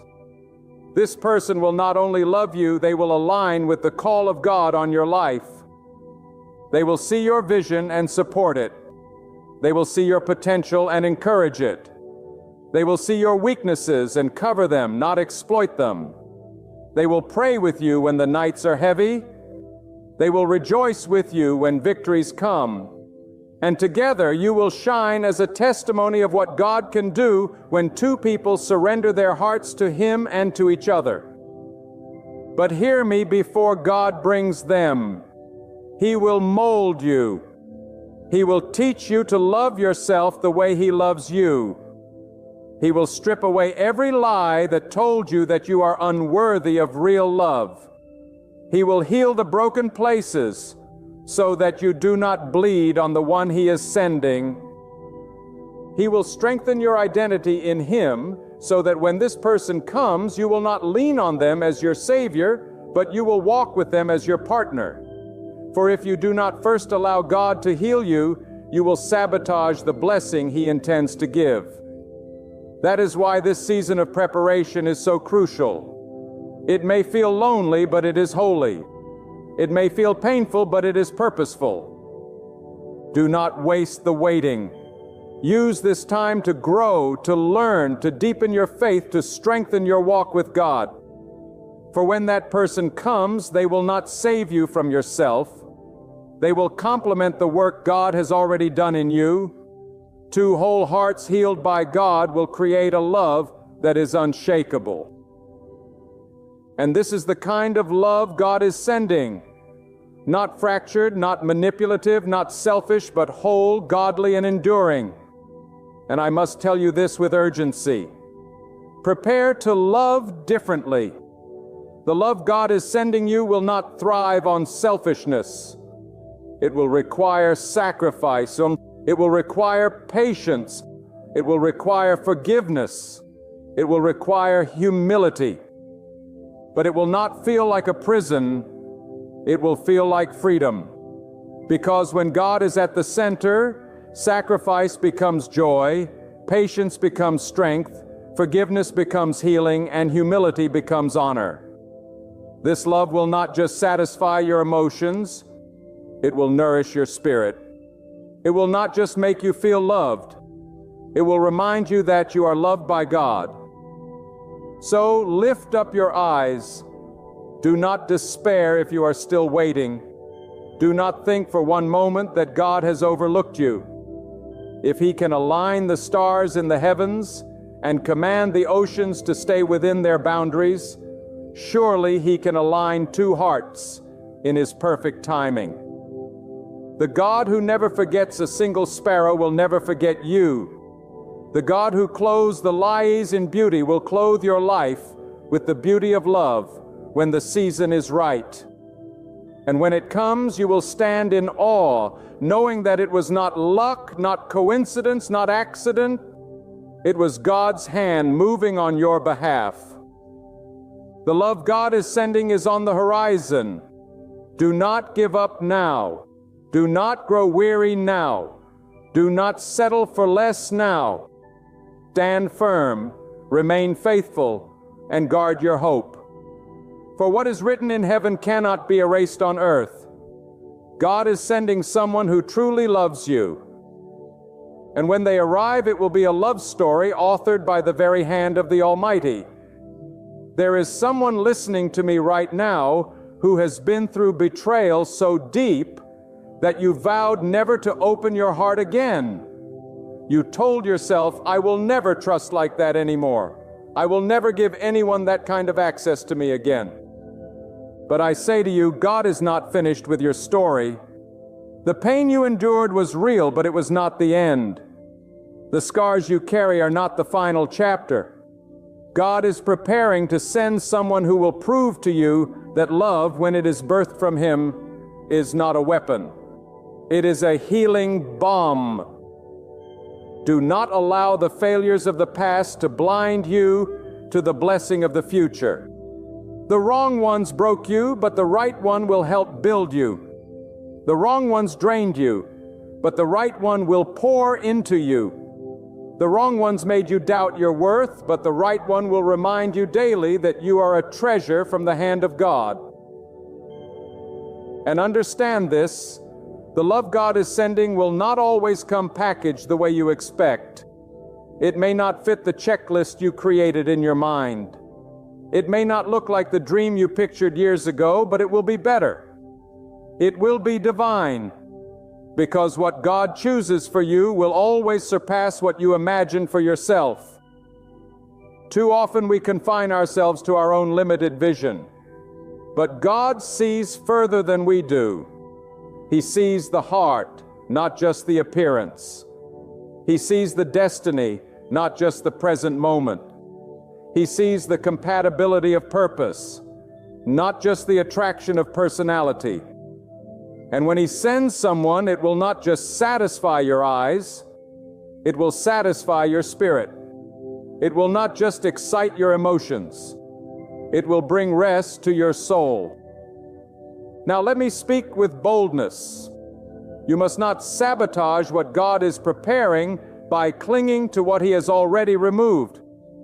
Some of you are trying to resurrect relationships that God Himself buried. You keep running back to doors He closed because you fear walking through the new one He is about to open. But hear me. When God shuts a door, it is because He has seen what lies beyond it. And if you force it open, you will only find more pain. Let the past stay in the past. Let the broken remain broken. Do not confuse loyalty with bondage. Do not confuse comfort with destiny. What God is sending will not need to be forced. It will flow, and this love that He is preparing will have evidence. It will not be hidden in shadows. It will not thrive on secrets. It will not demand that you silence your values to keep the peace. No, when God sends someone, their love will be loud in action, but humble in spirit. You will not have to beg for their presence, for they will show up willingly. You will not have to question their intentions, for they will be clear and consistent.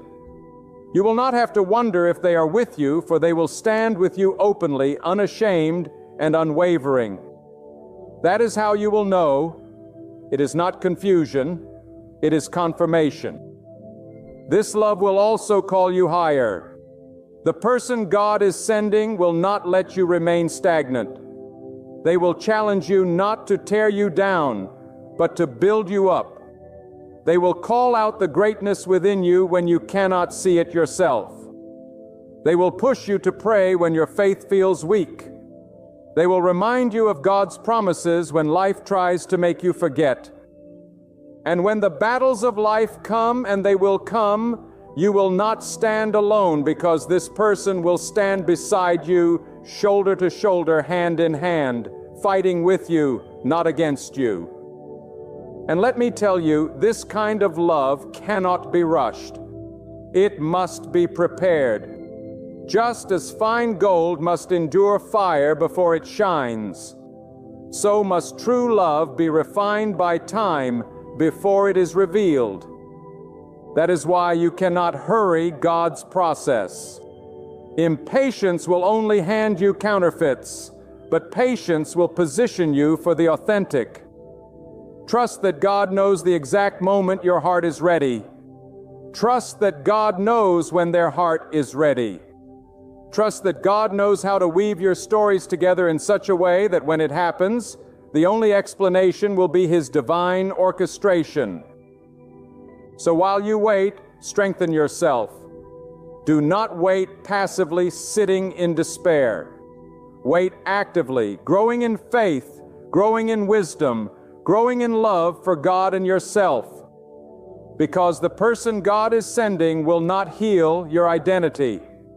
They will confirm it. If you enter that love broken, you will expect them to fix you. But if you enter that love healed, you will walk with them as a partner, not a patient. And together your wholeness will create a bond so powerful that the enemy will tremble at the sight of it. I want you to imagine it now. Imagine the moment you finally realize that every delay had purpose. Imagine the day when the presence of that person makes you look back and say, "Now I understand why it never worked with anyone else. Now I see why the pain was necessary. Now I see why God asked me to wait." That day is coming, and when it comes, joy will overflow. Peace will surround you, and gratitude will flood your heart, because you will know without a shadow of doubt that this was not man's doing. It was God's gift. So take courage, lift your head, do not lose heart in the waiting. For the same God who orchestrates the rising and setting of the sun, the same God who commands the seas and holds the stars in place, is the same God who is arranging this love for you. And if He can keep the universe in order, surely He can align two hearts in His perfect timing. He has not forgotten you. He has not overlooked you. He has not abandoned you to loneliness. He is preparing something greater than you asked for, deeper than you dreamed of, and stronger than you imagined. God is sending someone who truly loves you. Someone who will not just walk into your life, but walk with you through life. Someone who will not just speak of love, but embody it. Someone who will not just say they care, but prove it day after day. And when they come, you will know it was worth every tear, every prayer, every season of waiting. Because when God writes the story, it is always more beautiful than anything we could have written ourselves. And now, as I draw this message to a close, I want you to let these words settle deep into your spirit. God has not forgotten you. Every moment of loneliness, every unanswered prayer, every ache of your heart has been seen and heard by Him. Do not mistake the silence of this season as the absence of His hand. He is moving. He is aligning. He is preparing. He is shaping you and shaping the one He is sending so that when your paths meet, it will not just be an encounter, it will be destiny.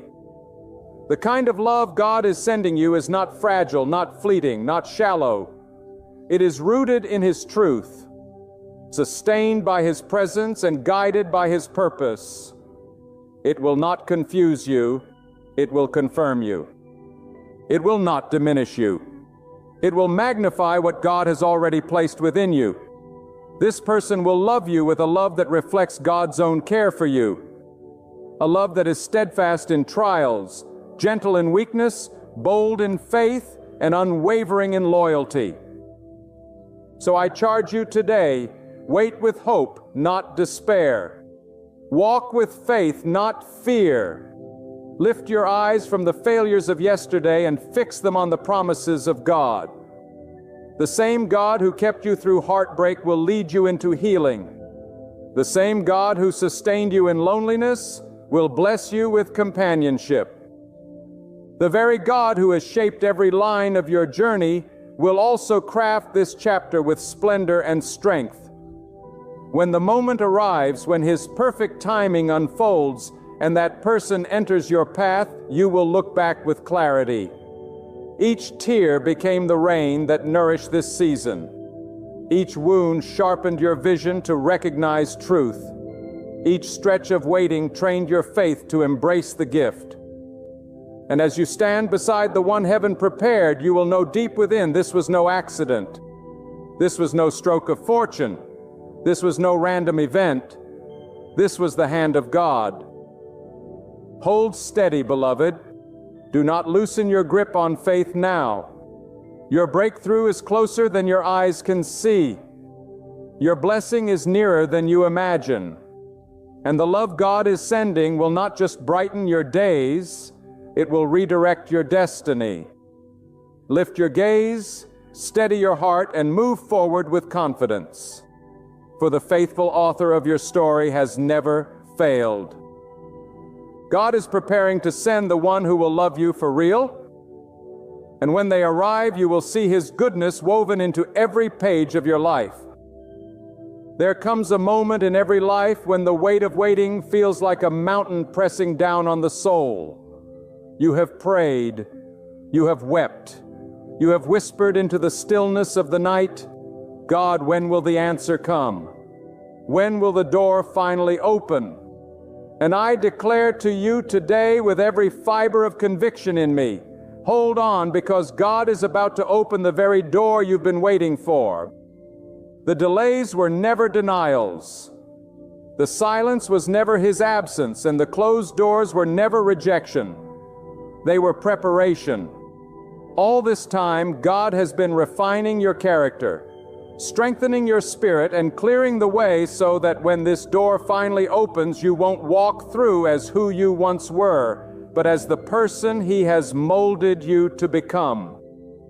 Too often people mistake the silence of God as disinterest. But silence is not neglect. Silence is strategy. God does not rush what He intends to last forever. And the reason the door you have been waiting on has taken so long to open is because God is not in the business of temporary fixes. He is in the business of eternal foundations. He is not piecing together your destiny with scraps. He is constructing it with precision. And the door that is about to open will not simply be another opportunity. It will be the opportunity. The very one that makes sense of every tear you cried, every night you thought you couldn't make it. every season where it looked like nothing was moving. Now, let me tell you something. Every person in this room, every soul hearing my voice and knows what it feels like to stand before a closed door, a dream that feels just out of reach, a desire of the heart that seems impossible, a prayer that has lingered unanswered for years. And in those moments, the enemy whispers lies. God has forgotten you. God has abandoned you. Nothing will change. But the truth is this: God has heard every prayer, counted every tear, and recorded every longing of your heart. He has not forgotten you. He has not abandoned you. He has been working behind the scenes in ways you cannot see, aligning people, orchestrating circumstances, and preparing the timing. When God opens a door, no man can shut it. Do you hear that? No man, no system, no enemy, no situation can stand against the hand of God when He chooses to unlock what has been shut. That is why you must never let bitterness creep into your waiting, because the very delay you resent today may be the evidence that God is building something far greater than you could have ever imagined. The longer the wait, the greater the glory. The deeper the silence, the louder the breakthrough. And I want you to understand this truth with all the fire of your soul. The door God is about to open for you is not just about you. It is about the lives that will be touched through your obedience, the families that will be restored because you did not give, other generations that will be changed because you trusted God's timing instead of forcing your own. The door you have been waiting on carries within it the purpose of God for your life. And when it opens, it will ripple far beyond what you can see today. Some of you are standing at the threshold right now. You feel it in your spirit. You sense that change is near. There's a stirring inside of you that you cannot explain, a holy unease, a sense that something is shifting. That's because the season of waiting is coming to an end, and the season of walking through the open door is about to begin. And when you step through that, you will look back and say, "Now I understand, now I see why it took so long. Now I see why God made me wait." Do not be deceived into thinking that waiting has weakened you. Waiting has forged you. Waiting has built muscles in your spirit that comfort could never build. Waiting has trained to recognize the voice of God above the noise of the world. Waiting has stripped away false dependencies so that when the door opens, you will not lean on man, but only on God. You thought you were in a holding pattern, but in truth, you were in training. God was not punishing you. He was preparing you. Think of the seed buried deep in the soil. It looks as though nothing is happening. And days turn into weeks, weeks into months, and the surface remains unchanged. But deep beneath the soil, roots are spreading. Foundations are forming. Life is stirring. If the seed gave up on the season of darkness, it would never break forth into the light. You, my friend, are that seed. God buried you not to forget you, but to grow you. And now the time is near when what has been hidden will be revealed. And what has been in darkness will sprout forth in light.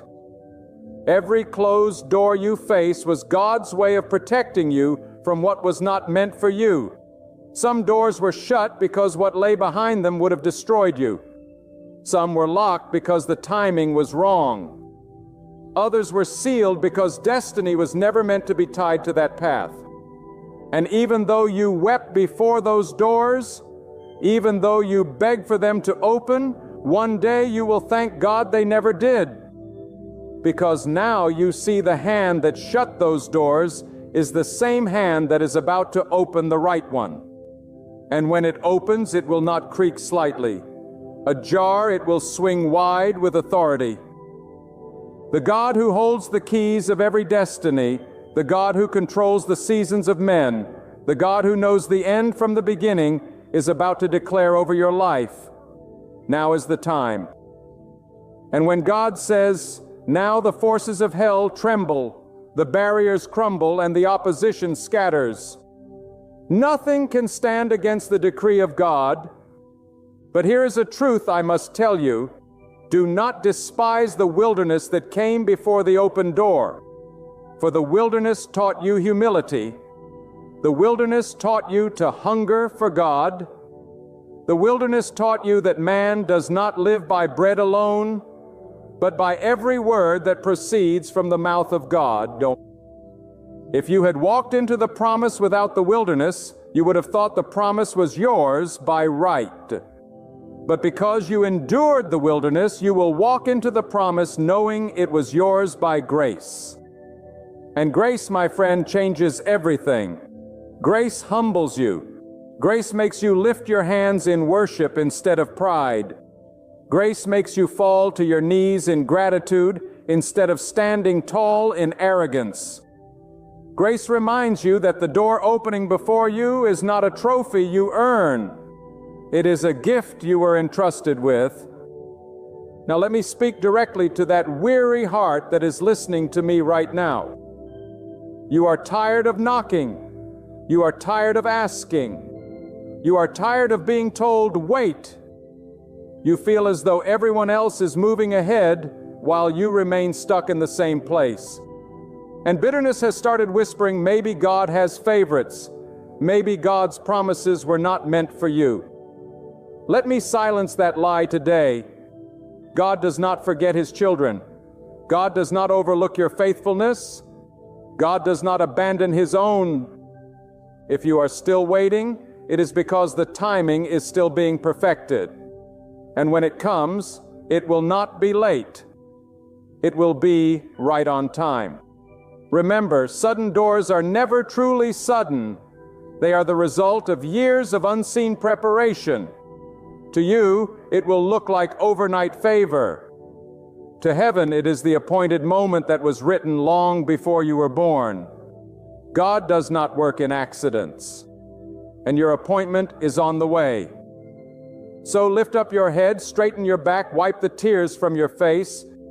Do not walk like one defeated when you serve the God who opens doors that no man can shut. Do not speak like one abandoned when you serve the God who never leaves nor forsakes. Do not think like one hopeless when you serve the God who holds eternity in His hand. The door's coming, and when it opens, it will redeem the years you thought were wasted. It will restore the opportunities you thought were lost. It will exceed the prayers you thought were too bold to pray. Because God is not merely going to meet your expectations, He is going to surpass them. For God is able to do exceedingly abundantly above all you could ever ask or imagine. Do not underestimate the weight of a divine door. For when God opens it, it will not just alter your schedule, it will alter your destiny. Some of you have been praying for a small breakthrough, but God has been preparing a great one. You have been asking for a drop, but God has been preparing a flood. That is why He made you wait. Because the magnitude of what He is about to pour into your life required more than a quick answer. It required the furnace of patience, the training of faith, and the discipline of endurance. Think of it. Every delay was God enlarging the capacity of your heart. Every disappointment was God chiseling away the pride that would have destroyed you. Every closed chapter was God clearing space for the story that truly belonged to you. And now the author of your life is about to write a new page. And when He does, the ink of heaven will declare what no earthly pen could ever script. That the wait was worth it. You must also know this truth. When God opens a door, it may not look the way you expect. Too often we picture the door as something polished, perfect, and shining, but God's doors are often wrapped in humility, requiring faith to step through. Sometimes they come disguised as challenges, opportunities that stretch you, responsibilities that frighten you. But hear me well, do not reject the door because it comes dressed in difficulty. For within that difficulty lies the breakthrough you prayed for. Within that responsibility lies the destiny you long for. The open door is rarely easy, but it is always worth it. And let me remind you, when the door opens, not everyone will celebrate with you. Some who sat quietly while you struggled will suddenly rise in envy when you succeed. Do not let their reaction distract you from your calling. Do not waste your energy defending why God blessed you. You owe no apology for divine favor. The same God who kept you in obscurity will keep you steady in visibility. The same God who sustained you in the waiting will sustain you in the walking. But do not step through the door without gratitude. Gratitude is the posture that honors God. Gratitude is what will keep you from boasting in yourself. Gratitude is what will remind you daily that the door is not the destination. It is the beginning of a new assignment. And if you are not careful, you will mistake the blessing for the blesser, the gift for the giver, the opportunity for the one who opened it. Never let the open door replace the God who opened it. Some of you may still feel the weight of unanswered questions. Why did it take so long? Why did I have to suffer so much? Why did I lose what I love most before gaining what I asked for? I cannot answer every why, but I can tell you this. Nothing in God's plan is wasted. The pain shaped you. The losses matured you. The silence deepened you. And when you walk through this door, you will realize that not one season of your life was meaningless. God does not waste suffering. He transforms it into wisdom, compassion, and resilience. And let me tell you something that you must carry into the open door. The humility to remember where you came from. Too many forget the wilderness once they reach the promise. Too many forget the prayers once they receive the answers. But if you want to remain in the place God has elevated you to, you must never lose sight of the fact that it was God's hand, not your own, that opened the way. Every step you take must echo with the confession, "To God be the glory." Even now I feel it in my spirit. There are some who are on the very edge of breakthrough. But you are weary. You are tempted to quit just before the door opens. Do not quit. Do not retreat. Do not lay down your faith at the threshold. For often the greatest resistance comes just before the release.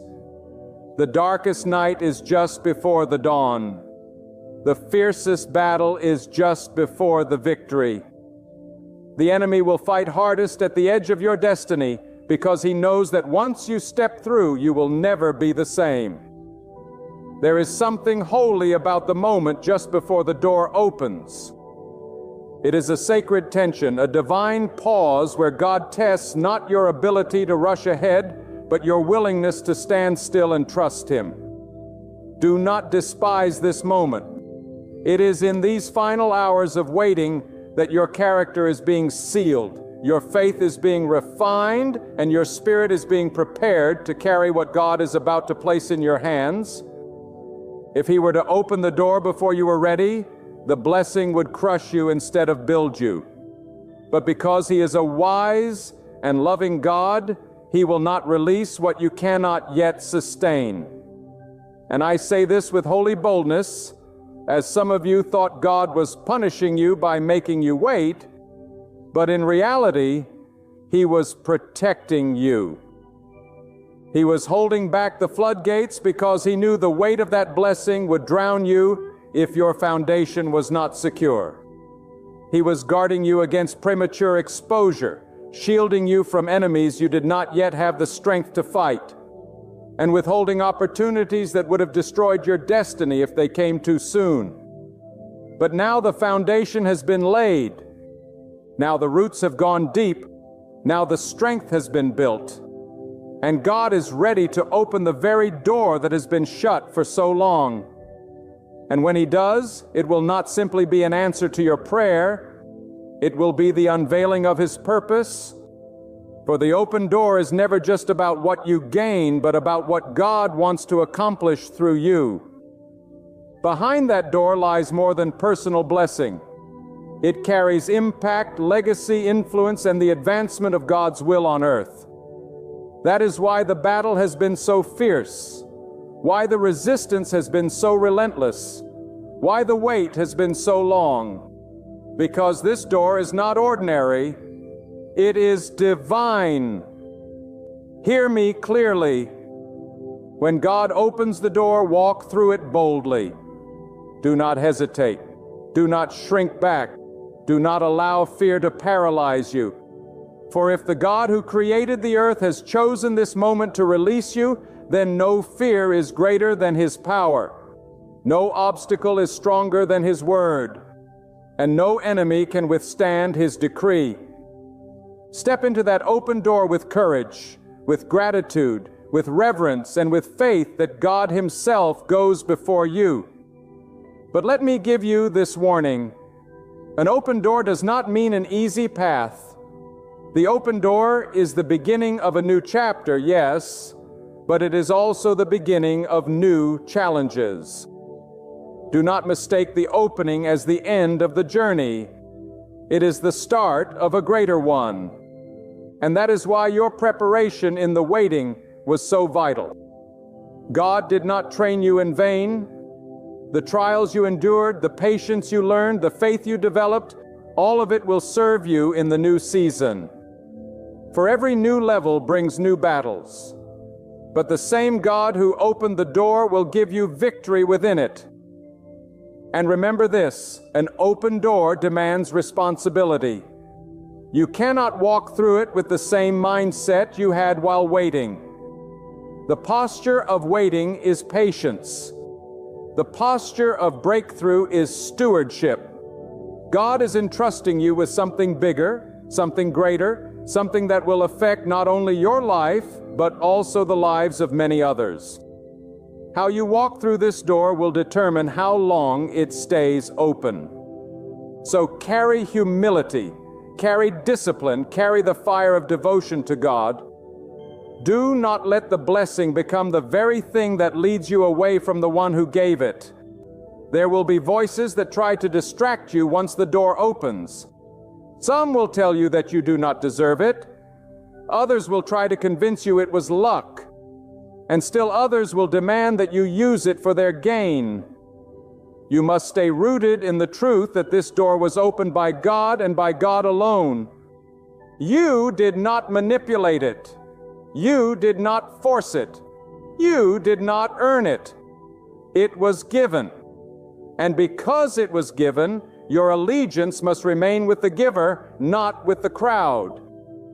And I say this with urgency. Guard your heart once you step into the new season. Do not let pride whisper that you made it on your own. Do not let fear whisper that you cannot handle it. Do not let people's opinions dictate how you walk. Anchor yourself in God. Anchor yourself in His Word. Anchor yourself in the assurance that the one who opens the door is the same one who will sustain you within it. Even now, there are those listening who can feel it. You sense that something is about to shift. Your spirit has been stirring. Your prayers have taken on new intensity. Your dreams are coming alive again. And not coincidence. That is confirmation. God is signaling that the door is near, that the season is about to change, that the waiting is about to give way to walking. So prepare yourself, because when the moment comes, it will happen suddenly. One day of favor with God can undo years of struggle. One open door can redeem decades of delay. One divine moment can rewrite your entire story. Lift your eyes, my friend. Stop staring at the closed doors of the past. Stop replaying the disappointments. Stop mourning what was lost. A new door stands before you. and it carries the fingerprints of God. And when it opens, you will know beyond any doubt that it was His hand that did it. And you will testify not of your own strength, not of your own wisdom, not of your own strategy, but of the goodness, the mercy, and the faithfulness of God. Do not think for a moment that the waiting years were wasted. Every second of delay has been an investment into your destiny. While you were pacing the floor at night wondering why nothing was changing, God was working in silence, laying foundations that you could not see. While you were crying over what you thought was lost, God was preparing what could never be taken away. And while you were pleading for Him to move faster, He was arranging things so perfectly that when the door opens, you will stand in awe at how every piece fits together. The truth is, sometimes we pray for the door, but we do not pray for the strength to walk through it. Sometimes we ask God for breakthrough, but we do not ask Him to prepare our hearts to handle the blessing. And this is why He waits. Because He is not just giving you what you asked for. He is shaping you into the kind of person who can carry it. A door opened too soon can destroy you, but a door opened at the right time can define you. Let me speak plainly. The enemy has tried to convince you that your story is over. He has whispered that the delay means denial, that the silence means abandonment, that the closed doors mean rejection. But those were lies. For what the enemy cannot destroy, he tries to discourage. And he knows that if he can convince you to give up before the door opens, he does not have to fight you once it does. That is why you must hold your ground. Refuse to let go of hope. Refuse to believe that God has forgotten you because you are closer to the open door than you realize. And when it comes, it will come suddenly. The same God who allowed the years of silence will allow one day of breakthrough that changes everything. The same God who permitted the closed doors will open one door that makes sense of them all. And in that moment, you will understand that the waiting was not wasted. It was working. God was putting in you the resilience to withstand what is coming, the wisdom to navigate it, and the faith to honor Him within it. But I must tell you, when God opens the door, you cannot hesitate. Hesitation is the enemy of obedience. The opportunity will require faith, boldness, and courage. If you try to analyze it too long, if you let fear talk you out of it, you may miss the very moment you have been praying for. When the door swings wide, step forward. Do not look back at what was. Do not compare it to what you expected. Trust that God knows what He is doing and walk through it. The door God is opening is not only for your blessing, but also for your calling. He is positioning you to influence lives. He is trusting you with greater authority. He is lifting you up for a purpose far beyond yourself. That is why the battle to reach this season has been so fierce. The resistance you have faced was never just about your joy. It has always been about your destiny. For the enemy knows that once you step into this, lives will be transformed. Hearts will be strengthened. Futures will be rewritten. So rise with bold faith. Shake off every weight of discouragement. Lift your praise even before the door swings open, for praise is the voice of faith, and faith is what moves the hand of God. Praise Him not because you see it yet, but because you know it is coming. Praise Him not for what is in your hand, but for what is already written in His plan. Praise Him not because the door is open yet, but because the key is already turning in the lock. And let me tell you, when that door opens, it will not just be for survival. It will be for abundance. It will not just be for recovery. It will be for restoration. It will not just be for personal blessing. It will be for generational impact. Because when God does a thing, He does it in fullness. He does not halfway bless, halfway deliver, halfway redeem. He completes what He begins. And He begins. And the work He began in you during the waiting will come to fullness in the opening of the door. So I say this with fire in my bones. Get ready. Prepare yourself. Do not be caught asleep when God moves.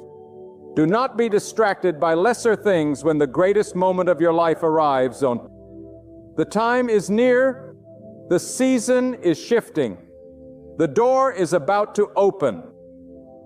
And when it does, walk through with faith, with gratitude, with humility, and with the unshakable conviction that it was God and God alone who did it. There are moments in life when the waiting stretches so long that you begin to wonder if God even remembers your name. You see others stepping into their breakthroughs, walking through their open doors, testifying of answered prayers, and in the quiet corners of your heart you whisper, God, what about me? Do not be ashamed of that question, for even the strongest hearts grow weary, even the most faithful grow tired. But I have come to declare to you that what about me is about to turn into look what God has done for me. For the same God who opened doors for others has not forgotten to open yours. The same hand that lifted them will lift you. The same grace that carried them will carry you. But you must understand this. When your door opens, it will be unlike anyone else's. God is not in the business of carbon copy destinies. Your story is not meant to be compared. Your path is not meant to be measured against another. That is why your waiting has looked different. Your trials have been unique. Your journey has been unusual.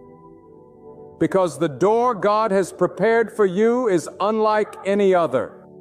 It has your name written, your calling designed for it, your destiny tied to it. No one else can walk through it but you. And when you step through, you will see that every delay was divine alignment.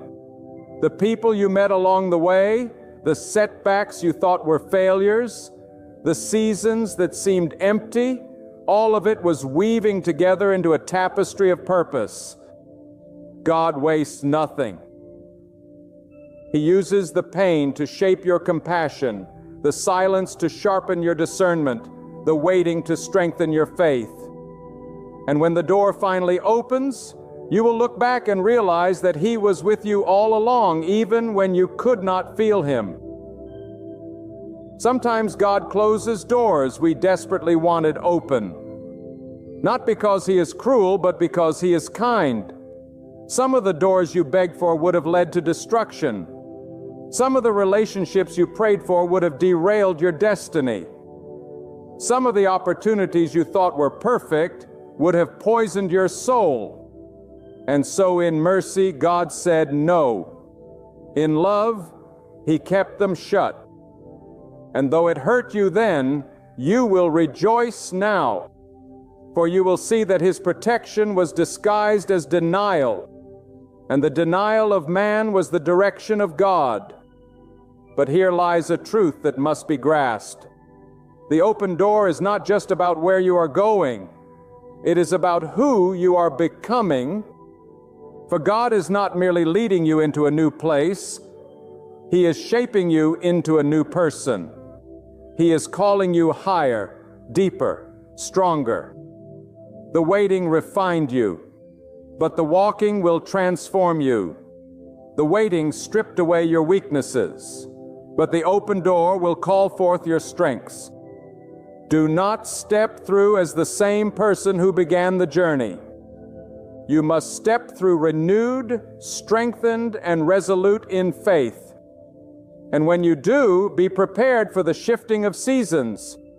For the open door will not only change your circumstances, it will change your circle. Some people who walked with you in the waiting will not walk with you into the breakthrough. Do not be surprised when the door divides. God is not being cruel. He is being strategic. He knows who can handle the weight of your destiny and who cannot. He knows who will celebrate your blessing and who will sabotage it. So trust Him when He removes certain voices, closes certain friendships, or silences certain influences before the door opens. Because not everyone who is part of your past is meant to be part of your future. But here is the promise that steadies the soul. What God opens, no one can shut. You do not have to strive to keep the door open. You do not have to fear that someone else will slam it closed. If it was opened by God, then it will be sustained by God. And if God Himself is your keeper, then no enemy can evict you from the place He has positioned you. Walk with that confidence. Live with that assurance. Stand with that boldness that the God who opens is the God who secures. And let me remind you, the door is not only about what you will receive, but about what you will release. Your testimony will give others hope. Your victory will inspire the weary. Your story will ignite faith in those who have grown cold. That is why the battle has been so fierce, because your open door carries more than your breakthrough. It carries breakthrough for others. And when you walk through it, it will not just be a blessing for you. It will become a beacon for many. So lift your voice now, even before it happens.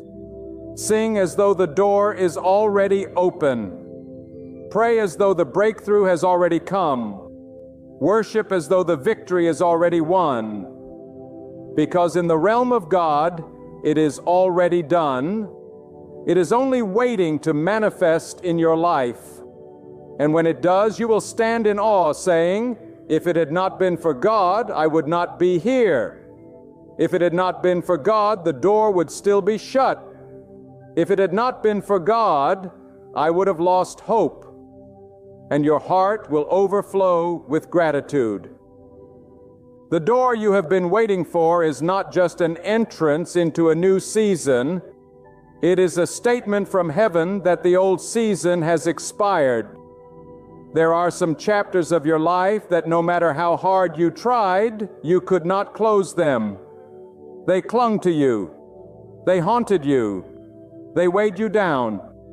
But when God opens the new door, it is not only to lead you forward, it is to declare once and for all that what was holding you no longer has power. The chains that kept you bound in the waiting season will have no authority in the new one. When you cross that threshold, the shame of the past will break. The fear of yesterday will dissolve, and the regrets that once followed you will lose their voice. But let me tell you this in all seriousness. Every open door comes with the temptation of distraction. You must remain vigilant. Do not mistake the blessing as the destination. The open door is not the finish line. It is the launching point. Some people pray their entire lives for God to open the door. And when it comes, they forget why they prayed in the first place. They become so consumed with the gift that they neglect the giver. They become so busy with opportunity that they forget the one who provided it. Do not let that be your story. Let gratitude be the compass of your new season. Let humility be the anchor of your heart. Let every step you take beyond that open door echo with a remembrance. This is God's doing, and it is marvelous in my eyes.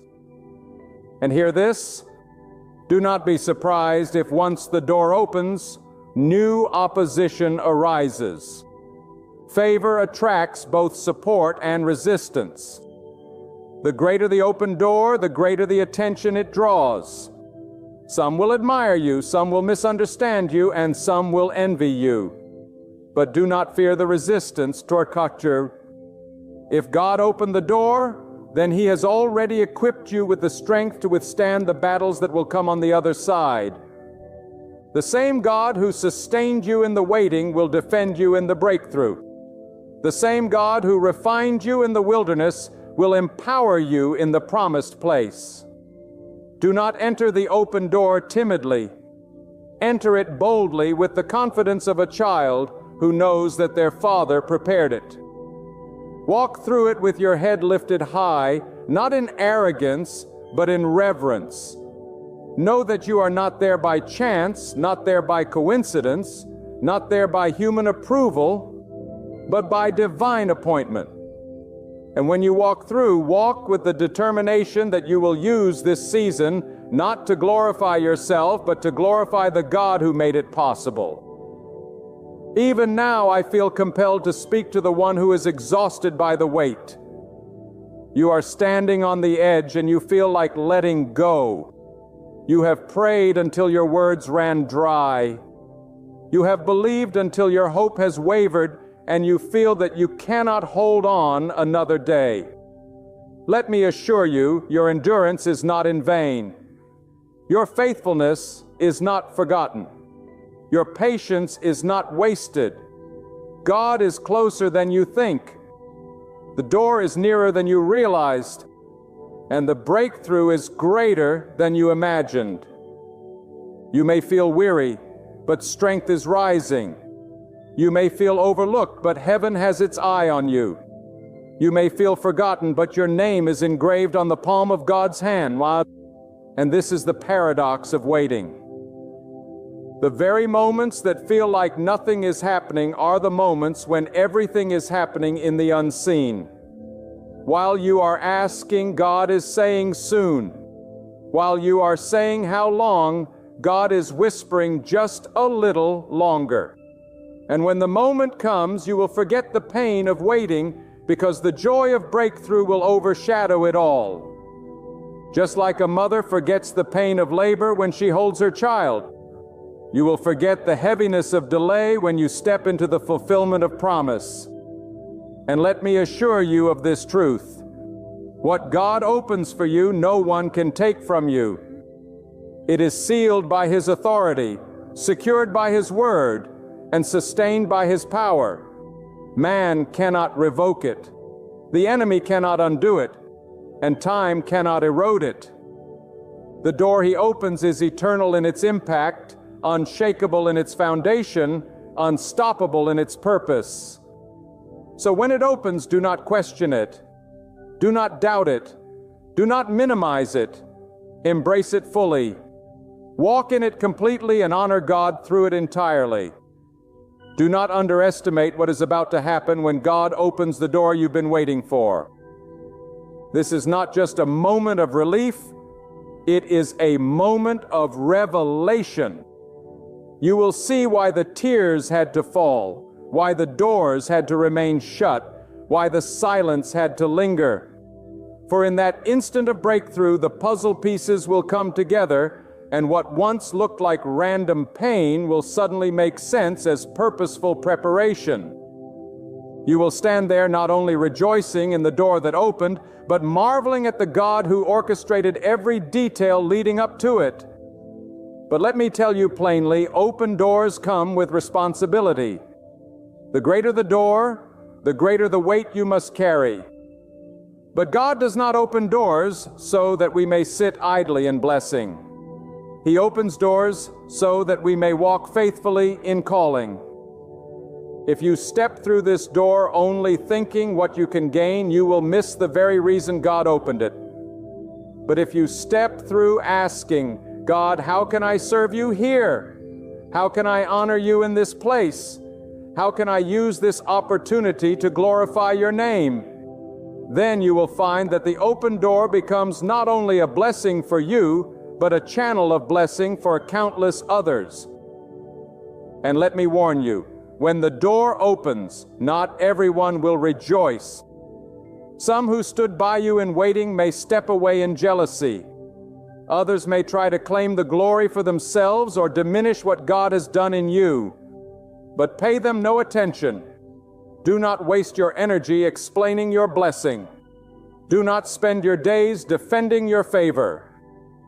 For the same God who opened the door for you will also vindicate you in it. He does not need the applause of men to validate his work. What he begins, he proves. What he ordains, he sustains. Walk with quiet confidence and let your life itself become the testimony. Think of the moments when you wanted to quit. Think of the times you thought the delay was too much to bear. Think of the days you questioned if the promise was real. And now remember this: the very God who carried you through those nights of doubt is the same God who is about to carry you into your day of fulfillment. That is why you cannot give up now. You are too close, too near, too positioned to let discouragement rob you of destiny. The hand of God has been steady upon your life, and if He brought you this far, He will not abandon you at the threshold. And I must say this: when you walk through that door, walk through with worship. Do not let your first step be pride. Let it be praise. Do not let your first thought be self-congratulation. Let it be gratitude. Do not let your first act be boasting. Let it be surrender. Because worship seals what God has done. Worship reminds you who the true source is. Worship anchors your heart so that no matter how high you rise, you never forget how low He lifted you from. And let me speak to the fear that some of you feel. You ask yourself, what if I fail once the door opens? What if I am not enough for what lies ahead? Let me assure you, God would not open the door if He had not already equipped you for what is behind it. He would not position you if He had not already prepared you. Do not look at yourself with the eyes of doubt.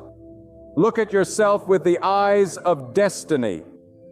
God chose you for this, and His choice is final. If He called you, He will equip you. If He positioned you, He will empower you. If He opened the door, He will walk with you through it.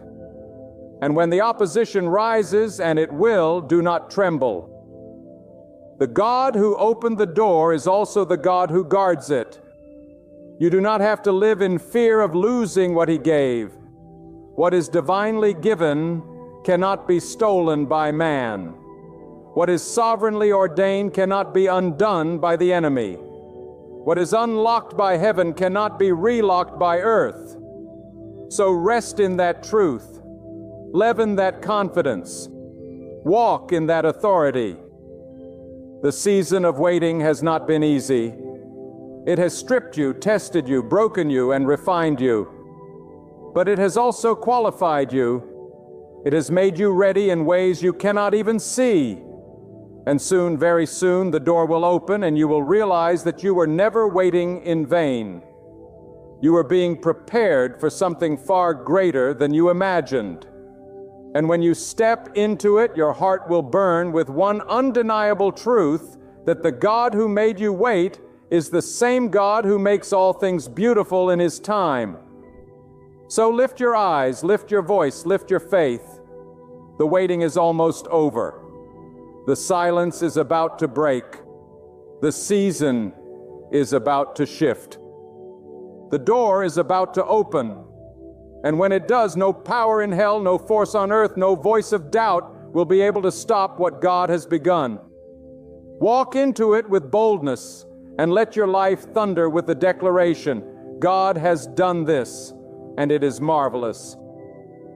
And so I tell you with all the conviction of my heart, do not lose hope in the waiting. For the waiting has only been the evidence that God has been at work.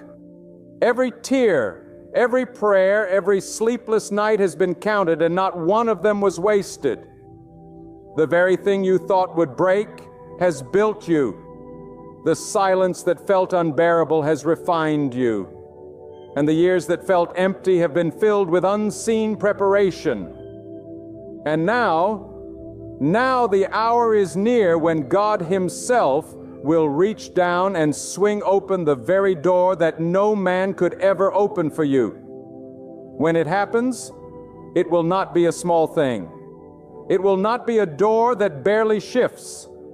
It will be a door that bursts wide with the weight of heaven's authority. It will come suddenly. It will come powerfully. It will come undeniably. You will not need to question if this is the moment, for your spirit will bear witness. Your heart will know and your eyes will see that this is the work of God alone. And when you walk through it, you must not walk timidly. Do not drag your feet into destiny. Do not second-guess the God who has been faithful. Walk through with courage, with boldness, with reverence, and with gratitude that overwhelms your soul. Walk through declaring that this is the day the Lord has made, and you will rejoice and be glad in it. Walk through with the memory of every closed door behind you, and let it fuel your gratitude for the one God has chosen to open now. But do not forget this one truth. The open door is not the end of the story. It is the beginning of a greater calling. It is not simply about your blessing. It is about your assignment. You are being entrusted with more than opportunity. You are being entrusted with responsibility. What God is placing in your hands is not just for your comfort.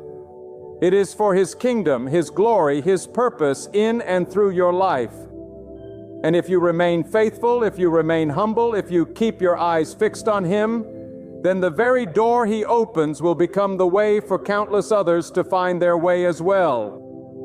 So stand firm, my friend. Do not grow weary at the edge of destiny. Do not let discouragement steal the final seconds before breakthrough. Do not let fear hold you back when the key is already turning in the lock. The season is shifting. The atmosphere is changing. The tide is turning. God is about to open the door you have been waiting for. And when that moment comes, you will never again question His faithfulness. Lift your head high, let your heart overflow with faith, for soon you will declare with tears streaming and fire in your voice, I waited for the Lord, and He did not fail me. I placed my trust in Him, and He came through. I thought the waiting would crush me, but it was the waiting that prepared me. And now, standing in the very fulfillment of His promise, I know without a shadow of doubt that God is faithful, God is good, and God is worthy of all glory. From that day forward, your life itself will shine as a living testimony, a blazing declaration to everyone who sees you that when God opens a door, no one can shut it. And when His word comes to pass, no power in heaven or on earth can resist it. Let this be your song, your confidence, your unshakable truth. The door is opening. The waiting is ending. The promise is unfolding. And it is God, and God alone, who has done it. There comes a time in every life when the ground beneath you trembles, when the very pillars of your existence seem unsteady, and when every prayer